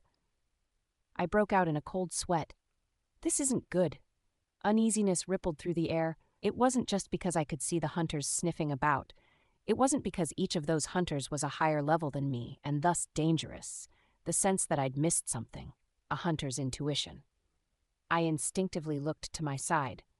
Next to me, Bei Huryong was smirking. What are you looking at? Speak honestly. You know something, don't you? I don't know what you mean. I already gave you all the advice I'll give. Saying so, Bei Huryong grinned. The corners of his mouth were filled with mischief. Shit. Cursing in my mind, I recalled the advice he gave me. Gongja? Don't see him as a human. He's nothing but a weapon that moves fully according to what he has written. Not a human, but a weapon, a fighting machine. What would I do if I was Lefanta Ajim? He's a man who calculates everything obsessively. Wouldn't he naturally have plans for if he died? My thinking became quicker. Furthermore, Bei Huryong has met the Constellation Killer before. I saw Lefanta Ajim's face for the first time in a trauma. Bei Huryong was with me then, too. He had immediately recognized Lefanta Ajim's identity. It feels like I've seen that bastard before. Even at a glance, I can recognize that he's definitely the Constellation Killer. I was wondering what kind of world such a madman was born in, that brat, so he's from Ejim. I asked Bei Huryong what sort of relationship he had with the man. Bei Huryong shrugged.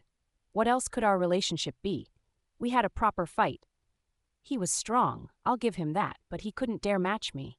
In other words, Bei Huryong beat the Constellation Killer in battle. The Constellation Killer had been defeated by Bei Huryong before. Then, wasn't it too strange? Feeling the Constellation Killer's blood drip down my spine, I looked at Bei Huryong. Yeah. There is no way a person like you would spare the Constellation Killer. The Sword Emperor. He was a crazy nutjob, but he had a noble attitude when it came to swords and martial arts. Bei Huryong killed my master. He killed her in a fair match. Master was beautiful, and she was as kind as she was beautiful. Bei Huryong recognized it, saying that this was the doctrine of the demonic cult, and cut her. Heh. The Constellation Killer was depraved. He couldn't even be compared to my master. Smart little brat. After subduing the Constellation Killer, there was no way that Bei Huryong wouldn't have killed him. This is why I like you. You have to be smart to be a hunter. There are 3 qualities a hunter needs: intelligence to plan a way to win, courage to execute the plan, skill to succeed in the execution. You have to be smart, adaptive, and competent. There was only one conclusion. Bei Huryong must have killed the Constellation Killer in the past. Only, that wasn't the end. The Constellation Killer bastard is a hunter, Gongja, just like you. The sky split, strengthening one blow. I throw away the white flower I saw when I looked down on my way here. I was only able to avoid the blow because I was extremely tense and wary of my surroundings. I had reinforced my vision and hearing, all 5 senses, with my aura as much as I could. As I keenly observed the flow of air, I felt a blade that tore the flow apart. I hit the ground. I discarded Lefantajim's corpse. I disregarded my posture. I fiercely rolled away, my sole aim to get out of that spot. Running wave. Any martial artist would laugh at my technique, but I used it with not a single inkling of shame. In exchange, I survived. Quang! The wasteland was completely uprooted. The ground broke. The sudden blow had waylaid even the crowd who had gathered to look at me. Unlike me, not all of them had been paying attention. Over 20 hunters died due to this bit of carelessness. It happened in an instant. On the way, I saw an old man planting something in a flower pot. Someone took a step. Thud. The man's footsteps echoed in the dense wasteland of screams and groans. The flower pot was small, petite. The man's life had become old and lacking, and he was planting his all into a single flower pot. For a moment, I saw the flower pot that contained the old man's life. Life, regardless of size, can be beautiful so long as it can be contained somewhere. The walker was wearing a ratty hood, one strike, strengthening. A voice flowed from beneath the hood. I forsake the memories of the old man and the pot. A gale blew, the lone seeker of truth rejoices. The eye, living in the labyrinth, watches as new events unfold. The warhorse of the eternal plains abandons the plan to attack you. The number of deaths earlier, 20, instantly doubled. Everyone but the hunters with prompt reactions was caught in the blow. There was a spirited man who ran toward the man in the hood, but soon his limbs were blown away, demonstrating to everyone the difference between courage and recklessness. I overheard people whispering in the alley. The man's hood slipped because of the wind that he himself caused. I couldn't understand them, so I shan't say they were voices. But I cannot say it was mere noise, because I wanted to understand them. The allure of something you don't understand. I wondered if that was a sign of beauty. I thought the sound of the alley was beautiful. Silver hair. While walking, I stepped on the ground. The feeling of touching the ground was new to me. It was firm, it was nice. I thought that maybe the people of the world would become nicer if they walked around on bare feet. Then I felt pained because I thought they would step on a glass shard. The people who walk barefoot in this world are good people, but that is why they will always be in pain. Blue eyes. I deduce that the one who murdered me is in this group. Among them, the person with the highest possibility of being the killer is the one that was carrying my corpse. An old notebook. It is the first time I've died in 153 years, 7 months and 2 days. The hunter who killed me in the past, the Sword Emperor, was distinctly more skilled than thus. I added a rule on page 2. If I am about to be killed by an opponent stronger than me, I will escape. This is the lesson I gained after dying 3 times in 3 battles against the Sword Emperor. The silver-haired man scanned the old notebook with his blue eyes. From my judgment. Then he looked at me. You avoided 2 of my blows. But if you were a fighter on the Sword Emperor's level, you would have counterattacked immediately after dodging. The Sword Emperor said his level of martial arts was called the Dawn Circle Sword. Your skills are not on that level. The holy sword by my waist trembled. It's hard to understand why I was killed by a person on your level, the one who massacres constellations. This means that you are smart enough to devise a method that I cannot guess. A hunter who is smarter than me is dangerous. If you gain more outstanding power than you have now, you may grow into a hunter comparable to the Sword Emperor. A human weapon, a person who plans for his own death and has made an additional body. Whether it was a clone, a puppet, or some constellation's technique, the constellation killer, Lafanta Agem, stood before me. Don't see him as a human. The constellation killer bastard is a hunter, Gongja, just like you. Like me, who never really dies no matter how much I die.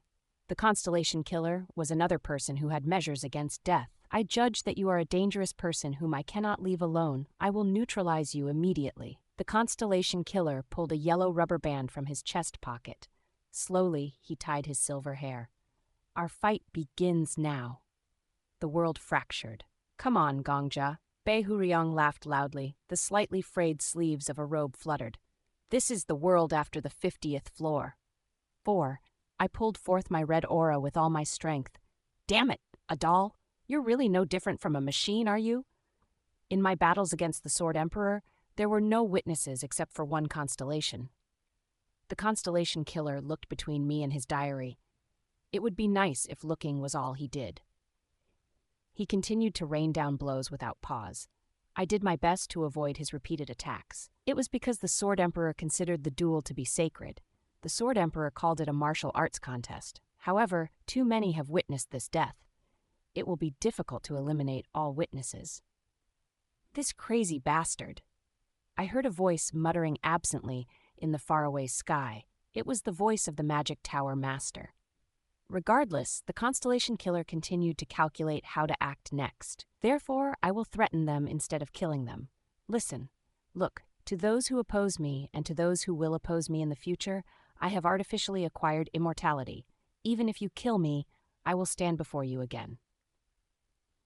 And I vow to kill the person who has killed me. If a group work together to kill me, I will destroy the whole group. Boom! I narrowly managed to avoid the Constellation Killer's attack. The attack I dodged did not cut me, but the Constellation Killer's corpse. The corpse was cut off at its waist in one stroke. This was crazy. That guy, the Constellation Killer, shredded a body that looked exactly like his own. My declaration is not just a threat. I will kill you here to prove it. His face was still expressionless. It was like he placed no value on his own body, strengthening one blow. The Constellation Killer dashed at me. I abandoned all the beauty of the world. Ah! I had been under the illusion that time had stopped. As a wave of air from his sword strike ripped through the earth, I looked the Constellation Killer in the eyes. They were apathetic, pure madness. His eyes were not afraid of any sacrifice or price he had to pay in order to act on his convictions. Yes, Behuryang was right. This man was a person who lived as a hunter just like I did. It's me, I lamented. It's me if I didn't meet Raviel. Staring at my imminent death, in that moment I gave up on defending. I ignored it. But I wasn't just throwing away my life. Don't kill yourself without my permission. Don't die even when there's an easy escape. Even if you don't think you can escape death, struggle until the end. As I gave up on defense, I swung my sword. If I couldn't block the blow anyway, even if I was going to die, I could at least hit him properly. That was just who I was. That was the promise I made with Raviel. Chwak! My sword collided with the Constellation Killer's strike. My blade cut open the diary in the Constellation Killer's left hand. I saw the Constellation Killer's silver eyebrows twitch. His blow had pierced me. I admit it. I coughed. Blood poured back down my throat. My vision turned white. Even as my body boiled, I glared at the Constellation Killer until the very end. You are a monster. You're stronger than me. You're very cautious like me. However, you're not the only one who has another chance, Lefanta Ajim. Kill me. I'll die for you now. Kill me again, and again. Let's kill each other. Your hell and my hell can compete. The last person standing will be me. You are wrong. The corner librarian rejoices but also despairs. I will beat you. You have died. Just wait. Currently, your hunter rank is B-class. As part of your penalty for leveling, the order of your skill activation will be changed. I will definitely to you. Warning. The trauma of the enemy who killed you is being materialized. The data necessary for materialization will be extracted from your memories. The whiteness I saw turned red. The severity of the penalty is high. The penalty is the animal road. My consciousness drifted away. From a faraway world, like it was crossing nirvana, there was a melody. Ding dong dang dong. Somehow the tune sounded very familiar. It was the sound of a bell I think I heard a long time ago. Where did I hear this? Oh, where? Where was it?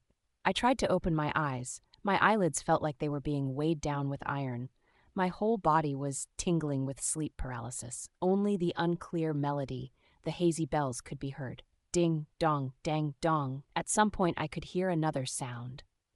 This is the broadcasting department, notifying all students remaining on school grounds. School? Other than the students who will participate in nighttime self-study, everyone, please go home now. Once again, the broadcasting department announces, go home. Recently, some students have remained on school grounds after dismissal time has passed. To the students at school now, please return home if you have not applied for nighttime self-study. Ding dong dang dong. The bell rang again, and the voice stopped speaking. What the hell was this? I struggled to break free of the sleep paralysis. But struggling was no use, so I concentrated my consciousness on one point as much as I could. I felt my body fidget. As I was trying to move my fingers by concentrating a bit more, something hit my head. Sunbei, wake up! We've been dismissed! Only then could I move, like I had been released from binding magic. I exhaled violently. Gradually, I regained control of my body. Sensations returned. The first to return was hearing, then sight. Aha! Drawn by the familiar laugh, I raised my head. It's not good for you to sleep on your desk. It's bad for your back, and more importantly, you won't sleep well. I understand that you're studying hard since it's almost midterms, but please go home and sleep instead. The heretic questioner was smiling down at me. However, something was different. Heretic questioner? The heretic questioner was wearing a school uniform. What? A heretic questioner? He tilted his head side to side. Who's that? Maybe, are you the golden silk? Were you possessed by the heretic questioner again? Possessed? Ah, did you have a dream? Ahaha. Sunbay, you read a lot of books. You must have had an interesting dream. I slowly looked around. The two of us were at a library, but even though it was a library, it was shabby when compared to the great library of all things. If the great library was a magnificent chateau, this was a cramped kennel. Looking out the window, I could see a wide schoolyard, like a normal school. Sword Emperor. Feeling my mouth go dry, I muttered in my head, "There's trouble, Sword Emperor." I think the penalties became totally weird as my level went up. Before, I saw the trauma like I was peeping in a dream. But this, Sword Emperor? There was no response. I looked around again. Hello? It was quiet. Hey, Sword Emperor. It was silent. Then I realized, now Sunbay, let's leave now.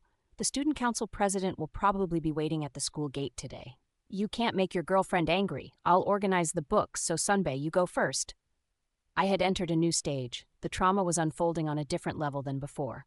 Chapter 130, Compatriot 3. Chapter 130, 3. Thursdays, Lightbryn 5. Go, go! Cherish your relationship. It won't do for the leading star of the romance who went down in Shinso Middle High School's history to make his girlfriend wait. The heretic questioner basically kicked me out of the library. My head was blank. I didn't know how to respond. While I stood tongue-tied, the library door slammed shut. The school was silent. The gray granite floor of the corridor was slippery. When the sunset reflected on it, it was a shiny red. Nobody was walking in the hallway but me. Only calls of pass, pass, and the sounds of students kicking around a soccer ball in the distant schoolyard were present. Really, what's going on? I walked like I was sleepwalking. The student council president will probably be waiting at the school gate today. You can't make your girlfriend angry. I had never attended high school. However, I did go to middle school for about 2 years. I was familiar with the facilities of a school. First, I'll head to the gate. The columns and walls of the hallway were pale, painted with a light green. It wasn't a pretty green either, just a bland color. Even the tacky fake color seemed familiar. Stairs. There should be a staircase nearby. Ah, found it? It was then. As I reached the stairs, I felt a presence. When I looked up, because of the presence, the stairs that led to the rooftop. A student was standing right in front of the iron door. He had a small frame. The student stared at the iron door that would not open. He was probably looking at the chains and the lock on the doorknob. The student seemed to notice my presence as well, and our eyes met. It was a face I was seeing for the first time. The student dropped his head, then silently walked down the stairs past me. While he passed, I saw the child's uniform collar. The white collar was stained with dirt. It smelled familiar to me. It was the smell of poverty. Of course, I only caught a glimpse. The student disappeared down the hall, behaving properly, living joyfully, with a happy heart. A poster with a flashy motto hung in the stairs where the student had stood. The words were pointless, saying nothing about anything. Rather than words, they were a failure. The poster was hideous. As if desperately trying to hide its uselessness, the slogan's font and color were cute. It wasn't until a long time later that I came to my senses. Yeah, I should leave too. I arrived at the school gate. A black limousine was parked in front of the gate. Wait a moment. Let me explain what I just saw. I went down the ordinary stairs and crossed the ordinary schoolyard to reach what should have been an ordinary school gate. But what was this? There was a super high-end black limousine, one you'd only see in movies, parked in front of the school gate. You're a little late today. And the person dearest to my heart stood by the limousine. Raviel? It's a lovely evening, Gongja, my love said calmly. Now that I've seen your face, the sunset is even more beautiful. The sunset's glow must have become red to match the color of your cheeks. There were students on the field who hadn't gone home yet. Students playing on the basketball court, students taking short walks before going to self-study, and students kicking around a ball on the soccer field. They all stopped whatever they were doing to look our way. Look over there, that's Sunbae. Oh, that's the one dating the daughter of the Chaebol family. I'm friggin' jealous. The public confession at the festival. This was crazy. What's wrong, Gongja? Your dopey expression is a part of your charm, but you look seriously confused now. Have you decided to develop a new kind of appeal? Raviel? Raviel, you're from a Chaebol family? My head felt woozy. What was this crazy trauma trying to show me? Was it giving me the gift of Raviel wearing a school uniform? Should I take a picture? And preserve it for the ages? Was there a way to bring photos taken inside a trauma back to reality? You're saying something weird? Boyfriend. I was born into a Chaebol family, and of course I continue to live as a member of a Chaebol family. This was crazy. Raviel called me her boyfriend. She called me boyfriend. What do I do? Should I film this? Record her voice? I should film it, right?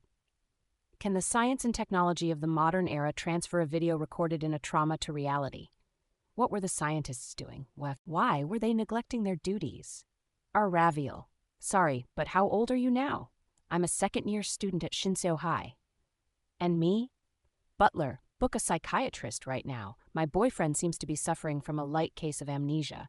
As for the answer to the question, you are of course in the same grade as me, boyfriend. To meet Raviel while we're in high school, being able to spend my youth with Raviel. What is this? Isn't it too great of a blessing? I'm the happiest man in the world. Butler, cancel the appointment. My boyfriend is acting as usual. We had a brief romantic moment in front of the school gate. It was a happy time. There were shrieks in the schoolyard, but I didn't pay them any mind. Based on what the heretic questioner said, we two were an official couple at school. Even if we are reborn in a different world, I will always love you, Raviel. I have loved you from the past life and will love you in my next. For me, love's name will always be replaced by 3 syllables, Kim Gongja. But first, we need to live in this present life. Get in the car, I'll take you home. Home. To me, home meant the orphanage. Was Raviel taking me to the orphanage then? No, this trauma world was clearly different from the outside world in reality. I never went to high school. I had never heard of a place called Shinseo High. What would my home here be like? Something big happened at your house yesterday, didn't it? Raviel said, getting inside the limo. The inside of the limousine was comfortably spacious. However, the two of us purposefully snuggled up next to each other, sitting side by side. Sorry?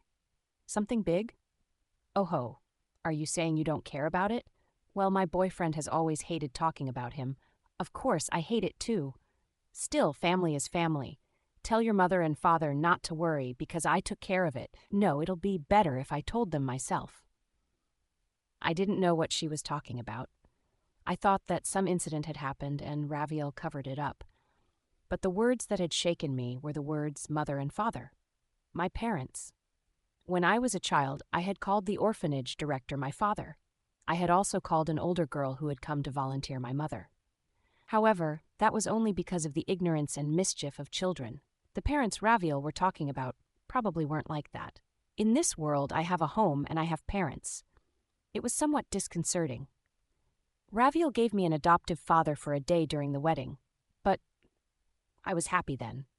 However, it was a happiness that someone I loved gave me, and it would disappear if I indulged in it. But now, these were parents who had existed and would continue to exist as such.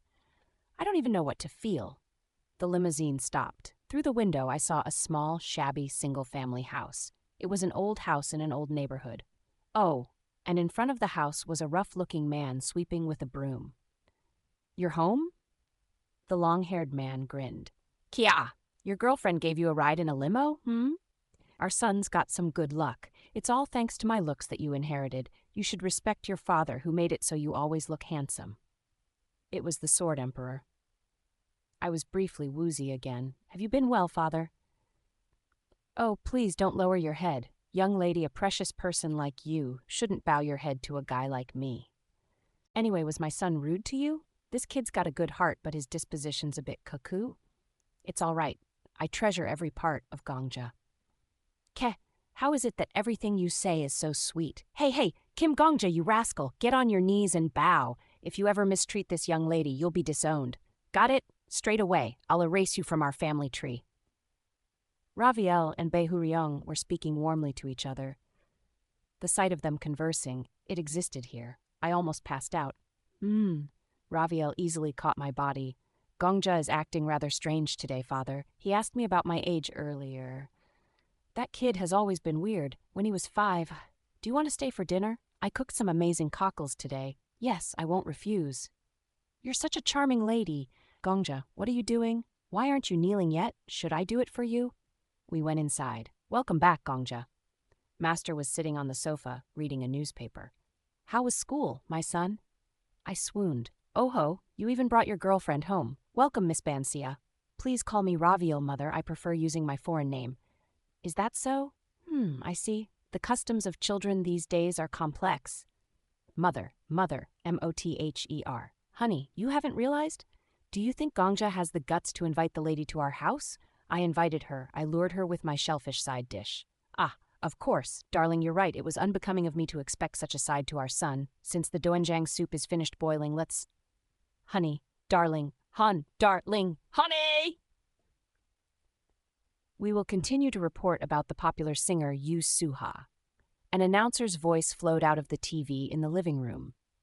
In the incident that shocked many people yesterday, this image shows the singer Yu Suha assaulting someone. But this morning, a report came saying the picture had been manipulated.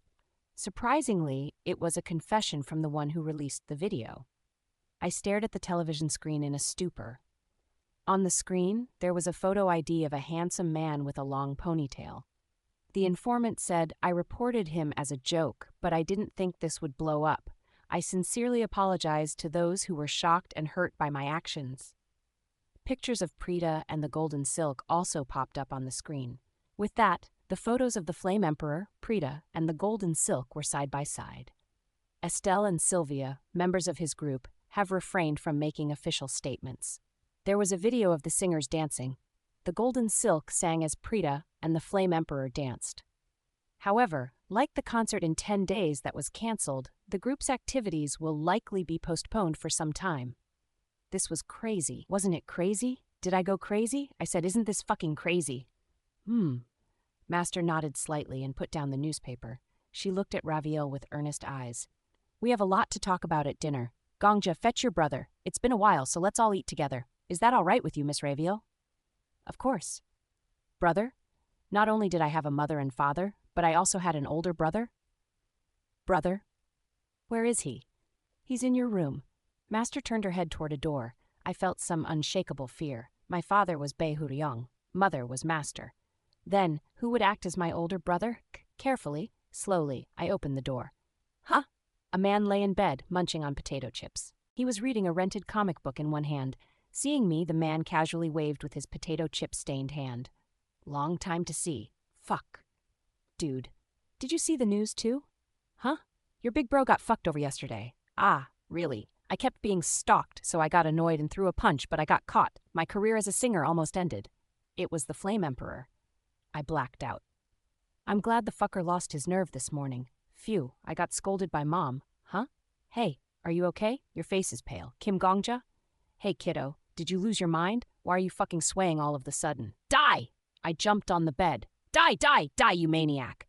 "Yee, you bastard, are you nuts? Hey, calm down. You think I'll calm down when you just called Master Mom, you fucker? Die! Die and apologize to Master." "What sort of bullshit? No, wait, fuck. Since when did you get this strong? Hick! Yoop! Cug!" "I strangled you, Suha. From the bottom of my heart, let's accept that Behuriong was cast as my father. I will never accept it in reality, but let's say that he is. But this guy as my blood brother? This guy, this psychopath as my brother? Die! Mom!" Yusuha coughed and screamed, "Gongja is hitting me! Mom!" I was gonna go mad. Chapter 131, Wasteland. 1. Chapter 131, Wasteland. Later. Thursdays, Lightbryn 1. I know it was bold of me, but I took the liberty of handling brother-in-law's incident. After the squabble had been broken up, we gathered at the table. The Flame Emperor had a shiner. I had a bump protruding from my head. Master hit me good while scolding me. These incidents have to be snuffed out early on or buried the very moment they happen. The The latter is usually preferable, but the timing wasn't good in this case. There wasn't any political drama happening, and brother-in-law's concert had been scheduled for 10 days later. Raviel deftly picked up a cockle with her chopsticks and ate it. Swish, click. Raviel was using chopsticks here. This sight existed. So pretty. Oh, I was grateful for the invention of chopsticks. The chopsticks were probably grateful to be used by Raviel, indubitably so, though the way she called the Flame Emperor bastard, brother-in-law made my insides twist. Yes. Don't look at me so heatedly. Raviel spoke like she was troubled. Turn away, or lower your head. I'm speaking with your parents right now. I don't want to do something embarrassing in front of your mother and father. All right. I obediently lowered my head and ate the food. What? This cockle dish. It's really fucking good. Baehuryong had made this? Was Baehuryong actually a good chef? My worldview was being shaken. Ah, but please don't say brother-in-law. That guy doesn't deserve to be called that by you, Raviel. Please just call him a dog. Hey, brat, you've become quite the punk while I was gone, huh? Master slowly took a sip of her drink. It's a little embarrassing, really. Miss Raviel, I would understand if you had acted on Gongja's behalf, but as you know, Gongja and Suha's relationship is not good. Did you need to help Suha with your family's power? I didn't, Raviel said calmly. I just wanted to show it to mother and father. Show it? What do you mean? You two probably underestimate the strength of our love. You may think that it's just a passing amusement for the daughter of a Chaibal family making nice memories for our school days and gaining life experience. Whether with good intentions or bad, that's how you view us. Raviel's voice trickled over the dining table. But I am serious. I will sincerely take you in as my new family. There are some in my household who are against my choice of partner, but I will crush all resistance. I took care of this incident to show you my skills and my resolve. Please allow the two of us to marry, mother, father. Master smiled wryly. I see that a very generous child has grown close to my son. I thank you.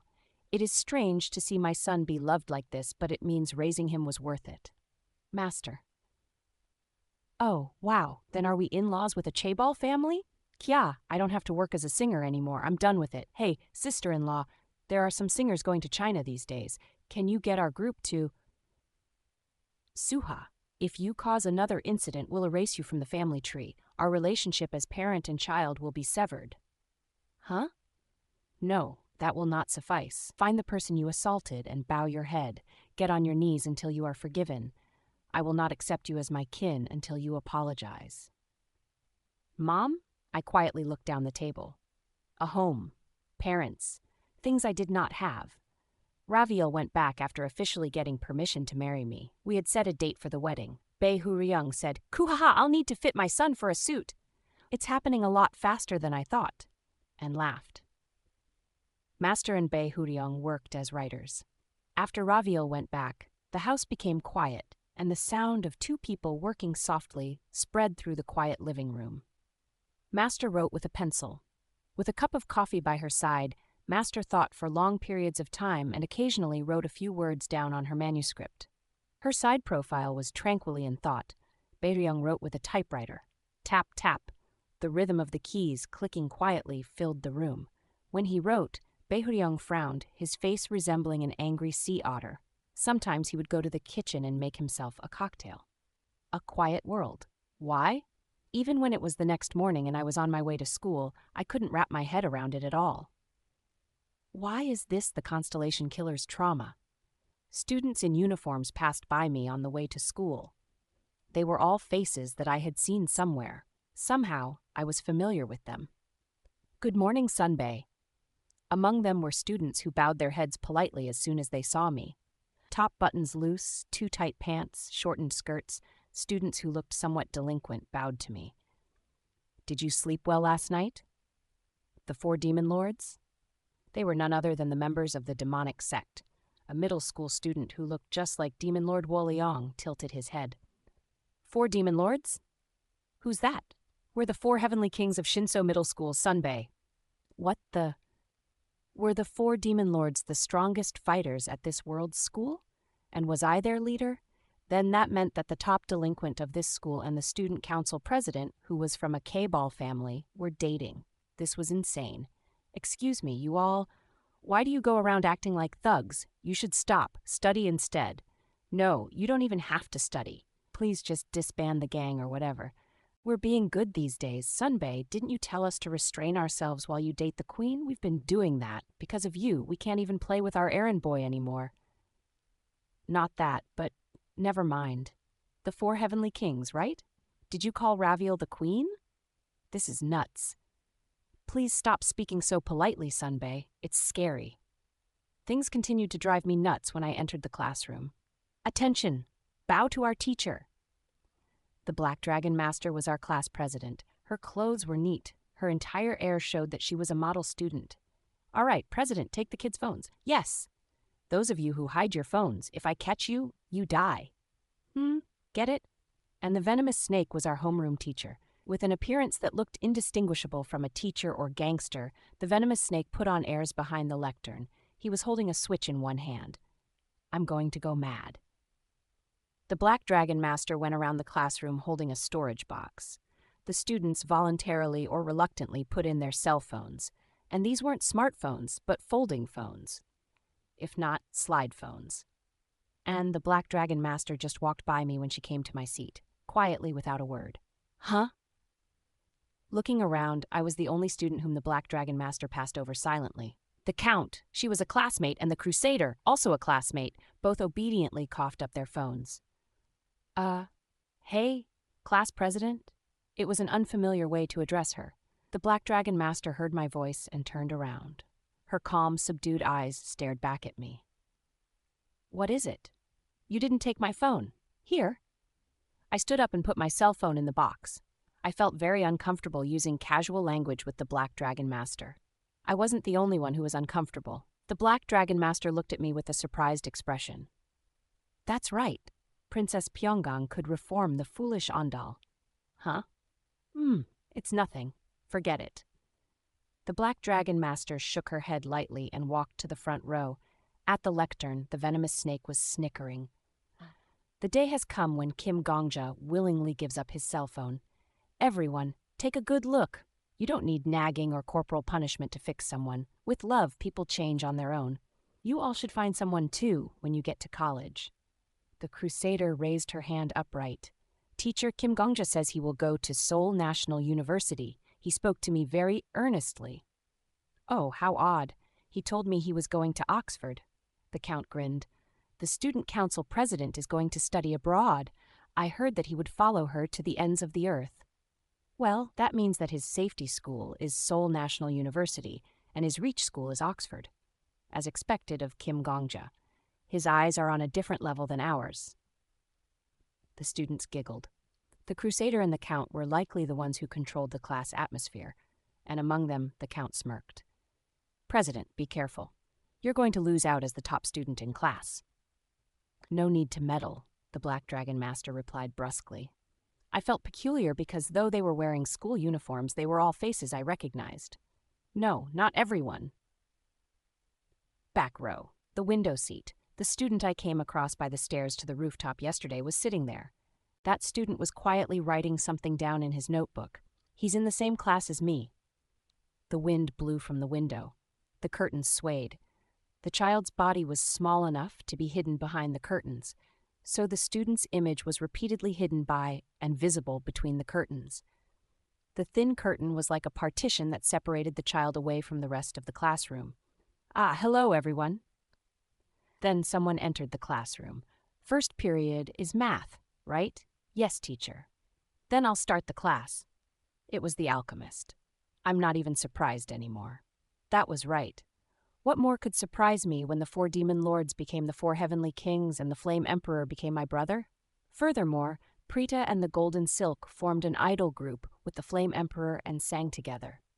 The alchemist being my math teacher? That was nothing. Sure, why not? The days seemed to pass in an instant. It's Gongja-hyung! Gongja-hyung, let's play together! When I left the cafeteria at lunchtime, a bunch of middle school children swarmed me. The 10th floor. They were the children I had seen in the hide-and-seek game at the Hellfire residence. All you do is study these days. Come play with us. Let's play soccer. The children, who had been tortured to death when they had done no wrong, had become middle school students and were smiling brightly. For a moment, I couldn't breathe. All right, let's play together. On the campus where the junior high and high schools neighbored each other, I played with the children. An old security guard stood at the school gate. It was Namgungun, the Murim Lord.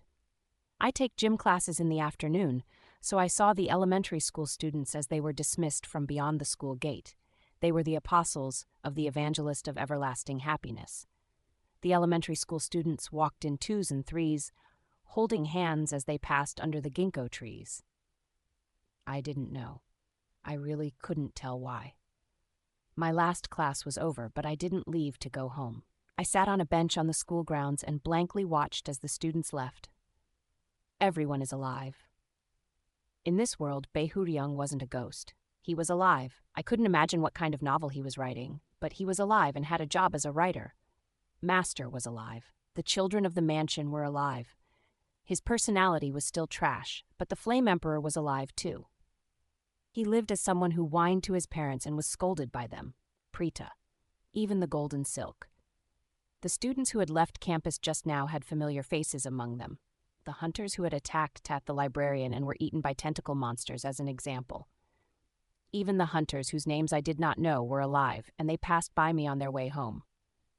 This is Lafanta Ajim's trauma? Wasn't it a gentle, easygoing life? Wasn't it a happy construct? What part of this world resembled hell? Here you are, boyfriend. I turned my head. Raviel was standing behind me with a smile. Raviel, you look like you're thinking. I was worried something happened because you didn't answer your phone. It's not good to needlessly make your lover worry. Ah, I hurriedly pulled out my phone and turned it on. I had forgotten to power it on again when I got it back after school. I'm sorry. I'm just a little upset. What has shaken my boyfriend's heart? If possible, I want nothing in the world to make your heart quiver but myself. I tilted my head back a little. Raviel lowered her head. With the back of the bench between us, we shared a breath for a moment. Raviel? Do you know the name of my parents? Raviel blinked. Of course. Can you tell me now? Mother's family name is So, and her given name is Baikyang. And your father's family name is, and his first name is... A silent sound. When Raviel said Bae-Hoo-ryung's name, her voice was smothered by white noise. Ah! It was obvious. After all, I didn't know Bae-Hoo-ryung's real name. If this was a dream, I couldn't learn something I did not already know. Of course, today, during break time, I took a look at the attendance book on the lectern in the classroom. I wanted to check if the names of the Black Dragon Master or the Crusader were written on there. However, plus attendance number 1, Kim Gongja, attendance number 2, attendance number 3, Nerin, attendance number 4, attendance number 5. Most of the names were not written on there. I tried to learn the names, but I couldn't. It was like someone had scribbled it over in black ink. Raviel. This may sound weird, but I feel anxious. Raviel, you're the young lady of a Cabal family. Logically, there's no way that you would spend your school days with someone like me at a school like this. Your words are making me anxious as well.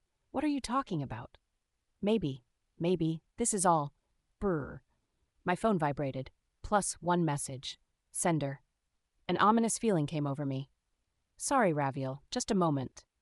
I opened my phone. Soon, letters appeared on the screen. Compared to a smartphone, the screen was cramped. Plus, the one who murdered me was you. Don't forget, you killed me. My whole body stiffened. The air seemed to freeze. Then, Kah! A scream tore through the schoolyard. Chapter 132, Wasteland. Chapter 132, Wasteland 2. Translator, Thursdays. Editor, PR, Lightburn 2. Look over there, over there. Well, what do we do? Should I call a teacher? Students gathered at the schoolyard and pointed to the rooftop. What's that guy trying to do? Dunno, it looks like he's going to jump. A student was standing on the roof. What do we do? Fuck! Somebody call a teacher. Over there! There! The students who had been playing soccer. The students taking walks. Even the students who were leaving school a little bit late. The kids who were scattered around the campus gathered in bunches. The behavior was instinctive. They felt that whatever was going to happen, it was something they could not handle on their own. This Some people decided to act quickly instead of pointlessly gathering around. This isn't good. Gongja, call 119. Tell them our school's name and that a student is trying to jump from the roof. Hurry, I'm going to the roof to try to stop him. Raviel did not send someone to call the teacher. Instead of looking for someone else to take responsibility, she urgently reacted to the situation. Raviel hurried to the school's main building without waiting for my response. Ah! When I saw Raviel's back, my frozen body began to move. That's right, I didn't know what was happening, but there was no time to waffle. I hurriedly dialed the numbers on my cell phone. 1. Thwack! Something fell on the ground just before I could press 9. At first, I thought the student had jumped. However, the thud was too quiet for it to be a human body. It was the sound of the student on the roof throwing his cell phone. I looked up at the roof while pressing the 9. Our eyes met. It was the face I had seen in the classroom. The boy who had sat in the last row by the window, studying silently by himself. But it was only at this moment I felt I was seeing the child's face properly. The child's eyes were black. The child's cheeks were white. The child raised a corner of his mouth in a mocking smile. Slowly his lips moved, a silent sound. His words were buried by the distance, but I could read them by looking at his lips. A word that I had to recognize even if I didn't want to acknowledge it. Die. Then, small fingers like a rake let go of the fence on the rooftop.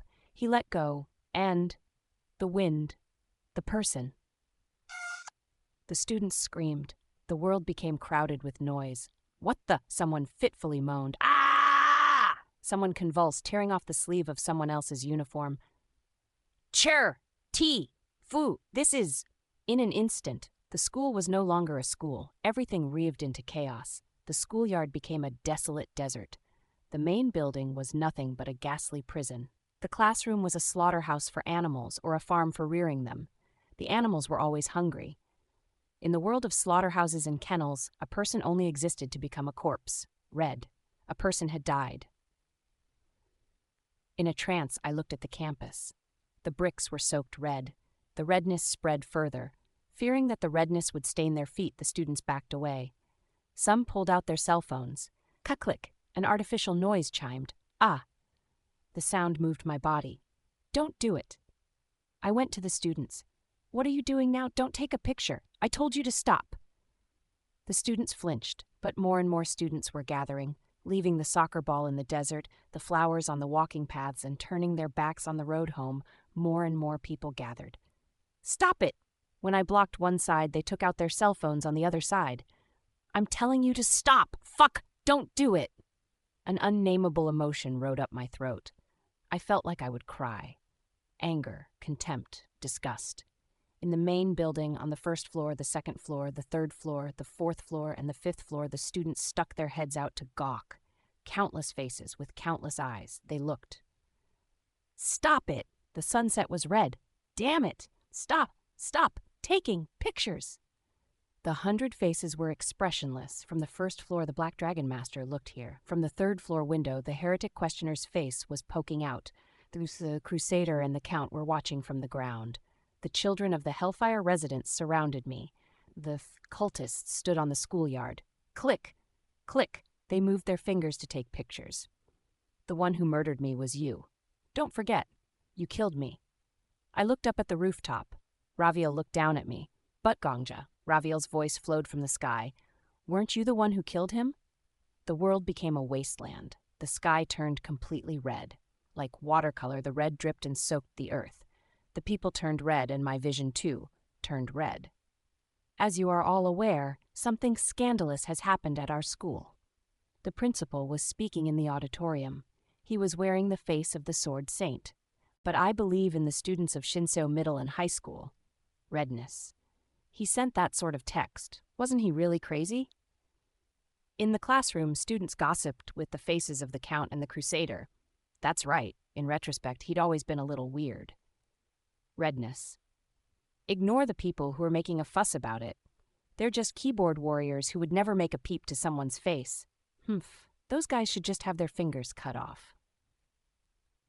At home, my father drank whiskey with Bai Huryong's face and smile. Yeah, man. Sometimes you beat people up in life. So what? Why'd he just take it and die because of something like that? Wasn't he a total attention whore? Hey, call the 4 heavenly kings. Let's go play a game. My older brother put his arm around my shoulder with the cheerful voice of the Flame Emperor. Redness. Yes, your teacher is also devastated. I'm torn, but... The homeroom teacher spoke at the lectern. His face was the venomous snake's.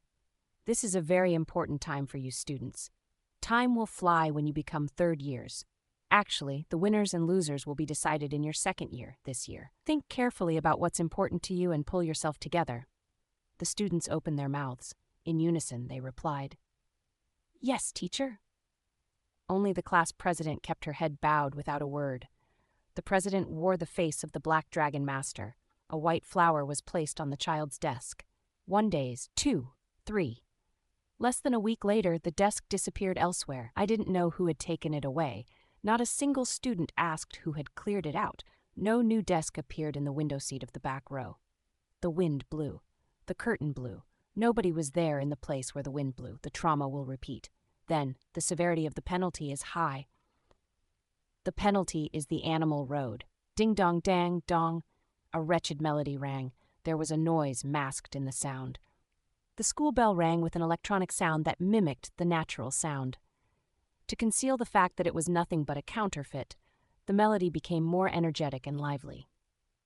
This is the broadcasting department, notifying all students remaining on school grounds. An imitation.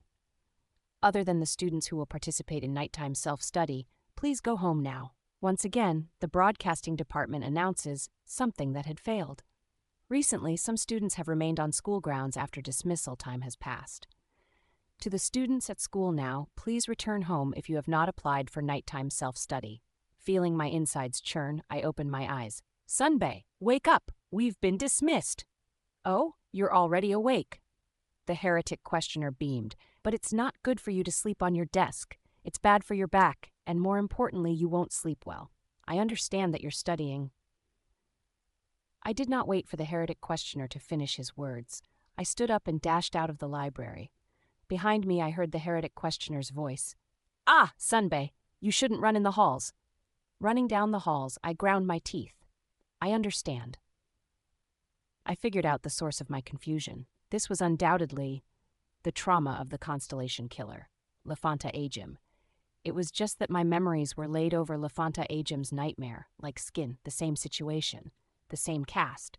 However, their appearances were those of the people from my life, not the people whom Lafanta Ajim would remember. That was why the Black Dragon Master, the Crusader, and the Count became students. Master and Bei Huryong became my parents. As for me, I'm the culprit. There was a bloody taste in my mouth. I'm the perpetrator of this situation. I had experienced many traumas until now, but each time I had been an observer. I had always felt like a first-person observer, but because my rank grew, the penalty increased. Here I was party to the trauma. Not only me, but everyone I remembered, except for one person. Damn it, I arrived at the stairs, behaving properly, living joyfully, with a happy heart.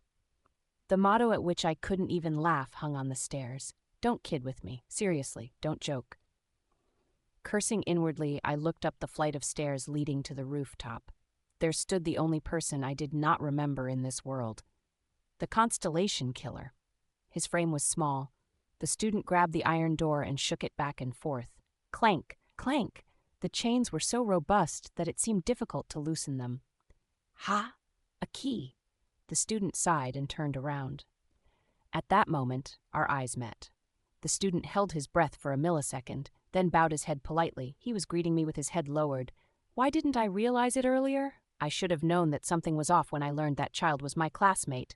Wasn't it obvious? What kind of classmate would greet another classmate with a bow? It was wrong.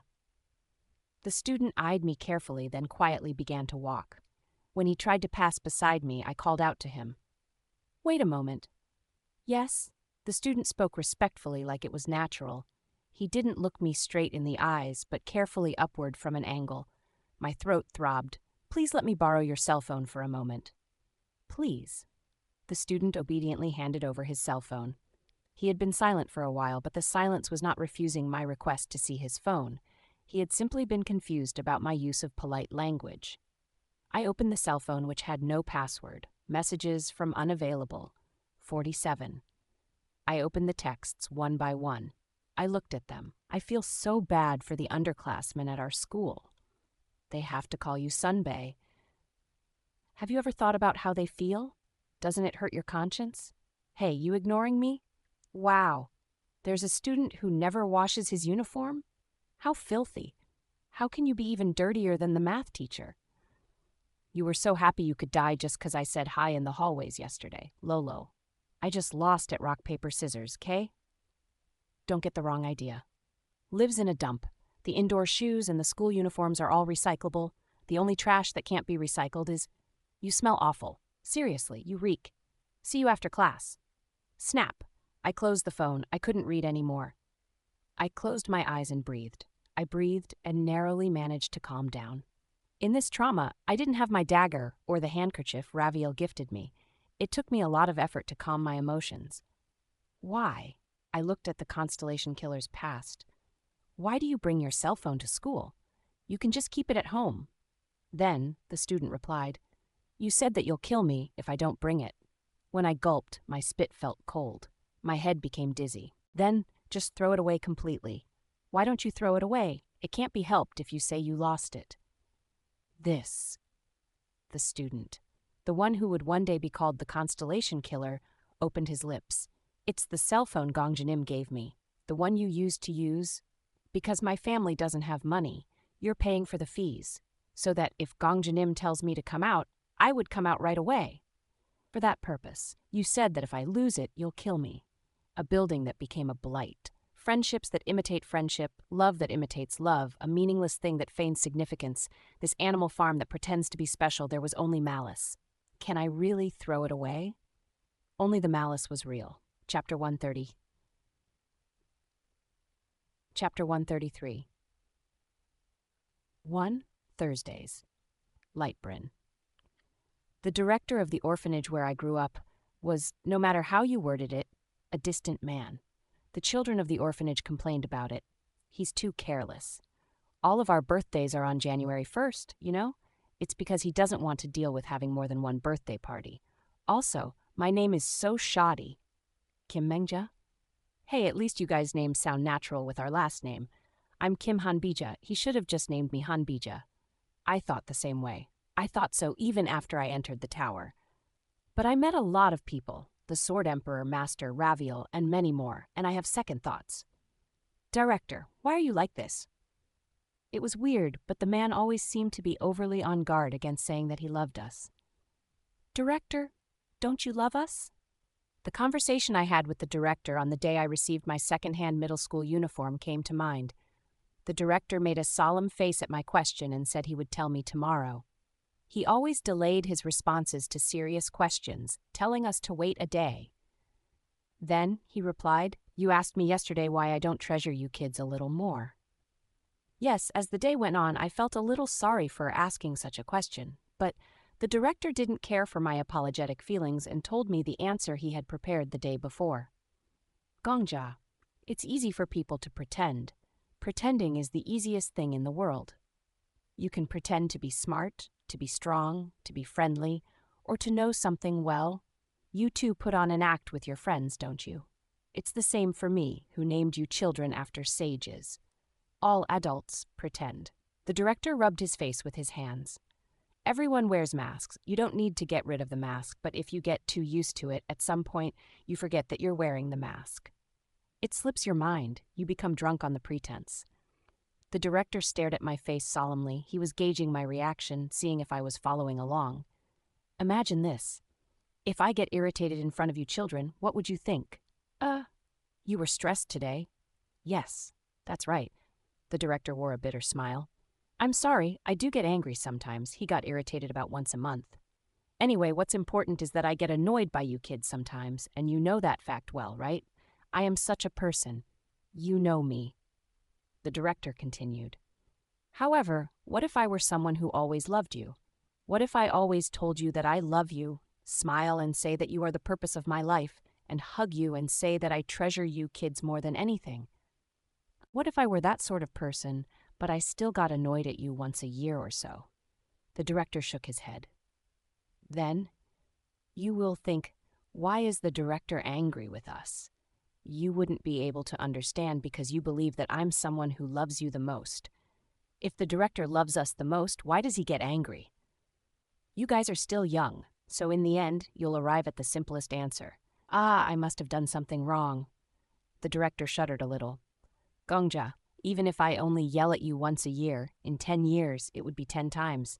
Say that you only remember half of that, so 5. The memories from these 5 times are more than enough to affect a person's character.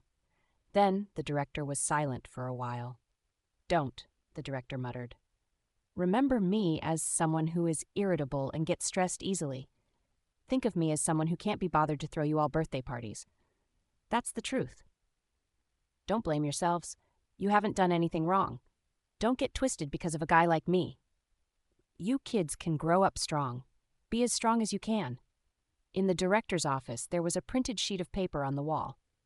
It was right across from the director's desk, so it melded with the background. It was something that was always there, like wallpaper or floor patterns. But that day, I looked at the paper. For all people to live as humans, based on a belief in human dignity and social justice, join with individuals, families, groups, organizations, communities, and all of society, I will always stand on the side of the marginalized and the suffering, defending their human rights and interests, rejecting injustice and corruption in society, putting public interests before personal ones. By following the social worker's code of ethics, I commit to being a social worker with morality and accountability. With my free will, I solemnly swear on my honor. I looked at the director. The director looked stonily into the air like he was lost in thought. Black eyes. His eyes were burned into my memory. I'm sorry, Raviel. I can't go home with you today, I said, standing at the school gate. Raviel looked at me. Her gaze slowly dropped to my hand. There was another hand there as well. It was the hand of Constellation Killer. I had grabbed the Constellation Killer's hand and dragged him all the way here. He didn't ask why I was holding his hand or where we were going. He just meekly kept his head down. My boyfriend sometimes acts in bizarre ways. The way you act is almost a mystery. I think that side of you is amazing, Raviel murmured. Do as you wish. Follow your heart. Is there anything I can help you with? Not now, but if I need help, I'll tell you right away. I believe in you. Always. Raviel kissed me on my forehead. Then, without hesitation, she turned around and entered her limo. The limousine was driven by a butler who resembled the Grand Chamberlain, and they soon disappeared down the road. Now, I looked back at the Constellation Killer. Let's go. Where to? To your house. The Constellation Killer hesitated for the first time. He seemed to shudder, but I was adamant. First, I would visit the Constellation Killer's parents and apologize. Though I don't know where to start untangling this knot. Of course, the apology wouldn't end the trauma. It couldn't be resolved so easily. As the difficulty increased, it seemed that the trauma became a stage I needed to clear. For now, I'll do what I can, one step at a time, like I always did. However, my attempts to resolve the trauma were thwarted from the start. It's here. I was speechless when I saw the house the Constellation Killer led me to. It was a garbage dump. At the foot of a mountain, there was an empty lot where the pine trees were scarce. This clearing acted as a small dump for the city. Plastic bottles, dirty styrofoam, and crumpled paper that the city's people discarded were piled up messily. In the middle, there was a shack. Lives in a dump. The indoor shoes and the school uniforms are all recyclable. The only trash that can't be recycled is... My head throbbed. I thought the text was just being spiteful. Bastards. How about your parents? Are they working? The shack was not a haven, but a shelter. The wall did not reach up the roof, so there was a gap. The roof was covered with gray vinyl. My father collects and sells junk. Plastic trash surrounded the shack like a moat. The labels on the plastic surrounding the shack were torn off, unlike the other trash around. They were clean. Perhaps that was why the shack looked like it was floating on a sandy beach made of white plastic. How about your mother? I don't have one. All right, are you friend? We waited for 2 hours before the Constellation Killer's father returned home. He was a poor man, but he was a man who had been crushed more by life than by poverty. I could see it as soon as I saw him. A small room. Sometimes when I looked in the mirror, I was like that. No, I'm not his friend.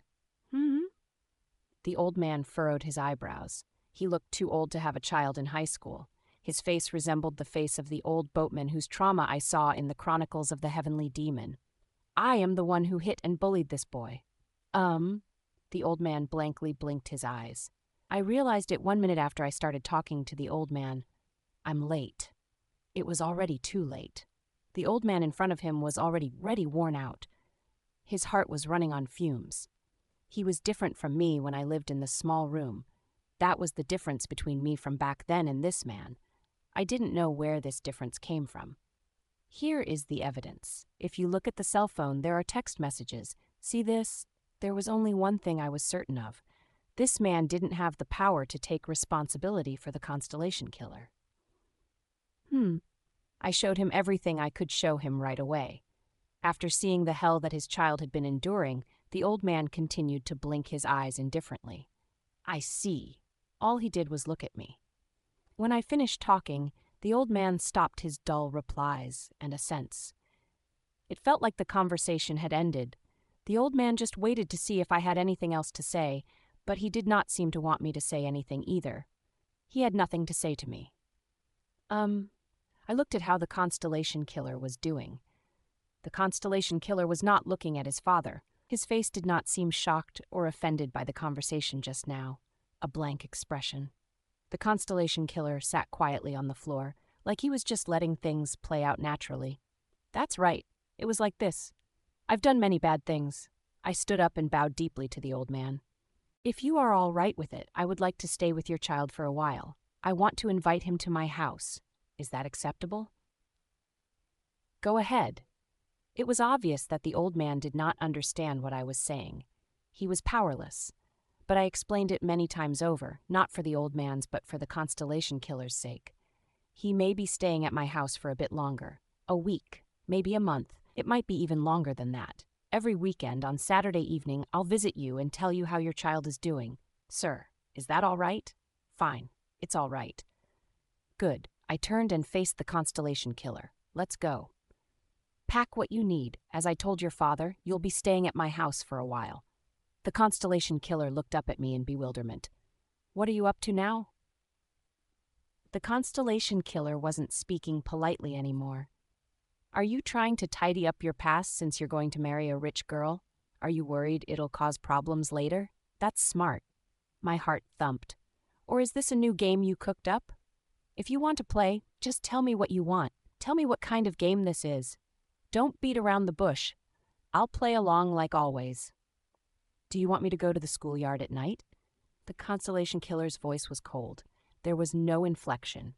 It was the voice of a person who had decided to die the next day. I'm sorry. Are you insane? You are, Kim Gongja. Please just give me a day, I beg you. I'll do whatever I can. Please endure it for one more day. It was just one of the many days I had left to live, but for the person in front of me, it was his final day. I had no choice but to hope. I had to ask for it. There was nothing I could do other than hope and ask. Do it yourself, whatever you want. The Constellation Killer muttered like he was exhausted. I grabbed the Constellation Killer's wrist and headed home. Since I didn't know the way from here, we had to return to school and head over from there.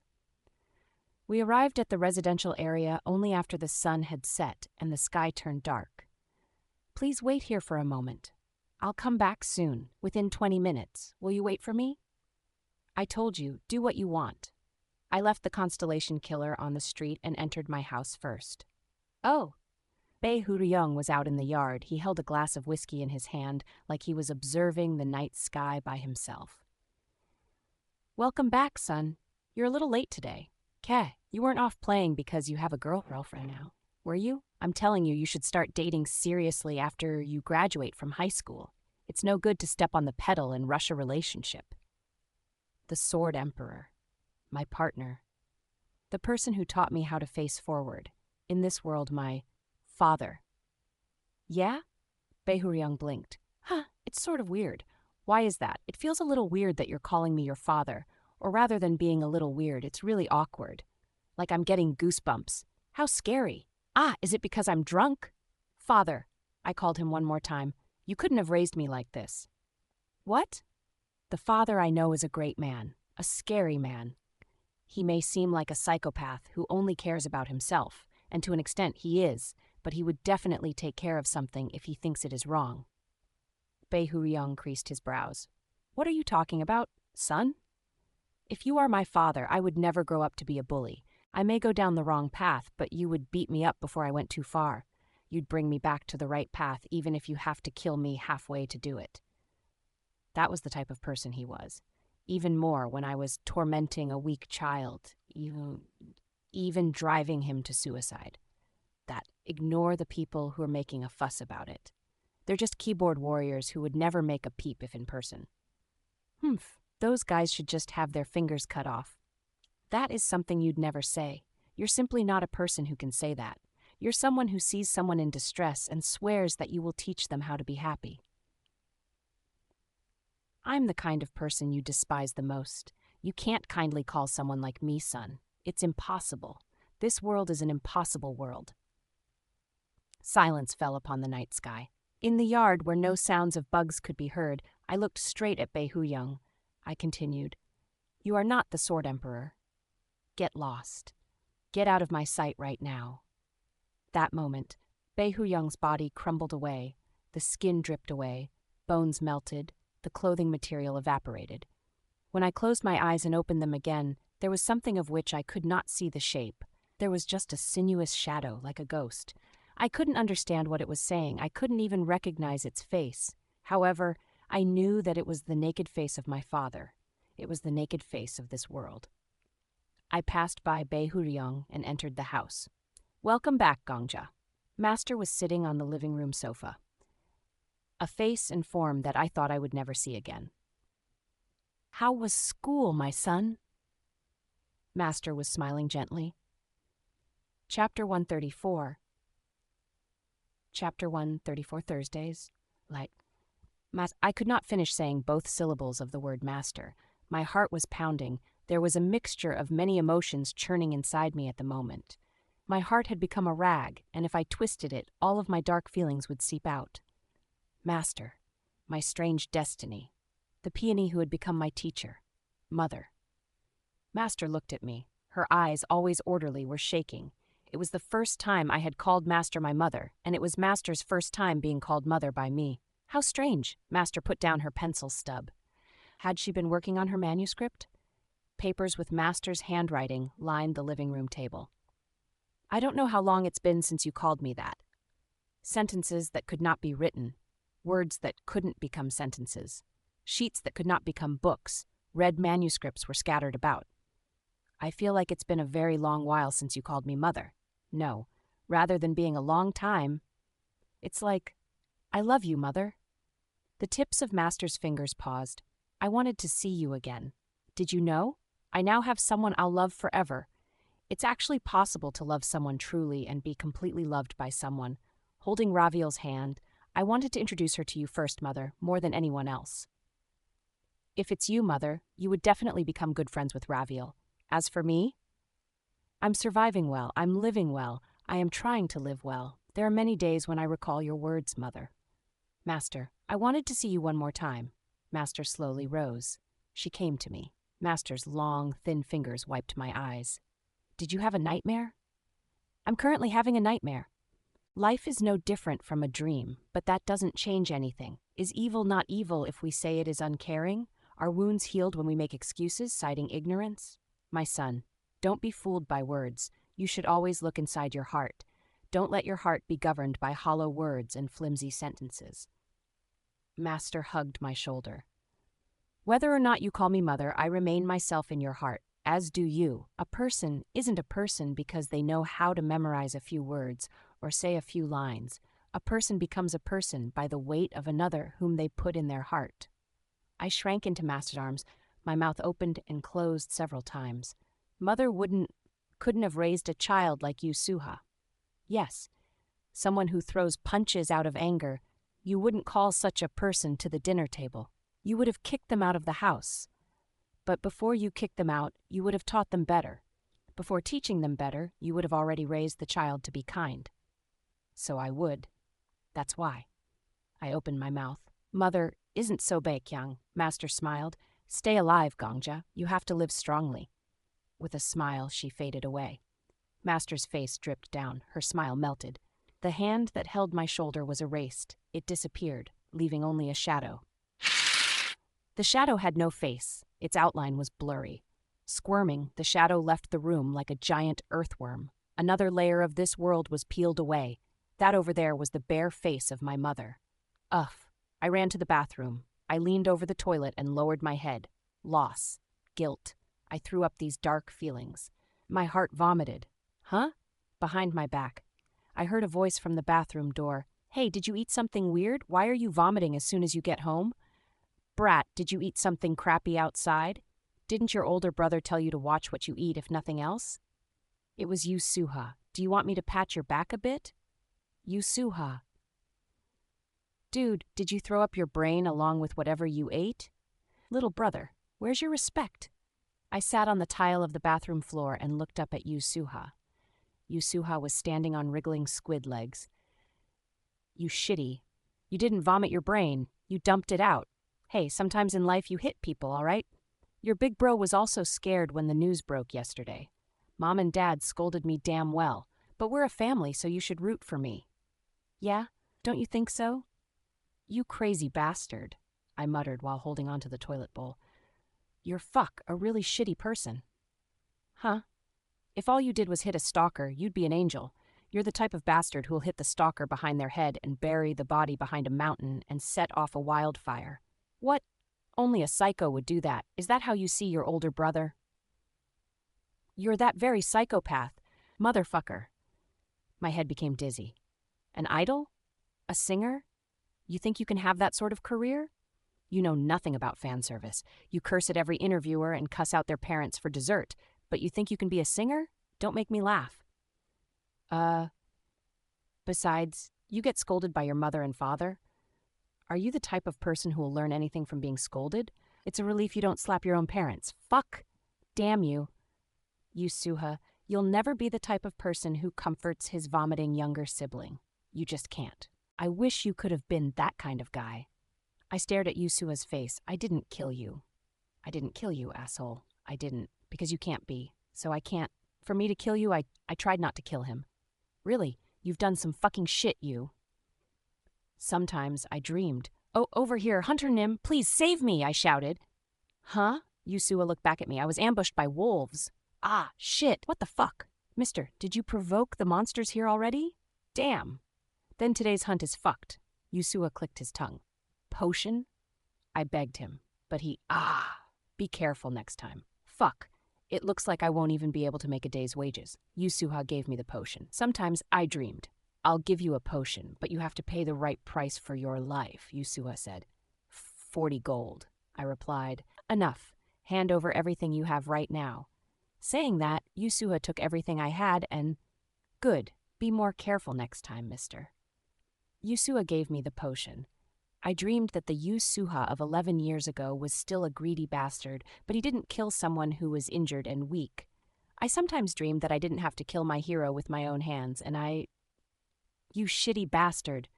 Yusuha's black hair fluttered. Fuck off. Your place is within my shadows. If you're trying to set up a new home in this hell with a new personality, cut it out. Then, the black hair fell away. My brother became a ghost and made a gloomy sound. That's right, it was a specter. They were souls that could not even become ghosts in this trauma, where they had lost their existence. Those who had lost the forms extracted from my memories were now mere shadows. I washed my face in the sink. Water dripped from my eyebrows. Okay, my mutter settled lowly in the house of specters. It's all right. You can do this, Kim Gongja. You can do this. This was not my home. This was not my world. It was just that a life I wanted to reap was trapped in this hell. I exited the house and came back with the Constellation Killer. The Constellation Killer did not recognize the specters as such. In his eyes, the specters seemed to be my father, mother, and brother. No. Perhaps it was the other way around. From the beginning, my father, mother, and brother may have looked like specters to the Constellation Killer. For him, the humans of this world may have been no different from specters. So, All of the sounds the humans made would have been nothing more than noise to the Constellation Killer. Good eve. Don't greet them. I cut him off. You don't have to be polite. I grabbed the Constellation Killer's wrist and went into my room. The Constellation Killer was dragged away by me, unable to finish his greeting. My brother, who had been wearing Yusuha's face a short while ago, followed us. He tried to follow us into the room. However, I pushed him away and blocked the door. Don't come in, I'm warning you. I'm going to take care of this child for a while. I'll do everything on my own so you don't have to interfere. Don't come in or talk to this child if he doesn't allow you to. I'm serious. I closed the door and locked it. The specters mumbled outside the door. I ignored them and made a place for the Constellation Killer to sleep. The Constellation Killer, still holding the bag on his back that he left school with, stared at me. Can you say that to your family? It depends on the family. For you, this is your bully's family. Don't speak politely. It feels wrong. Really, I don't know what sort of big thing you're planning to put so much effort into this now. It doesn't matter if you think I'm plotting something. For now, sleep. Where will you sleep? Anywhere. Get some rest. You'll feel a bit better after you rest. From that day on, I erased the presences in this world, one by one. Who is this? What? Suha's younger brother? Why are you calling me? I secretly used my brother's phone to talk to Preeta. Huh? Ah, I heard about you from Suha. I think we've met once before. But what's up? Is Suha trying to use you to apologize in his stead? I used the same method to call the Golden Silk. I broke down Preeta and the Golden Silk with one call. The idol group would occasionally show up on TV screens, but the faces of Preeta and the Golden Silk were not shown. Only shadows fluttered about like scribbles. The degree of the trauma's implementation is decreasing. Then there was a reaction. The data to implement the trauma has been corrupted. Extracting corrupted data from your memory failed. The data cannot be recovered. The gap that I created began to puncture the world. Extracting corrupted data from the original owner's memory failed. The data cannot be recovered. I hastened my actions. I destroyed the 4 demon lords. The children from the Hellfire residence crumbled away. As soon as I saw them, I changed the characters in the trauma into specters. Each time, the world of the trauma collapsed, little by little. This is rare. Gongja, what are you doing in the teacher's office? My homeroom teacher, the venomous snake, was included. Gongja, why did you call me into an empty classroom? Eek. Teachers and students should not date in general, but it's also against the school rules. Even the alchemist, who was a math teacher, I heard you ask to have a face-to-face talk. You are a unique student in many different ways, so we allowed it at the request of the student council president. What do you have to say? Even the sword saint, the principal, one at a time. The degree of the trauma's implementation is decreasing. The data cannot be recovered. After a fortnight, most of the students and teachers at the school had already been turned into specters. It wasn't just the school that became weird. On the TV, no matter what channel was on, there was a specter in the place of the announcer. Even the people performing live were murmuring with a shadow's voice and face, so everything was incomprehensible. I had also tried to leave town by taking the train as a test. The scenery of the city continued for a while, but at some point, darkness spread beyond the window. The train disappeared when it reached that zone. The degree of the trauma's implementation is decreasing. Requesting material from Zrakua failed.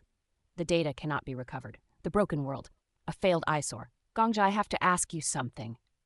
One day after class, the Crusader approached me. She looked nervous somehow. What is it? I can't say it in the classroom. No? It's more like I don't want to say it. The Crusader turned her head and glanced behind her. The person sitting at the desk had already turned into a specter. It was the Count. The Count had spoken with me 2 days ago and crumbled into a shadow. The Crusader glanced at her friend's appearance and lowered her voice. Let's go to the hallway. We exited the classroom and went into the hallway. So what is it? I don't know if this sounds weird. No, it definitely sounds weird. But for some reason, I felt like I should consult with you. In the middle of the hallway, where specters came and went, the Crusader looked around, greatly unnerved. Something is strange. If you asked me what it was, it'd be hard to say. But I'm certain this isn't normal. Last weekend, I went out of town with my family, or I was going to. I prepared a lunchbox in the morning, but when I blinked, it was evening. The Crusader's shoulders shook a little. At first, I thought it was amnesia, but my family talked about how the outing was very pleasant at the dinner table. I have no memory of the outing, and I can't even remember what I did. The Crusader lifted her head again, looking around. Except for a handful of students, there were only wriggling black specters in the classroom, the hallway, and the schoolyard. Something is weird. It's wrong. Maybe I'm the one who became weird. Sorry, Kim Gongja. I'll just make an appointment with a psychiatrist. Maybe I'll be better with some counseling. The very last row in the classroom. I opened my mouth. The student sitting by the window. Do you remember him? The Crusader's brows furrowed, more or less since he's a classmate. I think his name is Did you know that he was receiving these texts? I took out the Constellation Killer's cell phone and showed it to her. I'll tell you now, they're not faked. As she read the text, the Crusader's face turned white. She was shocked. But her shock was brief, and soon the Crusader yelled in a furious voice. What? Something like this. No, he isn't the type to send a text like this. It's ridiculous. I can't overlook this. It goes way beyond a joke. Are you angry? Of course, some things can be forgiven because we're kids, but some things cannot. But wounds are wounds, whether it was caused by an adult or a child. Rather, kids can be worse. What are you going to do now? We have evidence. We have to report it to the police right now. I know this kind of problem well. If you file a complaint with the school, the evidence will be taken away and they'll tell you to resolve it among yourselves like friends. It won't be enough if just the two of us went to the police station, so gather as many people as you can and let's go. That's right. The Crusader. This is who you are. Someone who tries to reduce the number of people who are suffering, even by a little. If there was even one person like you in this classroom, it wouldn't have turned out this way. What? Because there's no way you would be a bystander to this sort of thing. There's no way you would let it go, and there's no way you wouldn't notice it. But because there wasn't a single person like you in that large classroom. I closed the phone. That's why this is happening. It's all right. Please disappear. I'll take care of the rest on my own. After I closed and opened my eyes, a faceless specter was swaying. Slowly. I stood in the hall and looked around. The students were talking as they walked past. Small talk, chatting. They laughed as if it was fun, and even if it wasn't, they still laughed. They were sharing the time of their youth. When a teacher passed by, they bowed their heads and greeted him. That was.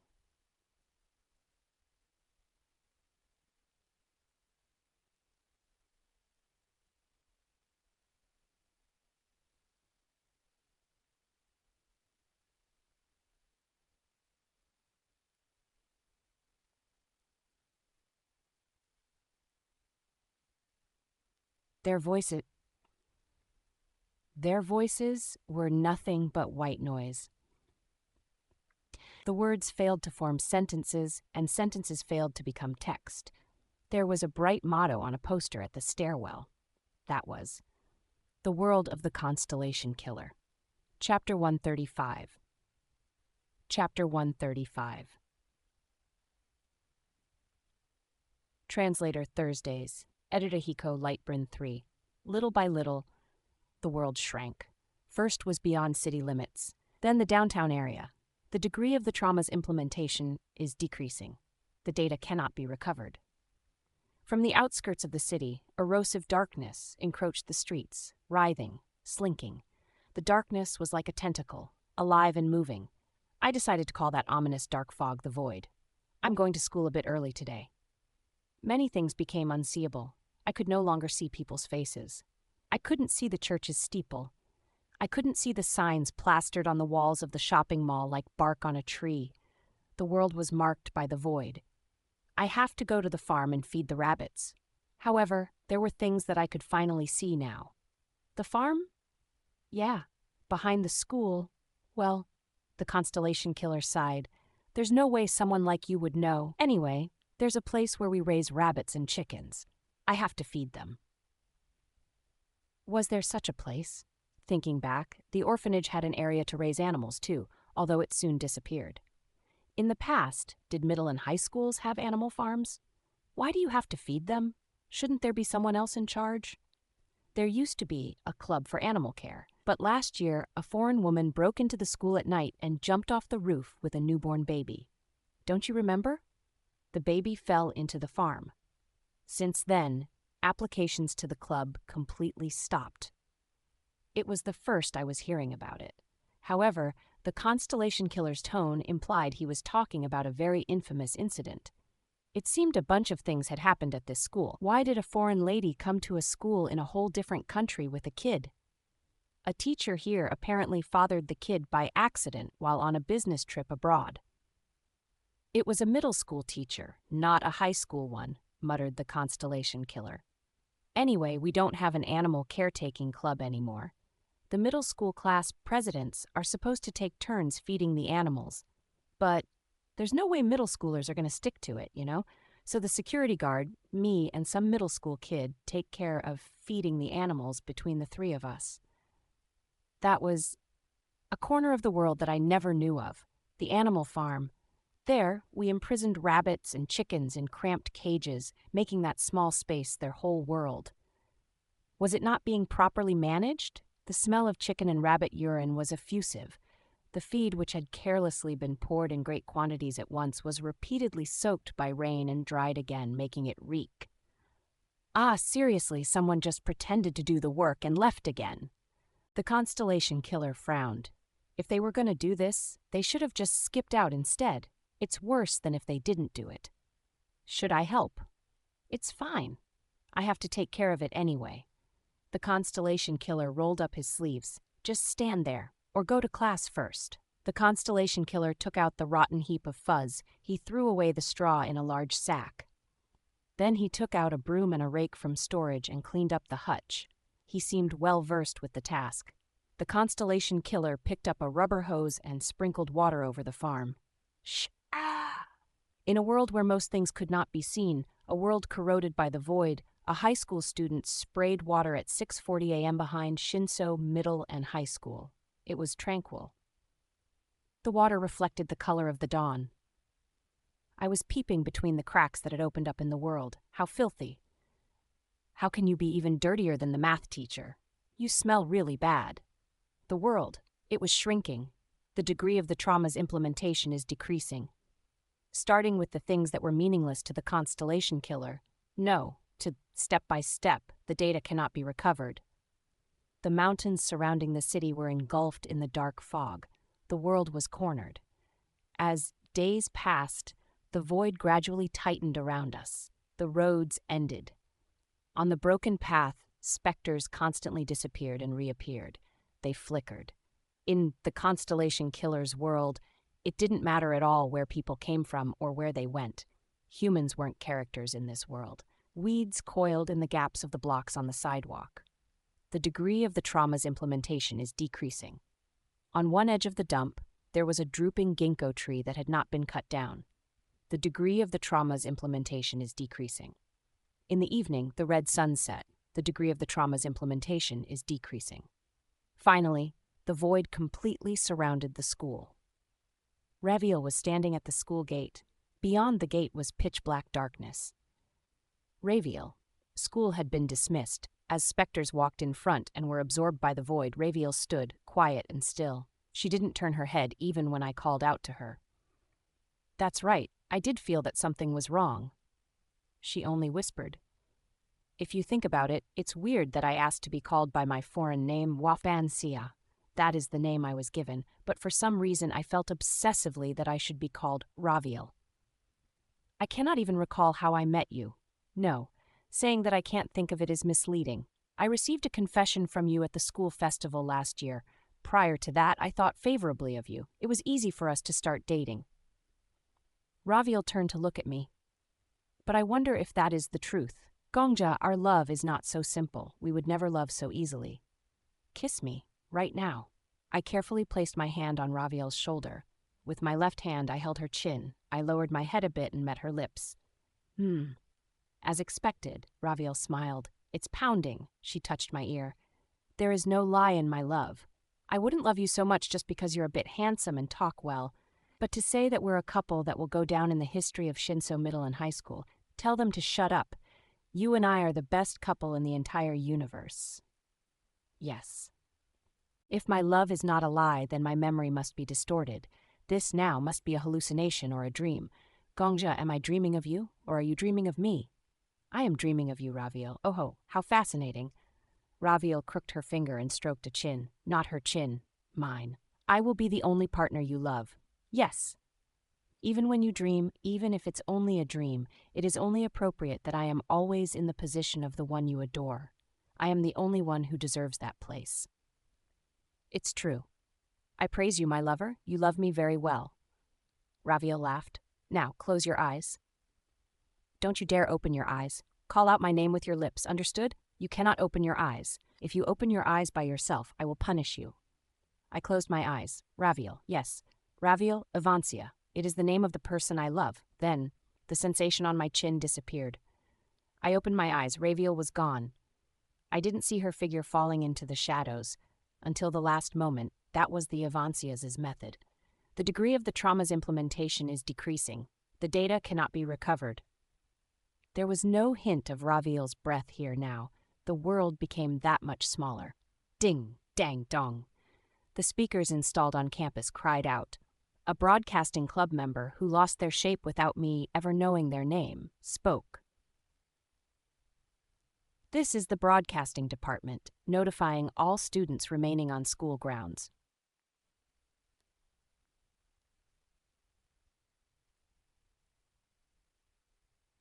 Other than the students who will participate in nighttime self-study, please go home now. That moment. The void that lurked beyond the school gate gushed. It was like a river in a flash flood. I stepped back. Tentacles of fog stretched out from the void. The tentacles bound themselves around the school gate in an instant. The plaque that marked Shinso High School was devoured, and soon the entire school gate was buried in the darkness. It's finally falling apart. The world of trauma began to collapse. What are you doing there? Someone spoke from behind me. It was the Constellation Killer. The Constellation Killer was wearing a worn-out bag, looking at me like I was absurd. Aren't you going home? Well, if you don't want to, don't. It was getting uncomfortable staying there without your parents' permission. I get that you really want to apologize to me, so let's end this. Something like this only makes us both feel weird. The Constellation Killer walked toward where the school gate had been. As he tried to pass by me, I grabbed his wrist. Then, I quickly pulled him back. Ah, hey! Ouch! What is it? The Constellation Killer avoided stepping into the void by a hair's breadth. Even now, the black fog wishing over the school gate, over the fence, and into the schoolyard. If we were swallowed up by that, everything would be over. Follow me for a bit. Again, where are you trying to go this time? A place where you can live even a little bit longer. A place where you can breathe. What? This place is already dangerous. Quickly, let's go. I dragged the Constellation Killer across campus. The void encroached on the school like it was chasing us. I don't know what you're talking about. Kim Gongja, did you know you became really weird a month ago? Why are you so scared? Just what are you working so hard for? You've never been that kind of person. I made a promise to live desperately, no matter what. My master swung her sword even as the world was ending. My lover defended her nation even when the world looped and repeated itself. There are people like them in the world. I work hard because I want to be with such people. Truly and sincerely, I have absolutely no clue what you're talking about. There was also a person who endlessly abandoned his self to commit to what he believed was right. We entered the school building. Still, the void pushed inside like it didn't know how to stop. Specters wandered the halls, but among them, the class president, with the face of the Black Dragon Master, stood blankly in front of the women's bathroom. I hadn't managed to break down the class president yet. Because the class president was the only person who bowed her head when the Constellation Killer committed suicide in the last trauma. Weird. Why do I feel this strange guilt from entering the women's bathroom? The Black Dragon Master seemed to be worrying about her gender identity all of a sudden. It was a time of many troubles. I approached while holding the Constellation Killer's wrist and grabbed the wrist of the Black Dragon Master with my other hand. Huh? You too. Follow me. You can't be here now. What? Ah, wait. Huh? What? Kim Gongja. Ah, what are you? The Black Dragon Master protested in confusion when she suddenly noticed the Constellation Killer. Her surprised expression hardened at once. The Black Dragon Master frowned, lowered her head, and followed as I dragged her wrist. Warning. The degree of the trauma's implementation is decreasing. The data cannot be recovered. The trauma cannot be sustained. The void overtook the first floor of the school. I dragged 2 people up the stairs. Quickly, beyond the first floor, up to the second floor, past the 3rd floor, crossing the 4th floor, and leaping to the 5th floor. Behind me, the Constellation Killer and the Black Dragon Master were gasping, but it couldn't be helped. The void was rising with terrifying speed. The slogan on the stairs sank under the black. The black fog turned into dark fluid and swallowed up the 1st, 2nd, 3rd, 4th, and 5th floors. There was only one place left in this world. Huff, huff, huff. I'm nauseous. I stood in front of the iron door to the roof. 4 layers of chains were wrapped around the iron door handle. It was a place that couldn't be entered unless you were a teacher, but I used aura on my fingers and simply broke the chains. Let's go out. Huh? The Constellation Killer, still breathing heavily, looked dazedly at the iron door. It's open? Wait a moment. We can't go up to the rooftop. It's against the school rules. The Black Dragon Master shouted in a panic. If it weren't for the void I saw creeping forth over her shoulder, I might have respected the school rules a bit more. I forced the Constellation Killer and the Black Dragon Master to the rooftop. Then, thud, I shut the iron door. I quietly stared at the door. It was silent. Thankfully, the void did not break out to the rooftop. This peace would probably be allowed for only a short time, but for now we had escaped the overbearing void. Good, we'll be fine for a while. What exactly is fine? The Black Dragon Master was furious.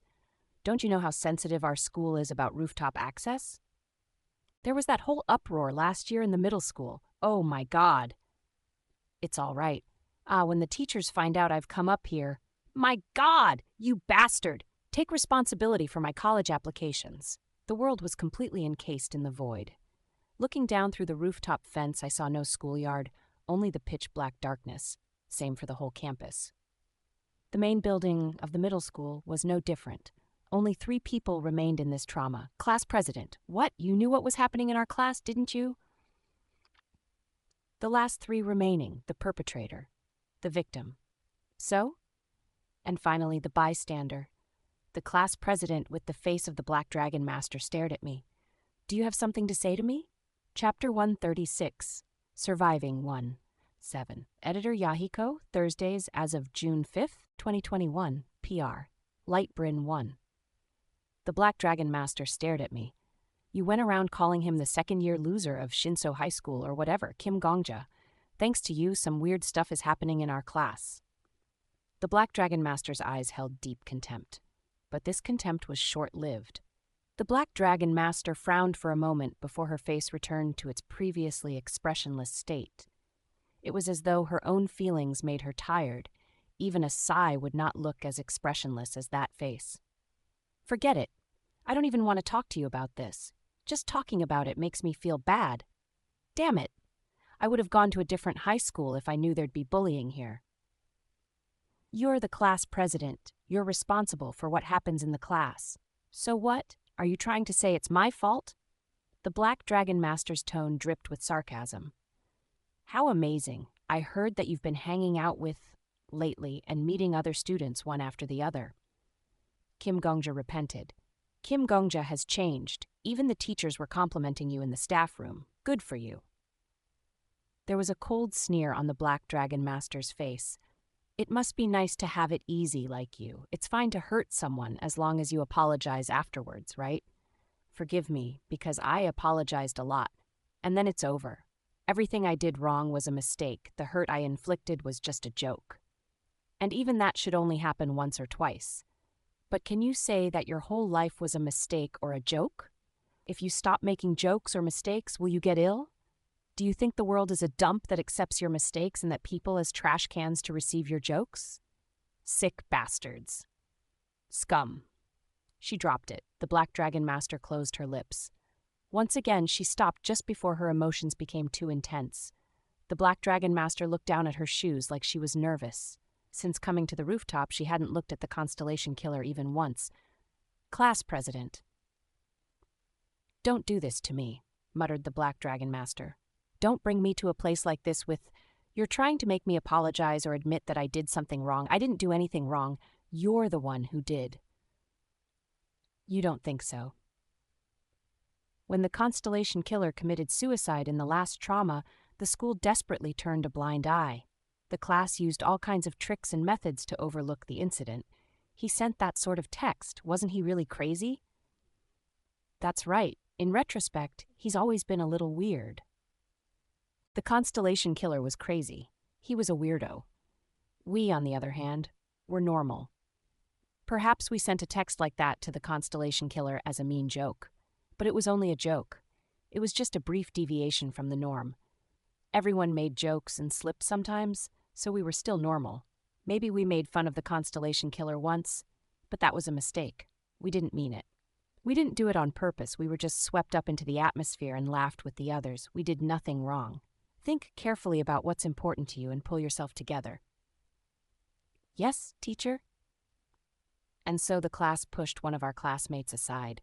Even death or suicide hadn't been able to awaken our guilt. The one that murdered me was you. Don't forget, you killed me, except for one person. The Black Dragon Master was the only one who didn't say, "Yes, teacher." She said nothing, only bowed her head without a word. Seriously, don't do this to me. One single bystander remained silent while numerous perpetrators stood proudly. I did my best. I tried to stop it when I was a first year. Damn it! And there were hundreds of reasons why someone might remain silent. Because of you guys, I decided to do some investigating. Did you know? This school is affiliated with Seryun University. There are 10 board members, and among them, Kim Gongja is your girlfriend's parents. You didn't know, I bet. You didn't even know that, but you just bullied. Like it was natural, right? Even the president of the Seryun Presbyterian Church is on the board. That's my family's church. We attend every weekend. The Black Dragon Master covered her forehead with her hand. Why did I have to learn all of this because of the shit that you guys did? Just don't do so much, please. I'm a second year now, too. I sleep for 4 or 5 hours a day because of studying. I'm busy. I entered the school as a scholarship student, just like Ek. I don't know how you guys can just laugh and enjoy your school life. Ill will was easy. I don't know if you harass others without thinking, but goodwill was impossible. I was so desperate. This school has a fucking scholarship committee, and our oh-go-great homeroom teacher is there as the second-year student's head. You didn't know that, did you? I bet you don't even need to know. I mentioned to our homeroom teacher, and please, stop it. I don't want to know this. It's all disgusting. You, our homeroom teacher, the school, everything. I'm busy with my own life, so take care of things yourselves. Sorry. One reason was enough to commit an act of ill will, but you needed hundreds of reasons for goodwill. Sorry? Ha, how sorry are you really? No. Fuck, it's too late. Don't apologize to me. Don't you dare apologize, Kim Gongja. I don't need an apology, and I don't deserve an apology, and you don't deserve to apologize. You're trash. Just die as trash. Live as trash until the day you die. I'm begging you, never cross my path after we graduate. I'm sorry. I said don't apologize, you trash bastard! The Black Dragon Master kicked my shin. Creak, my bones rattled slightly. Then she huffed and slapped me in the face. Violence like curses continued.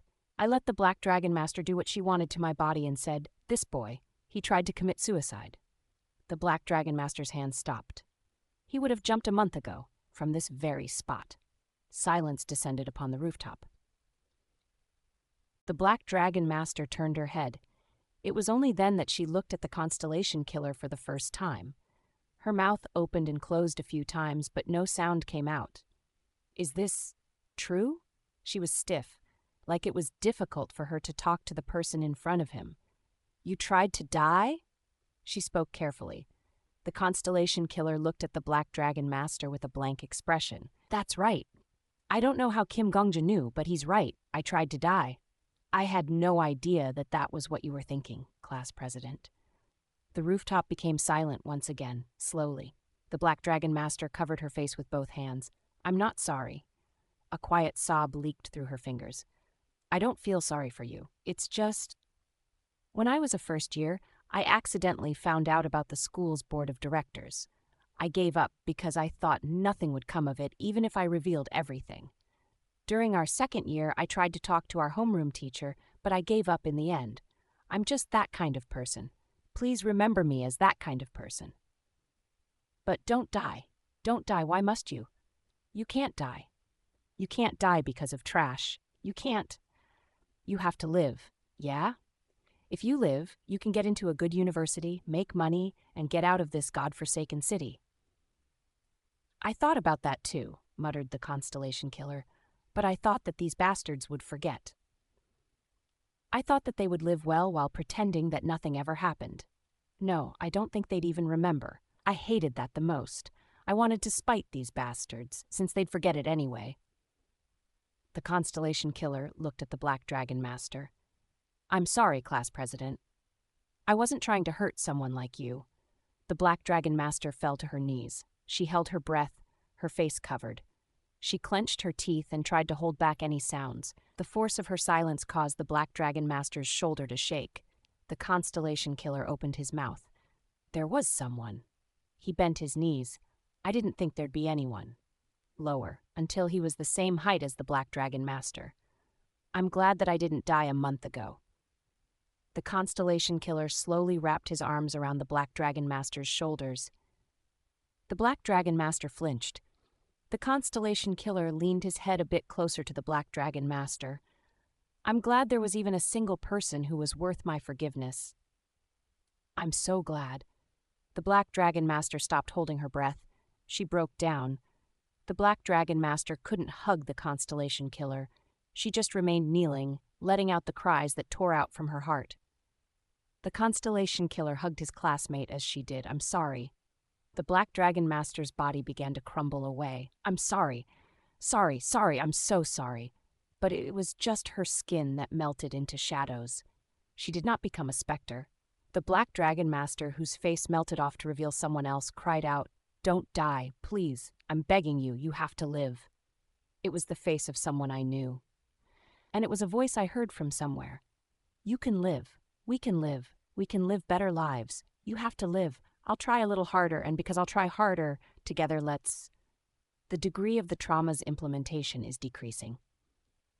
The iron door to the rooftop was being devoured by the void. Black fog slowly crept through the cracks on the iron door like tentacles. Soundlessly, they grabbed the iron door. Then they swallowed it. The void, which had devoured the 5th floor, climbed up the school wall and flowed onto the fence of the roof. No one cares about you. No one. Nobody. Not one of them. You can't die because of those beasts. You have to live. You can't let them ruin your life. Struggle and survive. Study, yeah? Enter university and go to another city. I could see the person beneath the Black Dragon Master's skin. Let's live for all the unfortunate children. At that moment. Let's make time for children who are less fortunate than us. We can do it. I know we can. I'll help you. I did a lot of research. I studied. It isn't some dumb dream. If we really try, we can... Something cut into my back. First, go to the Department of Social Welfare. I need a license. An electric current surged in my head. To live here, to survive in the world, we have to be strong. You have to surround yourself in armor so that other people won't look down on you or bother you. Let's study together. I'll help you. I can help you. What university you go to, what qualifications you have, they might seem useless right now, but you can do a lot more with it than without it. We can do what we want to do. It's power. We have to become strong first. Let's help the children together. On my own, it would be difficult. Yeah, I might not be able to bear it. I might scar the children, but with the 2 of us, 3. If 4 people join in, we can do anything. We'll be able to do anything. Director. Let's work hard, the director of my orphanage. This world is not everything. It can't be. We can make a world small. Let's start small. We can make a world with just the two of us. Please don't die. Together. Let's live in a different world together. The young director's face. Don't. You haven't done anything wrong. His voice overlapped with the director's long, tired voice. Now that I thought about it, the director had always been too wary about showing that he loved us. Don't get twisted because of a guy like me. He always seemed afraid. The Constellation Killer stroked the young director's head. I don't think we can make much money. We won't make much. It seems like it'll be hard. It'll be really hard. However, I think it would be better than now. The Constellation Killer smiled. I haven't been studying since the second semester of our first year. It'll be a bit tough. It's all right. It's not too late. Right now, it's not too late for anything. Yeah, class president. In this world, the degree of the trauma's implementation is decreasing. Let's survive together. The data cannot be recovered. The rooftop collapsed, the school melted, and the bell announcing the dismissal rang. Trauma implementation has ended. The possibilities and what-ifs were swallowed by the black void, even the Constellation Killer's smile, even the director's childhood, which I never knew about, even the two classmates, one crying and one smiling. The past, the time of the failed past. The regret, the remorse, confirming that the subject's psyche is maintained. It all disappeared. The penalty is ending. The world was immersed in noise. I opened my eyes. Chapter 137, Surviving 2, 7. Surviving 2, 7. Editor Yahiko was Thursdays as of June 4th, 2021. Lightbrin 2. When I opened my eyes, all I saw was a dark abyss. I looked around in every direction, but I could only see darkness. It was the underworld I returned to every time I died. Your death has satisfied the skill condition. The Constellation Killer skills are being randomly copied. I stared blankly, shocked. Naturally, I knew that the Constellation Killer story took place in the past. However, that the past also contained the director's childhood. That I never expected. The Constellation Killer and my orphanage director were classmates. They attended the same school, they were in the same class, they lived in the same time. For one of them, time had stopped forever. For the other, the hour hand had stopped for the rest of his life. One clock was broken, the other clock was damaged. Why? Anger weighed on my heart. Why is it always the good men who end up damaged and broken? Why should the person who was hurt die while the one who hurt them is fine? Why did the world become a hell only for the one who feels guilty? My anger settled, but I couldn't be at ease. My emotions subsided. But my subdued emotions did not disappear. They were merely piling on top of each other. The surface of my mind rose a little bit, a surface that would overflow and become a torrent someday. Cough! A voice flowed into my heated mind. It was Bae-Hoo-ryong. The best feeling in the world is always catching a zombie bastard off guard. I've seen a lot of things since becoming a ghost, but there's still nothing better than seeing a defeated Kim zombie. Cuckoo. What do you think? Isn't the 50th floor tough? The Constellation Killer isn't an easy prey, huh? Right, so do you think it was a good idea to weasel your way up to the 50th floor? All of this is karma for what you did. Bastard! Bae-Hoo-ryong had a sly smile on his face. It was almost as if I'd only fought the Constellation Killer a short while ago. I could guess it from Bae-Hoo-ryong's tone. He didn't enter the trauma with me this time. Until now, we'd experienced the journey through the trauma together, starting with the Hellfire residents, Prita, Master, Raviel. Bae-Hoo-ryong sometimes complained about the trauma and sometimes remained silent. Nevertheless, he had always been with me. This time was different. For a month, I had been experiencing the trauma on my own. I had a nightmare. Huh? Bae-Hoo-ryong blinked. A nightmare? What nightmare? It was a trauma. This trauma was a bit strange. Sword Emperor, you weren't with me, and the Constellation Killer's mind wasn't fully recreated. Like there was an error there. I told him about what I experienced in the trauma. I recreated it. Of course, I didn't tell him that he had been my father. If I brought it up, his hair would probably turn white. Bae-Hoo-ryong was lost in thought for a while after hearing my story. That's strange, isn't it? It doesn't make sense that I wasn't there with you. In the first place, I'm only called a ghost for convenience. In truth, I am a skill. Bae-ryong was right. Plus Sword Constellation effect, a ghost from another world. He cleared the 99th floor in another world but failed the 100th floor and died. The resentment remained, causing him to become a ghost. He cannot interfere with the physical world, but it is possible to tamper with the owner's mind. Seek advice from his rich experience and amazing skills. However, no one can see the ghost except for the owner. This skill was copied from Hunter Marcus Callenbury. In the end, Bae-Hoo-ryung's true identity was a skill. He had memories of his past life, but he was restrained to a skill card. In other words, I am someone who lives off of you. Should I say a mental tenant? Unless you forcibly remove my skill card, there is no reason why I shouldn't enter a trauma with you. However, Bae-Hoo-ryung had not been able to participate in this trauma. I guess? What's going on? Something strange. Yeah, the two of us pondered side by side in the dark space. Time passed slowly, but we still were unable to think of an answer. Eventually, Bae-Hoo-ryung got tired of all the thinking and exclaimed, "Ah, enough! I don't want to think about this anymore. In any case, if you just remember the strange feeling, you will get an answer someday. Hurry up and pick one of that Constellation Killer guy's skills. It's been a long time since we had a magic skill. That golden silk or something only had a constellation's blessings, so her skills were trash." Perhaps in response to Bae-Hoo-ryung's words, cards began appearing from the darkness. The skill cards are being created. Please select a skill card. In total, 10 cards appeared before me. It was a procession of silver and gold that flew through the air like they had wings. Now let's peruse the Constellation Killer's collection.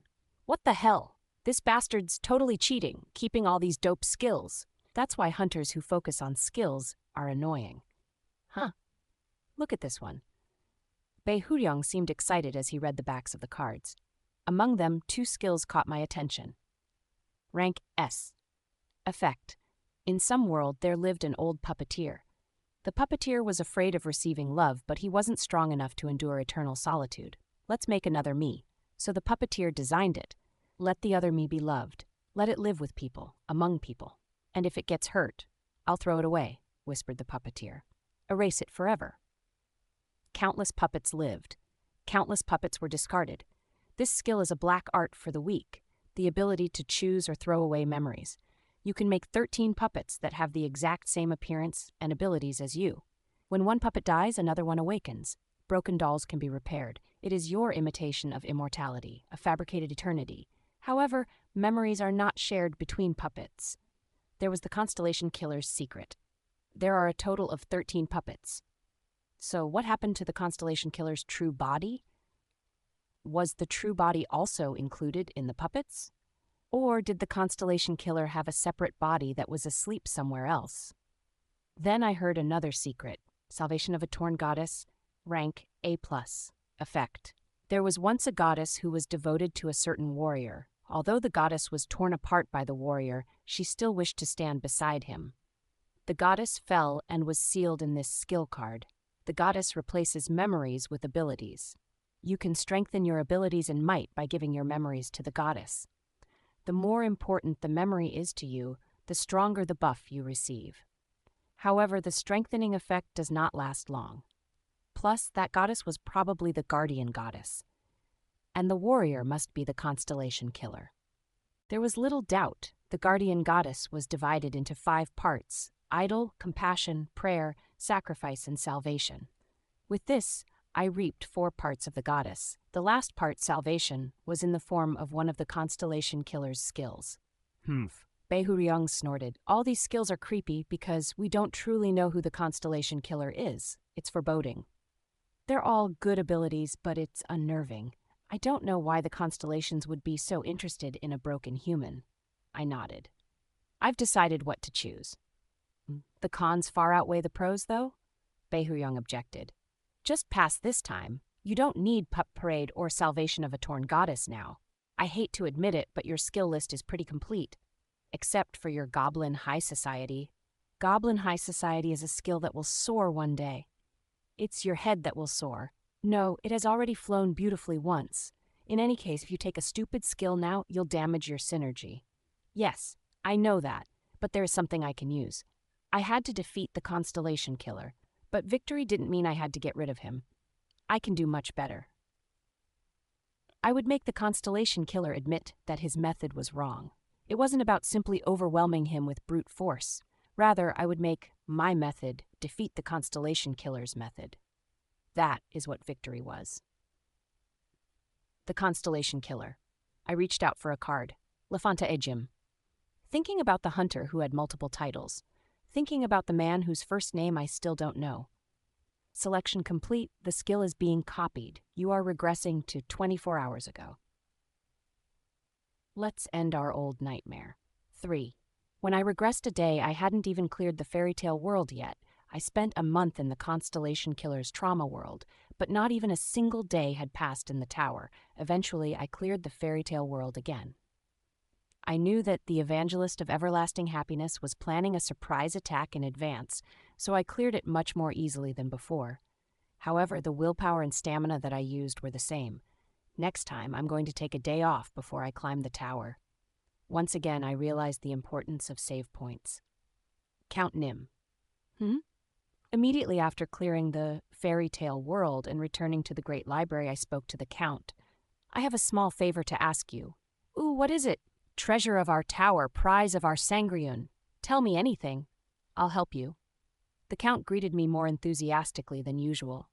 The shape of her mouth was curved like the letter W. Was it because the price to clear the stage was much lower than she thought it would be? For a moment I couldn't help but remember the Count I'd encountered in the trauma. He sent that sort of text. Wasn't he really crazy? I froze.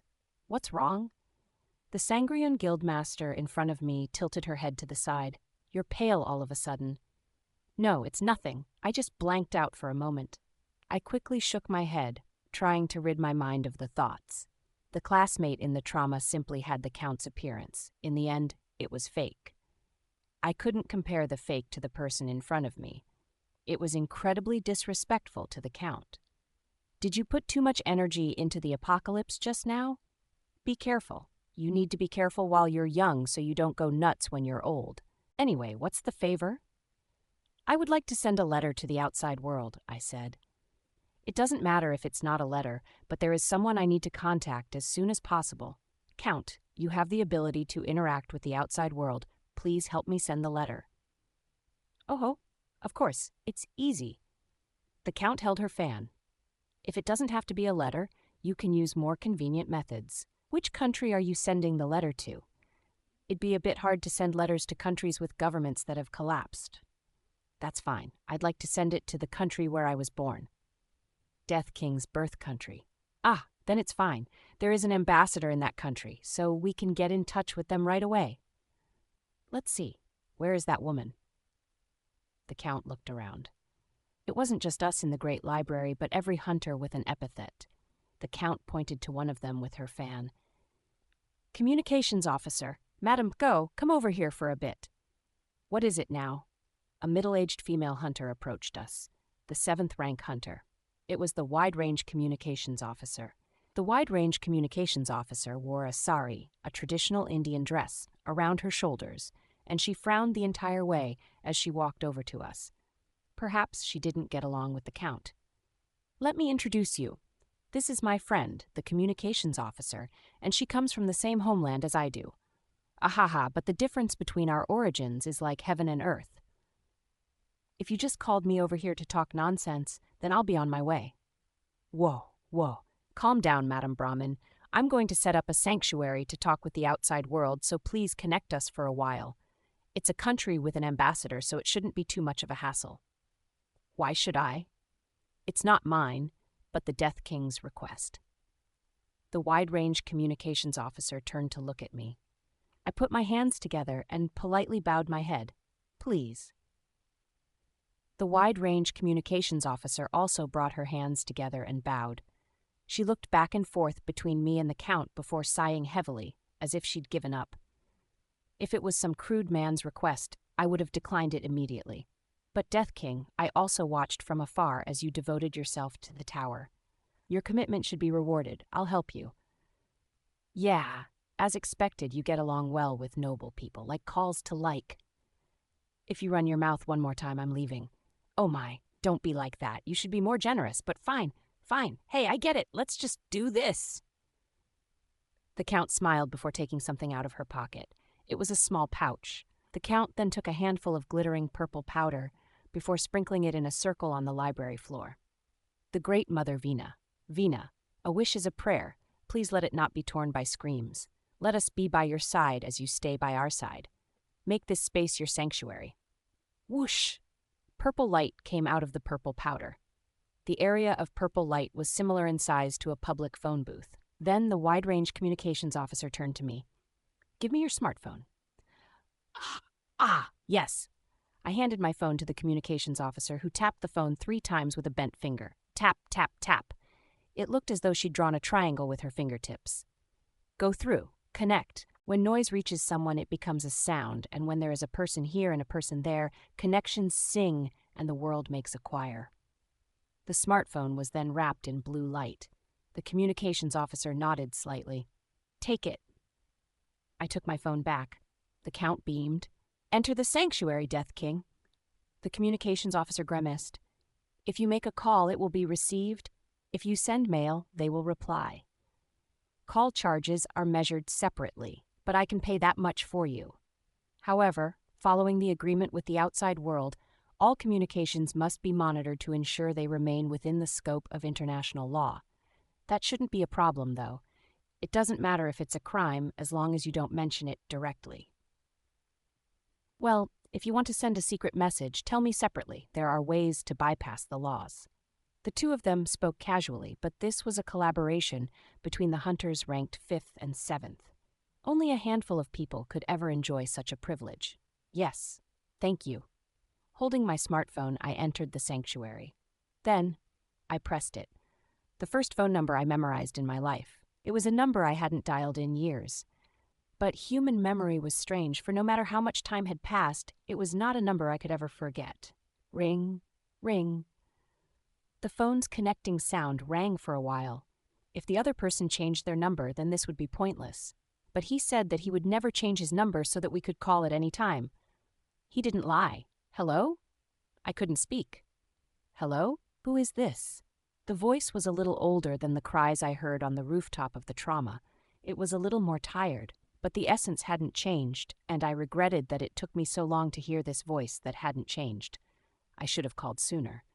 Regardless of whether I abandoned the outside world and entered the tower, I shouldn't have abandoned the people. Director, it's me, Gongja. Kim Gongja. Silence fell for a moment over the call. Right. It's been a long time. The director, the oldest voice in my memory, reverberated. Chapter 1, 38, Surviving. Chapter 138. 7. Yahiko. Thursdays, as of June 8th, 2021. Lightbrin. I thought you might call one day. I saw that you've been well. I'm sorry for taking so long to contact you. I should have. You're busy with life and work. I know what it's like to be that age. I heard a small cough over the phone, and the director cleared his throat. Sometimes strangers come and ask if you are from our orphanage. At first, I thought you had done something terrible, but the others from your generation showed me a video and cleared up the misunderstanding. By the way, you call yourself Death King? You have an interesting naming sense. I didn't choose the title myself. The Tower? Of course, it's been a while since I last heard your voice. I'm relieved. Gongja? What's wrong? I grasped the phone. It pressed down the emotions that climbed up my throat. There's something I have to ask you, Director. Say it. No, wait a minute. How serious is it? Tell me that first. It's very serious. Probably more serious than anything I've ever asked you about. Then give me 2 minutes. No, 3 minutes. I'm lying on the sofa right now. I'll get up, get some coffee, and listen to you properly. Don't hang up. Wait, just 3 minutes. Okay. Now that I thought about it, his life must have been so difficult. I could only imagine the kind of malice he had to suffer in order to become such a good man. If we gathered all the good people in this world, we would be able to see all the malice of the world as well. How is the orphanage these days? Are you healthy? Seeing that you're changing the subject like this, it really must be serious. I'm fine. There are more teachers now. I'm basically director in name only, and I don't have to do much. The sponsorships have increased. And the food is more delicious. That's good to hear. I'm in my office now. Tell me what you wanted to say. I took a deep breath. Director, when you were younger, did you graduate from Shinso Middle and High School? The other end of the line became eerily silent. It was tense. I heard a liquid splashing. The director had taken a sip of his coffee and gulped down the black water. Yes, I graduated from Shinso High. Even now, it's a pretty prestigious place. By any chance, I wished it wasn't. Were you the class president in your second year? Maybe it had just been an illusion created by the trauma. Everything I saw could have been fake. The director could just be a good person who enjoyed a normal, happy school life. I hoped. Silence befell once again. You're right. Then the director's voice sounded. I was the class president. It's already been decades since then. Both the director and I fell silent. My heart throbbed as I thought of the things I had to say. The atmosphere felt heavy. Maybe the director felt it too as he kept his mouth closed, waiting for me. Director, speak. When you were class president, by any chance on the roof of the school, was there anyone like that? The sound of breathing stopped. Yes, the director said. There was. My nightmare proved to be reality. I never talked about it properly before, but yes. There was. The hallways I walked, the chains on the door to the school roof that looked down at, the desolate wasteland of a schoolyard, the shack in the middle of the dump, all of them, without exception, were true. Only, don't die. Please, I'm begging you. Together, let's live in a different world together, only the ending was a lie. Yeah, class president, in this world, let's survive together. The things that should have been false were true. The one thing that needed the most to be true was false. That was the story of Anne the director. Director, I could barely speak. Do you remember that person's name? No one in this world knew his name. He was a man from the wilderness. The people of the empire named him Lafanta to honor him.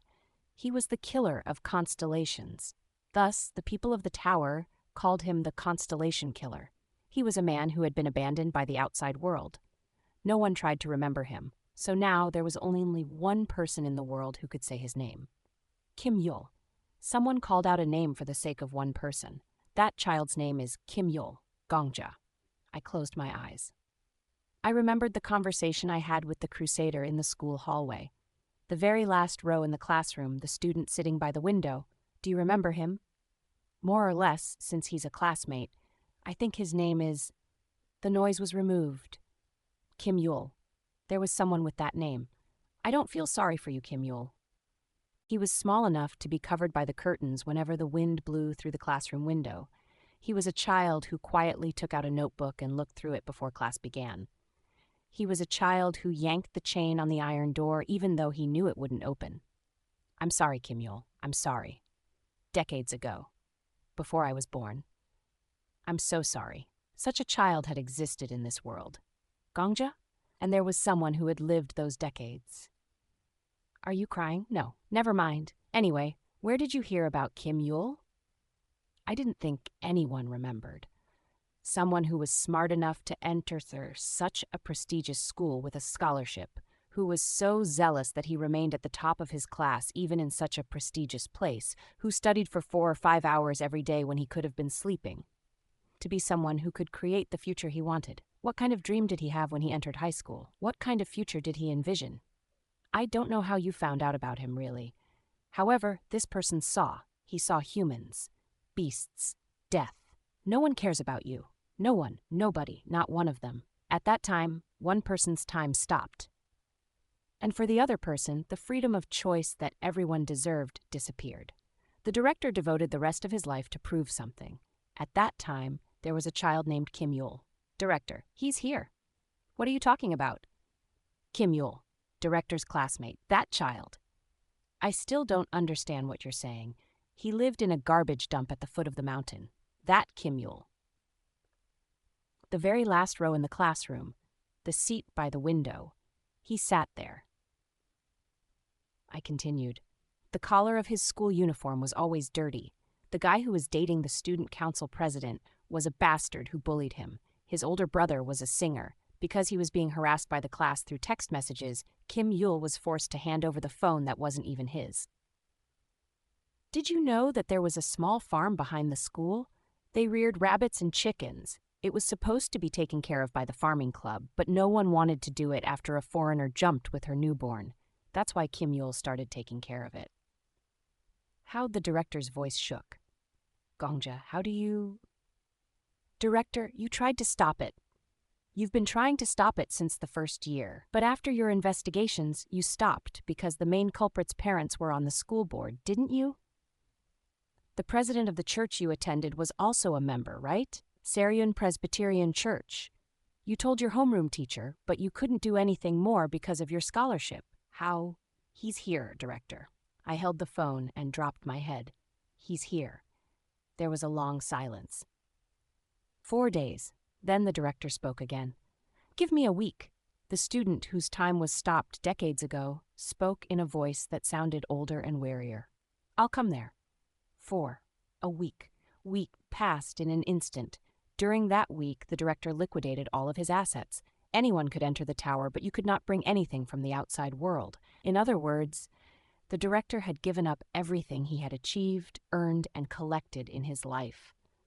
I was thinking of retiring anyway.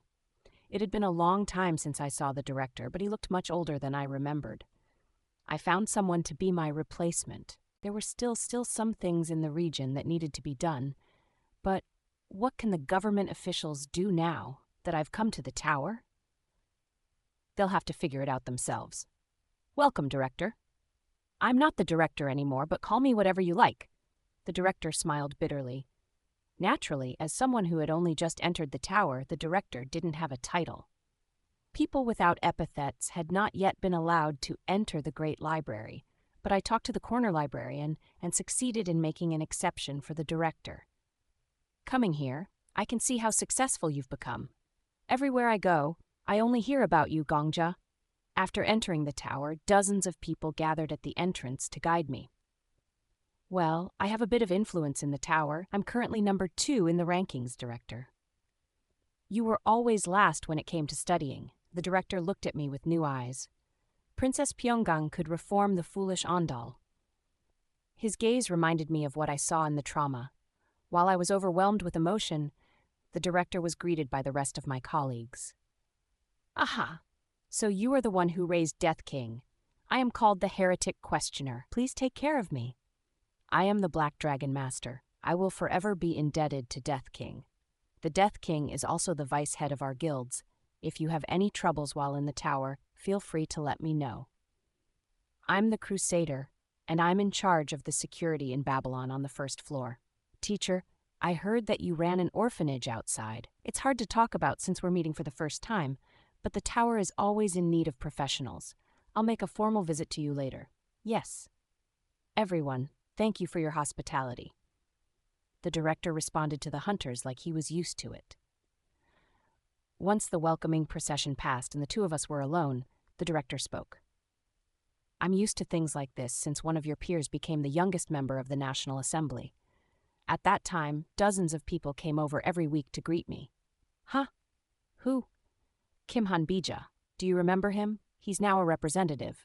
You probably didn't realize it because he changed his name. I was shocked. This news wasn't something I'd heard before my 4,000-day regression. I had stopped paying attention to my homeland. Seriously, no way. He's just an idiot. What did he change his name to? Kim Han-bi. Then he just cut off the last syllable. He is an idiot, isn't he? I can say this now that you're an adult, Gongja, but you were also an idiot, a great king of fools. Ack, wasn't I a little smart? I never knew that people could be so bad at math until I raised you kids. Death King, you're lucky that the tower rankings are not determined by test scores. Baehuryung giggled from behind. I'm going to hear a lot of Gongja's dark history today. Good, good. Say more. The director and I continued talking pleasantly. I spoke to the librarian in advance so that our conversation would not be overheard. He granted my request, and not just that, but he got the bookmark maids to serve us tea and refreshments.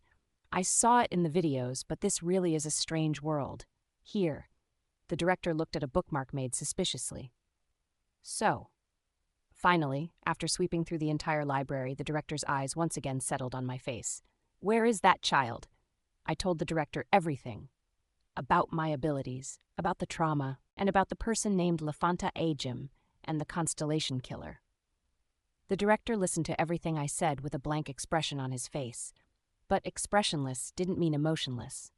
For more than an hour, the director sat still without taking even a single sip of the tea. It's all so hard to believe, any of it. Yes, however, it would otherwise be impossible for you to know about Kim Yul. Since childhood, I'd always found the director's expressions to be hard to read. But that had changed after the trauma. The director was afraid. Kim Yul wasn't even in our yearbook. There were no photos or traces of him. No matter where I looked, I could not find anything, and no one seemed to care. Think about it, Gongja.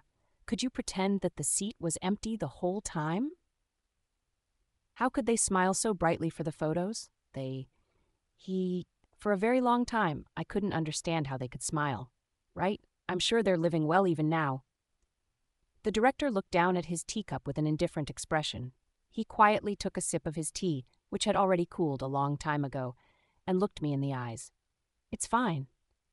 That child. No, the trace of that child. Please show him to me. I nodded. 100 Ghosts reincarnation. The shadows spread.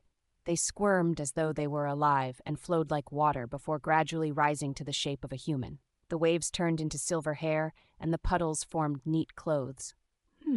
Lafanta Ajim. The constellation killer looked around. This is an unexpected situation. The silver-haired man spoke in a blunt tone. Was I abducted? Did you kidnap a puppet and forcefully awaken it? My power, I can't use it. I suppose that either the puppet's system was tampered with or very powerful mental magic was used. The man who lost his black hair, his name, his memory. Kim Yul had already forgotten his origins, so the man before us was a completely different person from Kim Yul. He was Lafanta Ajim, the constellation killer. Therefore, no one could call him Kim Yul. Kim Yul C. Except for the one person who had witnessed his beginning. The constellation killer turned to look at the director. The director slowly kneeled on the library floor. I am one of the people who killed Kim Yul. I wanted to tell you this for a very long time. Sincerely. The director put his forehead to the ground. I'm sorry. The constellation killer's expression hardened. Chapter 139, Latecomer 1. Chapter 139, Latecomer. Kopik, translator, Thursdays. Editor Co., Lightbrin 1. The protagonists living inside stories sparkled like constellations. I had no interest in the constellations that shone in the night sky. My stars were the characters. Their stories were my resplendent constellations. There were countless stars in space and infinite stories in the universe. I want to see the stories a little more. Thoughtlessly, I touched the light of the stars. Just a bit more. That was all, too. Silence settled in the library, the great library of all things, a place where each book contained a world. Countless people lived in countless worlds, and each of them had a story. Here, 2 characters from one of the books, the Epic of Lafanta Ajim, were present. The constellation killer quietly looked down at the director. Did you say you are one of the people who killed me? Yes, Kim Yul C. What a strange thing to say. The constellation killer's voice was dull. My death was recorded 153 years, 7 months, and 9 days ago. The name of the one who killed me at that time is the Sword Emperor. The constellation killer pulled out an old notebook. That diary was the last stop that Kim Yul ever reached, a vow that he would only leave behind the traces of his past but never remember his past himself. The features of the Sword Emperor as recorded in the diary are different from yours. Just like how my skeletons would never let go of their daggers after being swallowed by the 100 Ghosts reincarnation, the constellation killer only had one old notebook. Are you the next generation of the Sword Emperor? From my understanding, the Sword Emperor is not the type to apologize to anyone. He is not the type to seek an apology either. The director must have realized. I judge that you are not the next generation of the Sword Emperor, and you are not someone who has killed me. You have no reason to apologize to me. That, he was already late. Therefore, I do not accept your apology. Firstly, my name is Lafanta Ajim. My epithet is the Constellation Killer. You looked at me and called me Kim Yul. However, nowhere in the diary is it recorded that I was ever called Kim Yul. Have you mistaken me for someone else? Kim Yul C. The director's voice was shaking. Kim Yul is the name you had before you were called Lafanta Ajim. It is a name from long ago before you obtained the diary. The world that you used to live in was... It is no use, someone came to my side and muttered. It was the librarian. He whispered to me so quietly that the constellation killer and the director could not hear it. It's a touching scene. I can admit that. On one side, the victim sealed in time. On the other, the bystander frozen by time. Ah, the scene is as beautiful as a painting. I looked at the librarian. The corner librarian rejoices but also despairs. He was wearing a peculiar expression. He seemed sad yet also happy. While his eyes woefully looked down, his breath was flush. However, Death King, too many things happen too late. The constellation killer can never be saved. It doesn't matter if he accepts an apology now. The constellation killer remembers nothing. His appearance and mindset are completely different from those of Kim Yul. How can he receive an apology for something he does not remember? How can he forgive someone for something he cannot recall? You, I said quietly, you know that I'm a regressor, right? The librarian smiled. Of course. How? Do you regress whenever I do? No, that is not how it works. In particular, your returner's clockwork watch skill is so special that even a constellation cannot easily approach its dignity. But I, like other constellations, have a clever power. But the librarian flicked his finger. Snap! Then a book flew at us, The Tale of the Ascending City. The book was the one that the constellation had shown us when we first set foot in the Great Library. Remember this? It's the book of your world. We cannot call it an apocalypse because it has not perished. The librarian's eyes perked up. Now, guess, whom do you think I would designate as the protagonist of The Tale of the Ascending City? It was obvious. Me. Right, that's correct. Is everything related to me recorded in that book? Do you know what skills I have, when and how I regress and all? Ah, the librarian smirked and flipped open a page of The Tale of the Ascending City. The kiss of time that you shared with Raviel Evancia, the love and intimacy were truly sweet. You resolved the situation in a completely unexpected way. It became one of my favorite scenes. Of course, the trauma you experienced this time is also in this book. That is why I allowed that person to enter the library, though he does not have an epithet. The librarian was referring to the director. Even now, the director was desperately trying to explain to the constellation killer who he was and what had happened. However, the constellation killer's expressionless face did not change. You've worked hard, Death King, said the librarian. You made an attempt, you tried, and you did your best, but it's already too late for the constellation killer. It is a rule that the best ending is difficult to reach, no matter how hard the characters try. This is the normal ending that is allowed for the constellation killer. The librarian was sad, but he seemed even more happy. Except for the bad ending, it is an acceptable ending for the constellation killer to reach, though sadly, the constellation killer won't know it himself. Your efforts, the orphanage director's regrets, everything is futile. Ah, the constellation killer will remain as a weapon that slaughters constellations forever. No matter what move I make? Yes, no matter what you do. The librarian slowly began to put The Tale of the Ascending City in his breast pocket. At that moment, I reached out and grabbed his wrist. The librarian flinched. If you're that confident, I looked straight down at the librarian. The two of us. Shall we make a bet? A bet?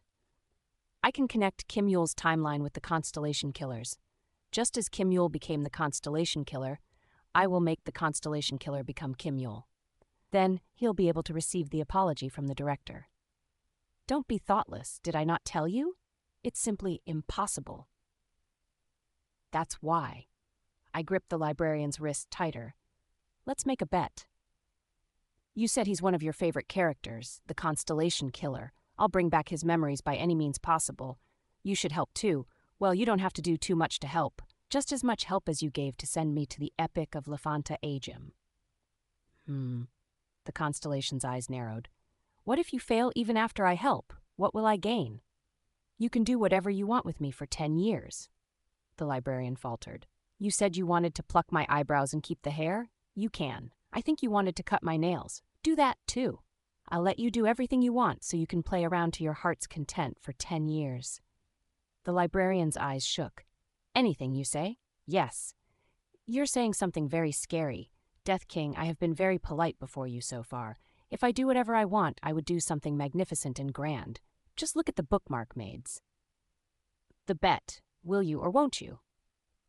The librarian's lips quivered slightly. For a moment, his eyes were stained with greed. Like the constellation killer, I was another character he loved. The librarian looked at me like a snake would its prey. I must adhere to the principle of non-intervention. The librarian gulped. But it's a different story if the character asks first. That's why I granted the butler's wish in The Tale of Sormon Academy. All right, Death King, I will assist you. However, if you fail to connect the constellation killer with Kim Yul, I will take your 10 years and enjoy it well. Okay, still holding the librarian's wrist, I walked toward the constellation killer and the director. Click. Click. Footsteps echoed in the area of the library where everyone else had left. Hey! Hey, zombie! Are you crazy? Why are you making this bet? Baehuryong was making a fuss. Are you betting? 'Cause you're 100% sure you'll win? Huh? You think that social recluse will support you because you're his fave or whatever, but that guy's also a constellation. A constellation. Not only that, but he's a high-class perv. You don't know what'll happen if you entrust your soul to that bastard. It's all right. I'm completely confident I'll win. For a long time, I'd been thinking about why the tower existed. It wasn't that something needed a reason to exist, but to me at least, the tower seemed to have been built for a definite reason. Because of the tower, thanks to the tower, those who had turned their backs to the outside world were able to start their lives again, to live life once more. Some may call it rebirth, and others may call it reincarnation. Constellation killer, for some it meant reunion, director, Vassar, and thus the halted times resumed. Film a teen movie with me. The constellation killer and the director stared at me. The first to open his mouth was the constellation killer. What does that mean? Constellation killer, you cannot accept the director's apology because you lost your memory. You don't even think you need it. But if you could accept it, you'd want to. The constellation killer opened his diary and nodded. That is true. We have only talked for a short while, but the person kneeling before me is very kind. He is principled. I judge that it is not principles with which he was born, but ones he acquired by suffering through life. If it is possible, I would like to accept his apology. Director. I looked at the director. He was still kneeling on the floor of the library. If you could apologize to Kim Yul-si, even my life. The director responded immediately, not waiting for me to finish my words. I would gladly give up my soul for it. Yes, thank you. I grabbed the director's hand and pulled him up. His hand was old and stout. I remembered then that it had been a long time since I last held the director's hands. I remembered building a tower of sand on the playground with the director a very long time ago. Director, this story became possible thanks to you. Because he did not forget, I was able to be raised in an orphanage. If even the director forgot Kim Yul, like everyone else did, this moment would never have occurred. The life of Kim Yul wove the life of the director. The director's life created my life. Now my life had reaped the life of the constellation killer, and the three of us managed to find a place here. The three of us were connected. I'll never allow this to all be in vain. It may be a little late, but the time had come to give back to the one who had raised me. Librarian. I grabbed the director's hand tightly and turned to face the constellation. The librarian smiled like he was sure he would win the bet. Speak, Death King, my beloved hunter. Me, the constellation killer, and the director. I'll challenge the next stage with these two. Oh ho! The librarian's eyes twinkled like he was intrigued. That's quite commendable. You intend to build relationships between you three again, even if it's a bit late? Oh ho. Well, that's one possible ending. It's kind of an open ending, with something like, our story begins now. No, I reached out my free hand and took a book from him. It's not like that, a book in which I was the main character. I choose this book for the next stage. The librarian tilted his head back and forth, confused. I'm sorry, I don't understand. The tale of the ascending city is happening in real time already. There is no point in making it into a stage and challenging it. You said it before. I was chosen as the protagonist of this book, so everything I've gone through has been recorded. Yes, but send the three of us to one of the events I've gone through. What event do you mean? The trauma? Suddenly, the smile dropped from the librarian's face. I looked calmly at the constellation in front of me. You just said it. Of course, the trauma you experienced this time is also in this book. That trauma ended in tragedy. The world was destroyed. It may have only been an illusion, but it was swallowed up by the void, and all of the stories of every character came to an end. Librarian, by your classifications, that trauma is indisputably an apocalypse. Ah, the librarian opened his mouth. He looked up at me with eyes filled with astonishment. Death King, you can't possibly... Send the three of us to the Shinso Middle and High School apocalypse. Of course, the constellation killer is Kim Yule, and the director is the class president. I am the bully. If he can't accept an apology, if he can't forgive because of his lost memory, and allow immersion, it'll be enough to bring back those memories, like how the heretic questioner was immersed in the Lady of the Golden Silk and became her character. Like I was immersed in the butler and gained more and more of the butler's memories. If the constellation killer becomes immersed as Kim Yule, then Kim Yule's memories will be grafted to the constellation killer. The constellation killer will be able to remember his days as Kim Yule. Librarian, no, Hamustra. That was right. We were a little late. But nothing was over yet. Open the book. The librarian stopped breathing. Chapter 140, Latecomer. 2. Chapter 140. Latecomer. Translator, Thursday, Lightbrin. It was silent. What? There was nobody around. This place was near the forbidden books that the librarian had pointed out. Only 3 people, excluding the librarian, were here, and no eyes were watching us, so the librarian's stammering sounded even louder. What a cruel thing to do. The librarian covered his mouth with his sleeve. Death King, do you recognize what you're saying? The constellation killer died in that school's world. No, these words aren't enough. That world made the constellation killer die. It forsook him. But you want him to enter that world again to regain Kim Yule's memories. That's so. The reason the librarian couldn't finish his words was not because he was grumbling. It was because I had let go of the director's hand to hold the librarian's wrist. His sleeve slid down, revealing his bare face. Such a... The librarian was grinning. Cruel thing to do? That's right, it is cruel. I bluntly stared at the librarian. He already seemed to be imagining the stage I proposed as his cheeks burned red. But you're biased. Do you know what's really cruel? The people who lived in the Chronicles of the Heavenly Demon. The common people. The humans who turned into corpses, not knowing why, because a constellation died at the hands of the constellation killer. What they suffered through is true cruelty. Ahem.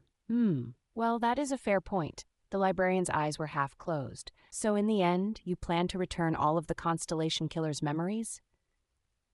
If I can do such a thing, of course I will. Will you make him apologize to the numerous victims in the Chronicles of the Heavenly Demon? Do you know how many constellations the constellation killer has slaughtered so far? Will you make him apologize to everyone who lived in that world and everyone who died? Yes, at least for the people of the world I've become responsible for. Death King, the librarian gasped. You speak so prettily of the road to hell. The constellation spoke as if I was a devil tempting him to ruin. It's only natural that I have favorites. Ah, I know how the path ended for a human who chose a path like yours. This knowledge is infinitely regrettable. That person, no, it is against my agreement to reveal this information. I'm sorry to interrupt this enjoyable conversation, but I let go of the librarian's wrist and uttered softly, Open the book. The librarian giggled, happily. The librarian opened The Tale of the Ascending City. The trauma you dreamed of is nothing more than a fantasy. It's an artificial, temporary world. Even if you fix the ending, it cannot be incorporated into the true history. To put it bluntly, it is a side story. Honestly, I have never enjoyed such a delicacy, so I am uncertain how the stage will be handled. Black smoke billowed out of the book. Yes, black smoke. Up till now, white light was exuded whenever an apocalypse was opened. This time was different. The ominous, writhing smoke was as black as the tentacles of the void that had swallowed the nightmare. Huh? Seeing it, the librarian was a little surprised. He seemed to have noticed something. This is the shade of Zrakua's Asin. Ah, of course. Of course. I thought that even a golden contract would not have enough power to materialize a world through trauma. Indeed, Someone very important must have intervened. To favor Death King to this extent, many people will be overcome with jealousy. Someone favored me? Who? The corner librarian is trying to negotiate. While I was questioning things, the librarian was muttering like he was speaking with someone. If so, the viewers for this stage that will be difficult. That world has already become the master's domain.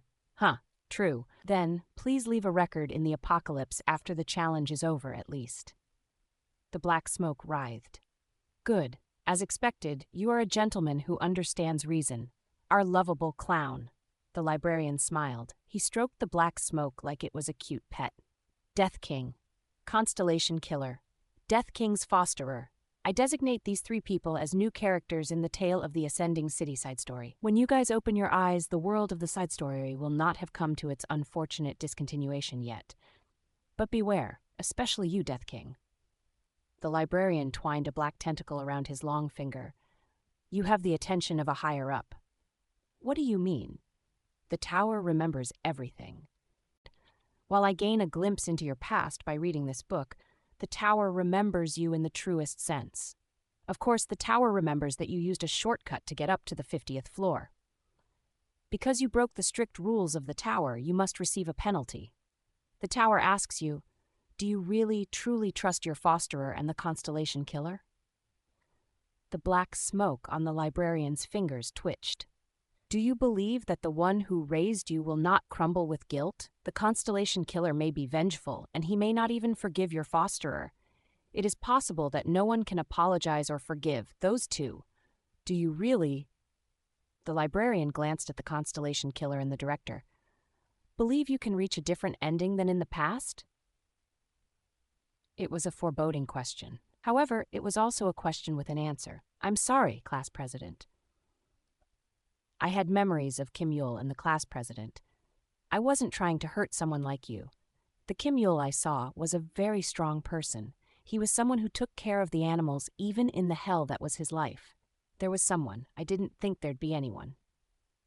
Much more than the Constellation Killer, who had killed countless constellations.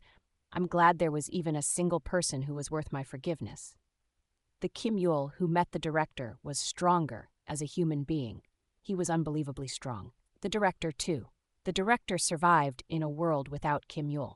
Yes, the two of them lost hope only because they met each other too late. I believed in the breath and voices the two shared on the roof that day. That was the truth. Not all fantasies are illusions. I opened my mouth. I believe in these too. The librarian smiled. The poor beasts, the smoke wrapped around his fingers melted away. Swoosh! In an instant, the black fog spread, devouring the bodies of the Constellation Killer, the director, and myself. Prove it if it's possible. Just before my sight went dark, I saw the librarian's grinning face before me, though you won't be the one to prove it. The world turned black. You will receive a severe penalty. You are being deployed to the world 1 year before the other challengers. You are immersed deeply in character from the start. I heard a voice. Currently, your immersion rate is 95%. The nightmare began. 3. Penalty.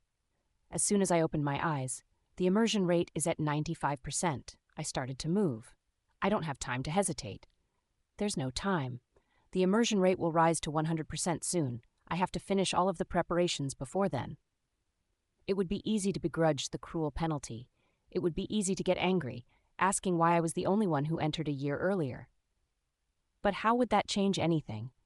I couldn't waste my precious time with resentment and fury. In the end, it's about forcibly grasping the past that the Constellation Killer discarded. So I must also be ready to receive unwanted memories, even if they are the nauseating memories of the perpetrator of the bullying. It isn't enough to return Kim Yul's past to the Constellation Killer. Kim Yul has to feel that he wants to live again. The director will do whatever he can for it, but I made a harsh judgment. The director alone isn't enough. Yeah, unlike the future, the director of this time is just a normal high school student. The actions of a single high schooler are too limited. Before I get completely engulfed in the perpetrator's ego. Revenge. I was doing what I could, so that the director and Kim Yul can take revenge on this scummy beast. I moved. Currently, your immersion rate is 95%. Last time when I saw the end of the trauma, I belatedly felt regret. I grieved. I could have done even a bit better, but I hadn't. Maybe I was too disconcerted. Though I was possessing the bully, I didn't take advantage of what I could do in the position as the perpetrator, what I could do because I was the perpetrator. I can get evidence of the violence. That was something only I can do. Collecting proof. Everyone stand up. In the classroom. Bow to our teacher. The director seemed to have been the class president in his first year, too. Does the student who gets the responsibility keep it over the years? His face was not that of the Black Dragon Master, but the young face of my orphanage director. There's only 1 year left now. Unlike me, the director has not possessed his old self. Neither has Kim Yul. Kim Yul, too, was in the same class in his first year. Just like the last nightmare, Kim Yul was exiled to the back row's window seat. That spot should have been the best place to sit, but it became a sort of forbidden zone because it was easy to be bullied there in secret. Plop. Plop. When the teacher turned his back to the blackboard, students lumped the eraser crumbs into a dense ball. They cut off the sharp mechanical pencil lead into bits and put it on that eraser ball. It looked like a porcupine curling in on itself. Covertly, the other students threw the sharp rounds at Kim Yul. Thud! Each time Kim Yul was hit by the eraser rounds, he flinched a little. He tried to ignore it, but the pointy mechanical lead made his neck turn red. Young beasts enjoyed acting on their malice in various ways. 1 year. I held myself back. This is something that happened decades ago. Society had been worse back then than when I was young. Much worse. If we want to prove that there was bullying, we need physical evidence. If it was just a single incidence of bullying, the punishment won't be much. We have to prove that it was done maliciously and deliberately over a long time. That was the only way to screw these beasts over. You had to be as vicious as they were. Hey guys, look here. Huh? Click. I took pictures of their violence.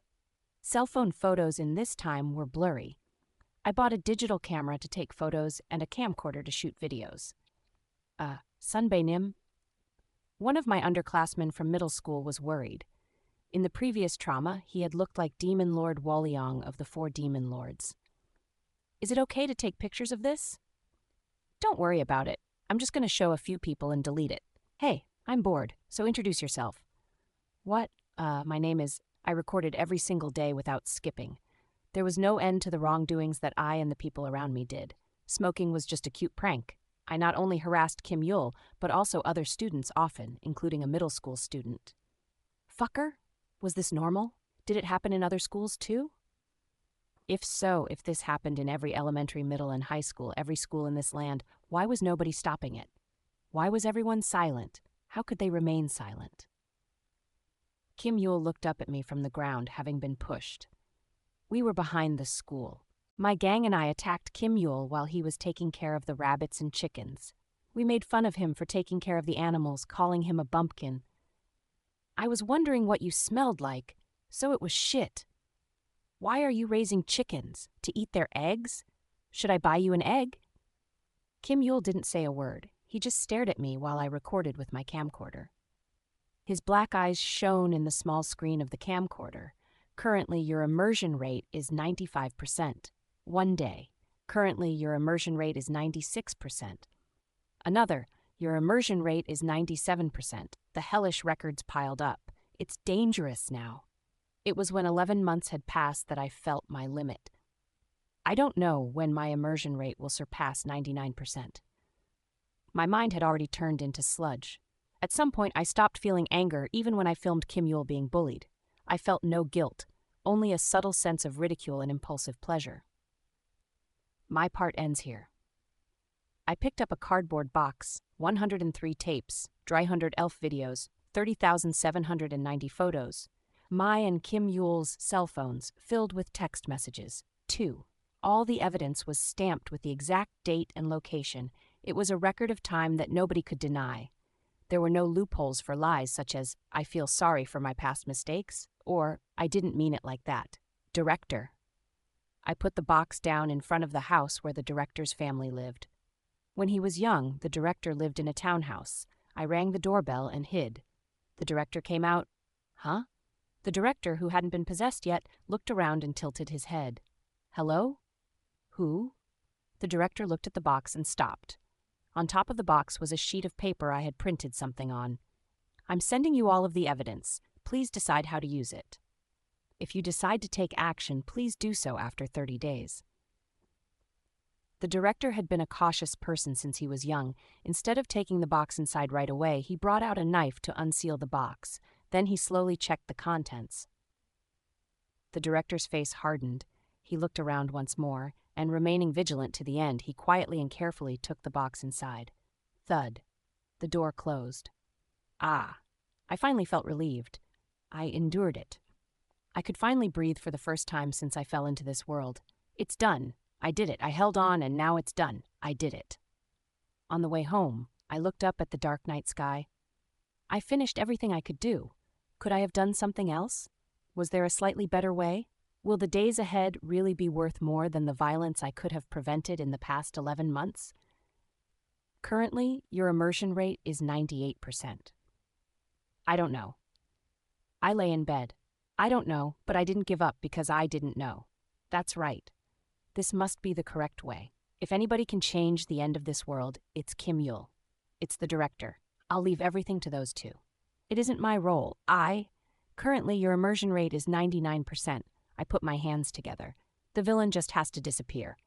Like I was praying. The role given to me in this world is to just wait. I closed my eyes. I'll wait. Kim Yul. Director, please. Chapter 141, Latecomer. 3.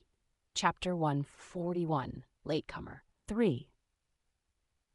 Thursday Lightbryn. Therefore, let us talk about my defeat. The position of the protagonist. It is the first time I, who had only played the hero's role, became a villain who had to be knocked down. I had never tolerated a defeat thus far. Any defeat would have been disastrous. If I had been defeated, all of Harlem would have been burned to the ground. My defeat meant the fall of the empire. My defeat meant the end of the land of rivers and lakes. And it meant... My defeat meant... Now, for the first time, my defeat wouldn't lead to devastation. This is the story of my downfall. It is a story that would only end when I am defeated. Currently, your immersion rate is 100%. My consciousness. But I am strong.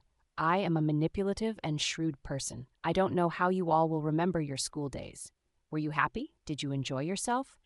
The classroom, which was small enough to be painted with the excuse of the ignorance of childhood, are the scenes that occurred there colored with a beautiful sepia filter? It isn't for me. I am a little more subtle than you guys. I am cunning. Maybe there was nobody like me in your school, or maybe you simply don't remember. But I was definitely here. A person who framed his classmate. A person who has plotted and manipulated evidence to slander someone. A person who intimidated classmates to keep them quiet. If you share these memories, you must be my colleague. You, at least, will fathom my existence, and if I'm lucky, you'll even understand. That's right. While the other students were defenselessly playing in their childhood, their so-called school days, we easily hunted those foolish minnows. Our hunting was furtive. That's why people don't remember. Most people understand our skillfully hidden hunts the wrong way. Students are too immature. They're not smart enough for high-level hunting. Not smart enough? Who? Us? What a ridiculous delusion. They can't even remember what happened under their very noses. I'll first confess to those people the secret method to hunting. This is a story that happened before I became possessed. There are two ways a student's rank is decided at school. First, there are the students who study well, but you have to work hard to get good grades. Students hate working hard more than anything. On the other hand, it is easy to ignore or laugh at others. It took no effort. Since mocking someone is effortless, any student can join in. This is the crucial difference between study and ridicule. What's the difference? Just a matter of how many students can easily participate. You had to study for 10 minutes to raise your score by 1 on an exam, but it took less than 10 seconds to tease someone. It's much more fun to be better at making fun of others than it is to be better at studying. It's much easier. Accordingly, it is much more powerful. Unlike studying, anyone can handily jump into the game. That is why ridicule is standard at all schools. Here are the mechanics of bullying. First, the victim has to be conspicuous. Are they noticeably richer than the other kids? Or noticeably poorer? Do they have a face that anyone would say is weird? Does it smell strange when they pass by? Is their speech severely incoherent? Are they overly sincere? All of that is good. The particulars don't matter. Ridiculing is powerful because it's easy. The victim of the ridicule must be easy to make fun of. Kim Yule. There is a good reason why Kim Yule was selected as the prey of the hunt. He's poor. Obviously so. He's distinctively poor. There's a bad smell when he walks around. One's poverty could not be covered up with the monotone school uniforms. The awful thing about poverty is that it shows.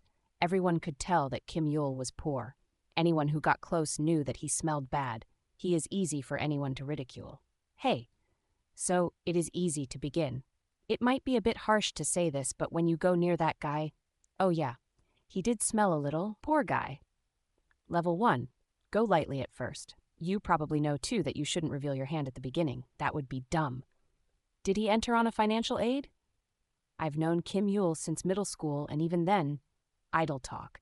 It's enough to use the prey as a simple topic in conversation. Should I tell you guys a secret? Actually, gradually increase the number of students who participate in the small talk. He lives there? Wow, that's a literal dump. I heard his dad is the trash collector. Huh. Could that be the same guy who picks up the waste at our house? Hey, no way. Like this, gradually brighten the spotlight on him. The initiator here must be careful to never reveal his malice. Not yet. You know it too. It isn't time for that yet. Look, isn't Kim Yule kind of annoying? Instead of saying that, say, oh wow, it's true. The trash collector for our house is Kim Yule's dad. This is much smarter. What, really? Of course it's a lie. How did you find out? I was also skeptical at first, but on Sunday, the man came to pick up the trash, so I asked, are you Kim Yule's father? I'm his school friend. He acted a little embarrassed, but then he asked me to take care of his son. Dude? Really? Lies are the basis of our accomplishments. Even as they doubted me, my classmates looked at me with twinkling eyes. Those gazes, that interest, are the proof of your success. You've succeeded in drawing people to the subject of Kim Yule. Kim Yule, by any chance, does your dad... Hey, why are you asking that? Shut up. Why not? Did you lie? No, but anyway, sorry Kim Yule, it's nothing. Level 2. The observation phase. Malice snowballs well enough on its own from here. Pfft. There isn't anyone in the world who does not make mistakes. Students make plenty of them. Now that the class is paying attention to Kim Yule's every move, they view his mistakes like they are looking through a magnifying glass. Haha. Then they laugh. He missed the volleyball in gym class and had to run a little farther. He fell asleep in 4th period and didn't wake up even during lunch. He stuttered a little when the teacher asked him a question. Ha. It doesn't matter how trivial the mistake was. Easy and conspicuous. Always remember the mechanics of ridicule. You know, he always goes behind the school for lunch. Is he feeding the chickens? Seriously. Go to the window and look. I'm serious. Something that anyone can see easily. Something that anyone can partake in easily. Kim Yule, look up here. What, he's really looking here. Is he trying to get the chickens for free once they're grown? You! Eventually, a game that anyone can join in. You probably know, too, that most bullying ends here. Up to this point, it can happen naturally. There doesn't need to be a clear ringleader. There doesn't have to be any accomplices. You can get up to level 2 with just sympathizers. Level 2 bullying corresponds to the following. Mild violence once every 2 weeks. Group assault once every 3 months. A public beating once every 6 months. One small scar that cannot be removed on the body. If it's short, 1 semester. If it's long, 3 years. Sometimes a few students lead the violence, but there isn't a long-term culprit. But as you probably know, hey, we do not stop there. Let's test it. We take 1 step further. What? Look, I bought these shoes, so they're brand new. If you have successfully brought others to this point, you must certainly be good at lying. Now you had to perform a small magic trick for your classmates. I'll draw some stars on the sole of the shoes with a marker. See? You guys saw it, right? Yeah, so what? I'm going to throw it away with trash in front of my house. What are you talking about? Idiot, Kim Yule's dad is the waste collector for my house. Of course, it's a lie. The trash collector for your house is not Kim Yule's father, actually. But that doesn't matter. You know what paths Kim Yul's father usually took. Will that mister give Kim Yul a present if he sees new shoes being thrown out? Why wouldn't he? So look, if Kim Yul's father really is the trash man, then Kim Yul will wear these shoes tomorrow. I guess? I bet that Kim Yul will come to school wearing these shoes tomorrow. Now, you've privately prepared a second pair of shoes. There we go. I'll leave it here. You all saw, right? I won't ever touch it. One pair you threw out with the trash at your house in front of your friends. Okay, the other pair had already been placed on the route Kim Yul's father walked the day before. Needless to say, both pairs have a sigh on the soles. You want to show your friends some magic, so you pretend to draw the sigh in front of them. If you're cautious enough, you can also establish a perfect alibi by hanging out with your friends for the rest of the day. Hey, check the shoes!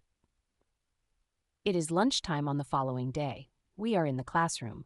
What if someone catches us? Just look quickly. We're just sneaking a peek. It doesn't matter. While Kim Yul is gone, having headed down to the cafeteria, we gather. Kim Yul's desk. There is a bag holding the shoes hung on the hook. The students' eyes sparkle, giggling to show that it's only a joke. We lift up Kim Yul's shoe bag. Then we take out shoes that are cleaner than normal. Wow. Naturally. It's real. A Ka is drawn on the bottom of the shoes that Kim Yul brought. Oh shit, then Kim Yul's wearing what you threw out. You didn't plan this with Kim Yul, did you? Course not. He's been with us all day yesterday and today. Then, it's actually... The students look at you. Those eyes have just witnessed a fascinating magic trick. At this point, you can choose from a number of lines. It depends on your personality and preferences. Didn't I tell you I was right? Is one of the options. Or, that's kind of unpleasant. You can slowly reveal your ill will. Wow. But I recommend this line.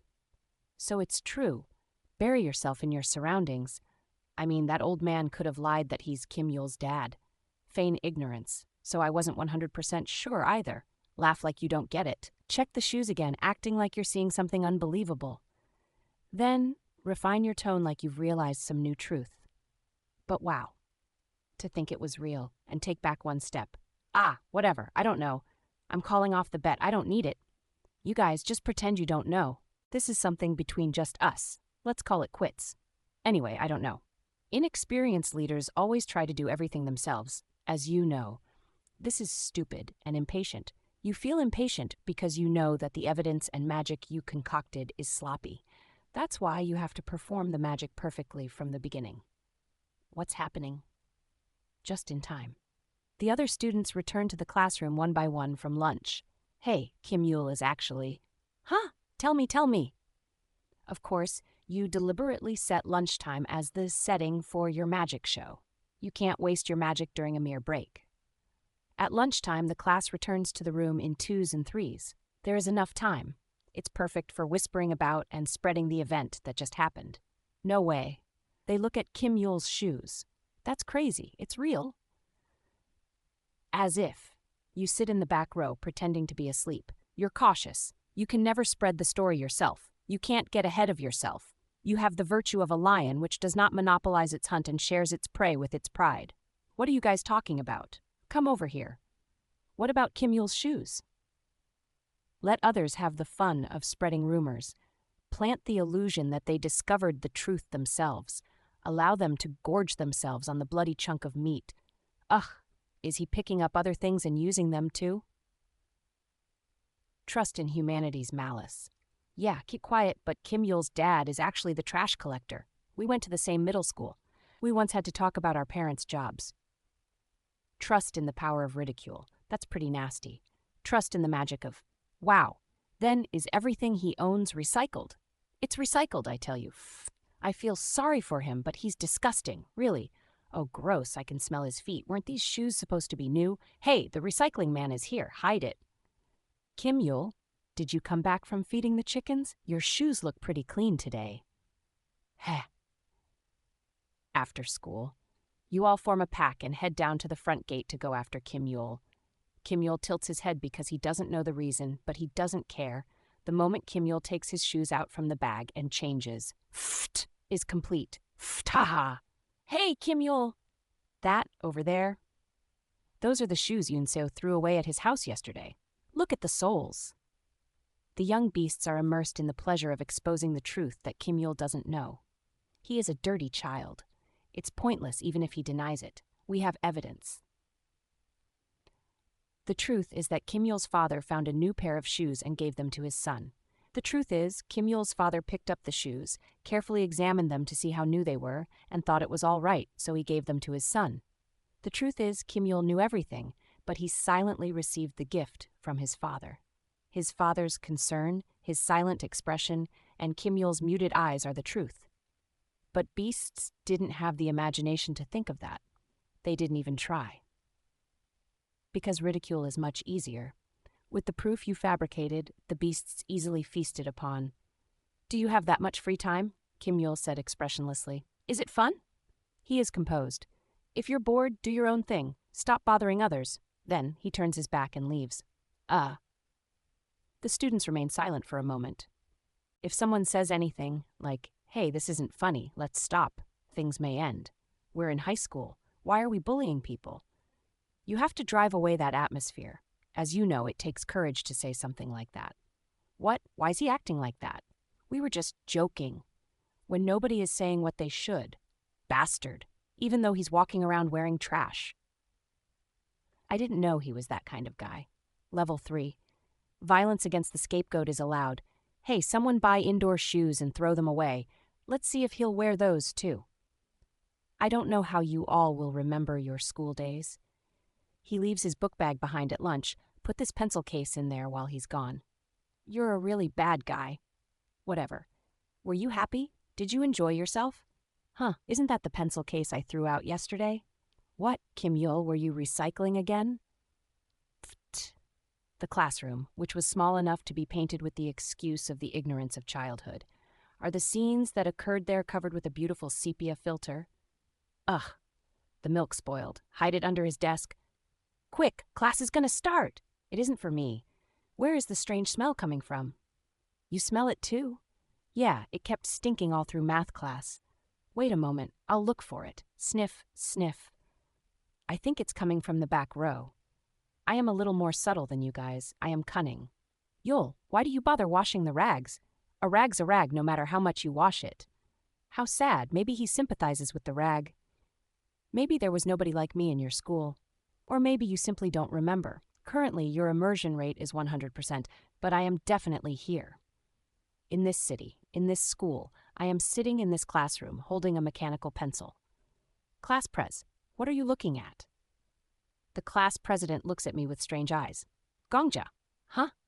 The class president trembled. It was very slight. He seemed to be disgusted with something, or maybe he was lamenting something. But his weird attitude soon lifted. The class president cleared his throat and said, No, it's nothing. I just couldn't remember your name all of a sudden. What was it again? What? Class Pres, do you have dementia this young? I'm Hwang Unseo. Ah, that's right, the class president murmured, saying, That's the name. That kid usually didn't interact with our group. I heard your girlfriend is running for student council. Yeah? Why? I think I will too. Please tell her I look forward to working with her. What?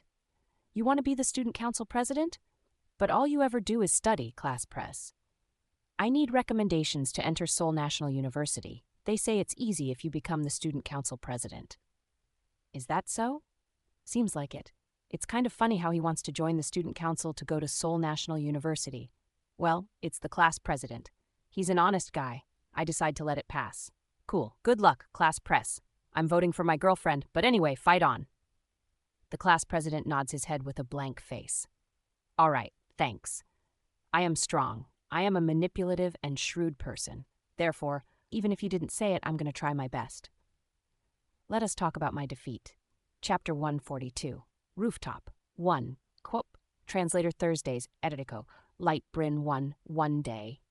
You've been making fewer videos recently, said my girlfriend. Huh? Videos of Kim Yul. You used to turn one in at least once a week, no matter how late it was. Are you doing it late because you're working on a masterpiece? There's quite a bunch of kids waiting for the next episode for our meeting. The reaction for the last scene with cutting his nails was good. My girlfriend's expression was flat. I listened to her words and frowned for a moment. Videos, right. I used to film every time we bullied Kim Yul with a camcorder. But why did I do that? I'll wait. Kim Yul, director. Why did I? Currently, your immersion rate is 100%. Ah, that's right. I remembered. It was this.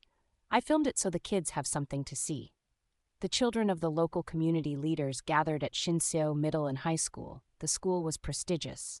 The children of these highbrow and prestigious families had to behave properly, which meant there was a lot of stress on them. Some of the kids relieved stress by taking part in the bullying, but that was dangerous. Most kids didn't want to take that risk. It was for the latter that I provided It was pretty serious. Producer Nim, I want a concept where you cut his nails with scissors. Jay, please make him grow his hair and tie it with a yellow rubber band. -7. The last video only focused on hitting him a bunch. It wasn't that good. -11. This school had a student council suggestion box. It was a box that students used when they wanted to send a note or letter directly to the student council. But I got my girlfriend to use it for a slightly different purpose. Kill request box, so to speak. Even the teachers didn't touch the student council's suggestion box. No one gave it a second look. It didn't matter if someone got caught putting a note in the box. Since my girlfriend had been on the student council since her first year, she could check the request box regularly. It wasn't some revolutionary idea, but I think I might be a little smart. It was a huge hit. The precious sons and daughters of important houses were fascinated by the ability to participate in the bullying at no risk. The request box even guaranteed anonymity. They signed their requests with the initials of playing cards such as A, K, Q, and J. Please slap his cheek and nothing else for 20 minutes. Q was my girlfriend's initial. His scruffy clothes are nice, but I want to see him wearing other clothes too. -77 was the president of the Broadcasting Club. Producer Nim, I greatly enjoyed the last video. It was a brilliant idea to make Kim Yul speak politely. From my point of view, Kim Yul is popular because of his strong pride. So, unlike other patrons who enjoy physical humiliation, I am certain that a mental approach would be ideal. Producer Nim, the body should always be a symbol for the mental, -2. This nutjob who wrote a long review each time was a kid who played in the middle school band. He was insane. Since he was in the second grade of middle school, he used the number 2. Of course, even as a crazy middle school kid, his family owned a powerful regional corporation. This meant he was a valuable patron. Only such guests populated the so-called trump card group. Secret fulfillment of their sadism, vicarious satisfaction. I maintained my current status by providing entertainment to my clients. Since I started filming my works, more and more friends began taking care of me before I realized it. Yep, that was how I met my girlfriend. There was no way I'd be able to date a rich girl otherwise, right? It wasn't as if my mom or dad won any awards since I was in middle school. I couldn't pretend to be a singer like my big bro with his pretty face. For me to climb the pyramid, I had to provide a tribute to those of high rank. Sorry. I apologized for my tribute being late. I also questioned why I hadn't been shooting Kim Yul videos these days. There hadn't been any reason to stop. But immediately, I thought of a plausible reason. I was good at being quick-witted. You're a candidate to be the student council president. I'm trying to hold back for the election. What? You were thinking of me? I want to be careful. People might talk. So our producer does have a cute side. Her eyes slanted upwards and she stroked my head. I like smart puppies. She was clearly treating me like a dog, but I didn't care. Rather, I played into it. Woof, woof. Bark, bark. Pfft. Finally, my girlfriend laughed. I was the only person in this school who could make my girlfriend smile. I bent my legs like a dog and jumped around. Did you know that you're a really fun guy, Wang Eun-seo? A fun guy. That one word proved my worth. A fun guy to be with. A guy who always made you laugh. A popular guy among the popular kids who could control the mood. After all, dating based on someone's face like my older brother had its limits. Real relationships depend on how well you can flap your lips. I was waiting, Gongja. I furrowed my brows. What was that? Currently, your immersion rate is 100%. My mind went blank again for a moment. Was I imagining it? I seemed to lose track of my thoughts more often recently. Anyway, I said, swallowing my spit. I'm going to take a break from filming for a while. I can't just push on and cause trouble. If any of our friends complain, please tell them that I'm worried Kim Yule will stop coming to school if we keep bullying him, so I'm adjusting the pace. It was then. The Broadcasting Club announces. A voice came from the school speakers. It was a familiar voice, the voice of the number 7 member of the Trump Card Group, the Broadcasting Club president. But did his voice have less energy than usual? Somehow, it made me uneasy. Hwang Eun-so, from Grade 2, Class 5. Grade 2, Class 5. Hwang Eun-so, please come to the broadcasting room immediately. Once again, Hwang Eun-so from Grade 2, Class 5, please come to the broadcasting room immediately. That is all. Then the speaker turned off. My girlfriend looked at me. Did something happen? I made a face showing I didn't know either. I don't think I did anything to be called to the broadcasting room, maybe the teacher's room.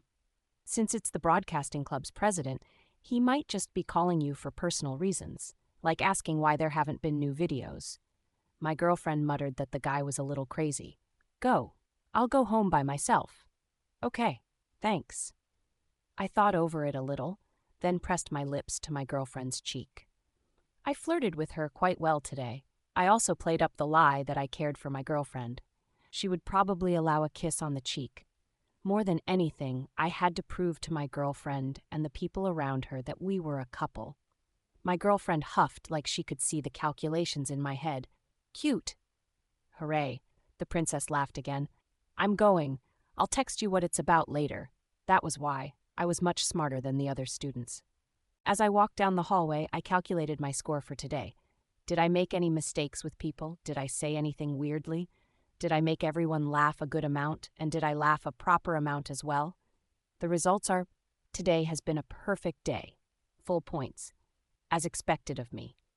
I was talented. My talents weren't just bullying someone, but also turning that bullying into a game. The upper crust kids who'd learned this fun would continue to look for me even after college. They might even invite me to their league, though it doesn't matter if I don't get invited. They would remember pulling some pranks with me in school. My girlfriend would probably dump me once we entered college, but she would remember me as the ex who amused her. Hwang Eun-so would remain as a memory of their youth that would always make them smile. That alone was a huge boon. Unlike the wishy-washy students, I had a roadmap for my life. First, I'll become a film director. I didn't have to be very successful. The point was to make a few independent films, build my career somewhat, and network. Then it'd become what I was known for. No one hated a troubled young director. After that, I would connect rookie actors and actresses to the upper class, too.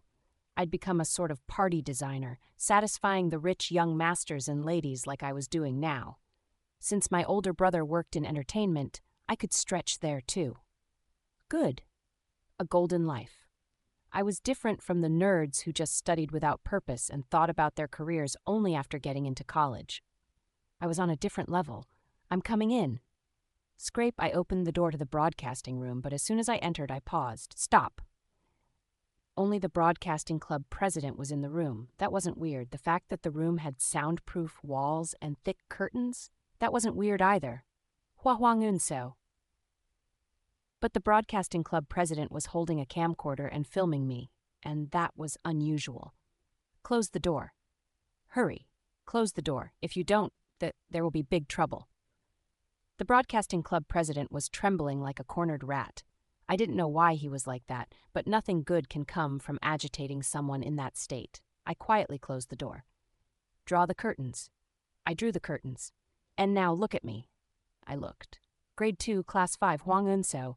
You threatened me, you forcibly Kim Yul from Grade 2, Class 5, right? Say that it's right. Is this some kind of hidden camera show? Shut up and say yes. The Broadcasting Club president was seriously trembling. An ominous premonition came over me. Normally, I would have joked about how I could shut up while saying yes, but I couldn't because I was surprised. I don't get it. Come on, let's talk this over. You approached me first. I said I didn't want to.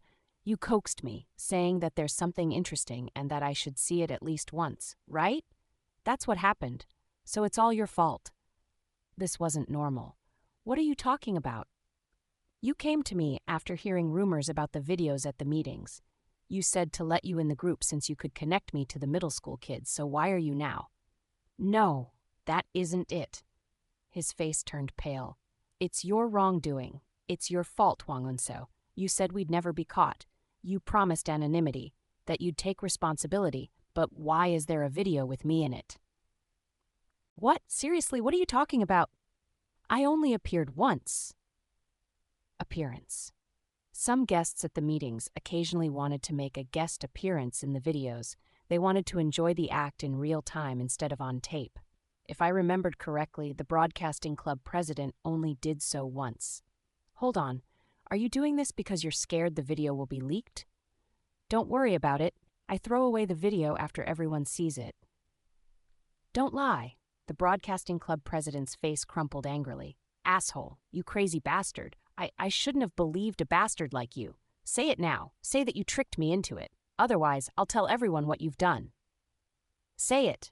I have to record it and send it. He was nuts. I felt that I shouldn't stay here any longer. Sorry, but I won't admit to something I didn't even do.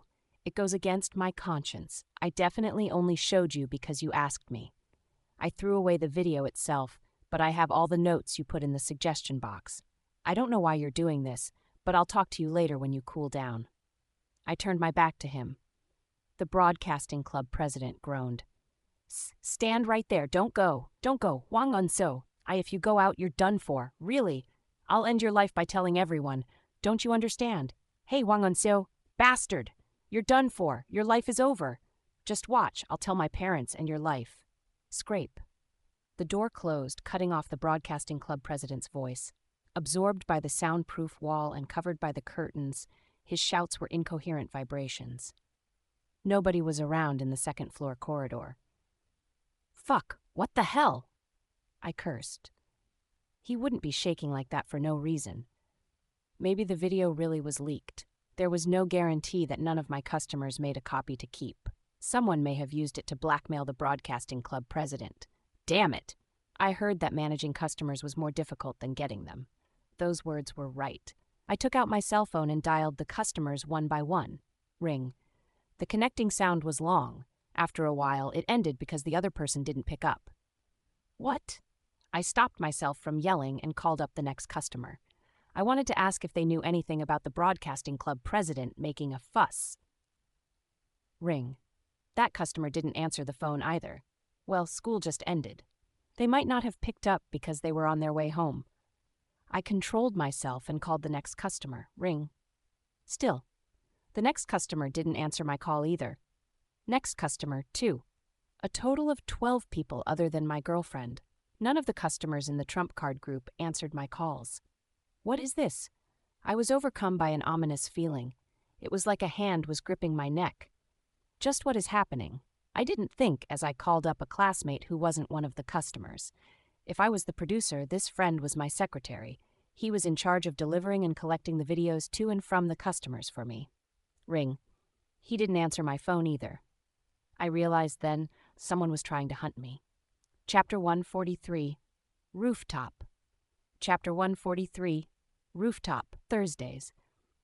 Who is it? I couldn't understand. Who is stirring things up on Kim Yul's behalf? Kim Yul had no close family. He pretty much had none at all. Kim Yul's bullying started before he made friends, so there was no one who would help him. I didn't choose Kim Yul as a scapegoat for nothing. I need to talk to Kim Yul. He has to know something. Whatever it is. I rushed to the back of the school. Kim Yul would be taking care of the animals in the school farm now. I knew every hour of Kim Yul's schedule. As expected, I saw Kim Yul's back as he fed the chickens. That's right, this is where you should be. He was a guy who barely fed his self-esteem by feeding animals that were weaker than him. That was how I understood Kim Yul's obsession with the farm. In the end, humans were also beasts, and weaker beasts served the strong. Your immersion rate is currently 100%. The school was the same as the farm. It was a slightly larger cage, and in this place, I was a stronger beast than Kim Yul. Hey, Kim Yul, I growled. What did you do? Kim Yul did not turn around. He didn't even respond. He continued to pass out the animal feed like he didn't hear my voice. Ha! Is he ignoring me now? Unbelievable. I walked over and grabbed Kim Yul's shoulder roughly. Hey, asshole, when someone says your name, you have to. When Kim Yul looked back at me, something fell out. They were earphones. He had been wearing earphones. Classical music bellowed from the earphones that fell to his shoulders. Our eyes met. I was stunned. Tears welled up in Kim Yul's black eyes. What? For a moment, I was speechless. I don't know why I was speechless either. Was it because this was the first time I was seeing Kim Yul cry? Maybe. Kim Yul had never shed any tears, no matter how much he was bullied. That aspect of him excited the customer's sadism further. But it wasn't just for that reason. Who is it? It felt unfamiliar. Who is this bastard? Kim Yul's eyes seemed too unfamiliar. His gaze was distant, looking past me, not at me. Kim Yul silently cried as I held his shoulder. Even his tears seemed to fall somewhere other than the ground. You? It's beautiful. Kim Yul opened his mouth. What? The song. The music I'm listening to. A deaf man composed this music. Sound spilled from the earphones. It was a rhythm I'd heard a lot before, but I was just wondering how this panhandler got the MP3. I am thinking of the humiliation and curses this deaf man must have suffered in his life. Wouldn't people have insulted him by calling him a cripple? Wouldn't they have jeered and laughed at him? What are you yammering about, you? It's sad. Scars are eternal. A person from hundreds of years ago had suffered, bearing insults in his life. It must have been the same 1,000 years ago. It will be the same in 1,000 years. Had this bastard gone crazy? Nothing in the world is beautiful in itself. Only those who are wounded see beauty. Only those whose lives have been ruined feel grateful to see another's life that has not yet been ruined. Tears are shed by those who endure even to the point of ruin. Kim Yul's gaze was affixed on the air. If there is someone who believes the whole world is beautiful, he must certainly have had his whole world ruined. Only those who live in hell would praise the world. I think that this deaf man's cursed life resulted in his song. Where did you pick up such retarded thoughts? Hey, you, what did you do? I grabbed Kim Yul by his collar. Squeeze. Kim Yul dropped the feed bag as I shook him. Yellow feed spilled from the bag that fell to the ground. What did you do to my customers? You recycling son of a bitch! Finally, Kim Yul looked at me. I did nothing, Death King. Death? What? I'm only looking at what I had discarded. Kim Yul arrogantly grabbed my wrist, dumbfounded. I tried to shake off his grip. I couldn't even budge. Huh? Then, Kim Yul simply pulled my hand off his collar. This all happened in an instant. Confused, I reached out my hand again, but whack! Kim Yul slapped away my wrist. The path twisted. My hand veered off course and whipped through the air without my control. In the blink of an eye, my hand collided with nothing but air. Huh? I stared blankly at Kim Yul. It's a shame. Kim Yul nonchalantly picked up the feed bag. Kim Yul is angry. What Kim Yul wants is not physical violence, but a revenge far greater, to be exact. And I think I want to fulfill Kim Yul's desire. You. What have you done? What the fuck are you doing? Kim Yul wants you to go through everything he has gone through. Revenge means throwing your opponent into the depths of hell that you have fallen into. That is what Kim Yul thinks. Kim Yul, no. I agree with that opinion. A stranger was looking at me. Wait, Kim Yul's killer. The day is ending and the path is long. It's so long. I will see you again after that. Kim Yul leisurely walked away, still holding the feed bag. Hey, stand right there. Don't! That was when my pants pocket buzzed. My cell phone received a text. One of my customers must have seen the missed call and responded. Glancing toward Kim Yul, I quickly checked my phone. Never contact me again. If you do, I'll kill you. I was floored. Confused, I called the customer who sent the text. But even after multiple calls, there was no answer. My body trembled. What the hell? The situation did not change the following day. What is going on? Rather, it became worse. Yunseo. As I entered the classroom, one of my friends approached me hesitantly. He was someone who had appeared in the Kim Yul game dozens of times. He was quite popular with customers because he was good at hitting people. This friend secretly enjoyed this, absorbed in his popularity. What? There's a note I was asked to deliver to you. My friend seemed really terrified. That bad? Here? Sorry. He put the note on my desk and stepped back like he was fleeing. I furrowed my brows and unfolded the note. Some handwritten words were on the page. Wang Yunseo lives in a dump. The indoor shoes and the school uniforms are all recyclable. The only trash that can't be recycled is Huang. The only reason I didn't react right away was because it was too ridiculous. Ha! I faked a laugh and looked at my friend. What is this? A joke. Flinch. He cowered behind the other students. I was already stressed all night because my customers were acting like shit, but with this so-called friend acting like this too, I was seething with rage. Did recycling put you up to this? Hey, look at me. Fucking look at me. There are things that you can't do even as a friend, yeah? Did Kim Yul make you give me this note? The friend couldn't say anything. He was still wearing the terrified expression on his face. When I was about to confront him because of the absurdity, another classmate of ours approached my desk. Huang Unseo. What? Sorry, take this. The classmate threw down another note at my desk. Instinctively, I grabbed the note and read it. I feel so bad for the underclassmen at our school. They have to call Hwanseo their sunbae. Have you ever thought about how they feel? Doesn't it hurt your conscience? My head went blank. Taking advantage of that opportunity, 3 more classmates left notes on my desk. Like the previous 2, they had also been actively involved in the Kim Yul game. Hwang Unseo is really filthy. How can you be even dirtier than the math teacher? What was this? Wow, there are students who don't wash their uniforms. Why were they doing this to me? You smell really bad. Seriously, you reek. What happened yesterday? Something happened, but I was the only one oblivious. Something made all my customers turn their backs on me. Not only that, but my friends were blackmailed into putting on this weird show. Calm down. My heart was pounding like crazy. Calm down. Let's think about this calmly. Did Kim Yul do this? No, there's no way. He was a little weird yesterday, but it isn't him. Then who? Who did this? It was then Hwang Unseo. The homeroom teacher stuck his head into the classroom from the door. All of the students turned to look at him. He looked around the classroom, saw me, then beckoned. Come with me. Me? What? Is there another Hwang Unseo in our class? You're not in trouble, so hurry and follow. Ah, class president, take the kids' phones and bring them to me. Hesitantly, I followed the homeroom teacher out. My surroundings were eerily quiet as I left. The air felt loaded. It was as if all of my classmates knew why I was called, like they had no doubts about why the homeroom teacher would single me out. The only ones unaffected were the nerds who had been studying their notes since the morning. Hwang Unseo, the teacher's office. Yes? Did you do something bad? You haven't, right? My homeroom teacher asked calmly. He was speaking like it didn't matter. In the office, students in their uniforms walked around to pick up prints. Teachers were organizing the handouts before their first class. What? I'm asking if you did something bad. Does nothing come to mind? No. My heart raced. I don't think so. My homeroom teacher scratched his head. Hey, Hwang Unseo, don't blab about this, okay? Okay. Listen to this. My homeroom teacher handed me an earbud. I took it. The earphones were connected to the homeroom teacher's computer. Click. When he clicked his mouth, I heard recorded voices through the earphones. Hey, don't start hitting yet. Just make him kneel.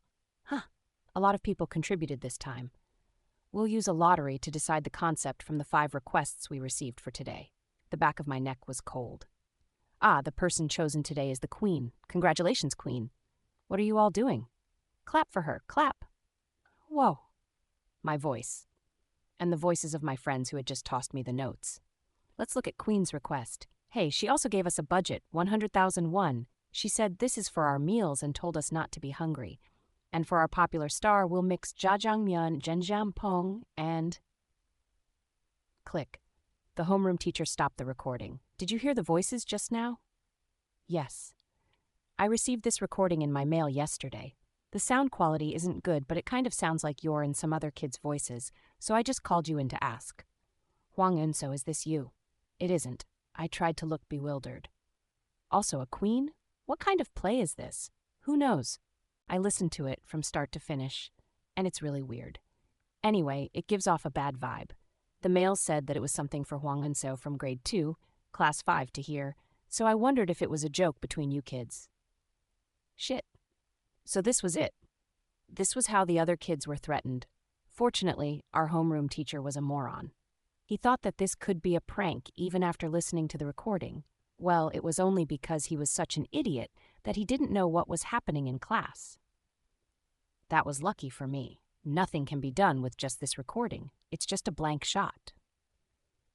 Maybe one of my friends or a customer captured the voice recording and was messing around with it. If that person had anything more conclusive than the recording, there was no reason for them not to send it to the homeroom teacher. The problem is that everyone is scared of the dud shot. Damn. The homeroom teacher looked up at me. You really didn't plan this prank with your buddies? No, but can I really not talk to anyone about this? No, never say a word. Anyway, it's fine since you say it's nothing. Go back to class. Yes. I quietly left the teacher. Damn it, damn it, damn it! Scrape! When I opened the door to the teacher's office, I ran into someone on the other side. It was the class president. The class president was holding a blue plastic collection box, having collected the cell phones from our class. Oh, sorry. The class president spoke with the same facial expression as usual, with his nerdy face, and stepped a little out of my way. I'd normally have said thank you, but I had no mind to do it now. I just briefly met his eyes and went out into the hallway. I don't know which bastard copied it, but I'll make them pay today. Son of a bitch, treating me lightly. This goes beyond a joke. How could you do something like this to a classmate? Scrape. The sound of the door closing behind me quietly echoed in the hall.